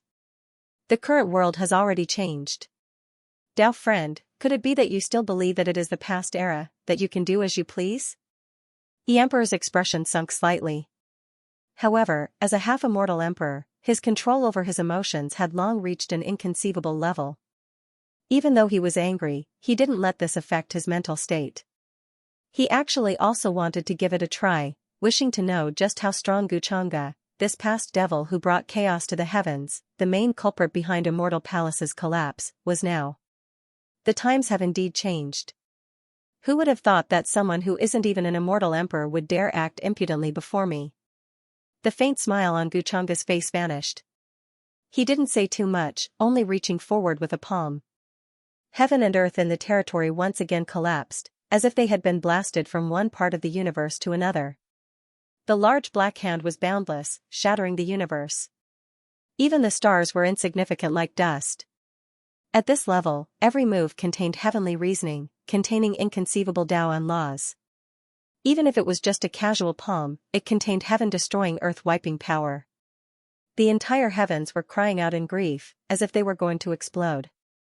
That was why under this palm, all of the foreign immortal kings felt a type of bone-chilling feeling. Their expressions changed greatly, as if their souls were imprisoned. Their techniques were completely suppressed. Unable to move at all, to the extent where they couldn't even summon the will to resist. Dao friend really is arrogant. I want to see just what kind of strength you still have. The emperor's expression changed. His previously calm state of mind could not hide his anger at this moment. As the current ruler of the foreign realm, he commanded countless universes, even immortal kings could only bow their heads in submission. He was humiliated time and time again by Xianxia, so how could he endure this? Fight. The emperor didn't say anything else. Too many terrifying scenes appeared in his deep eyes, directly taking action in this shattered universe. A terrifying aura that spread far and wide covered the entire sky dome, even the cosmos about to collapse. Chaotic energy surged around him. It was as if he walked over from the end of the great river of time, countless time fragments swirling about his body. Under this strike, it wouldn't be an exaggeration to say that it could reopen heaven and earth. Even immortal kings couldn't think about seeing the scene clearly. This place became chaotic light overflowing, rushing into the universe's 8 wastelands. Millions and millions of foreign creatures were completely suppressed below, their bones simply about to explode, feeling despair to the extreme. In a battle of this level, it wouldn't be an exaggeration to say that they were like specks of dust. With just a single breath, they would instantly be turned to ashes. The bodies of many celestial kings who were closer to the scene immediately collapsed. Blood splattered everywhere. They had no choice but to quickly retreat in horror. In an instant, they had fled to several universes. The emperor was indeed a quasi-immortal emperor. He was so powerful that even immortal kings felt despair. The two of them were not on the same level at all. If the emperor had revived earlier, perhaps the immortal domain would have changed hands long ago. A foreign realm that has half-immortal emperors overseeing it is not something immortal domain can contend against at all, let alone the fact that there might be other emperor clan ancestors hidden in the foreign realm. Even now, they still haven't awakened. The old immortal king Gu Xian, immortal king Aod, the Witherdine immortal king, and the others from the immortal region felt their hair stand on end as they were extremely shocked. Even though that battlefield was isolated from several universes, they still felt cold all over. As immortal kings, this was the first time they had experienced what despair was. If he was in such a battlefield, he would definitely collapse and be annihilated at the first moment. They finally understood why those below half-immortal emperor level, including immortal kings, were like ants. This was a threshold they couldn't cross in their entire lives. And in the eyes of a true immortal emperor, how could someone as strong as a quasi-immortal emperor not be an ant? Chang, within the boundless chaotic energy that erupted, Guchanga raised his palm, continuing to strike forward. Endless chaotic light appeared in the void, containing unmatched killing intent. It was terrifying and vast, as if the world had reached the ultimate deathly stillness. The heavens were wiped out, creatures buried. It belonged to the half-immortal emperor level, terrifying to the point where it could wipe out 10,000 realms. It was just the beginning, but endless chaotic energy already surged, simply drowning out the heavens above and earth below. All types of great Tao laws appeared one after another, divine chains of order interweaving, covering heaven and earth, covering every inch of the void. Not only this, all types of natural disasters that only existed in ancient texts were also evolving. Great Tao heavenly flames, chaotic true lightning, 9 underworld death wind, they would only appear when the universe was first formed, but now, they appeared in all directions. Any creature below half-immortal emperor level would be horrified when they stepped into this place, instantly turned into powder, life and death erased. This place already became a land of death, the universe destroyed, natural laws turned into nothingness. What? The two touched for the first time. The void in front of them was pierced through, and the emperor's arm trembled violently, unable to withstand it, showing signs of bone fractures. At the same time, an intense stabbing pain caused his expression to change. The supreme killing intent penetrated, directly targeting his divine soul. Kill. Guchanga's eyes were deep and cold, his white robes otherworldly as he quickly stepped through the void. Billions of fragments of time appeared around him, the light of the great Tao surging, chaotic energy swirling, using all kinds of supreme techniques to kill the enemy, powerful and boundless. His palm was still pressing down, showing no signs of stopping, directly cutting down all the strange phenomena in front of him, striking the emperor. You clearly haven't recovered to your peak, and you're not even an imperial capital, how can you be like this? The emperor roared, his figure flying quickly, moving across several universes in an instant to avoid Guchanga's palm. He couldn't believe it. Since ancient times, the expression on his face had not changed much. But today, one after another, he was bewildered. Guchanga's cultivation fluctuations had clearly not reached the level of an emperor, not even a quasi-immortal emperor. But it made him tremble, his arm trembling violently, about to break apart. This terrifying power had already surpassed the limit of power, beyond the limits of what this world could bear. Guchanga clearly had not surpassed this level, so how could he so easily suppress him? You also know that I haven't recovered to my peak strength. Otherwise, why would I need to kill you? Guchanga was still as calm as ever. As he spoke, the great Tao was hazy, affecting the momentum of heaven and earth. There seemed to be a long river of time collapsing in front of him, the scene within blurring, ancient strange phenomena emerging. The emperor's heart trembled. If Guchanga had been at his peak strength, he would not have dared to do this, and would have fled as far as he could. But now, Guchanga clearly had not cultivated the light of a quasi-immortal emperor, nor did he have any aura that surpassed this level. Why was he still so powerful that he was about to suffocate? Dang, the void trembled violently, and a large black bell appeared. With just a shake, millions of ripples spread out, able to obliterate everything. This was the emperor's Tao tool, and it had accompanied him for countless years. It had long surpassed the level of an immortal king tool, rising to the level of a quasi-immortal emperor tool. However, this large black bell could not block Guchanga's palm. The large black hand descended, striking it, causing the long river of time to boil. The aura of this battle even passed from this side of the long river of time to the past, present, and future, setting off thousands of waves. The emperor's expression changed, and the large black bell on the surface of his body trembled violently, releasing millions of ripples, but it was struck until it trembled incessantly. The black ripples released were terrifying, enough to destroy time and space, but under this palm, they were obliterated, and then exploded. Tao laws swirled about, causing him to cough up blood and fly backwards. This scene shocked all the distant universes. After thousands of years, the Emperor was injured for the first time. Blood spread out from his shoulder, and then his arm exploded. He quickly retreated, feeling deep fear. He understood the difference between himself and Xianxia. This was already not something cultivation could make up for, but rather because the two were at completely different levels in the past. It was like an ancient giant, even though he no longer had the strength he once had, and was even very weak. However, if he wanted to crush an ordinary person to death, trample an ant to death, it was still an easy matter. This type of change in the level of life could already not be compared with cultivation realms. After understanding this great difference, the Emperor felt regret. The other Emperor clan ancestors all chose to avoid him or hide in their caves. Or they chose to hibernate, not willing to get involved. Only he appeared in the world, ruling over the foreign realm, believing that with the great changes in the world, a true immortal emperor could not appear. Quasi-immortal emperor was already the peak that life forms could reach. No matter how strong Xianxia was, he could not exceed this limit. That was why he dared to appear here, face Xianxia directly. However now, the emperor felt regret. He activated a great black bell, protecting his body. Ripples spread, the universe becoming blurry, the great river of time appearing beneath his feet. He decided to run, extremely decisive, not hesitating at all.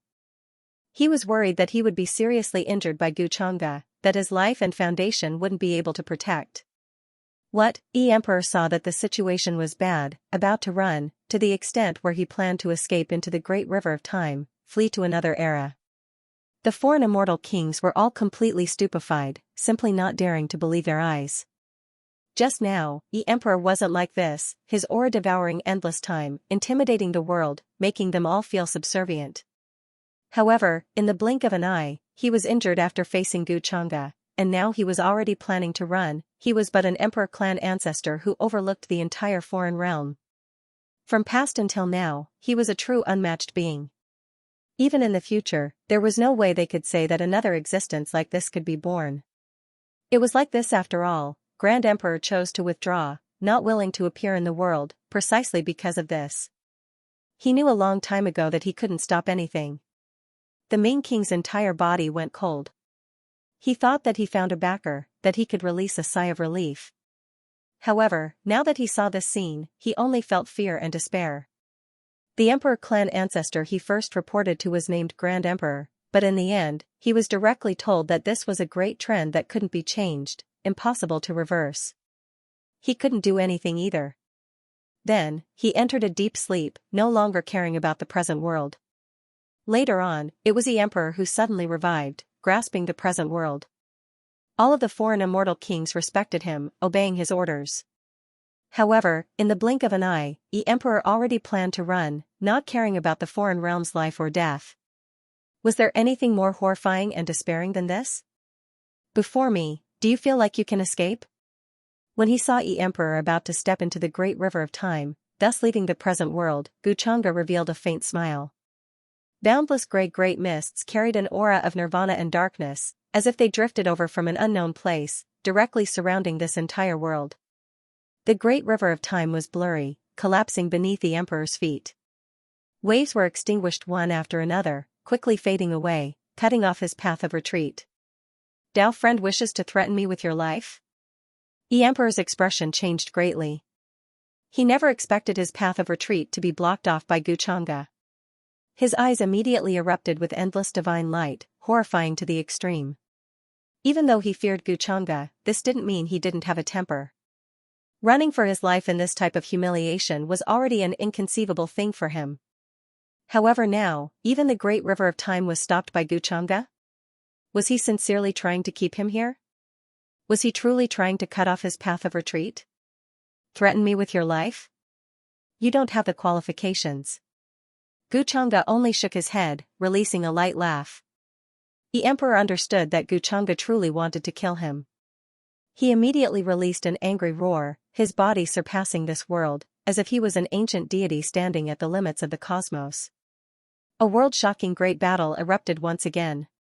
Xianxia and the Emperor fought their way into an unknown expanse of spacetime. It was to the extent where they followed the great river of time, fighting in the past, alarming the most powerful individuals of that time, making their souls tremble. Gotcha, here, expanses of the cosmos were torn apart one after another.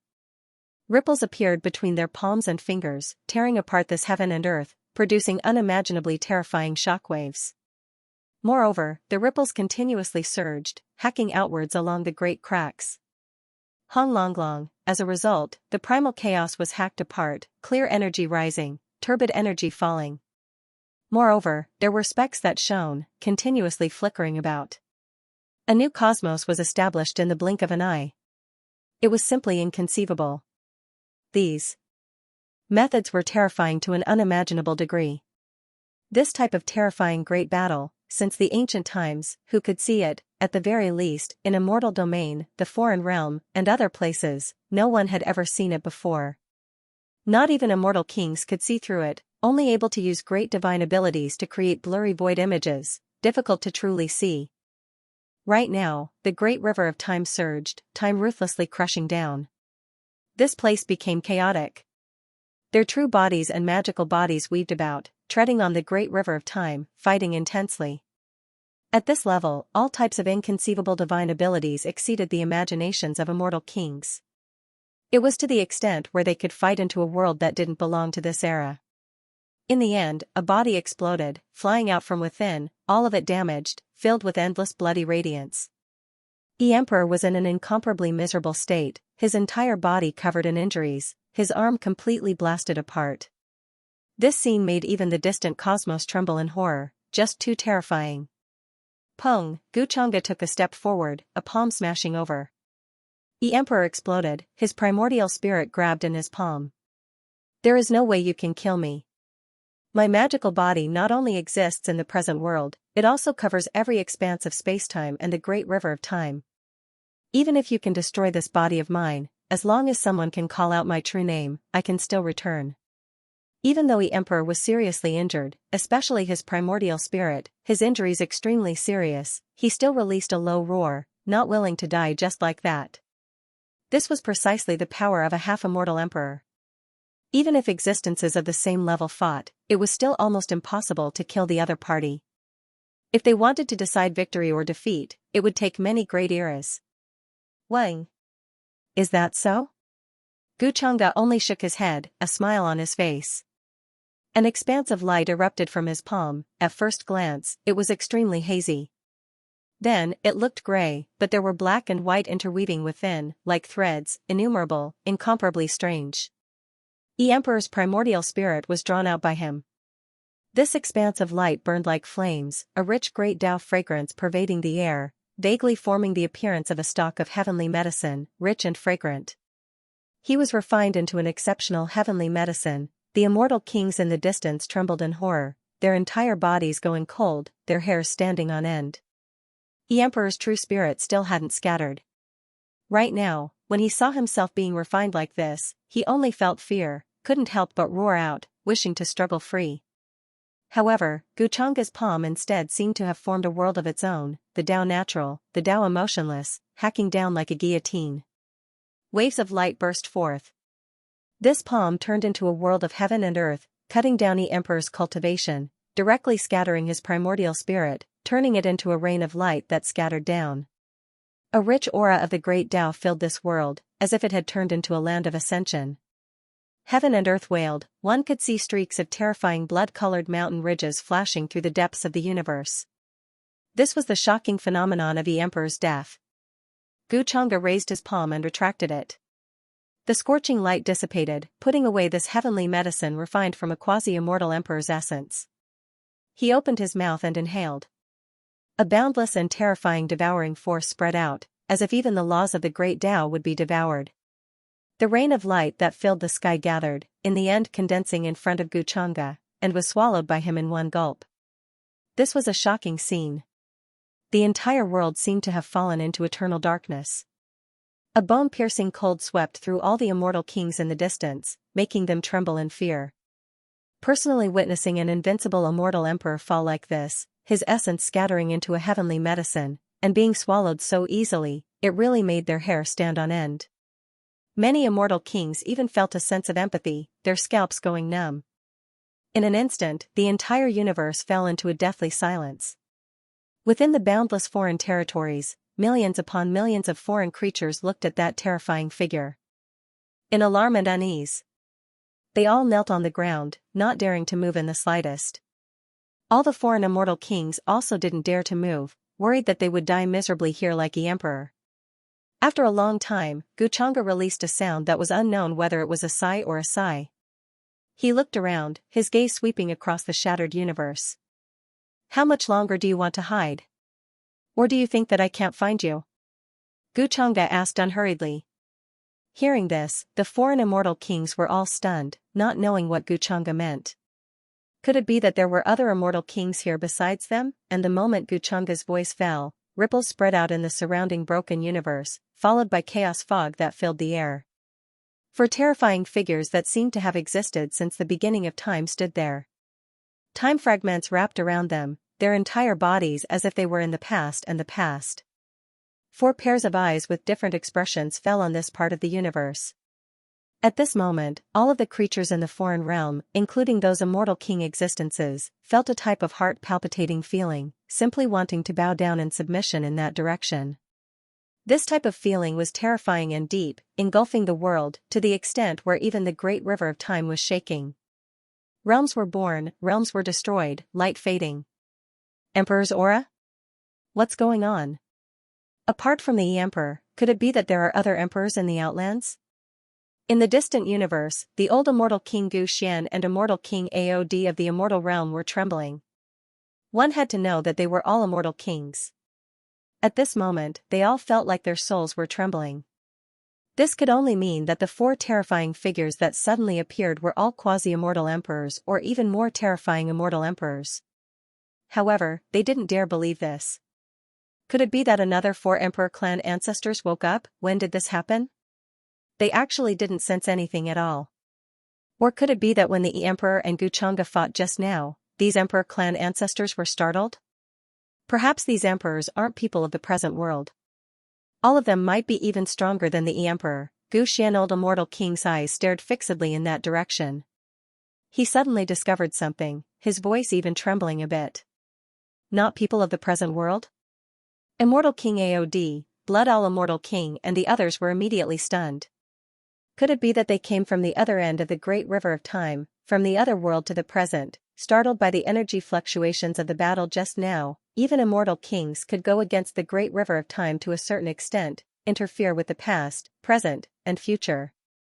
Let alone the quasi-immortal emperors who were even more powerful than immortal kings, or even immortal emperors. In this place, all of the immortal kings were horrified. It was rumored that emperors were rarely seen. There was no way more than one emperor could appear in an era. The Tao of the two clashed, suppressing the entire world, causing the universe to explode. Even if one attained the Tao fruit of emperor in another era, they would try their best to avoid this situation in the future, to avoid the situation of multiple emperors coexisting in the same era. But now, a total of 4 emperors seemed to have appeared here at once. Their auras were boundless, so powerful that it made one tremble. At this time, if one listened carefully, they would discover that there were grand scripture sounds appearing in all of the heavens. Looking over from the distant universe, one could vaguely see blurry figures covered by the thick great Tao of time. These were the true shadows of the emperors. Once they appeared, they would illuminate the heavens, and the worlds would reveal their figures. It was as if they didn't exist in this space-time, as if they were just imprints engraved in the long river of time. Now that they were activated by Xianxia's power, they all appeared together. They were true emperors, invincible existences who looked down on the heavens. Under their feet, the power of time appeared. Great Tao condensed and were stepped on by them, as if they were born to serve as a foil for them. Emperors were rarely seen. But the appearance of 4 emperors at the same time was too shocking. Latecomers? Perhaps I should call you that? Xianxia stood in the sky and swept his gaze across the 4 terrifying figures in front of him. His expression was still calm. He didn't know which era these 4 emperors came from. But what he was sure of was that they weren't from the current era. They might even be from the ancient era. Moreover, among these 4 emperors, there was an existence who truly stood in the immortal emperor realm. His aura was very vague.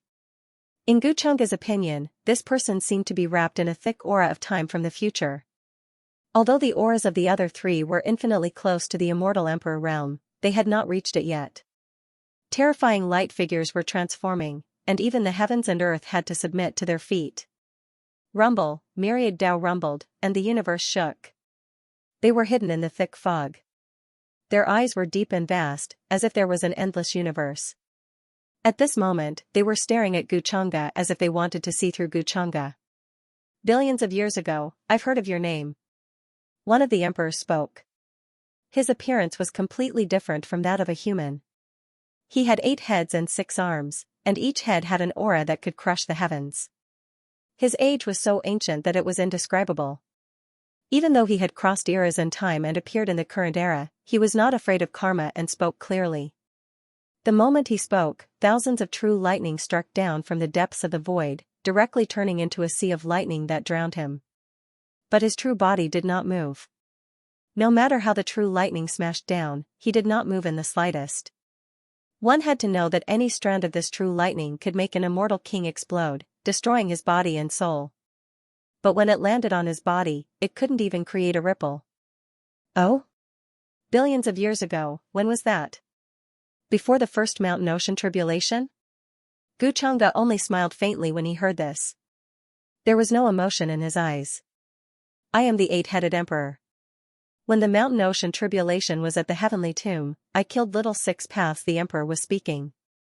Wrapped in thick fog, the long river of time danced, and the 6 arms behind him were displaying supreme divine might.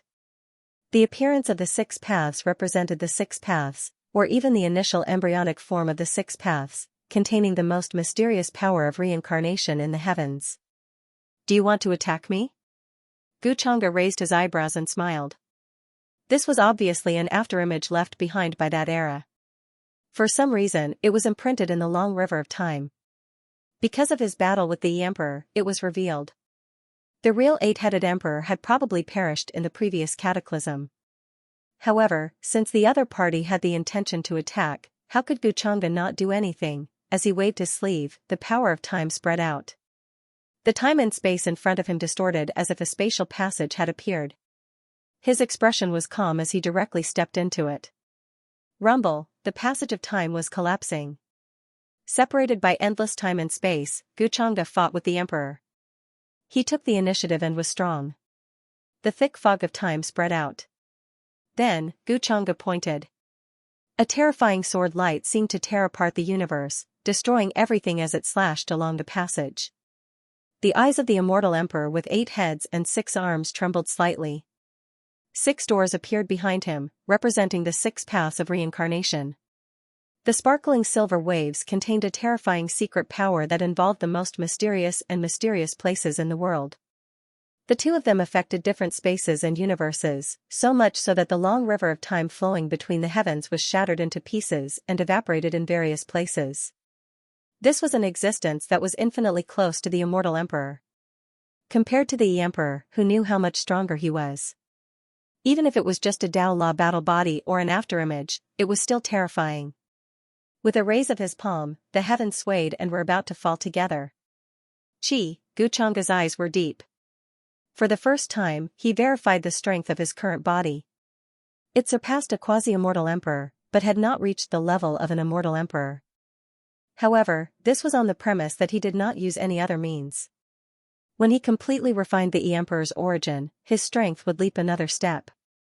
He shook his finger and shot out a majestic sword chi.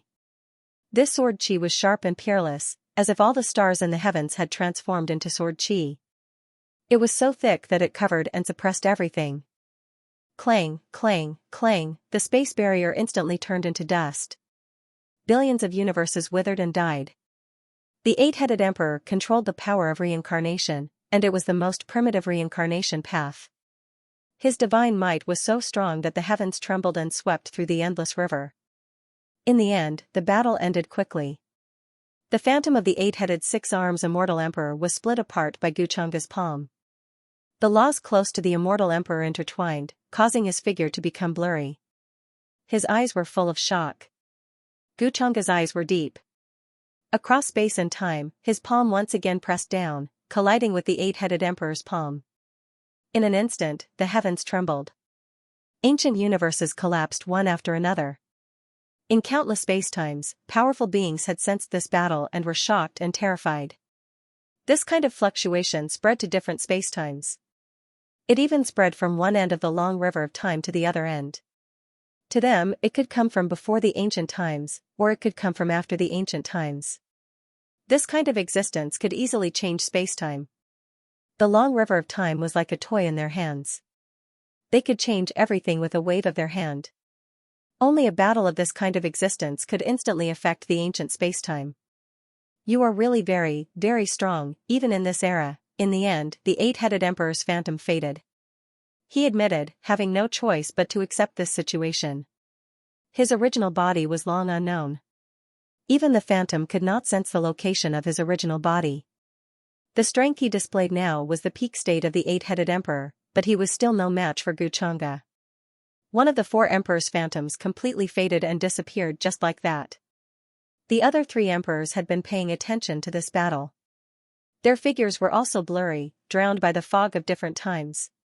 However, they had all dispersed now, not interfering with the present world. From the fluctuations of the battle between the eight-headed emperor and Guchanga just now, in this era, even a true immortal emperor could not act rashly. Only the blurry figure from the future stood there, facing Guchanga directly. His eyes were golden, as if rich sunlight was flowing in them. This was definitely the true immortal emperor that Guchanga had seen so far, standing at the peak of his powerful state. Even if it was just a figure reflected in this world with the help of the long river of time, it was still incomparably powerful. I see despair in your eyes, Guchanga smiled faintly, looking straight at the immortal emperor shrouded in the fog of time, as if he could see through his thoughts. You are different from these three. You came from the future, and you want to kill me in this era? His words were neither fast nor slow, the corners of his lips carrying a bit of a faint smile, appearing very calm and natural. However, the golden pupils of this existence shrouded in the endless fog of time contracted imperceptibly, great waves surging in his heart. The many immortal kings in the distance were also shaken by Guchanga's words, feeling disbelief. This existence that was far more powerful than the barbarian emperor came from the future, coming to kill Guchanga? This might be a true immortal emperor, coming from the future. At this moment, regardless of whether it was the foreign immortal kings or the immortal kings of immortal domain, they all trembled in fear, their voices trembling. In this era, there were no true immortal emperors. Even the foreign invincible emperor clan ancestor was only at the half-immortal emperor realm. These two realms, even though there was only a difference of half-immortal, the difference in strength could be described as the difference between heaven and earth. In front of an immortal emperor, how big of a difference was there between a half-immortal emperor and an ant? Wrapped in the thick mist of time, this terrifying figure that stood here had golden pupils that were like lava, flowing with dazzling light. At this moment, it was as if a sharp sword that pierced through the ages slashed out from his eyes, about to tear apart the universe before him. It might not be, that there is no chance. It seemed like an instant, but also like a long time had passed. This terrifying figure finally spoke, his voice incomparably hoarse, containing great changes and fatigue.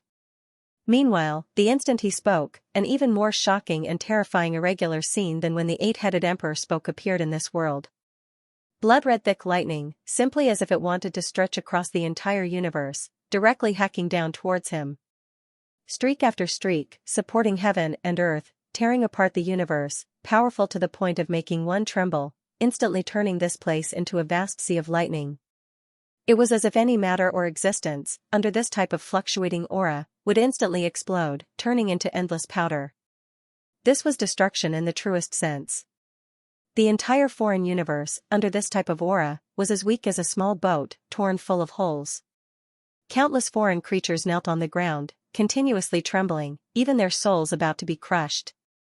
For them, this type of scene was even more terrifying than when Guchanga and the eight-headed emperor fought, no different from the end of the world. Even the group of immortal kings far away had their bones releasing gotcha sounds, unable to withstand the aftermath, cracks appearing on their bodies, blood flowing out, extremely horrifying. They quickly retreated, immediately retreating from several universes, appearing in the distance. Just opening his mouth to speak already triggered such a terrifying irregular scene. Once he makes a move, it is even more unimaginable, most likely destroying this world, making heaven and earth return to primal chaos. This type of terrifying karma, not even an immortal emperor can withstand it, ancient mystic old immortal king said with a trembling voice. After all, this was an immortal emperor in the truest sense, someone who came from the river of time, not belonging to the present world. Anything he said, anything he did would involve tremendous karma, easily making everything fall into chaos, reshuffling the cards. To put it bluntly, if this immortal emperor made a move at this time, he might even destroy this great era. That would definitely cause an indelible impact on the future. Of course, this heaven and earth would definitely have the power to restrain immortal Emperor 577. It was impossible for him to truly destroy everything. With the strength of an immortal emperor, going against the flow of time was simply a piece of cake. From one end of the long river of time to the other, it was just a matter of looking at them. The long river of time was no different from a toy in the hands of an immortal emperor. However, even an immortal emperor couldn't change anything through the river of time. Everything would be reshuffled at the slightest move, causing the events that had happened to repeat themselves, and even returning to chaos. Rumble, thousands of blood-red thunderbolts surged at the end of the sky like the roar of an angry dragon. They covered the sky and the sun and fell down. Among them, there were ancient pavilions and palaces floating up and down. There were even blurry human figures that were like the manifestation of heavenly soldiers and heavenly generals. They held heavenly sabers and heavenly weapons as they charged over. This was because this immortal emperor had opened his mouth to speak, triggering shocking karma. A terrifying power was being nurtured in the depths of the world. It was like a terrifying millstone of destruction was about to obliterate him. The immortal emperor from the future had seriously interfered with the rules and order of this world. However, he still stood there, surrounded by endless time fragments. His eyes were as terrifying as heavenly sabers. He stared at Xianxia without moving or choosing to leave. Chi. He shook his hand lightly, and an unimaginable force burst forth, directly evaporating the sea of lightning that appeared at the end of the sky. All the laws were broken, turned into dust, and disappeared into thin air. Thousands of Daos were untouched. It was as if he was standing in an unknown domain. Even the great Tao was exploding. You might have a chance? However, I saw despair in your eyes. You want to kill me just like that, end a period of time, and settle everything. Is that so? Xianxia seemed to be repeating his words, but the faint smile on his face didn't diminish in the slightest. Impossible, the immortal emperor seemed to have suddenly reacted. The terrifying light in his eyes was like a sword aura that pressed down on all eternity and illuminated the entire river of time, washing away the past and present. His body trembled, as if he was about to lose his footing, but there was more disbelief in his eyes. Are you in despair? Xianxia's gaze did not change, as if he wanted to see through the fog of time enveloped by the immortal emperor and understand his origins. Who are you?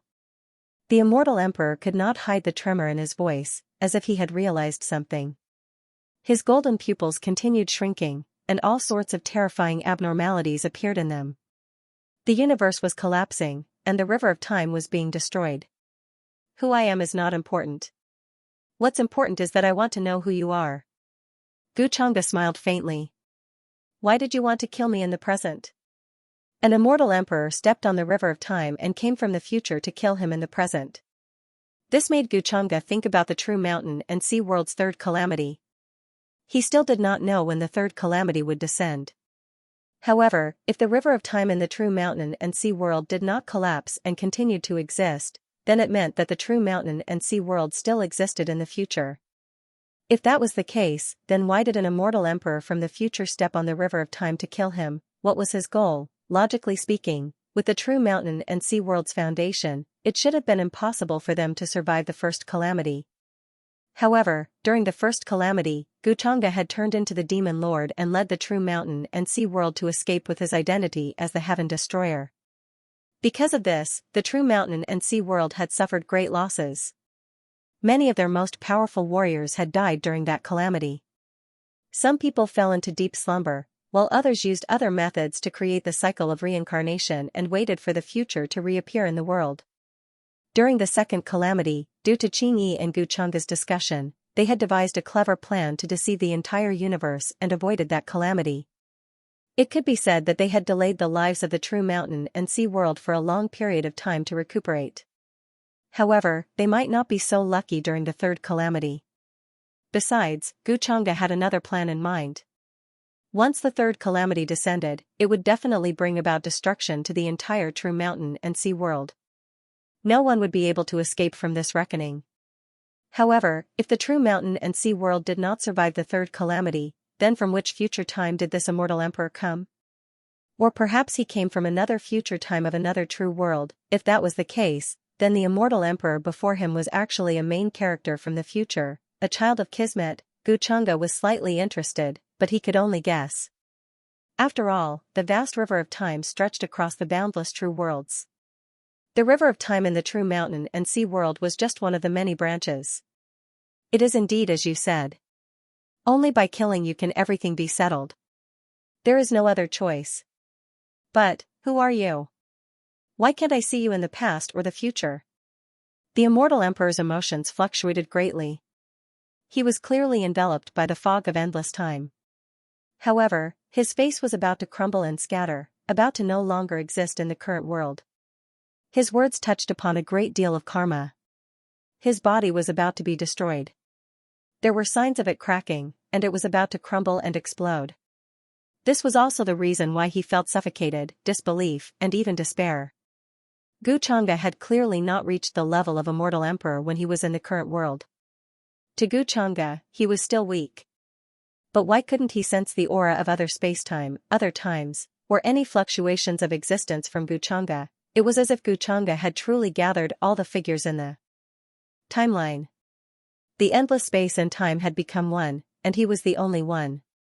As an immortal emperor, he knew what this meant.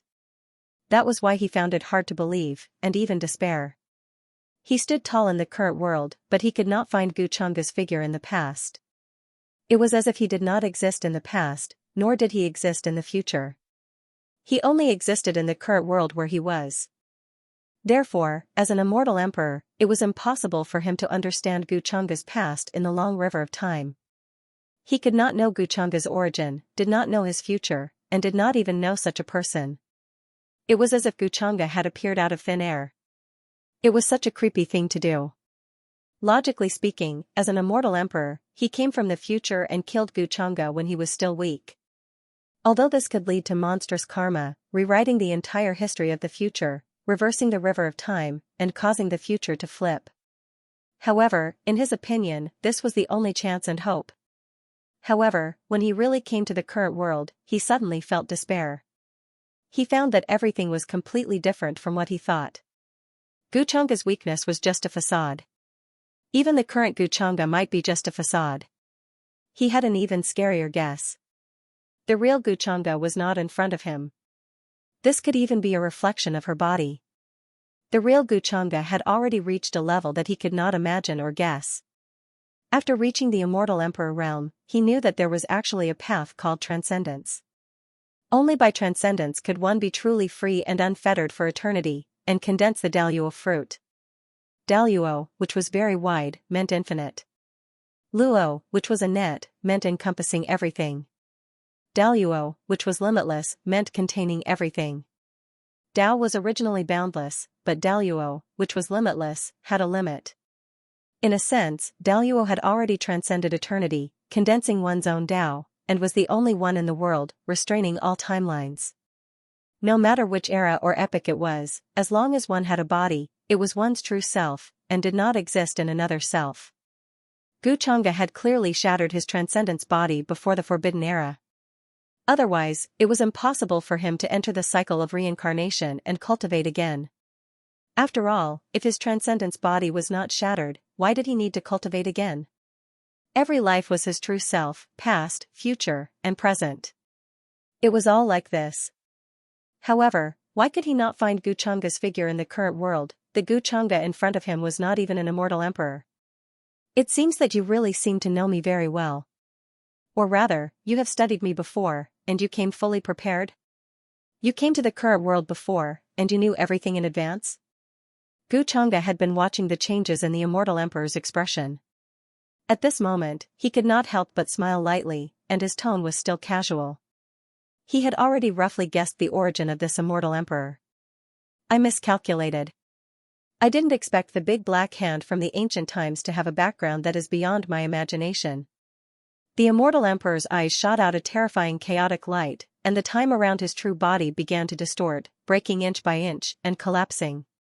He was almost unable to bear the terrifying karma brought by saying these words. Even his mouth and nose were bleeding, and he was about to collapse and scatter. He was about to disappear from the current world, and it was very difficult for him to continue holding on. At their level, every move they made could trigger inconceivable changes. Not to mention that he came from the future, and every word he said could cause the world to repeat itself, and everything in the future would be reshuffled. The big black hand from the ancient times? Is this the name that the living beings from the ancient times call me? Gu Chang'e smiled faintly, and did not care about this name at all. For the living beings in the infinite heavens, the existence of his true self had long stood at the end of all tangible and intangible things. This end was the end of the concept, and it could be understood as the end of the Tao. It could also be understood that it was because of the existence of his true self that the concept of the Tao was born. However, this immortal emperor could no longer speak. The entire world was rejecting him, and his true body was collapsing. Even if he was wrapped in the fog of time, he could not hold on at all, and blood spurted out from his mouth and nose. The long river of time was turbulent, and he was quickly retreating, his figure dissipating there. The terrifying aura that threatened to annihilate the all heavens was also receding like the tide. At this time, even if he wanted to make a move, it was impossible.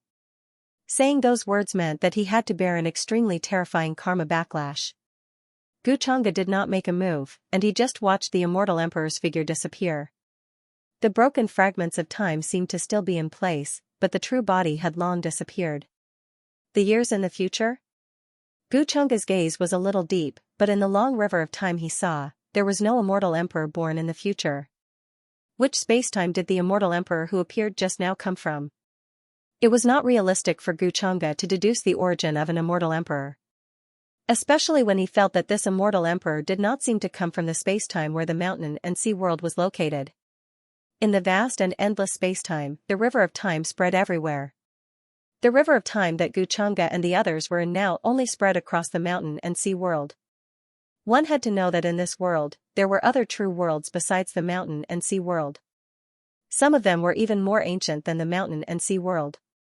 He couldn't be sure if this immortal emperor came from another spacetime timeline. That was why Gu Chang'e could not see through the river of time in front of him and see through everything at the end. Since he came from the future, it means that in the future, this person has encountered trouble that is difficult to solve. Just as I said just now, he wants to descend to the present world and get rid of me, who is still weak. To settle everything? Gu Chang'e's expression became more and more interesting. From a certain point of view, the arrival of this immortal emperor meant that in a certain spacetime in the future, he had become the big black hand that they were talking about. However, I believe that this is more like a child of destiny who rose from the future, the main character of a certain world. We will meet again. Gu Chang'e shook his head slightly and swept his gaze across the broken universe. The terrifying aura comparable to that of an immortal emperor still remained, but it was already full of holes. The chaotic aura rushed into the universe, destroying everything along the way. Apart from creatures of this level, once other cultivators stepped in, their bodies and souls would definitely be destroyed.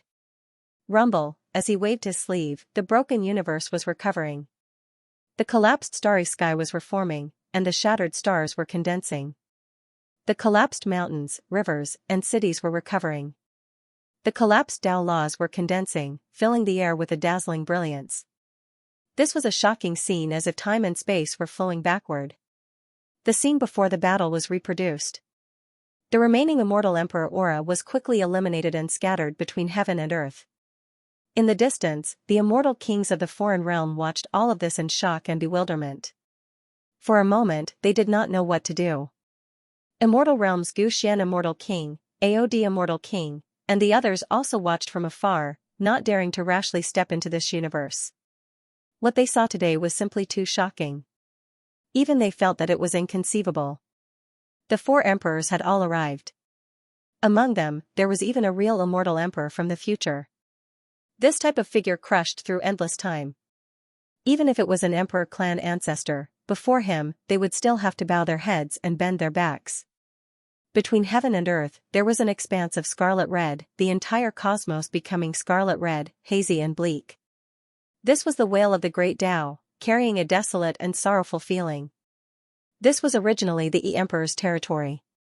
However, after the Emperor's death, his life imprint had dissipated. The shattered world was reconstructed by Xianxia, and the strange phenomena from before appeared once again. Many foreign creatures carried grief, affected by the grief of heaven and earth. Many creatures were crying loudly, carrying great sorrow, their faces carrying tears. Many people didn't want to be like this, but after being affected by heaven and earth, even the true immortals' moods were affected by grief. This was a matchless half-immortal emperor after all, yet he fell just like that, dying miserably under Xianxia's hands, his entire source seized, refined into an exceptional great medicine. What a miserable and humiliating way to die.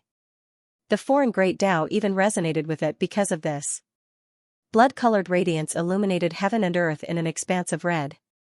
Ming King and the other immortal kings didn't dare move at all. The other emperor clan ancestors all found places to hide at this time, not daring to show themselves. Immortal kings like them, before an existence like Xianxia, were simply no different from dust. Ming King and the others didn't believe that with such a great disturbance happening in the foreign realm, those emperor clan ancestors wouldn't be able to sense anything. Right now, it was very likely that they were just pretending to be unaware, continuing to sleep, worried that the disaster would be brought to them. Woo-woo, in the starry river of the cosmos, winds blew, sounding like sobbing noises. There was never any wind in the starry skies, but today, there was this type of irregular scene. The Emperor's death triggered too many abnormal scenes. Pop. In the void, blood-colored lotuses appeared one after another, taking root in the cosmos. Every single one of them would release a rain of blood, extremely bleak and beautiful. Then, black lightning streaked out streak after streak, blood-colored clouds spreading.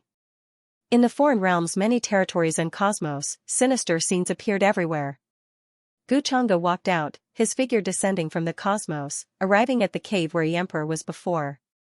This place was still filled with boundless chaotic energy, half-immortal emperor-level restrictions, protecting many treasures, ancient artifacts, and some ancient texts. Apart from this, there were even more wondrous treasures. There was even a universe inside, a small world that was formed on its own.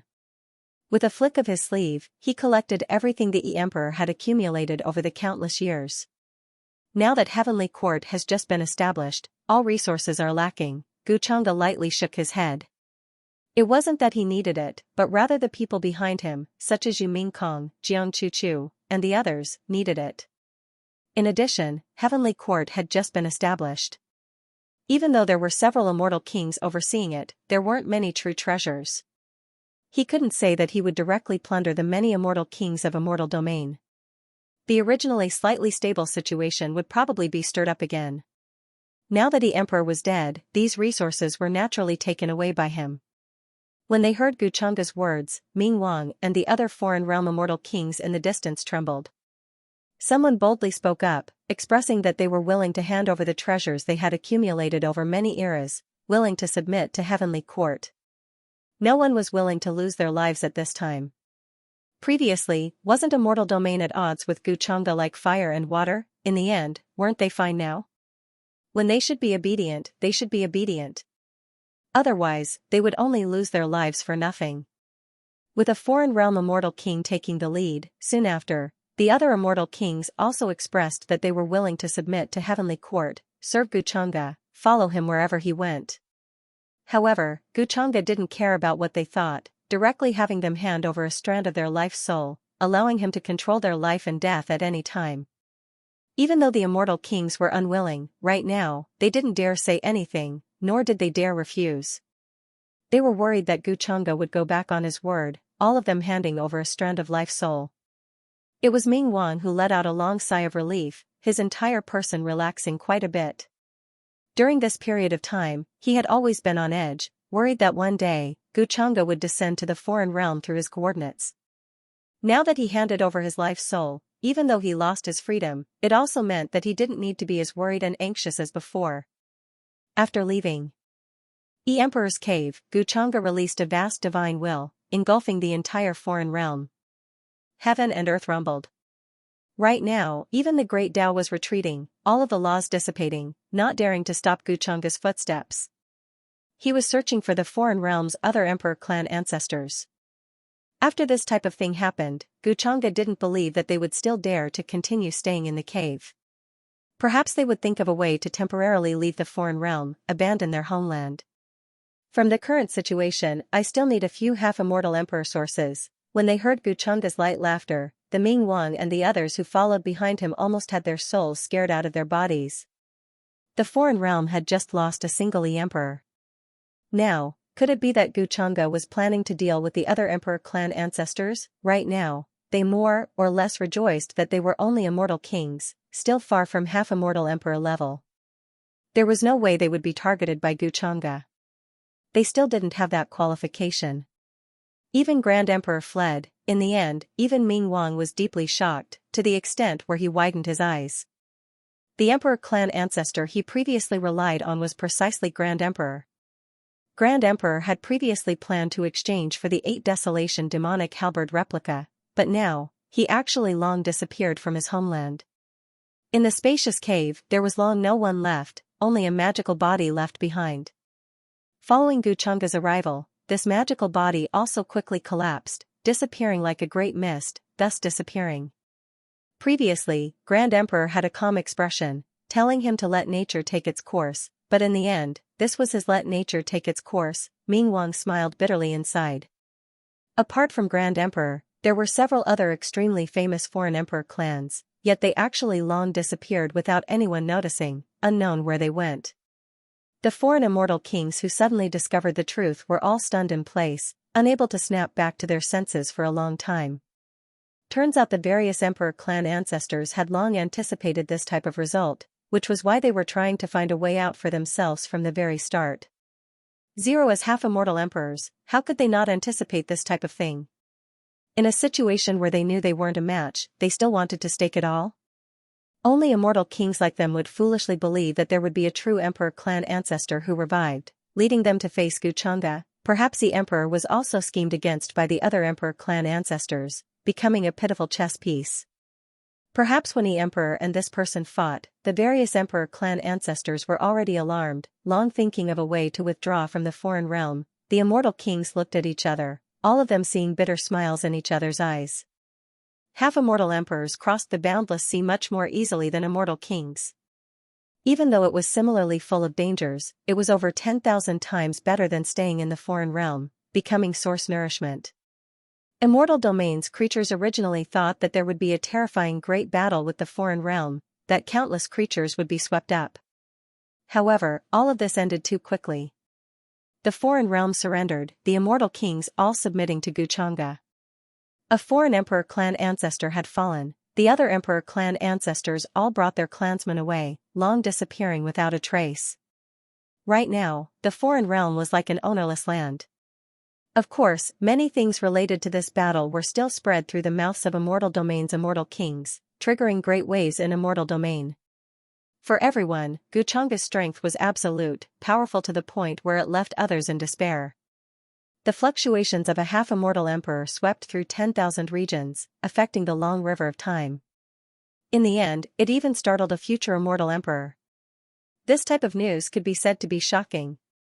However, that immortal emperor called Xianxia the Great Dark Hand from endless years ago, this even more so made everyone speculate.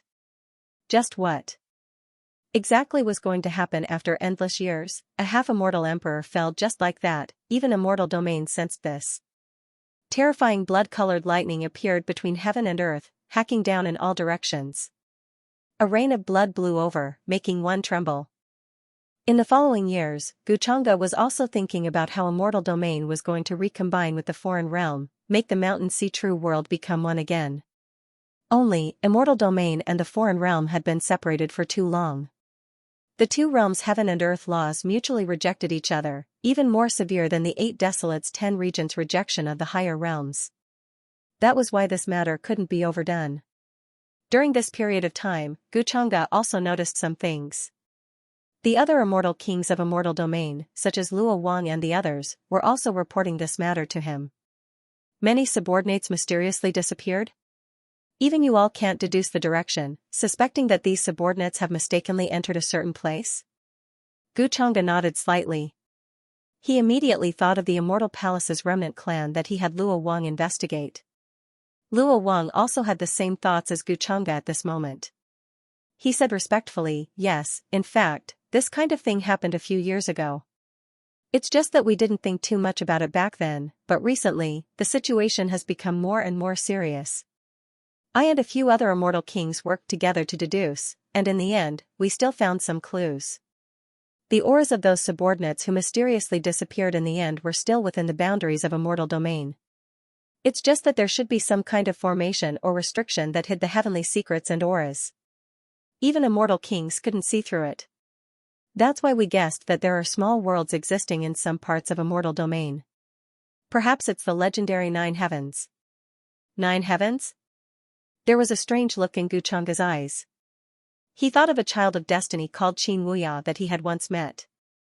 This senior brother from the taboo era had unexpectedly fallen into the 9 heavens for some reason. He had stayed there for hundreds of years. Later on, he was wrapped in Genesis Chi and turned into an origin stone, which was cut out in True Immortal Academy. Later on, when he investigated Qin Wuya's memories, he found that he had only stayed at the edge of a place called 9 heavens for hundreds of years. Therefore, Qin Wuya didn't know the full picture of 9 heavens. And after recovering part of his memories, Guchanga already knew what kind of place it was. The hearts of people yearned for it, and they had always been searching for it. However, that place was a prison, a graveyard, and a home for the dead. The 9 heavens got its name from the 9 heavens. It was like a stacked pyramid, with each layer next to the next. There were a total of 9 layers. And each layer was the real heaven. This heaven referred to the heaven that was suppressed in the War of the Heavens. From a certain point of view, the 9 heavens were even older than the true mountain and sea world. In the beginning, it was called the Heavenly Tomb. It was the tomb of the heavens. The true heavens could not be killed. That was why the buried heavens were like a different kind of living being. They had all sorts of strange origins. They might have been possessed by a powerful being and become the incarnation of the heavens, or they might have suddenly gained sentience after a long period of time. Or they might have been contaminated with some sort of high-level substance that corrupted their essence, giving them sentience and 5 senses like other living beings. Of course, there were also those who were granted life by a terrifying existence of a higher level and became their subordinate. This true awakening in the myriad realms was similar to a true supreme expert who had attained the Daluo fruit realm. He had retracted all timelines and returned to his original self. He reflected the endless river of time and projected his power to millions of worlds. These billions of heavens were all the same. They were the projections of the real heavens. The true heavens were in the origin world and were controlled by the true ancestor of the origin world. The 9 heavens are not only in the true mountain and sea world. The other true worlds are also known as the 9 heavens in the true mountain and sea world are just one of them. Guchanga shook his head gently. However, mentioning the 9 heavens made him think of another plan of his.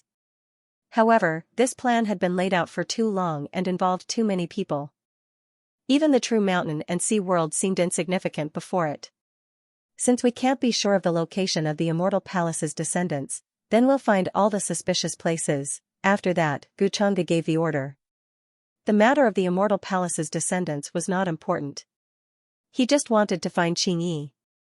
As the true spirit of the true mountain and sea world, in a certain sense, her existence meant that the true mountain and sea world's great destiny would not be exhausted. If she disappeared, then it was very likely that the true mountain and sea world would quickly wither away and decline. They might not even need to wait for the 3rd calamity to descend. Guchanga was puzzled by this. Xingyi had left the upper realm hundreds of years ago, but she seemed to have disappeared without a trace in these hundreds of years. As a result, there was no trace or aura of her in the immortal region. Gu Chang'e had also tried to deduce, but he had failed. Qingyi did not leave behind any traces, which made Gu Chang'e wonder if her true spirit had dispersed and completely disappeared from this world. If that was the case, then he had to consider whether he should give up on the true mountain and sea world and choose another true world. A true world whose true spirit had completely disappeared was of no value to Gu Chang'e. It would only make him waste a lot of time. But it was a pity. He had been plotting for so long in the true mountain and sea world. After such a long time, he had finally established himself as the demon master. However, Gu Chang'e wasn't sure if the green-robed woman was hiding somewhere. If she knew that he had come to the immortal realms, she should have come out to meet him. Countless eons ago, Celestial Palace had ruled over the true mountain and sea world, and countless eons later, the faction of power he had created had taken over the true mountain and sea world. This was something that the two of them had discussed beforehand. Of course, the main purpose of this was to avoid disaster during the second calamity. The demon master had destroyed the heavens, and the true mountain and sea world had collapsed and been destroyed. Naturally, there was no need for a great cleansing. The corresponding price was naturally that the demon master's identity was accidentally discovered by a certain origin true ancestor of the origin world, who then erased it with a thought. During this process, the green-robed woman helped the demon master preserve a wisp of his true spirit at a crucial moment and sent it to the land of reincarnation. This was how Gu Chang'e came to be in this world. All of this plan could be said to be flawless, and it also established the demon master's identity as the demon master. If that's the case, then the green-robed woman might also be in the land of reincarnation. Perhaps she is also preparing for something. Gu Chang'e suddenly had a few guesses. However, the land of reincarnation of the true mountain and sea world was hidden very well by the green-robed woman. He might not be able to find it now. Just as Gu Chang'e gave the order, the immortal kings of the immortal realms immediately sent out a large number of people. They set up an inescapable net and closely searched the area where the cultivator had disappeared. They searched through one universe after another, and in the end, they slowly narrowed down the target and confirmed that it was within the range of a galaxy. However, a galaxy was really vast, spanning hundreds of millions of miles. It was not that easy to accurately find the entrance to a small world that was deliberately hidden. If that's the case, then destroy those galaxies. I don't believe that they won't come out. In the face of Luo Wang and the others' reports, Gu Chang'e only shook his head lightly. He did not care about the collapse and destruction of those galaxies. In the vast immortal realms, there were countless galaxies that naturally disappeared every day. Yes, then should we let the living beings in those galaxies evacuate in? Advance? Luo Wang's back was covered in cold sweat. After all, there were many territories of the immortal kings in these galaxies. However, Gu Chang'e casually asked them to destroy them, not wanting to waste too much time on them. This still made him feel a little fearful. Even if he was an immortal king, he was already on a different level from ordinary living beings.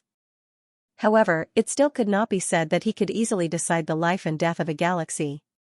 After all, it involved hundreds of millions of living beings. Those who are willing to move out can move out. Those who are unwilling to move out can be destroyed together. Time waits for no one. I don't want to waste too much time on this kind of thing, Gu Chang'e said indifferently.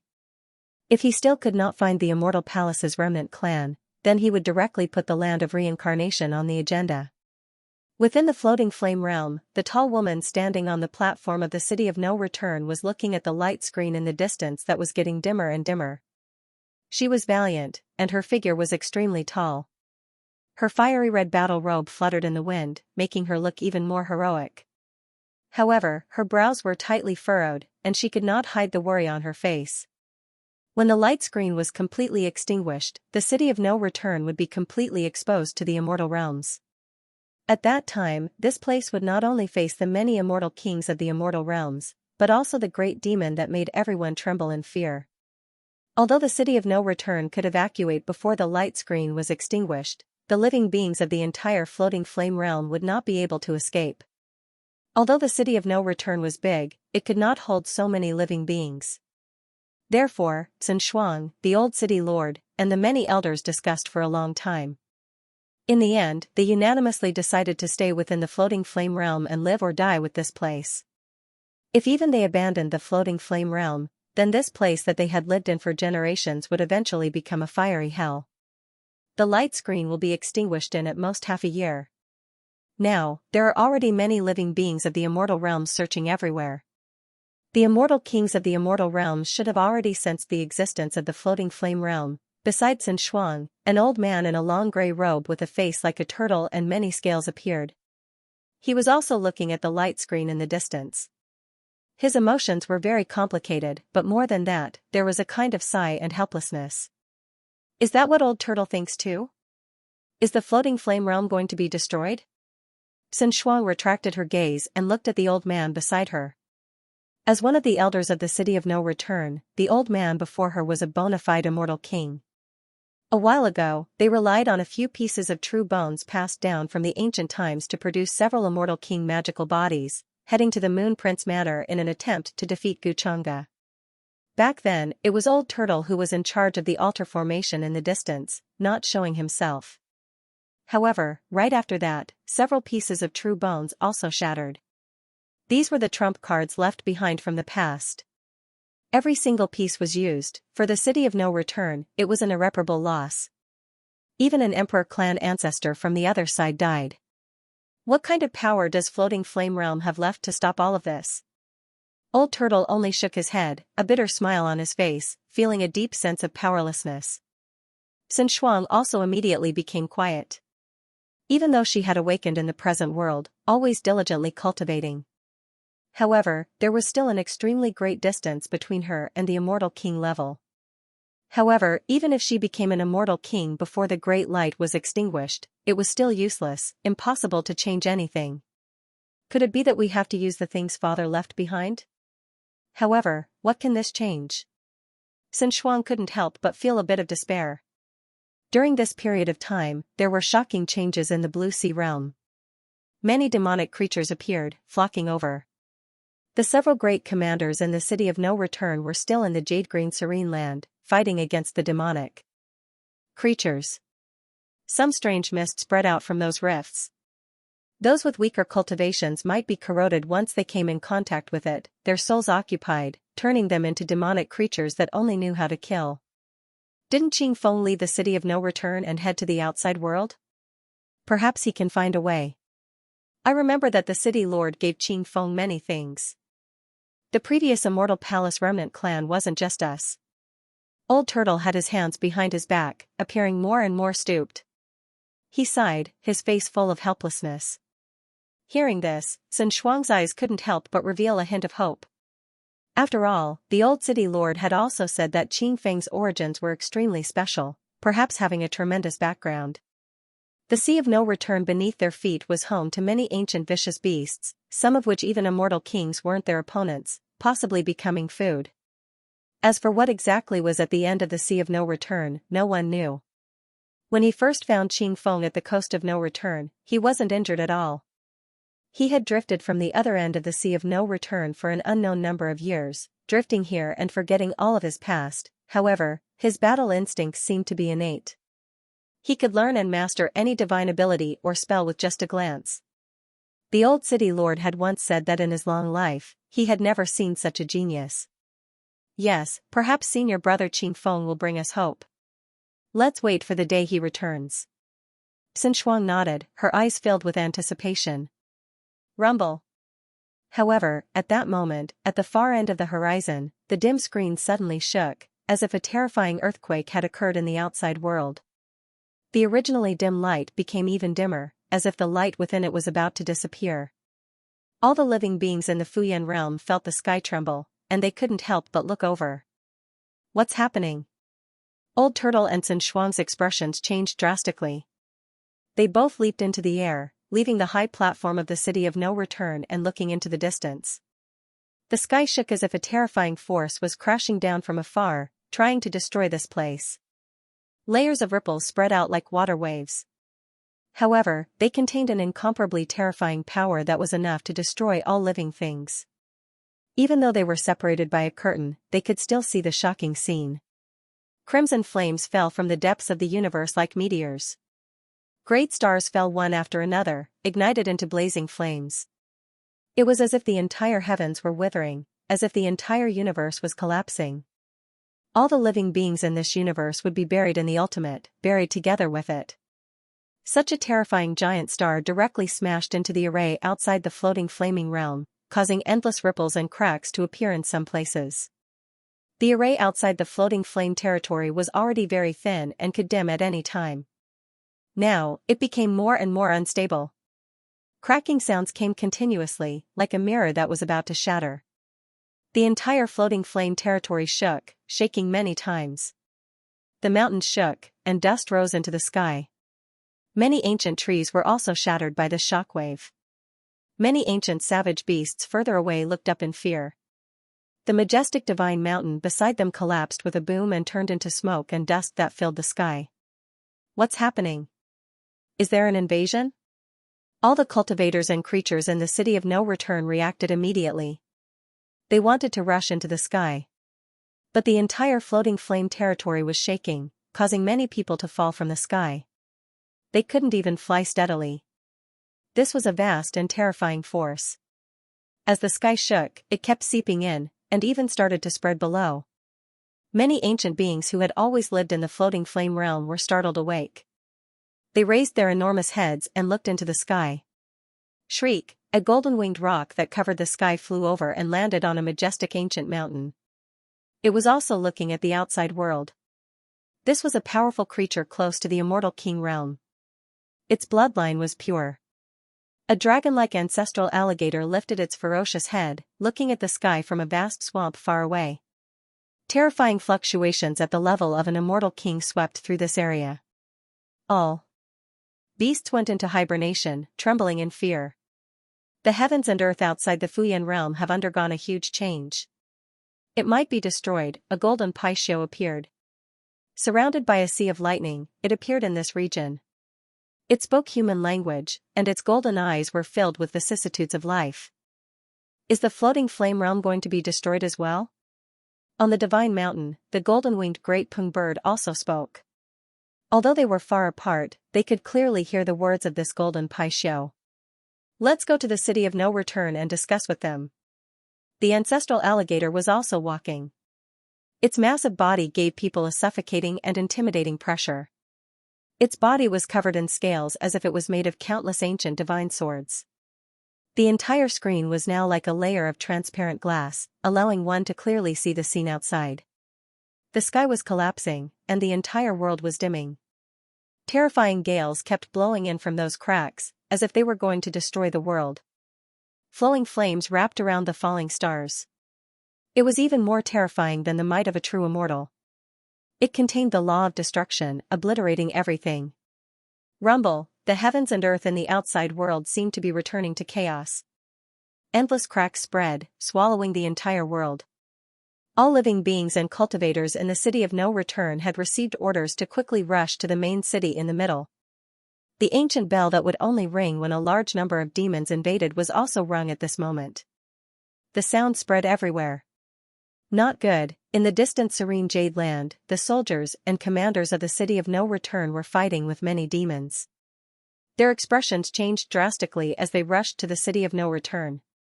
However, because of the violent tremors in the floating flame realm, the demonic chi that spread out from the Tsongming realm became denser. New spatial cracks even appeared in some places. Vast amounts of demonic chi spewed out from them, carrying a large number of demons behind them. Among these powerful demons, there were even existences that true immortals found difficult to deal with. They possessed spiritual intelligence, and their strength was similarly monstrous when they were alive. In the middle of the main city of no return was a majestic platform. Multicolored light lingered, and a vast amount of energy surged. In the depths of the platform was the demonic core left behind by the existence who had built the city of no return. It was this huge demonic core that had been supporting the operation of the city of no return and the floating flame realm's great formation. The core that had been obtained from hunting demons all these years was just a drop in the bucket. It was not enough to support the operation of the vast floating flame realm. At this moment, although the old city lord could no longer open his eyes and was very weak, he still insisted on having someone bring him out. Beside the old city lord were several elders of the city of no return. Every one of them had the cultivation of an immortal king. Among them, there were even people who had survived the Forbidden Era. Their seniority was frightening. In the past, they were all in deep slumber, allowing their blood and chi to calm down. However, they had no choice but to wake up now. Xianxia stood beside Granny Yao and Elder Turtle with a serious expression. Her gaze fell on the distant end of the great screen. With every passing moment, the great screen would tremble and become dimmer and dimmer. She did not even know how many more impacts the great screen could withstand. Below the platform, there was a sea of people. Almost all of the cultivators and living beings in the City of No Return had come. In the distance, there were several immortal king-level ancient mutated beasts that had rushed over from the desolate land. They were the rulers of the desolate land. They did not interfere with the City of No Return. They minded their own business and had lived peacefully here for many eras. Judging from the current situation, the great formation outside the floating flame realm will not be able to hold on for much longer. Elder Turtle spoke slowly. His voice was not loud, but it came from below and reached everyone's ears. The main city, which was originally a little noisy, was now completely silent. All the residents who lived here looked over, waiting for the decision of the few elders. Elder Turtle was undoubtedly the most respected among them. He was the one who handled most of the daily affairs. The old city lord was already exhausted and did not have much time left. He was showing signs of passing away. All of us have to prepare for the worst. Once the floating flame realm is exposed to the outside world, as descendants of the immortal palace, we will not be able to escape the fate of being wiped out. The immortal kings of the outside world are searching for the floating flame realm. They did not hesitate to destroy the star domains of the outside world to force us to show ourselves. Now that the star domains of the outside world are collapsing, if the floating flame realm does not do anything about it, the entire floating flame realm will be buried in the chaos. It will be destroyed along with the star domains that have been destroyed. The only fortunate thing is that the outside world has not truly discovered the location of the floating flame realm. Elder Turtle spoke slowly with a heavy gaze. They had already seen what was happening in the outside world just now. The immortal kings of the immortal realms had already paid the price of destroying the surrounding star regions in order to force them out of hiding in the Fuyan realm. This move could be said to be vicious. If there were other living beings in those star domains, it meant that those living beings would be buried with them. They exterminated the immortal palace bloodline back then. Are they still not satisfied and want to eliminate the roots? Let's fight it out with them. Hearing Elder Turtle's words, the silent people below were filled with resentment. Many of them were close to gnashing their teeth. Their ancestors were inextricably linked to the immortal palace. Some were former officials of the immortal palace, while others were former generals of the immortal palace. For example, the oldest immortal king here was once a subordinate of the Longevity Star Lord. Back then, the immortal palace had been so glorious that it had unified the heavens.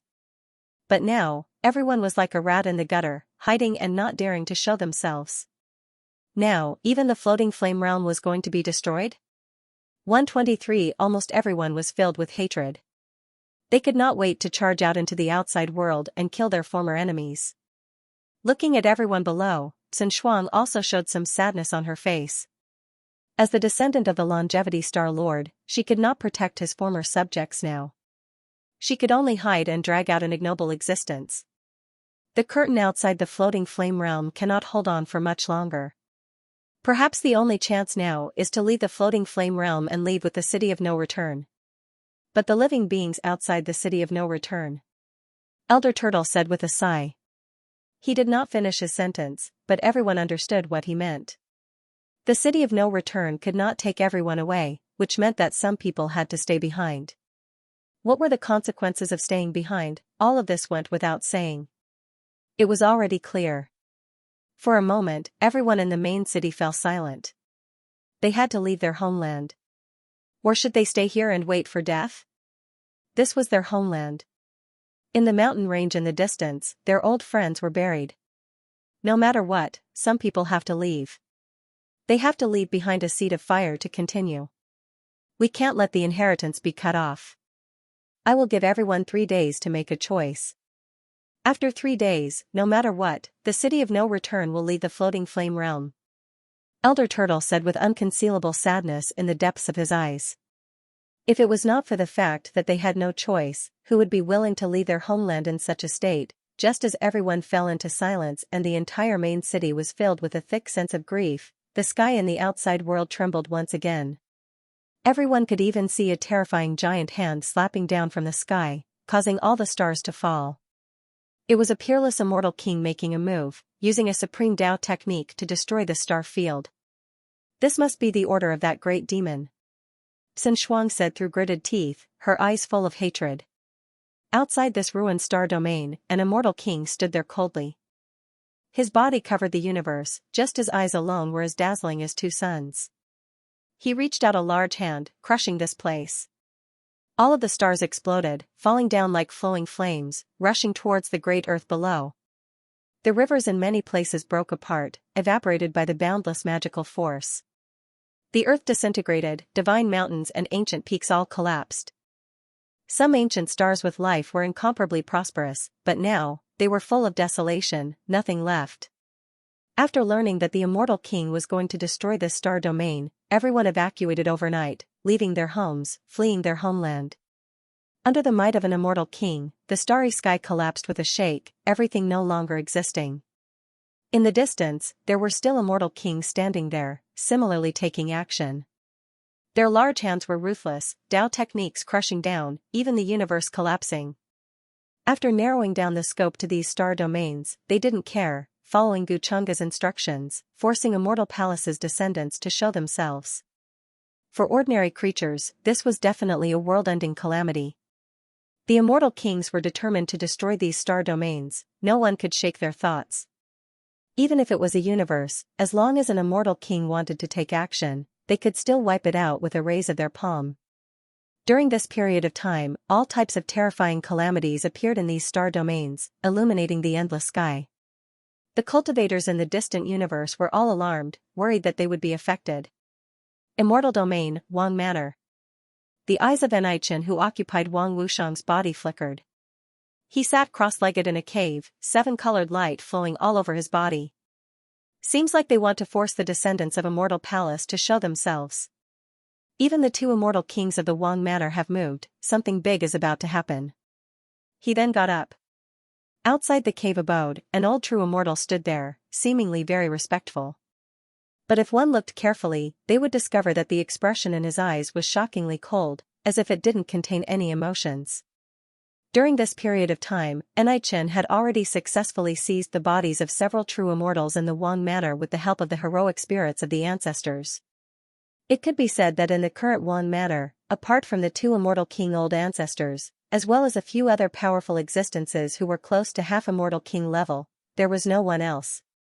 No one could threaten his safety. In addition, Xianxia had moved his astral replica into the territory of the Wang Manor and was slowly encroaching on this star field. According to his own plan, in less than 10 years, the entire mansion would be under his control. It's time to visit Miss Jean in the lower realm. Right now, the only person Xianxia still cared about was Wang Zijin. Previously, he learned that she was offered to Guchunga by the two immortal kings of the Wang clan.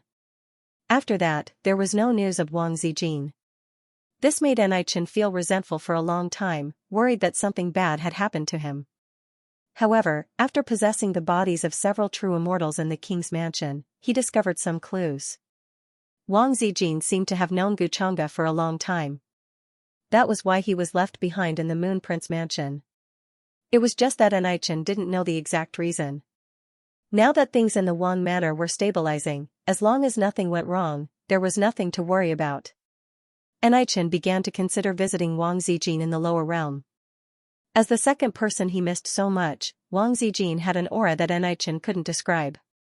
He had never seen such an aura from other women. A day apart felt like 3 years. How long had it been since he last saw her? If I go to the upper realm, although true immortals will be restricted by the rules and their strength will be reduced to less than 10%, it's more than enough in that world. I don't have to worry about that. As Xianxia pondered, he got up and left the cave abode. He instructed that he would make a trip to the upper realm. His identity was highly valued by the immortal king patriarchs. It could be said that there was no one in the clan who would disobey him now. Soon, the Wang Manor prepared the realm-traversing carriage, which carried Anichen straight to the upper realm. A true immortal followed beside him, nominally to ensure his safety. In reality, this true immortal's body had already been possessed by him. It was equivalent to being a puppet. At the same time, after leaving the floating flame realm, Qing Feng followed the clues to the 9 heavens. Right now, he was at the top of a mountain, silently looking at the chessboard in front of him. Meanwhile, in front of him, a white-clothed middle-aged man sat quietly, a board of chess pieces in front of him. His expression was aloof and calm, carrying an otherworldly aura. A type of mysterious aura curled about his body, as if there were millions and millions of stars revolving around him, rising and falling continuously, producing boundless immortal intent. He looked just like a true ancient immortal who had achieved the Tao. This was a vast mountain range, completely different from the immortal realm the world imagined. Essence energy surged here, primal chaos pervading the air, accompanied by auspicious multicolored light. Even the earth was shining, nourished by chaotic source energy. Here, immortal medicine swayed, fragrance assailing the nostrils. Purple rocks towered all around, the cliffs bright and clean, grass growing, ginseng breathing. A Qilin rested alone under a blue stone, silver chains falling, dense mists rising, spiritual birds flying, old medicines fragrant. This was where the legendary 9 heavens were, a place countless people yearned for, enveloped in boundless immortal intent. After Qing Feng was carried up by that old tortoise that looked like a black tortoise, he was led here by a Taoist child with rosy lips and white teeth. Of course, this Taoist child looked young, but he was actually very old, his eyes full of vicissitudes. This white-clothed middle-aged man before him was called master by the Taoist child, but ever since Qing Feng arrived here, he discovered that he had always been staring at the chessboard, as if he had never moved. Even when he called out as a senior, the other party did not respond. This made Qing Feng very anxious, wanting to find the 9 heavens long ago, find a way to rescue the floating flame realm, and return there. This piece is really unsolvable. At this moment, just as Qing Feng almost couldn't wait any longer, the white-clothed middle-aged man seemed to have slowly returned to his senses, his gaze moving away from the chessboard. Qing Feng was about to speak, but the white-clothed middle-aged man swept a glance over him, his deep eyes seemingly containing all things. I already know of your origin. As the only person who has truly stepped into the 9 heavens in so many eras, there is something about you that makes me curious. He spoke calmly, his voice sounding no different from that of an ordinary middle-aged man. However, Qing Feng didn't know why, but he felt like all the secrets in his body were exposed in front of him. How should I address you, senior? Of course, Qing Feng was not an ordinary person. He focused slightly, cupped his hands, and asked. How should I address you? You can call me the Tombkeeper. The white-clothed middle-aged man smiled faintly. Tombkeeper? These 3 words echoed in Qing Feng's ears, but his heart was incomparably shocked. The moment the middle-aged man in white finished speaking, he could faintly see a vast ancient battlefield appearing behind him. It was taller than the sky and wider than the infinite universe stacked together. Murderous intent shot up into the sky, shattering the universe. Countless stars floated around like dust. All sorts of terrifying scenes appeared. Blood rain fell from the sky, and black wind blew from the ground. The golden giant whose body covered half of the universe let out a deafening roar as it fought with the terrifying existence in the depths of the sky. At this moment, the fog rolled and a large black hand slapped down. It was covered in terrifying scales and directly slapped the golden giant to death.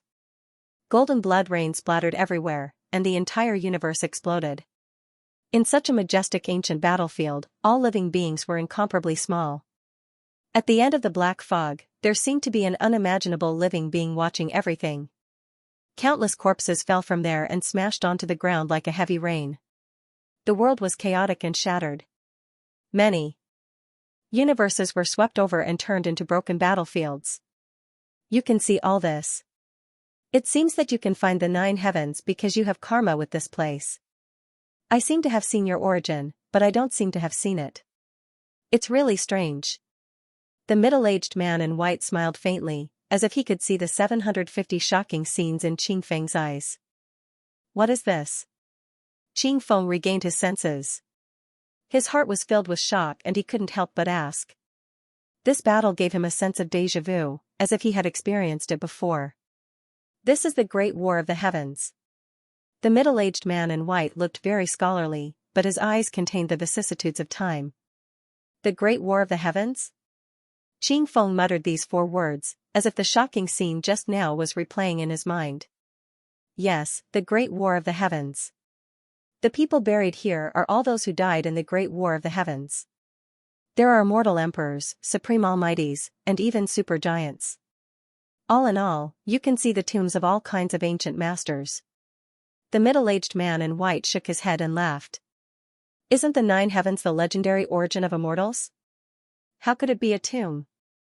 When Qing Feng heard this, he was completely stunned. He simply couldn't believe it.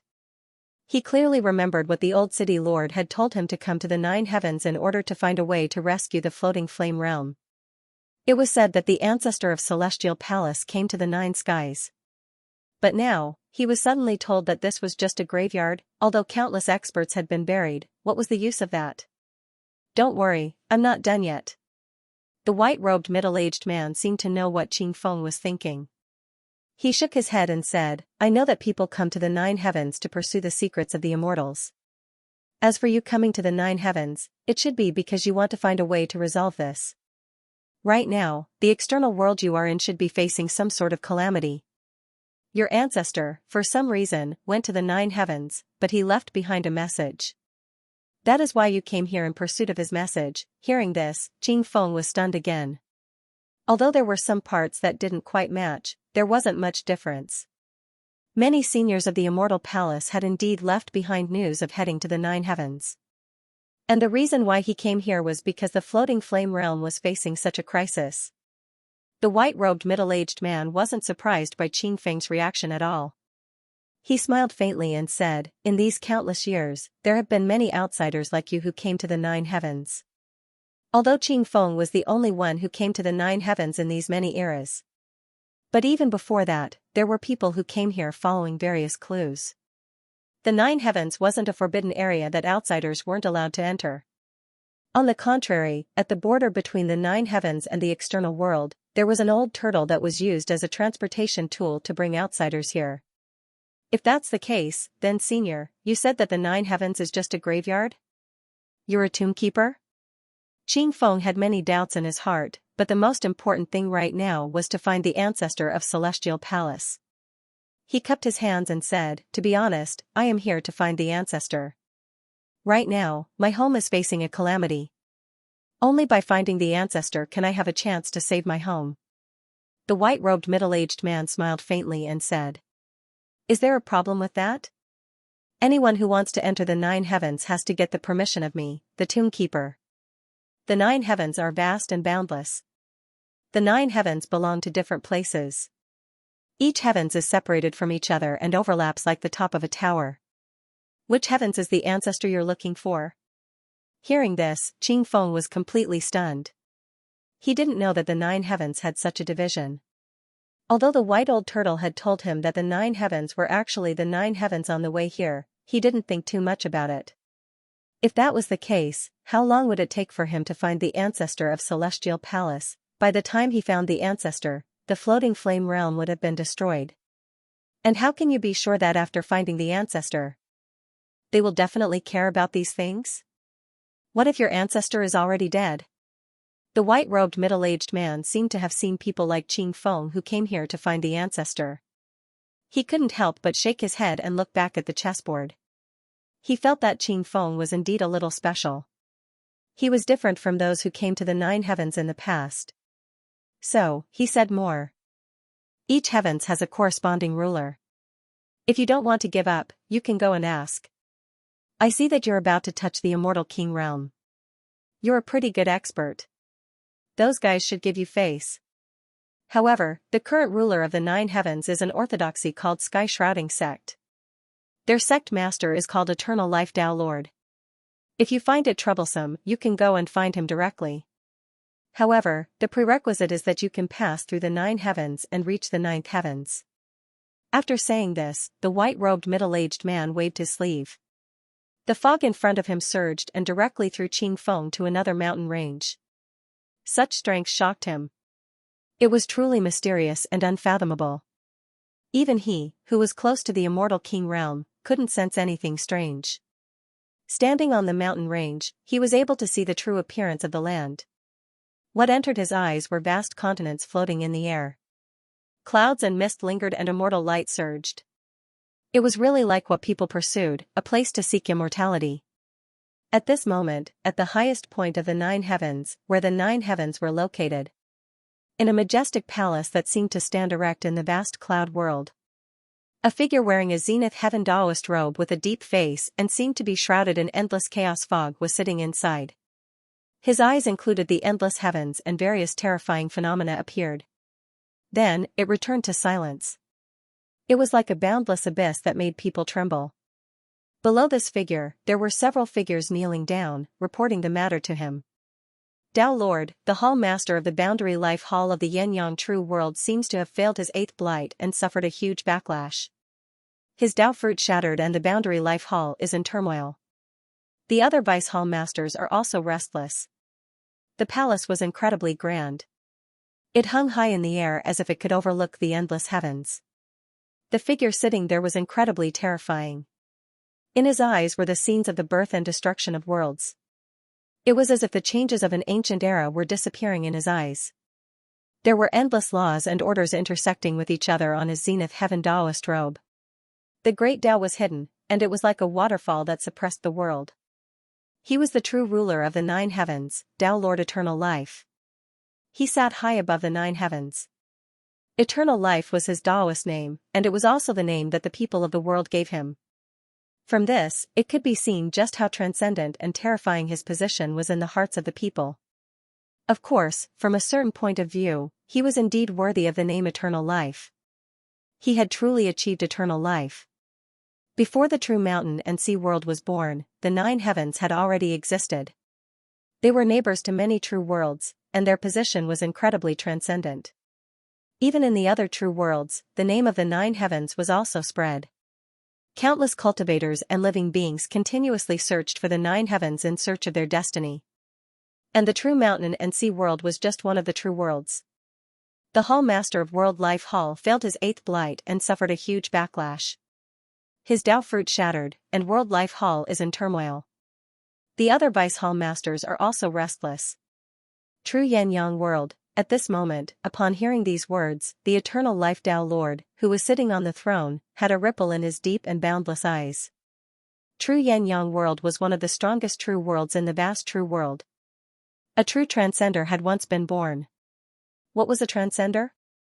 It was a person who had touched the Emperor realm and survived 9 heavens blights. In the end, they would leap over the gate of Tao and transcend the shackles of their original realm. They would condense their Tao fruit and live forever. They would never be destroyed, and they would be the only existence in the entire heavens. That sort of existence was truly invincible in the boundless true worlds, and they could rule over multiple true worlds. When the calamity descended, they could also protect the true world and prevent it from decaying. They would be like the sun that illuminated the heavens. Even if he, who claimed to be eternal and indestructible, was known as Tao Lord Eternal Life, he was only on the path to that realm. Since ancient times, the number of transcendents that had truly appeared could be counted on one's fingers. All of them were existences who could illuminate an endless expanse of space with just their names alone in the vast true world. They had reached realms that no one could imagine and would find inconceivable. The Hall Master of World Life Hall was severely injured when he was fighting for a chaos spiritual treasure in the vast expanse. After so many eras, it seems that he still hasn't overcome that threshold. It seems that he really doesn't have much time left. That's why he's trying to break through that threshold at this final juncture. The 8th blight, this is a threshold that all of us find difficult to cross. Tao Lord Eternal Life shook his head. Although there was a hint of pity in his voice, there was coldness deep in his eyes. Not only the Realm Life Hall Master, even he was at the threshold of the 8th blight. He didn't have the confidence to cross it. It was possible that they would truly die, and their Tao would vanish.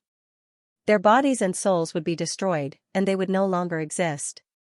Although they were known as immortal existences, in front of this celestial blight, they were no different from ordinary people. His lifespan was exhausted, his chi and blood dried up, and even his soul light was extinguished. His physical body collapsed, and everything turned into ruins. Besides transcendence, there was no true immortality in this world. Not to mention, the Supreme Origin Realm was watching everything from a faraway latitude. Even if they were transcendents, could they really be said to be invincible? Dao Lord, the other Vice Hall Masters of World Life Hall have sent news. They intend to cooperate with us. They plan to take over World Life Hall after the Hall Master dies. When the time comes, we can choose 30% of the resources in World Life Hall. At this moment, the few figures standing respectfully below spoke again. We can choose 30% of the resources in World Life Hall? Dao Lord Eternal Life's eyes flickered when he heard that. A hint of thought flashed through his mind. It seems that World Life Hall has been targeted by the other forces in the true world of Yin Yang. That's why they want to cooperate with the Nine Heavens at this time. Besides World Life Hall, there were several other great forces in the true world of Yin Yang. They were all ancient orthodoxies. They could be traced back to when the true world of Yin Yang was first born. They had gone through many calamities. Among them, Eternal Destruction Manor, Intentionless Mountain, and Rebirth Cave were all giants that did not lose out to World Life Hall. They ruled over countless universes and millions of people. It was especially so for Eternal Destruction Manor. It was once of the same origin as World Life Hall. They were both legacies left behind by the transcendence of the true world of Yin Yang. However, due to various reasons, this orthodoxy split up and became Eternal Destruction Manor and World Life Hall. The Manor Master of Eternal Destruction Manor and the Hall Master of World Life Hall were all peak figures who had survived 7 blights. They stood at the end of the vast true world. There were as many powerful people in Eternal Destruction Manor and World Life Hall. There were many immortal emperors who had existed since ancient times. There were even more immortal kings. Besides that, there were also some people who had already survived several blights and stepped on the path of transcendence. It could be said that the true world of Yin Yang was not without reason, as it was one of the strongest true worlds in the vast true world. A true world that had transcendence had a foundation that other true worlds could not compare to. They were simply not on the same level. Of course, due to the transcendence, even the big shots in the true world of Yin Yang did not dare to provoke the 9 heavens. Dao Lord Eternal Life was a supreme existence who stood at the peak of 7 blights. Besides that, each of the 9 heavens had its own master. The first few heavens sealed the heavens who had fallen in the War of the Heavens. That was why only immortal emperors could become the masters there. Countless eons had passed, and there were already people who had broken through celestial blights and started walking on the path of transcendence. With such a terrifying foundation, the 9 heavens could naturally transcend the world. Besides the strongest true worlds like the true world of Yin Yang and the true world of Death and Yin, the other true worlds could not enter the 9 heavens' eyes. Even the true mountain and sea world, which had once been in its golden age, had quite a number of immortal emperors and true spirits who had walked on the path of transcendence. But so what? In the eyes of the 9 heavens, they were still far from enough. 30% is not enough. Besides that, Shrouding Sky Sect also wants the supreme treasure of chaos snatched by the Hall Master of World Life Hall. Dao Lord Eternal Life, who sat at the top of the hall, closed his eyes and spoke calmly, but his voice was filled with an unquestionable tone. Besides the Hall Master of World Life Hall, the other Vice Hall Masters had not even passed their 5th blights. It was no different from a fantasy to want to take over World Life Hall with their strength. Eternal Destruction Manor would not let such a fat piece of meat like World Life Hall remain indifferent. I understand. I will go and explain to the people from the true world of Yin Yang. When they heard this, the figures kneeling at the bottom of the hall became indistinct. They stepped into the air and quickly disappeared. If there was an outsider here at that moment, they would definitely be so shocked that they would not be able to speak, because those figures were all genuine immortal kings with monstrous strength. If they appeared in the outside world, they could easily control an endless universe and be worshipped by countless people. However, in this place, they could only be subordinates and be ordered around. The existence of the 9 heavens was like a pyramid with layers of continents stacked on top of each other. Ordinary people would find it difficult to cross the distance between each layer of heavens in their entire life. Wanting to go from the 1st layer to the 9th layer was as difficult as ascending to the heavens. It was simply impossible. At that moment, Qing Feng was standing on the land of the first layer of heavens.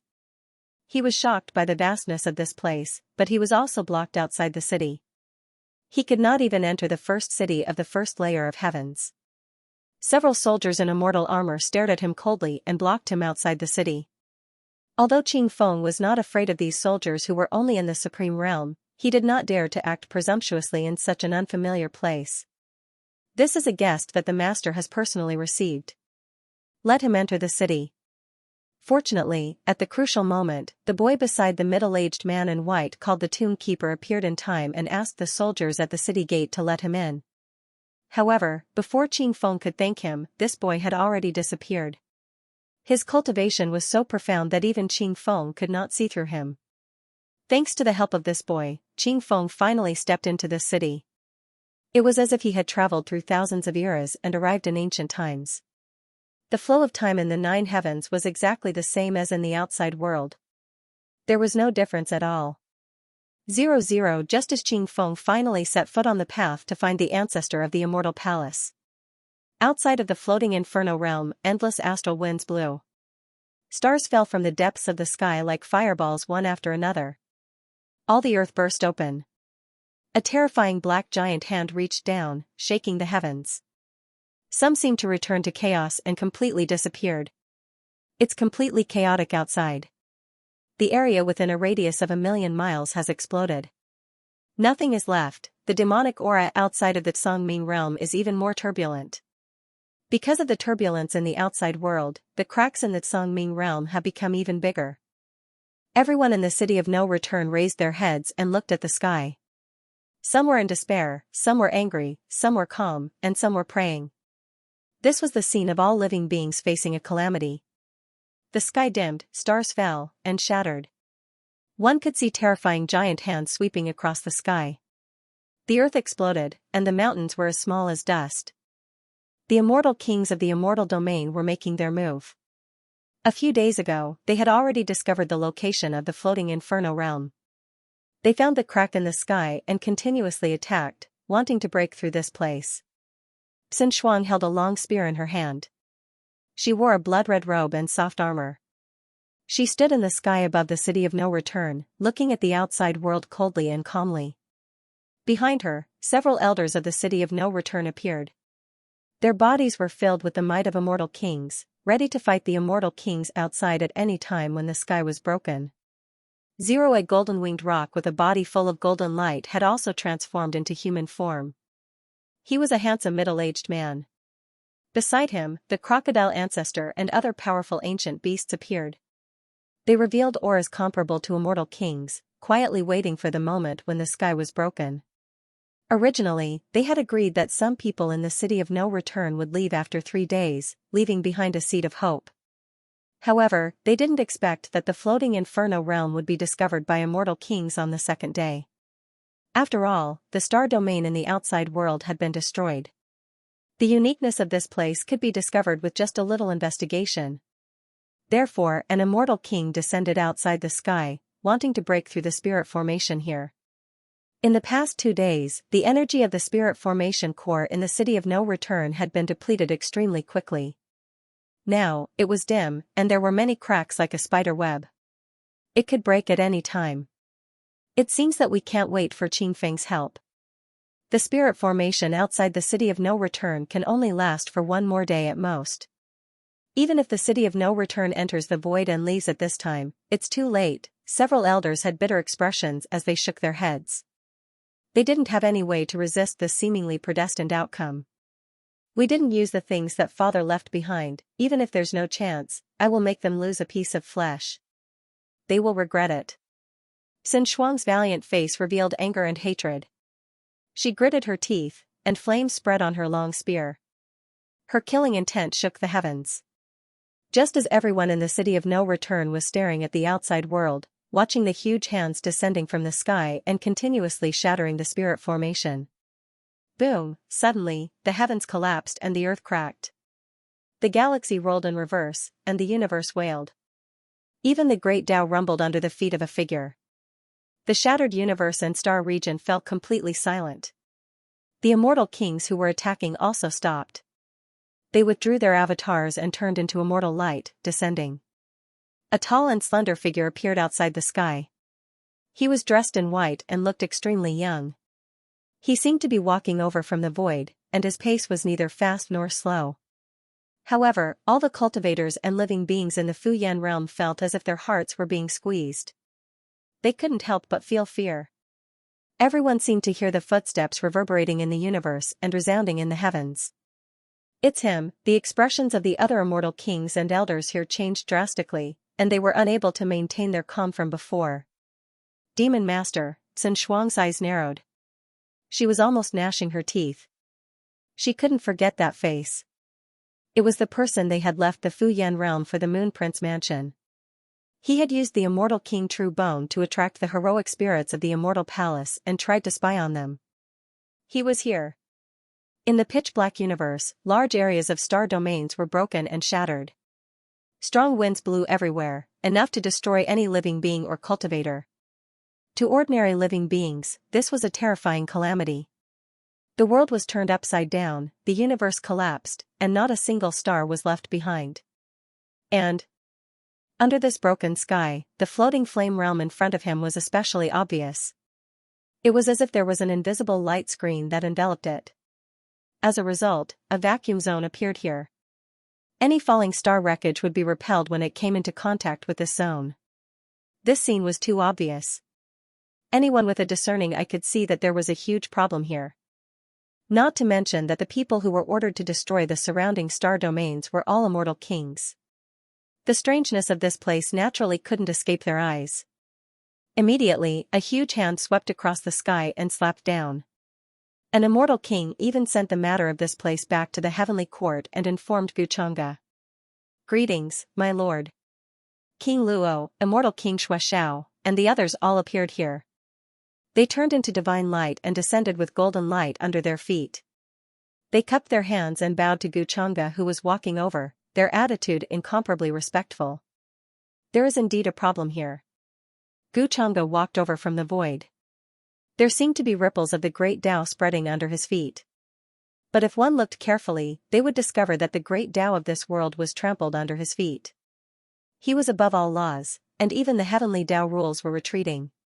He looked at the almost transparent area in front of him and nodded slightly. To outsiders, there was nothing strange about this place. They couldn't see the scene inside at all. But in Guchanga's eyes, it was clear at a glance. He could clearly see the vast world inside. Divine mountains were majestic, immortal mountains were majestic, and exuded a desolate and ancient aura. It was like a boundless continent. This was like a small world hidden here, but Guchanga could feel the strangeness of it. This small world wasn't that simple. There is an aura from beyond the boundless. Guchanga landed in the void in front of him. From his direction, he could see everything in front of him. He could feel that someone was watching him in this small world. The group that escaped from the Moon Prince mansion back then?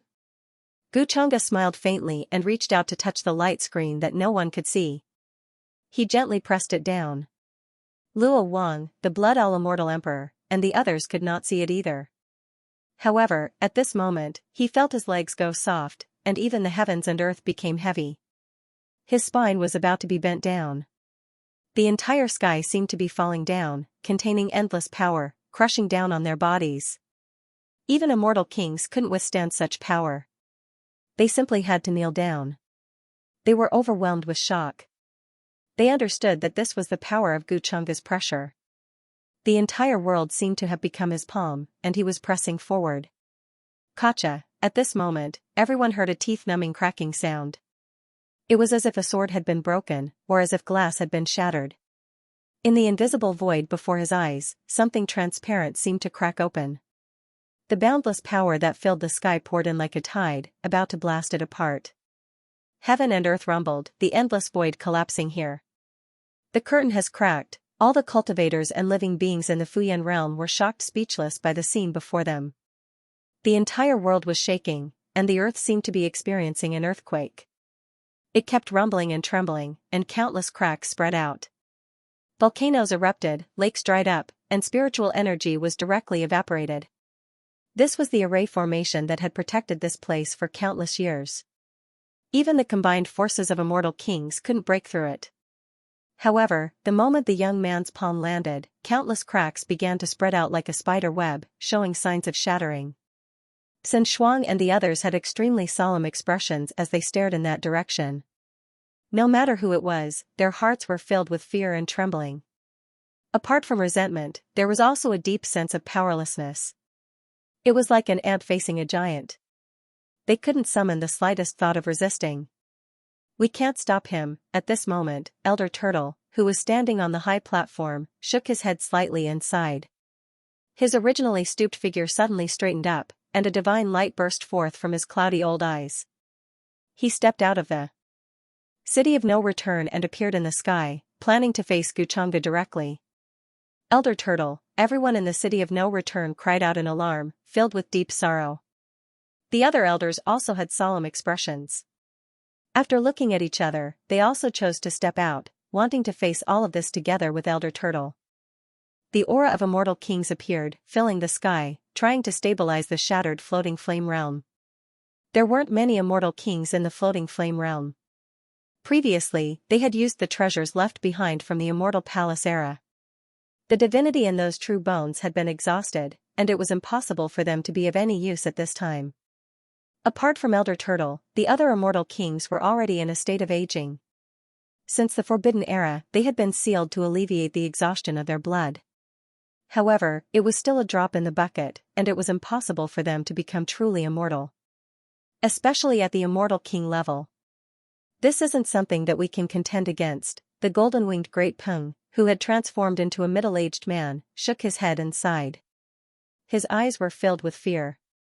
Among the other ancient beasts, there were many whose cultivation had reached the immortal king level, but they didn't dare to act rashly. They knew how terrifying the array formation outside the floating flame realm was. It was impossible for immortal kings to destroy it. Several immortal kings outside had attacked it for several days, but there were no signs of it shattering. However, under Guchanga's light pressure, it completely exploded. This was a terrifying strength that could crush all living things, and it couldn't be estimated with words. Just as all the cultivators and living beings in the floating flame realm were trembling in unease. A cracking sound came from the sky again. The array formation that was originally on the verge of shattering disintegrated at this moment, turning into a rain of light that scattered down. A pitch-black starry sky instantly appeared above the floating flame realm. All the cultivators and living beings could clearly see everything. This was like a pure land that was undisturbed and transcendent. Ancient trees were green, and it was vast and boundless. Many ancient ferocious beasts resided in this wasteland. The outline of a city could be seen in the distance, as if it would never fall, hanging high in the sky. There is actually such a transcendent place hidden here. The spiritual energy is rich, comparable to before the immortal ancient era. Luo Wang and the other immortal kings were all shocked. One of the 9 wondrous realms of the immortal realm? Guchanga instantly recognized this place. A long time ago, there was a pure land in the immortal realm called the Immortals' Pure Mountain. There was a supreme root planted there. Some people called it the 9 profundity root, while others called it the 9 lifetimes root. It was said to be the root of an expert whose cultivation was unfathomable. Because he would step on a different path in each life, surpassing his previous peak, and then leave behind a Tao root. The 9 profundity root was the Tao root he left behind after 9 lives. This supreme expert planned to return to 1 after 9 lives, using a different method to cross the 9 decay of the celestial being, and transcend in one go. However, he failed when he returned to 1. A rootless fire ignited in the depths of his soul, and all of his Tao techniques were turned to ashes. In this world, 9 was the limit. Anyone who wanted to break through this limit would become an anomaly, and would attract the attention of the unseen. The reason why Guchanga knew all this was because this unparalleled powerhouse had been burned to a crisp under his watch. Of course, this him was not the current him, but the him in the origin world. In this world, no living being could withstand the gaze of the origin true ancestor before transcending, not even a supreme existence who was about to cross the 9th decay. After this supreme expert was burned to ashes, a seed was left behind in the black ashes. This was the 9 profundity root. Later on, it was obtained by the owner of the Immortals' Pure Mountain and planted there. However, later on, when the 9 profundity root was mature, it encountered a destructive lightning tribulation and was split into 9 pieces. Each piece flew out and evolved into a wonderful realm, containing many mysteries. It was even possible to obtain the fortune of that supreme expert. Of course, there were also rumors that these 9 wonderful realms were formed from the body of that supreme expert. One day in the future, he would return. Xianxia was not interested in these rumors. Whether he returned or not was not important to him. He stepped into the floating flame realm and looked at the immortal kings who were charging towards him. How dare you? Luo Wang, Blood Owl Immortal King, and the others followed behind. When they saw this scene, anger appeared on their faces. They were about to attack and fight with the people in front of them. No need. However, Xianxia waved his hand to stop them and said indifferently, I don't want to kill innocent people. If you want to destroy this place, then I don't mind. The several elders of the City of No Return who rushed over, including Elder Turtle, who was prepared to die and fight Xianxia to the death, were stunned. They did not know what Xianxia meant, but they did not want to fight with the immortal kings here, because the aftermath would destroy the floating flame realm. After the barrier was broken, the floating flame realm, which had lost its protection, could not withstand a battle at the level of immortal kings. In the end, this was just a place similar to a small world. The stability of the space was far inferior to the celestial realm. Moreover, even the celestial realm could not withstand a battle at the level of immortal kings. They had to go to the depths of the boundless universe, let alone here. Their expressions changed. If it was not necessary, they did not want to fight with Xianxia. It would only lead to their own deaths. Demon Lord, what is the meaning of this? Elder Turtle hesitated, but still cupped his hands and asked. Although they were willing to die, there were still many cultivators and living beings in the floating flame realm. If Xianxia wanted to destroy this place, it would only take him a few words. He did not even need to do it himself. I don't mean anything. I just want to find someone. Xianxia smiled faintly. If I wanted to destroy this place, I would not need to come here personally. I think you should understand this. The expressions of the elders of the City of No Return changed again. They knew that Xianxia was right. If he wanted to destroy this place, he did not need to come here personally. As long as he knew the location of this place, even if it was several universes away, Xianxia could destroy this place with a single palm strike. Even the former celestial realm could not withstand a single palm strike from him. Not to mention this small floating flame realm. Demon Lord, who are you looking for?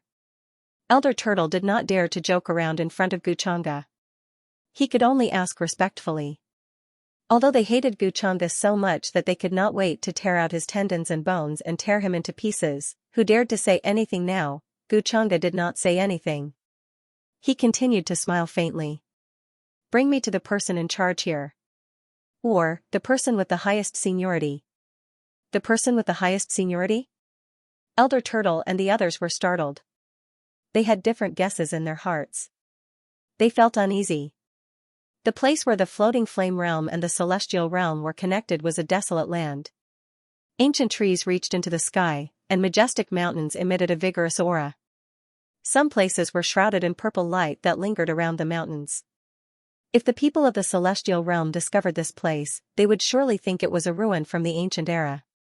Many places showed the style of the ancient era, including the style of Elder Turtle and the others' clothes. They were very simple, very different from the current era. Luo Wang and the other immortal kings also realized that the living thing that appeared outside the Moon Prince mansion was here. Are you the ones who framed me? You almost killed me? Luo Wang's gaze was unfriendly. However, with Xianxia here, he was very tolerant. Otherwise, he would have attacked long ago. This matter made him very angry. Back then, he could not explain himself. Fortunately, Xianxia was just joking. 08 did not cause trouble for him. Soon, Xianxia followed Elder Turtle and the others through this desolate land, heading straight for the City of No Return. This was the first time Luo Wang and the others had seen this city. Even as immortal kings, they could not help but feel a little surprised. There were clearly no traces of a formation around this city, but it operated freely. It corresponded to the number of stars in the heavens as it bobbed up and down on the sea. This sea is also not ordinary, moreover, why is there a boundless aura here? Luo Wang and the others' expressions changed slightly. They felt that this place seemed to be hiding many secrets. It was not as simple as it seemed. This city of no return floated quietly in this place, but it supported this place. Why did the elders bring this demon here? What happened? Everyone in the city of no return was puzzled and confused by the scene before them. At the same time, they were very frightened. No one knew why Elder Turtle and the other elders would bring Xianxia, the culprit behind the destruction of the great screen, here. Many children hid behind their parents. Their eyes were filled with fear and dread. They had been taught since they were young that their former home was destroyed by this demon, Xianxia. Now, this terrifying demon had reappeared in the world and appeared in the city of no return.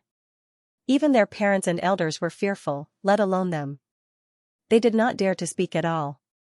The entire city of no return fell into a deathly silence. No one dared to speak. Many adults covered their children's mouths. They were worried that they would make some noise at this moment. It seems that in your eyes, I am really a person who has committed a great crime. Seeing this, Xianxia laughed lightly, not minding it at all. Rather than calling the city of no return a city, it was more like an island floating on the ocean. There were no traces of a great formation, but the flow was natural. Multicolored light gushed out from all kinds of places, and one could even see the bright sun of the Fuyan realm in the distance. It shone with golden light as it changed from day to night. Xianxia, Luo Wang, and the others stepped into the city and headed towards the main city. When they heard this chuckle, the expressions of Elder Turtle and the other elders who were leading the way changed. Cold sweat appeared on their backs, and their hands and feet turned cold. In fact, they had just considered whether they should really bring Xianxia and the others into the city of no return. If he was unhappy, he could destroy the city with just a thought. Now that Xianxia said this, they didn't know what to say, and they couldn't guess Xianxia's thoughts and intentions. They felt as if they were walking on the edge of a cliff, and the slightest carelessness would cause them to fall in and be smashed into pieces without leaving behind a corpse. All the citizens looked at them cautiously and cautiously. The entire street was so quiet that one could hear a pin drop. It was so quiet that it seemed like death. The children widened their eyes in fear, and the adults covered their mouths tightly. This place even has an academy. It seems like they plan to live here for generations? Xianxia smiled faintly. He didn't care about the reactions of the crowd. He swept his gaze across and looked at them one by one. Rows upon rows of ancient buildings could be seen in the depths. The style of the taboo era could be seen before the immortal ancient times. The original Buddhist pagodas were dazzling, and there was an inexplicable Buddhist charm flowing around them. Some academies and temples were standing in the distance. Multicolored light rose, turning into a majestic chi and blood shadow that shrouded those areas. Originally, there should be many cultivators and living beings cultivating there, but now they were all gathered here, and their faces were pale and uneasy. It was obvious that these residents had lived here for many eras, and had long regarded this place as their home. Facing him was like facing an invader. This made Xianxia shake his head slightly. He didn't plan to destroy this place, or else he wouldn't have come here personally. Lord Demon Lord, we have lived here for generations after the taboo era, and have never left the Fuyan realm. Elder Turtle, who was leading the way, explained respectfully. He did not dare to mention that he had been living here since the immortal palace was destroyed. He was worried that his words would be ambiguous. Before Xianxia showed his true hostility, they didn't want to fight with Xianxia, so they tried their best to negotiate with a peaceful attitude. He would answer every question. The other elders were also surprised by Xianxia's attitude. They didn't know what he meant by asking these questions. They were already prepared for the worst. However, there was really no need for it. Who would be willing to die? However, Xianxia didn't ask any more questions. He just followed them into the depths of the city of no return. Before entering this place, Xianxia had sensed an aura from beyond the vast expanse. After arriving at the main city, the aura became even denser. It seems that there is a passageway here that leads to the vast expanse. Perhaps there is a passageway that leads to the immortal domains. Gu Chang'e had a strange look in his eyes. He had some guesses in his heart. This reminded him of the in-extinction sky that he encountered in the upper realm. The in-extinction origin was a strange substance that came from the origin world. It could corrode everything in the world. The ancient ancestors of the in-extinction sky had accidentally fallen into a space-time crack and landed in the periphery of the origin world. There, they were contaminated and corroded, but they also obtained eternal life. However, the price they had to pay was pain that would never dissipate. They would suffer for eternity. After their bodies collapsed, they would have to rebuild their bodies in the in-extinction ancient well. In the eyes of everyone in the world, the in-extinction qi was the most poisonous substance that could corrode anything. Even those who had achieved the immortal King Dao fruit were helpless in front of the in-extinction mist. They couldn't solve the problem from the root. This reminded Gu Chang'e of the reincarnated human ancestor in the upper realm. How could a true immortal stop the in-extinction calamity with his strength? There were probably many strange and hidden secrets in this. However, it was no longer important to Gu Chang'e as to what other secrets the human ancestor was hiding. Even the seal of samsara that he left behind back then was useless to him now. Soon, Gu Chang'e saw the person he wanted to see in the main city. However, it was a pity that it wasn't someone related to Qing Yi. Greetings, Lord Demon Lord. The old city lord of the city of no return sat up from the bed with difficulty as he was supported by someone. His voice was extremely weak. He couldn't open his eyes anymore. His qi and blood had dried up to the extreme. He was hanging on by his last breath. This was an old man who had existed since the Forbidden Era. He had once followed the Longevity Star Lord of the Immortal Palace. He was his old servant. It could be said that the old city lord of the city of no return was definitely the person with the longest lifespan that Gu Chang'e could find in the current immortal domain. He wanted to find the Immortal Palace's remnant clan, but it wasn't to settle the score with them for attacking him outside the Moon Prince mansion. To him, this was like looking at an ant biting at his feet. He couldn't even be bothered to stretch out his foot to stomp it to death. Beside the old city lord, Xianxia gripped her spear tightly. Because she was using too much strength, her bony fingers were turning white. She was trying her best to hide her hatred. She was afraid that she wouldn't be able to hold back and attack Gu Chang'e. Then, she would implicate the entire city of no return. She didn't know why Gu Chang'e didn't continue attacking the city of no return after breaking through the Great Barrier outside the city of no return. However, as long as she could stay safe, she didn't ask for anything else. Granny Yao, Elder Turtle, and the other elders stood aside, quietly waiting for Gu Chang'e to speak. The Luo Wang, the Blood Owl Immortal King, and the others stood respectfully behind Gu Chang'e. They looked like his followers. Gu Chang'e said with a faint smile, "It seems that if I came any later, you would have died." He could naturally see that the old city lord was already at the end of his life. There was basically no qi or qi in his body. At the Immortal King realm, one should have abundant qi and blood. Just the power of qi and blood alone could shatter the universe. However, he was really exhausted. His body had reached the end, and even the Deluo Golden Immortals couldn't save him. I don't have many days left to live. Now, I'm holding on with my last breath. The floating flaming realm is about to shatter. I can't be at ease. The old city lord replied weakly with a bitter smile. He had indeed seen Gu Chang'e before. However, he had only seen him from afar as a servant by the side of his master, the Longevity Star Sovereign. Even his master was very reserved and respectful when facing Gu Chang'e. He had the attitude of a senior. He was actually very surprised now. He didn't expect Gu Chang'e to remember him, an unassuming old servant by the Longevity Star Sovereign's side. This was indeed the old city lord's doubt. Why was he on good terms with the Immortal Palace? There were even times when the demon masters invited by the palace masters would destroy the Immortal Palace in the end. The entire immortal realm was buried in darkness because of this. Since then, it had been silent for many eras. What exactly happened between the two of them? Why would they suddenly turn against each other? Over the countless years, he had thought about it for a long time, but never once did he figure it out. Gu Chang'e smiled faintly and didn't say anything more. He looked at Xianxia with some inexplicable meaning in his eyes. He smiled and said, "This is your master's daughter, right?" I still remember that she was a very barbaric little girl back then. In the blink of an eye, she has grown so big. Hearing this, the old city lord smiled bitterly. Xianxia was indeed a barbaric little girl. She was famous in the entire immortal palace. The other star sovereign's children were not as naughty and barbaric as her. However, that was a very, very long time ago. It was so long ago that even his memory was very vague, as if he was about to forget it. However, when Xianxia said this, he suddenly remembered. Those memories became clear. Moreover, he really didn't expect that Xianxia not only remembered him, but also missed Xianxia. Xianxia also didn't expect that Xianxia would suddenly say this at this time.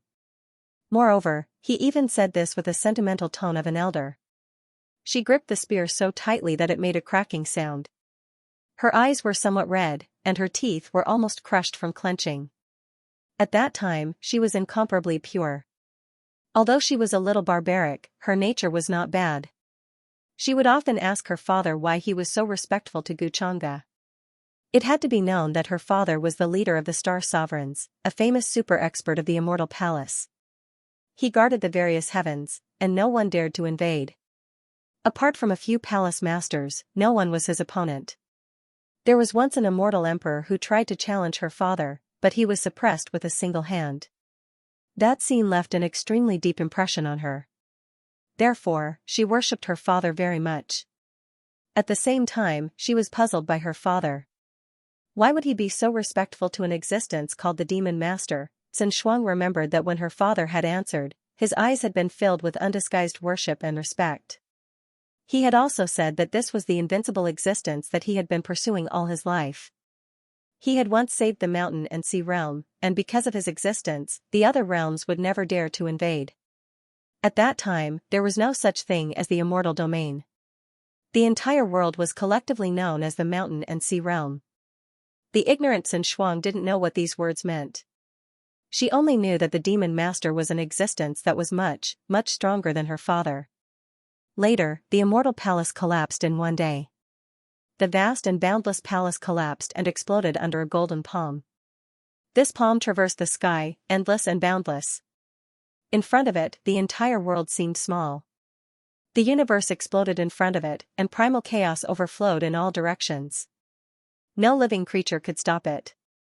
The palace master of the immortal palace flew over and tried to stop this palm, but he collapsed in midair, turning into a bloody mist that filled the sky and scattered from the depths of the broken universe. Endless territories collapsed, the universe split open, the stars turned into dust, the immortal palace was destroyed, and the world fell into darkness. She hid in the Longevity Star Monarch's residence in fear, not knowing what had happened. Endless fiery light descended from the sky, setting everything ablaze, incinerating everything. Everyone was shouting 640 in fear, trying to escape. However, under such a terrifying scene, they were like ants, and were killed by the aftershocks. The maid who had grown up with her was knocked down by the flames, screaming miserably as she was burned into black ashes. Xianxia couldn't forget the scene.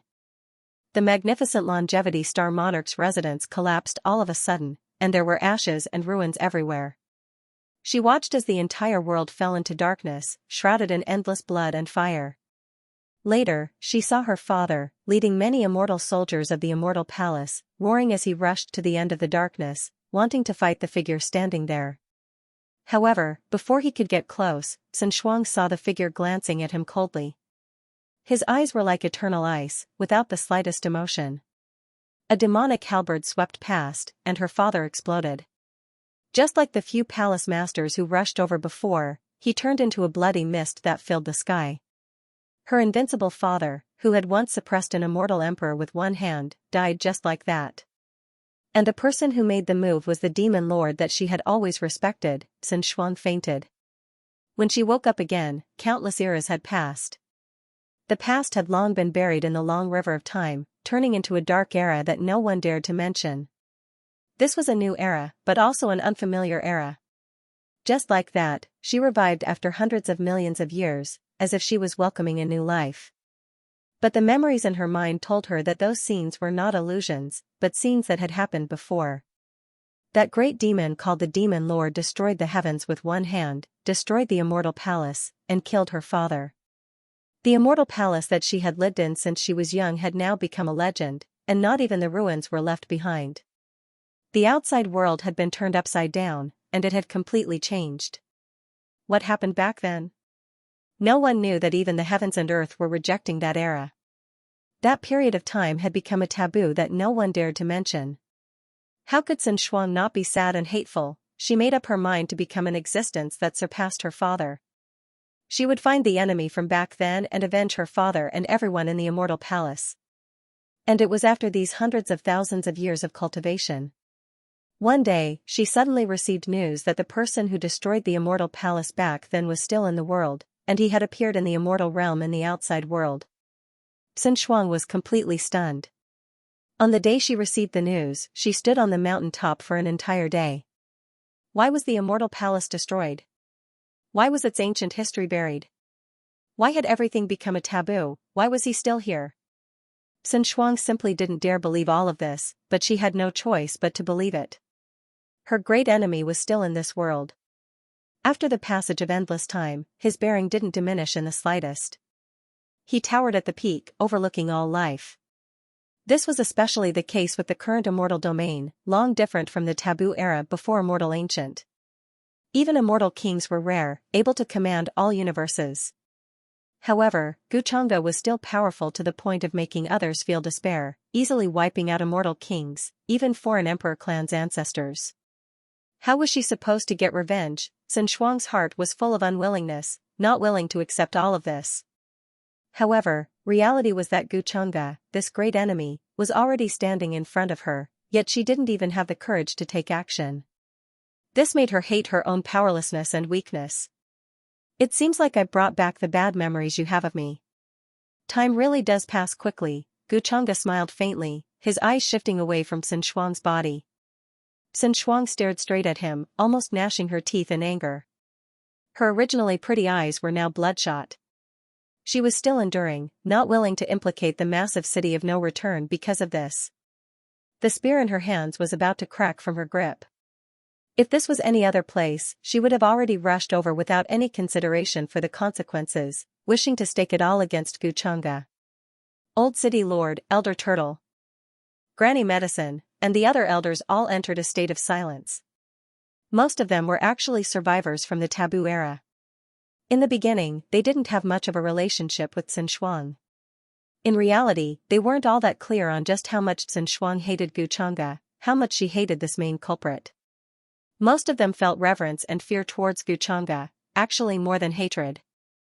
However, Xianxia didn't pay too much attention to these things. He came to Floating Flame Realm to confirm one thing. After Qingyi left the higher realms and returned to Immortal Domain, she didn't come to Floating Flame Realm, nor did she look for Immortal Palace's descendants. Then there was only one final possibility left. It seems like she should have headed to the land of reincarnation, planning to reenact the cycle of reincarnation, let those people of the past reappear. Xianxia guessed Xingyi's purpose, otherwise, there was no way to explain her current whereabouts. In this massive immortal domain, there was no trace of her aura. It even made one suspect that this true world's true spirit was about to scatter, disappear from this world. A true world without the protection of a true spirit would be like a lighthouse in the vast ocean. It would attract all the living beings and powerful warriors who were trekking in the vast ocean. Previously, outside the sky, a terrifying abnormal phenomenon was reflected, as if the world was going to be destroyed. This was the reason why the living beings who were moving through the vast expanse had noticed the true mountain and sea world. In at most 100 years, those living beings would follow the light in the darkness and swarm over like sharks who had smelled blood. They would sacrifice the entire true mountain and sea world to receive the world behind them. This was the law of survival for the boundless true worlds in the vast universe. They could devour each other's true worlds, and once they decayed, they would welcome new life. She should have noticed this as well, so she planned to come here as soon as possible to bring everything back. Xianxia thought to himself. If he thought about it this way, it made sense. Before the arrival of the second Aeon, Qingyi had already made preparations. There was no such thing as her truly slaughtering all the living beings. The souls that perished in that battle were all guided to a certain place by her to avoid the calamity. As long as the time was right, the vast universe would be reflected by her from the land of reincarnation. There were all sorts of rumors circulating in the immortal domain. Many living beings guessed that the powerful warriors who had left the immortal domain would return once again. But that was not the case. The ones who had truly returned were the heroic spirits who had fallen asleep in the land of reincarnation. Some of them had survived the first Aeon and were the founding members after Qingyi established the immortal palace. They could be traced back to an extremely distant era. Even more of them were the countless living beings and cultivators who had lost their lives during the Forbidden Era. For this, Qingyi had also paid a heavy price. But it was also thanks to her identity as the true spirit of the true mountain and sea world, or else she would not have been able to bear the terrifying karma and hide from everyone. What is that place? Xianxia then looked in the direction of the mountain range, which was full of towering mountains and precipitous ridges, and asked. An endless fog was spreading from that place, as if it wanted to drown the entire place. That is where the Tsangming realm is located. It was originally a wonderful place that coexisted with the floating flame realm. But later on, some cracks in space appeared, causing the place to be corroded by demonic aura and occupied by countless demons. Old Turtle answered respectfully. Over the years, we have been fighting against the demons who rushed out of the Tsangming realm for generations. Floating flame realm? Xianxia turned and left the city of no return. With a flash, he headed towards the place where he sensed the interminating aura before.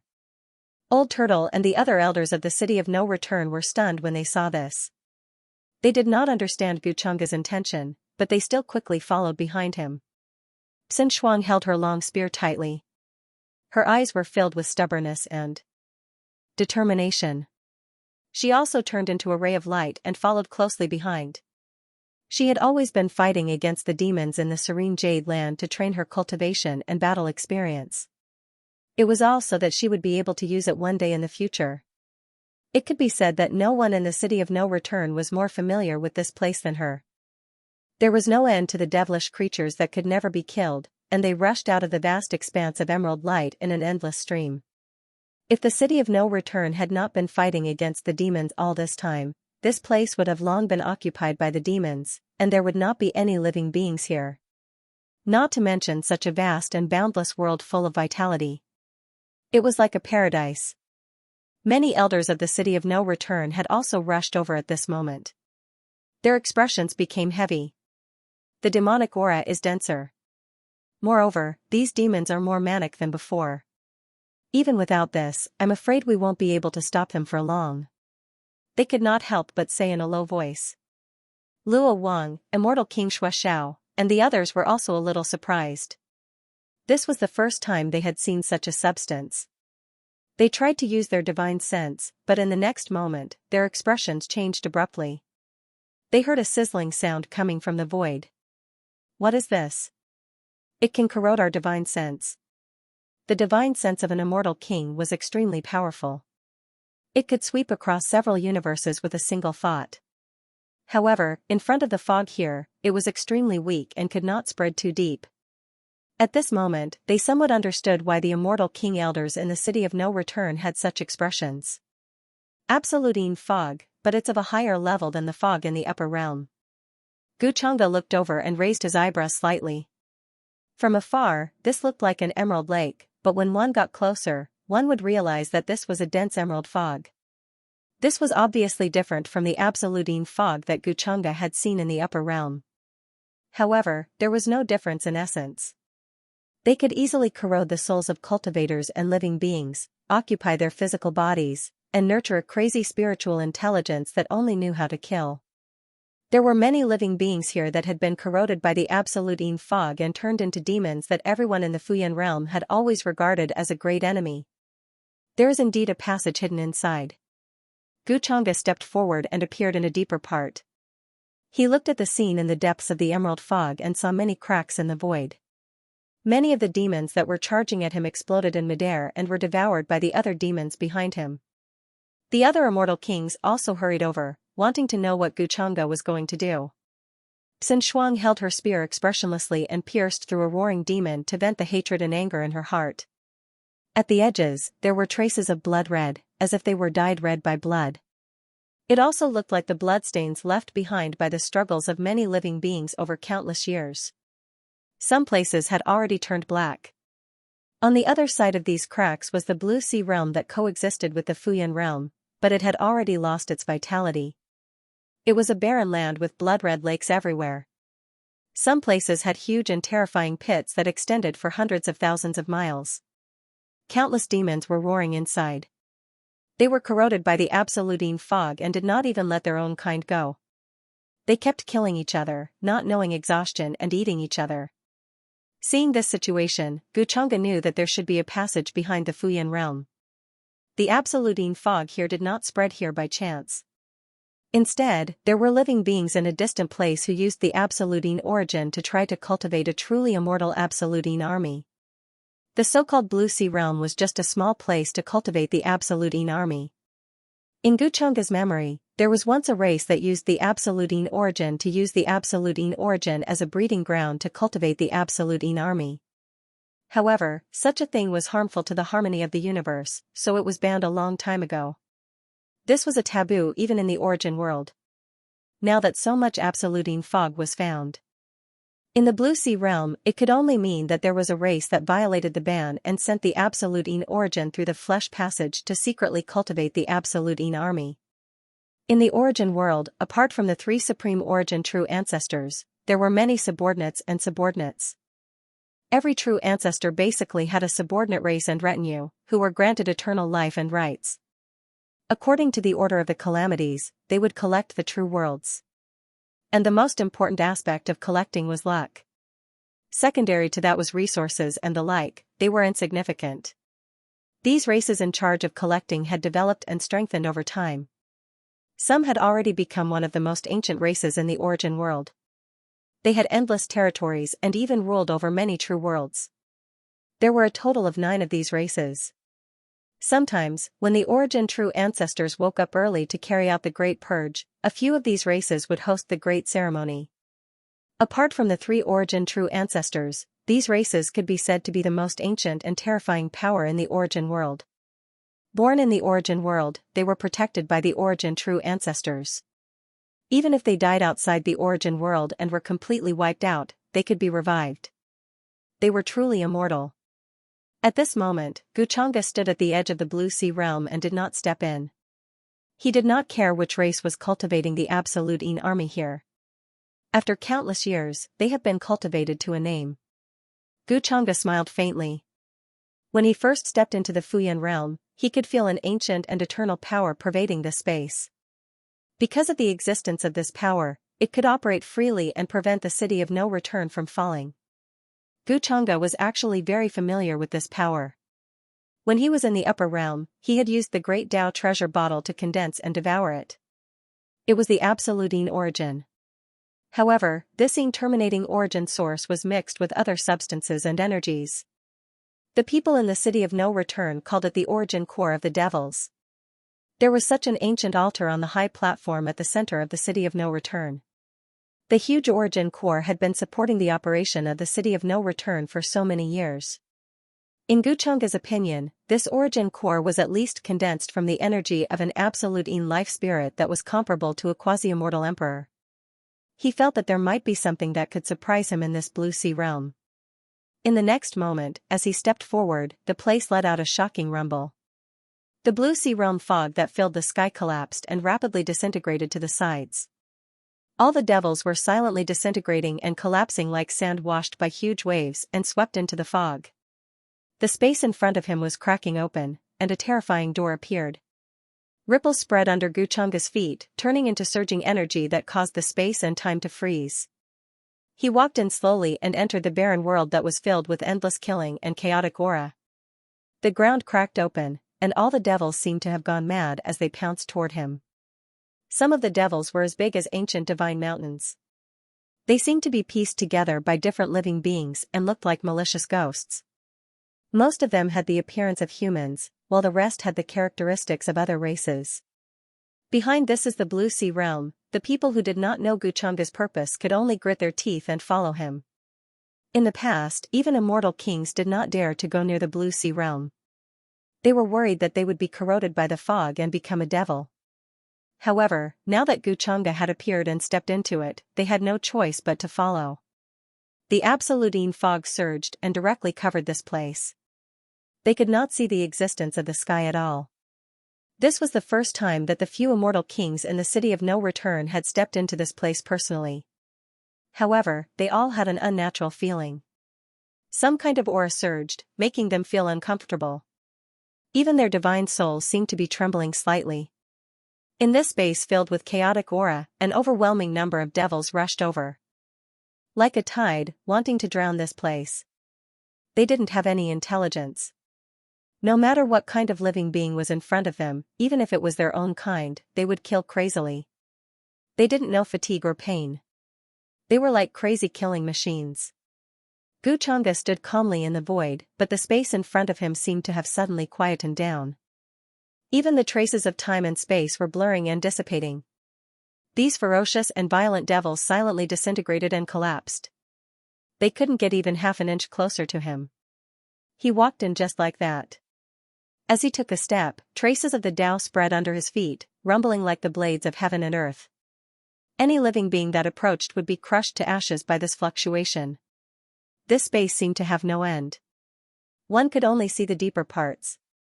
The fog was heavy, and wisps of fog drifted there. Then, countless devils rushed over crazily. The many immortal kings of the city of no return followed Guchanga here. They were also shocked by the scene in front of them. This was the world that coexisted with the floating flame realm. But now, it was already full of holes, and there were traces of damage everywhere. The terrifying cracks were like wounds on the ground. Black fog spewed out from them, and more devils rushed out. And in a further place, the corpses of those huge creatures could be seen. Just the bones alone were like mountain ridges, lying there. They were like ancient gods that split heaven and earth. Just the skulls alone were enough to suppress everything. Such terrifying creatures had long been turned into corpses lying on the ground, covering heaven and earth. When was this scene left behind? The few immortal kings of the city of no return could be said to be incomparably ancient, dating back to the beginning of the taboo era. But even in that era, they had never heard of such a shocking scene in the Tsangming realm. It was as if an earth-shattering battle had once broken out here. These corpses were really too big. If they floated in the universe, they would probably fill up that part of the universe. Maybe it's the legendary races that died in the first cataclysm. But I don't know why they fell here. Old Turtle's voice was very heavy. When he mentioned the cataclysm, the expressions of the many celestial kings changed. They seemed to be very fearful and were unwilling to talk about it. On the other hand, Luo Wang, the Blood Owl Immortal Emperor, and the others were confused, not knowing what they meant. When they became immortal kings in the later generations, they did not experience the era before the taboo era. What's more, he didn't know that there was an even more magnificent history. However, Sun Shuang didn't care about what they were saying. She was still staring at Guchanga's figure, wanting to know what he was going to do. The Blue Sea realm had long since been occupied by demons. There were no other living beings left. Even the corpses had all been gnawed on. Only a few places that were too hard to gnaw on. No one was willing to step into this place. If they had a choice, they wouldn't want to come to the Blue Sea realm. If he stayed here for even a moment longer, he would feel as if his body was being corroded. Some kind of aura was about to seep into his soul. The few immortal kings whose vital energy and blood were no longer at their peak felt this even more clearly. It was as if there were thousands of strands of strange aura spreading to their limbs and bones, trying to take over their bodies. They even heard a cold laugh in their ears. It was very cold and vicious. It's indeed an ominous place, they sighed and didn't follow. They stood on a huge rock that was about to be eroded by the wind. Sun Shuang wanted to follow, but she was stopped by Grandma Yao, who didn't want her to take the risk. If you go any deeper, even immortal kings might not be able to protect themselves. Don't follow. She shook her head. But, Sun Shuang was more or less unwilling. She didn't see the scene with her own eyes and didn't know Guchanga's goal. Such a sinner suddenly appeared in the floating flame realm without doing anything, and then came to the Blue Sea realm and stepped into the depths of the surging demonic chi. What was he planning to do? Elder Turtle and the others looked at her and shook their heads. At this time, even if you follow, it's useless. Besides, if he really wants to destroy the floating flame realm, he doesn't need to go through so much trouble. In their opinion, Xianxia should have other goals for coming here, or else he wouldn't have done such a thing. Hence, at this moment, the only thing they could do was to wait and see. Even King Luo, Immortal King Blood Owl, and the others could only stop. They didn't dare to go any deeper, worried that they would be infected by the demonic qi. Rumble, a monstrous sound came from ahead. Even from far away, they could see the fog collapsing and exploding. The originally dark area seemed to be illuminated. There was a mortal light there, surging and surging. Xianxia walked calmly. After the fog under his feet collapsed, it quickly gathered together to form a path that extended to the deepest part of the Blue Sea realm. He had a feeling that there was a big guy sleeping there. There should be some other reason for so much yin and fog to appear here besides nurturing an army of yin and fog. Using yin and fog to nourish a corpse. No matter how one looked at it, it was like nurturing a second body. In the vast true world, there was no lack of peerless powerhouses who had walked on the path of transcendence. When they reached the ninth tribulation transcendence, they would choose to sever their own cultivation bases or cut off the good and evil corpses to leave behind a backup plan. Even if their main bodies disappeared and they were destroyed by the celestial disaster, they still had a chance to make a comeback. In terms of the vast heavens, the true mountain and sea world wasn't very famous. At its peak, it was only slightly above average. Hence, it was inevitable that some peerless powerhouses would leave behind a corpse in the true mountain and sea world to steal the kismet of the true mountain and sea world. They would use it to nourish themselves so that they could have multiple bodies in the future. It wasn't difficult for these peerless powerhouses to obtain the essence of yin and fog. The only difficult part was how to turn this place into a hotbed for nourishing corpses. That's why they moved the corpses of the powerful warriors who died during the first calamity of the true mountain and sea world and used them as nourishment for the yin and spirit here. Then, they would use the yin and fog to nourish themselves and steal the kismet of the true world. Xianxia had basically confirmed this person's plan. However, once he noticed it, it was destined that this person's plan would only end up as a gift. The Blue Sea realm wasn't very big. At most, it could only be considered a small world. However, due to the existence of the yin and fog, the laws and secrets of the heavens in this place were incredibly chaotic. Xianxia continued forward. His figure became blurry, and there seemed to be fragments of time swirling around his feet. In the next instant, he appeared at the end of the place. From his point of view, he could see a blurry scene in front of him. It looked like a terrifying demonic shadow standing there. However, it was just a tombstone that was comparable to the world. The endless yin and fog was spreading out from it. The tombstone didn't have a name. It just stood there, but it suppressed the entire Blue Sea realm and kept the world in check. The demonic creatures here were even more terrifying. Even immortal kings would find them troublesome to deal with. They clearly didn't have any intelligence, but they were incredibly afraid of the tombstone. They didn't dare get close to it. Instead, they roared at Xianxia. Xianxia's eyes revealed a strange expression. He could indeed feel that there was an inexplicable luck gathering here. He didn't waste time and directly attacked. He stretched out his palm, and the entire Blue Sea realm trembled. All the demonic creatures felt fear. This was an instinctive feeling that came from the bottom of their hearts. In the distance, the expressions of Old Turtle and the other immortal kings changed drastically. They felt that the ground under their feet was shaking, and they almost couldn't stand steadily. What is this? Could it be that a great battle is happening inside? While they were shocked, they were also incomparably puzzled. However, they didn't dare to investigate. This was just a wisp of fluctuation that was transmitted over. It wasn't a true explosion. Otherwise, even they would be severely injured.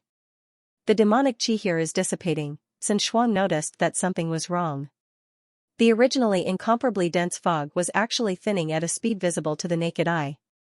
This fog was originally going to spread to the outside world, but now it seemed to be rolling back like a tornado. With a loud bang, the tombstone completely shattered into pieces. The place where it was completely blown apart revealed an altar. This altar was as tall as a small mountain and incomparably ancient. It seemed to have been specially cast here for some kind of ceremony. However, Guchanga didn't care. He took a step forward, and at the same time, raised his right hand and pressed down on the altar. With this press, heaven and earth rumbled. The altar seemed to be pressed down from above by an invisible giant hand. Starting from the altar platform, layer by layer, it shattered in an instant. Amidst the rumbling, a huge palm print appeared on the ground. The entire blue sea realm seemed to be about to explode. One could even see a terrifying giant hand condensing in the sky. Following Guchanga's movements, it pressed down. This was an indescribably shocking power that was enough to erase all existence in this world. The tombstones that were originally as tall as the sky all exploded at this moment. Including the altar, they also collapsed. Guchanga stood in the void. At this moment, he raised his eyebrows slightly and looked at the center of his palm. At the center of the palm print was a shattered coffin. The color of the coffin was red as blood. It was incomparably dazzling. The absolute fog that filled the sky seemed to have found a home and kept surging toward it. It seems that it was as I expected. Guchanga smiled faintly. At the moment when the coffin shattered, a hand suddenly reached out from inside. The hand was as dry as bones, and the fingernails were 3 feet long. As the hand appeared, a strong aura of death suddenly surged into the sky. The hand pushed forward, and immediately the coffin shattered completely, revealing a skinny middle-aged man wearing a Taoist robe. This man's hair was completely white, and his eyes were like a phoenix's, but they contained a red glow. When a monstrous murderous aura appeared from his body, it immediately disturbed the blue sea realm, causing endless fluctuations to appear in the entire world. This kind of shocking aura directly tore the blue sea realm apart, and even spread to the immortal region outside.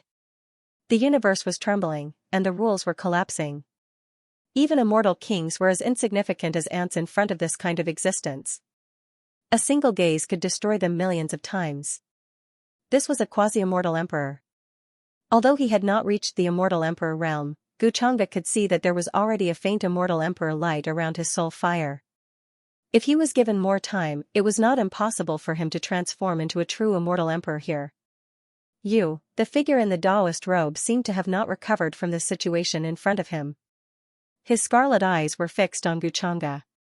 The figure that was revealed in this way with a murderous aura that was enough to shock people contained a majesty and demonic aura that could deter all living things. His body was surrounded by a thick aura of death and absolute fog, completely enveloping him, like an unparalleled corpse emperor. Originally, he was a corpse that had been cut off, leaving behind a wisp of indestructible vitality. He sought fortune here, and on the day he was born, he would become a true emperor.